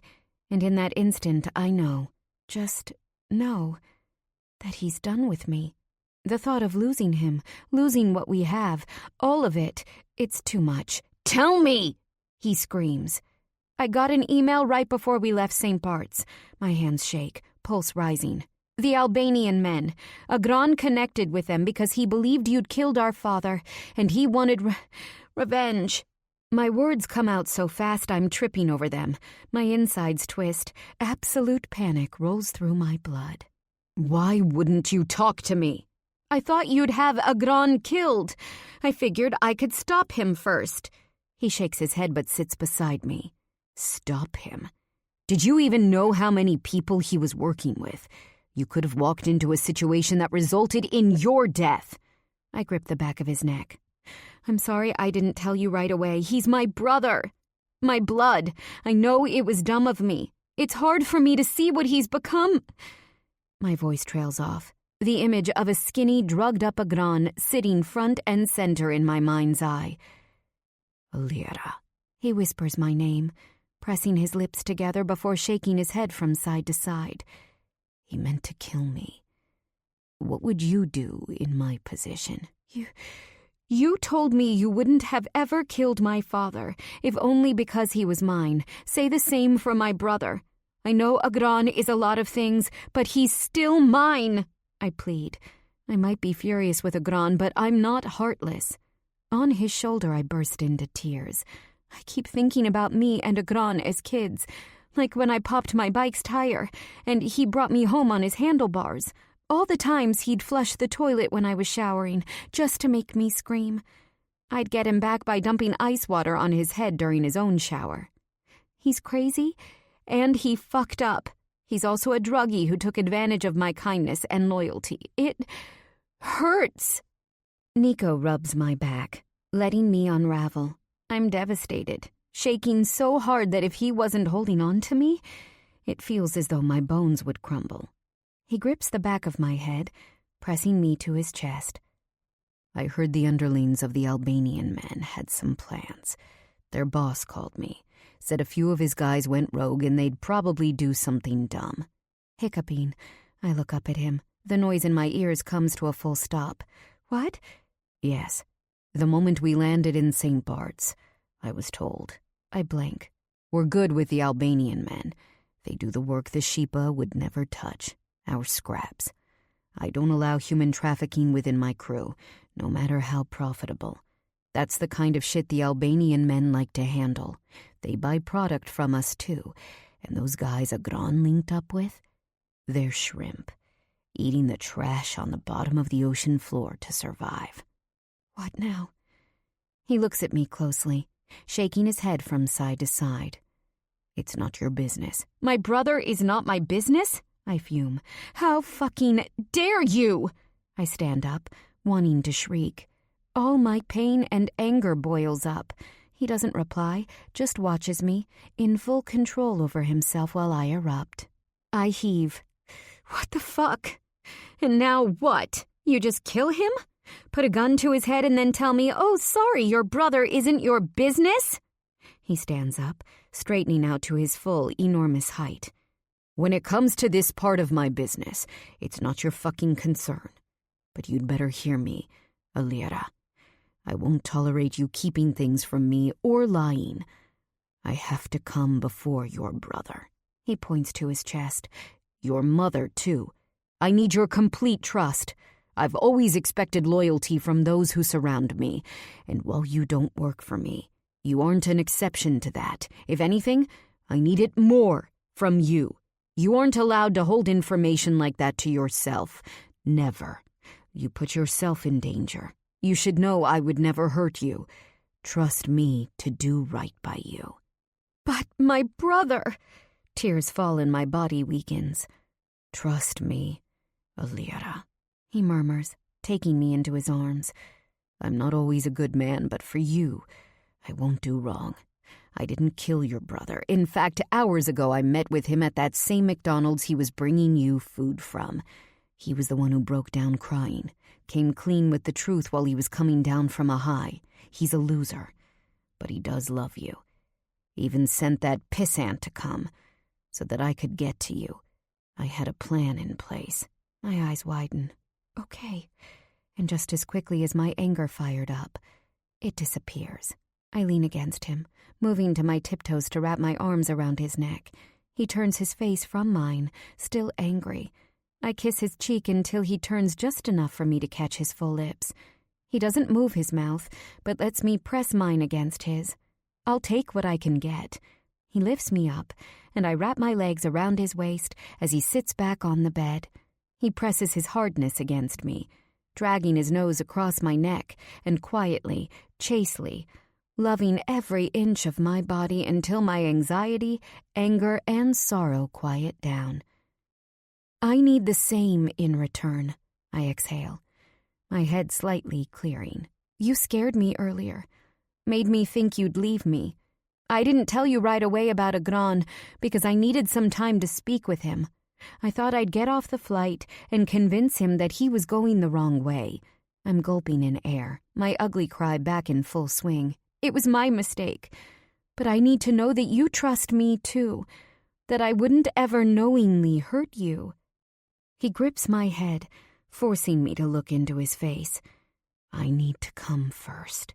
I need you to swear your life to me. Maybe it's extreme, but this is how it must be for a man like me. I would do the same for you. The iron around my will melts. I'm yours. I always have been. I love you, Nico. I always have. All my life. It's been you.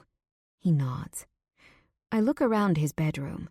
It's decorated just like I'd imagine it to be, sexy and masculine, blues, blacks, and whites. The furniture heavy wood and commanding. Text your mom and Natalia. Let them know you got held up with some stuff for Agran, and you'll call them in the morning. He sets me aside and pulls off his shirt. Heavy muscles, tanned, eyes black like the ocean at night. I tremble in his presence. He nods to my phone, already charged. I send them the texts, just like he said. He climbs over me, pulling up my shirt. He slides my shorts down. I'm nothing but a quivering body, flesh bared to him. The most beautiful. He whispers over my skin, hands wrapping around my waist. Mine forever. Tell me, Nico. A knowing look passes through his eyes. He knows what I'm asking for. I love you, Valera. When you were a baby, I loved you as a baby. Now, as an adult, I love you like a woman should be loved. I pledge. His lips trail a path down my stomach, that you will always come first to me. You will always come before the Sheepa, before my own life. I love you like I love myself because you are a part of me. I still, putting a hand over his back. Wait. He looks up, a small smile on his lips. I know that line. I've said something similar before. I was at the diner. I told Natalia, my brother is a part of me. Helping him is the same thing as helping myself. You don't remember? He asks, his mouth sucking a path down my stomach. I shake my head, and he pauses. There was a doll you loved, but it was dirty. Your mom forced you to throw it away. You told me. Getting rid of it made you feel like you were missing something within yourself. And I told you. You told me. I state, the memory rushing back. When you love something deeply, it becomes woven in your fabric. Disrespecting that thing is like disrespecting yourself. That's right. He nods, smiling. Nico, I gasp. So much of me was made by you. That's how it feels. He holds my stare. In the ways we are alike, we are perfect matches. And the ways we are different, we complete each other's lacks. You were made for me. Kiss me, I whisper. He exhales, almost like relief. He licks his full lips, heavy fingers stroking my cheek. He watches me like he can't wait to finally take what's meant to be his. There is no other man for me. I kiss the coarse stubble on the contours of his face. I feel the scars marring his skin. Some he got while protecting our country. I can feel his heat, smell his scent. Oh, God. He murmurs something like, "Tell me this is it." Desperation lines his voice. Please. The look in his eyes moves from reverent to starving. His mouth finds mine. Curiosity is gone. He's in it to take. My core tightens like a bowstring. His hands move so quickly across my body. It's like he's everywhere at once. Hot. He's so hot. Oh, my breasts feel heavy in his hands. His mouth covers my nipple, tonguing me. I ache for him. My legs wrapped around his, the only thing I can do to lock him to my body. A sheen rises above my skin as he lowers himself to the bottom of the bed, dropping to his knees, spreading my thighs, and taking, like he's parched, and I'm the well. My heart trips over its own beat, his mouth marking my pussy as he incinerates me with his tongue. I'm burning to ash, screaming and moaning, who the hell even knows what? My hips lift as I explode, and he holds me down, mouth sucking as my fingers grip his hair. Licking a path up my body, he finds my lips, and I'm dazed. The sheet beneath me is soaked. I should be embarrassed, but I don't give a shit. I want this man. His thumbs stroke my jaw. I memorize the small discolorations on his face, which must be traces of scars. I'm ready, I whisper. He grunts, reaching to the drawer on the bedside table and pulling out a condom. You're getting on the pill. No barrier for us. I can only nod as he gently skims his fingers up and down my thighs. I feel so delicate beneath his rough hands. His eyes light up. I love you. He licks his lips. But you need to tell me, fast or slow. How's it going to be? My heart kicks up. Suddenly, I remember my inexperience. I don't know. Whatever you want, I guess. He moves his head to the side. Don't tell me you're going to be shy. After you saw my cock getting sucked, I thought for sure you'd be more open. His eyes flash. He's teasing. I grab the pillow and throw it over my head, laughing and dying at the same time. Jerk! Will you ever let me live that down? I squeal as he pulls it off of me, laughing out loud. When I saw you there, deer in fucking headlights, my cock got 100 times harder. You were practically perfuming up the room. That's how hot you got. No, I didn't. My face, it's burning. Burning. And how could you? I didn't even know your brother had brought you. Trust me, I was shocked. He chuckles playfully. Yeah, real shocked. The way you ordered me around with another girl on her knees. I'm jealous, snarky, mad.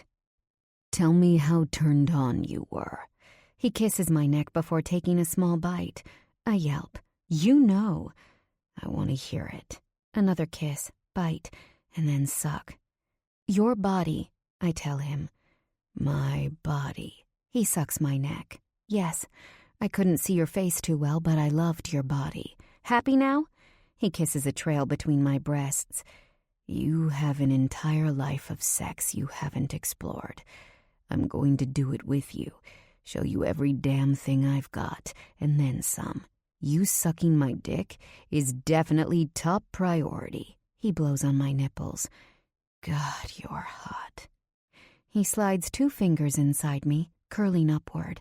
I groan, throbbing, so ready. He tears the condom open. I watch as he slides it over his thick, heavy length. I lick my lips as he lowers himself. Inch by inch, he enters me. My eyes roll back into my head as he fully sets himself inside me. I'm panting, and he hasn't even moved. Suddenly, he sits up to his knees, spreading my legs apart. The muscles in his abdomen flex, the visual so crazy hot that I can barely believe it's real. You're gorgeous, he whispers, gripping my calves. My heart leaps into my throat as he raises my legs up higher. Over his thick, strong shoulders, he thrusts in and out while his hands work my nipples. Oh, fuck! I scream, crying out. What is this? The pleasure is peaking, but release isn't coming. Higher and higher. Holy hell! Our bodies meet again and again, slamming, his hips swirling and pressing upward, a rhythm forcing my mind to shreds. His sweat drips down to my chest as my pussy tightens, climax building and sharpening. He curses, gritting his teeth. He pulls out, flipping me onto my stomach like I'm a rag doll. Get on your knees. He lifts my hips, helping me move. Mouth dry, I push my ass out to him. He takes hold of me, slamming so hard and deep that my entire body weeps in pleasure. I take him in until his punishing cock hits that last spot. I'm over the edge, yelling his name like a prayer. Seconds later, he comes with a roar. I can feel his cock throbbing within me. We're both breathing so hard. Not one coherent thought crosses through my head as he gently pulls out. He strokes my damp body, kissing me everywhere. I need to cry, but I don't want to. I'm not comfortable feeling like this, so emotionally vulnerable. He pulls me even closer to his body, and I whimper. You good. I inhale and exhale, trying to get a grip. Did I hurt you? No, I'm just sensitive, I guess, everywhere. It's a lot. I throw a leg over his stomach, wanting to keep him near me. I know he has to take care of the condom, but I really don't want him to leave just yet. In my ears, he whispers, it's okay to get emotional after sex. He puts his nose in my hair, inhaling, especially with the way I worked you over. I throw my hand to the right, slapping him on the arm. He laughs. Finally, I relax. We lie together quietly, so sated until he rises. He looks too good, walking away from me. I prop myself up, wondering how wild life is. To have landed me in this position, being with Nico, feels so natural that it's almost strange. How can one man burst into my life the way he did, and yet make me feel so at ease by his side?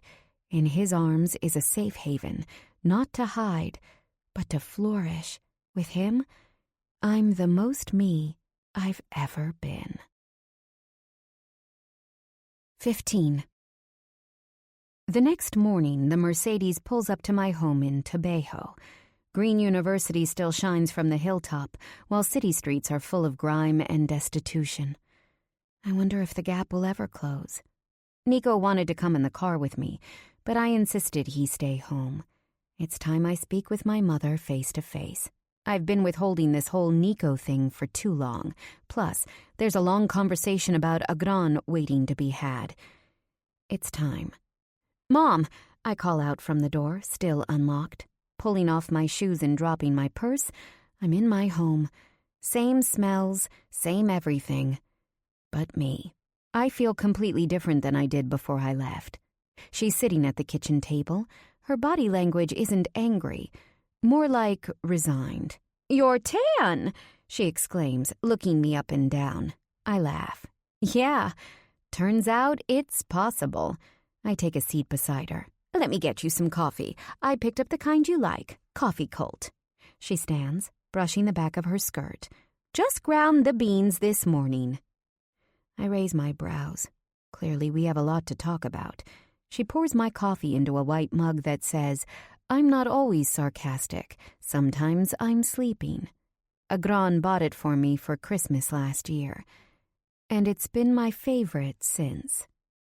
I spoke with your brother yesterday. Turns out he's on his way to rehab. She pauses, like it's hard for her to get the words out. He told me Nico is sending him. Is this true?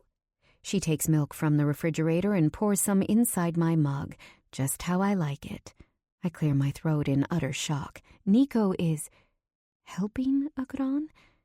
He did say he had a plan, but this? He told me. My mother continues.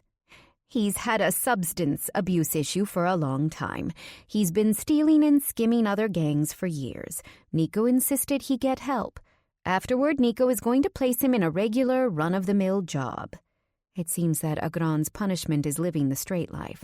The fact that Nico is supporting him means he's supporting me. A warmth fills my veins. After cleaning off the counter with a small towel and putting the milk back in the refrigerator, she brings my coffee to the table, setting it with 2 perfectly brown dates. I lived life with a man just like Nico. Even though I loved your father with all my heart, it wasn't easy. She points to her own chest, lips quaking. I had to raise you guys, all on my own. He insisted to be on the front lines of the resistance. He wanted to organize and fight. This isn't who I ever wanted for you. Her voice increases in its desperation. "We're here in America now. You can choose any man. Why go backward?" "He isn't backward," I interrupt. "Nico, for better or for worse, is the man for me. I love him, Mom. And I love you, too, but I'm definitely angry over how you dealt with this. Nico could have died. Agran, too." "Well, they didn't," she shakes her head. "And what about your career and the life you've been planning?" "Nico and I discussed it." "Ooh," she says exaggeratedly. "You and Nico discussed it, did you?" Her attitude feels like a slap in the face. I blink, and her face softens as though she feels bad. I take a deep breath, doing my best to stay calm. "I'm going to continue my life, but he'll be with me. I can still do what I want." My heart squeezes. I want to make her proud, not disappointed, and yet, here we are. "Lyra," she whispers, "I don't want to fight. I just want you happy, and I want your dreams to come true. But Nico is part of my dream. You have to come to terms with that." Her gaze moves to the dining room window. "Agran told me I was wrong about Nico. He told me how Nico could have killed him in that McDonald's, but he didn't. For you." Guilt is written on her face. "Lyra," she sighs. "I never meant to hurt you. I only want—" "I know." I put my hand on hers and she looks back at me. "Things could have gone wrong, but everyone is okay. Better than okay. If not for your bad judgment, Agran might have never gotten the help he needs." I smile, my backhanded joke lightening the mood. "How did we not see the signs?" She lifts her hands in question. "I guess we just didn't want to. He came in through my window once, asked for money, looked like shit and smelled like it too. I didn't know what to think, so I didn't. Or maybe it's just denial. Too much love. Who knows?" I look down, pressing my lips together. "But he'll be okay now. I love you. You know that, right? I am so proud of the woman you are. I am so in awe of who you managed to become. You were always strong and decisive. Your father's daughter. I'm still her, and I'm still going to continue working, and I'm going to get that amazing job and move us into Manhattan." She looks down. "I can't go there, Lyra." "What do you mean? We always said once I got my job, you'd come with me." "This is where my life is. My friends, even my cleaning job. And, by the way," she clears her throat, "there's something else I think you should know." I tilt my head to the side. After the plant shut down, the campus cleaning company was bought out by Besa International. I never thought much of the fact that Besa means trust in Albanian. But after this whole fiasco, I began wondering. I've never been fired despite the days off I've had to take because of my back. So I made some calls.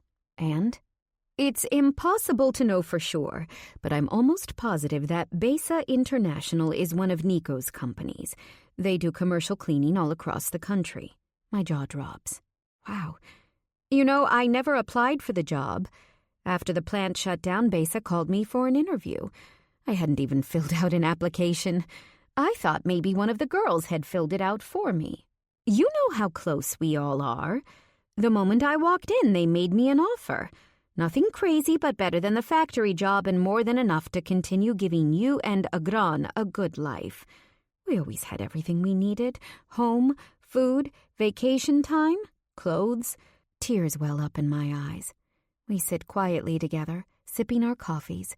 I only just left Nico, and already I miss him. Have you thought about what would happen if he knocked you up? I spit my coffee out, laughing. It's called birth control. No babies till marriage. I taught you well, eh? The best. Epilogue. New York City, New York. 12 months later. The cubicle I work in isn't much. 4 screens, 3 of which are showing me what's happening within the global markets. When I got this job as a stock analyst at Goldman Sachs, I was screaming for joy. It's extremely high stress, but I love it. I get to learn all about publicly traded retail businesses and decide if I believe, based on their numbers, if the stock will rise or fall. The salary doesn't hurt either. For a first-year analyst, I'm kicking ass. My boss can be a dick, but he's also brilliant, and I'm learning a shitload from him. Overall, I'm happy. My line rings, and I answer, "Hello? Tell me you brought your clothes to work." I glance at the bottom drawer of my desk. Yep, I got my backpack filled with everything I need. Jeans, black tank, chain belt, platform boots. Happy? "Hell yes!" Natalia exclaims. "I can't wait for this." She's taking me to see a new band she's been following on the scene. As a music journalist, her career takes off between midnight and 5 a.m. It works perfect for me because my hours are usually 8 in the morning until about 9 at night. Are we having dinner and drink first? I look to my left and right, relieved that my colleagues are glued to their screens. Yep, there's a small Italian restaurant in Alphabet City next door to Plan B, where they're playing. How does 9 sound? Perfect. Text me the address. Is Nico, the sexiest Mafia boss of all time, coming? I can feel her smile on the line. I don't think so. He's in London for business and getting back tonight. I bite my lip, missing him more than I have a right to. He's only been gone a week, but I guess I've gotten used to having him with me every night. There's someone I need him to threaten, by the way, she huffs. Remember that guy Sam I was telling you about? The real estate guy? Yeah. I thought you really liked him. I did. What I didn't like was finding out about his pregnant wife and 3-year-old daughter. Oh, shit. New York City has the worst men. I'll feel better if Nico or one of his friends pulls a gun on him. If you can make it happen, I'll love you forever. I laugh. Consider it done. After telling me about a new thrift shop down in Soho that she's dying to check out, we hang up the phone. I lift up a photograph of me and Nico, framed on my desk. We're at one of his nightclubs in Paris, kissing on the dance floor. Over the last year, we've visited most of Europe together and stayed at the best hotels, eating at the most incredible restaurants. After Nico and I decided to make a go of our relationship, I stopped working at the diner. My focus became school, finding a good job after graduation, and spending any remaining time with him. My mom still had her job that made enough money to cover bills, and I no longer needed the extra cash. I was worried when I first quit, but the truth is, I loved being at Nico's side and enjoyed every minute of our time and travels. Despite all of the incredible things Nico and I have done together, it's nights like tonight that I've really been missing. Just time getting into the crowd, listening to great live music, and getting drunk with Natalia. I do wish Nico would join me, though. The experience of listening to a rock band is incredible. I wish I could share it with him. I put my earbuds back in my ears, listening to the new Heretic Pope album. It's flying up the Billboard music charts, while Jack graces almost every magazine cover these days as the hottest guy in rock. I'm not surprised in the least. Actually, I'm really proud to have known him and the band. Jack was never for me, but he's still an incredible guy. A message flashes on my screen from a hedge fund analyst I've been dying to reach. I reply, asking if he's available for lunch next week to discuss a stock I've got my eye on. My ring sparkles on my left hand as I type. No, it's not the rock. That baby is sitting pretty in Nico's safe. I've nicknamed this one the Pebble. A beautiful 2-carat emerald cut with 2 smaller emerald cut side stones. It's so classically beautiful, and it was given to me with Nico down on one knee. We were on his yacht with Alec, my mom, and one healthy Agran. The sun was setting. He catered the entire evening by our favorite Albanian chef. When I said yes, fireworks went off. It was pure magic.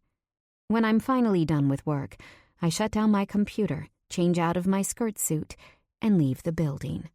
I spot Nico leaning against his black Range Rover. As usual, 2 huge SUVs are in front and behind his car. Nico's waiting for me. I run straight into his arms, having learned a while ago to ignore the bodyguards who are surely nearby. He's wearing jeans and a white t-shirt. Nico looks sexy as hell in a suit, but I must say, I love him casual like this too. It looks like he hasn't shaved in days, and I wrap my arms around his waist, rubbing my nose into his chest. He smells delicious. He groans, kissing my head. You look gorgeous. Eyes roaming up and down my body, he takes note of my low-slung jeans and cropped shirt. You coming to the concert, or is this just a hello? You must be tired from your trip. You changed at the office? He squints his eyes in that way I've come to know so well. I used the lobby restroom. Don't need them seeing me dressed like this. I roll my eyes. The people at work are cool, but they'd probably pass out if they saw this side of me. You going to drive me downtown? Even better. I'm going to come with you to the show. Jump up and down like you crazy fucking kids. What is it you call it? Moshing? My heart soars from excitement, but I bite my cheek, not wanting him to know just how happy I am. A girl has got to keep some distance every now and again. Just don't throw out your back. I know how hard it is for you to move at your old age. He brings his lips down, kissing me hard. You. Pulling back, he leans his forehead against mine. Was it a good trip? Yeah. Things are pretty calm right now. Everyone is doing what they're supposed to do. But those are usually the famous last words before hell breaks loose. Well, hell hasn't broken just yet, so let's enjoy the peace. Wedding next week. You ready? I stare into his face. My heart pounds. Even exhausted from an 8-hour flight, he looks fucking amazing. I've packed. And by packed, I mean I dumped all of my clothes from my small studio in Murray Hill into huge, odorless trash bags. Nothing I own is too important that it can't be fixed with a good ironing job. The furniture is all IKEA, and I'm planning on donating it all to Goodwill. Other than that, it's just me. When I moved into my own place, Nico wanted to have his decorator fix the apartment up for me. But of course, I refused. The reason I wouldn't take it? Because I'm not charity. I'm proud of the things I'm able to afford. He was pissed at what he called my hard-headedness, but relented when I promised to sleep at his place all weekend. Every weekend. Now, let's go get shit-faced and party. He opens my car door, but I pause before getting in. He questioningly looks at me. You own my heart. I love you, Alira. As long as I have breath in my lungs, and maybe even beyond that. He pulls me around by my waist, and his mouth is instantly on mine, hot, seeking me out. His hands slide up over my hips. After the show, I'm going to fuck you so hard. He pulls back, my lips feeling bruised and my panties wet. I give him a broad smile before getting into the beautiful car and settling in. The best with Nico hasn't even begun. This concludes Light My Fire by Jessica Ruben, narrated by C.J. Bloom. Copyright 2019 by Jessica Ruben. This unabridged audiobook is published by arrangement with Jessica Ruben and was produced in the year 2022 by Tantor Media Incorporated, a division of Recorded Books, which holds the copyright thereto. Please visit Tantor.com for more information on our growing library of unabridged audiobooks.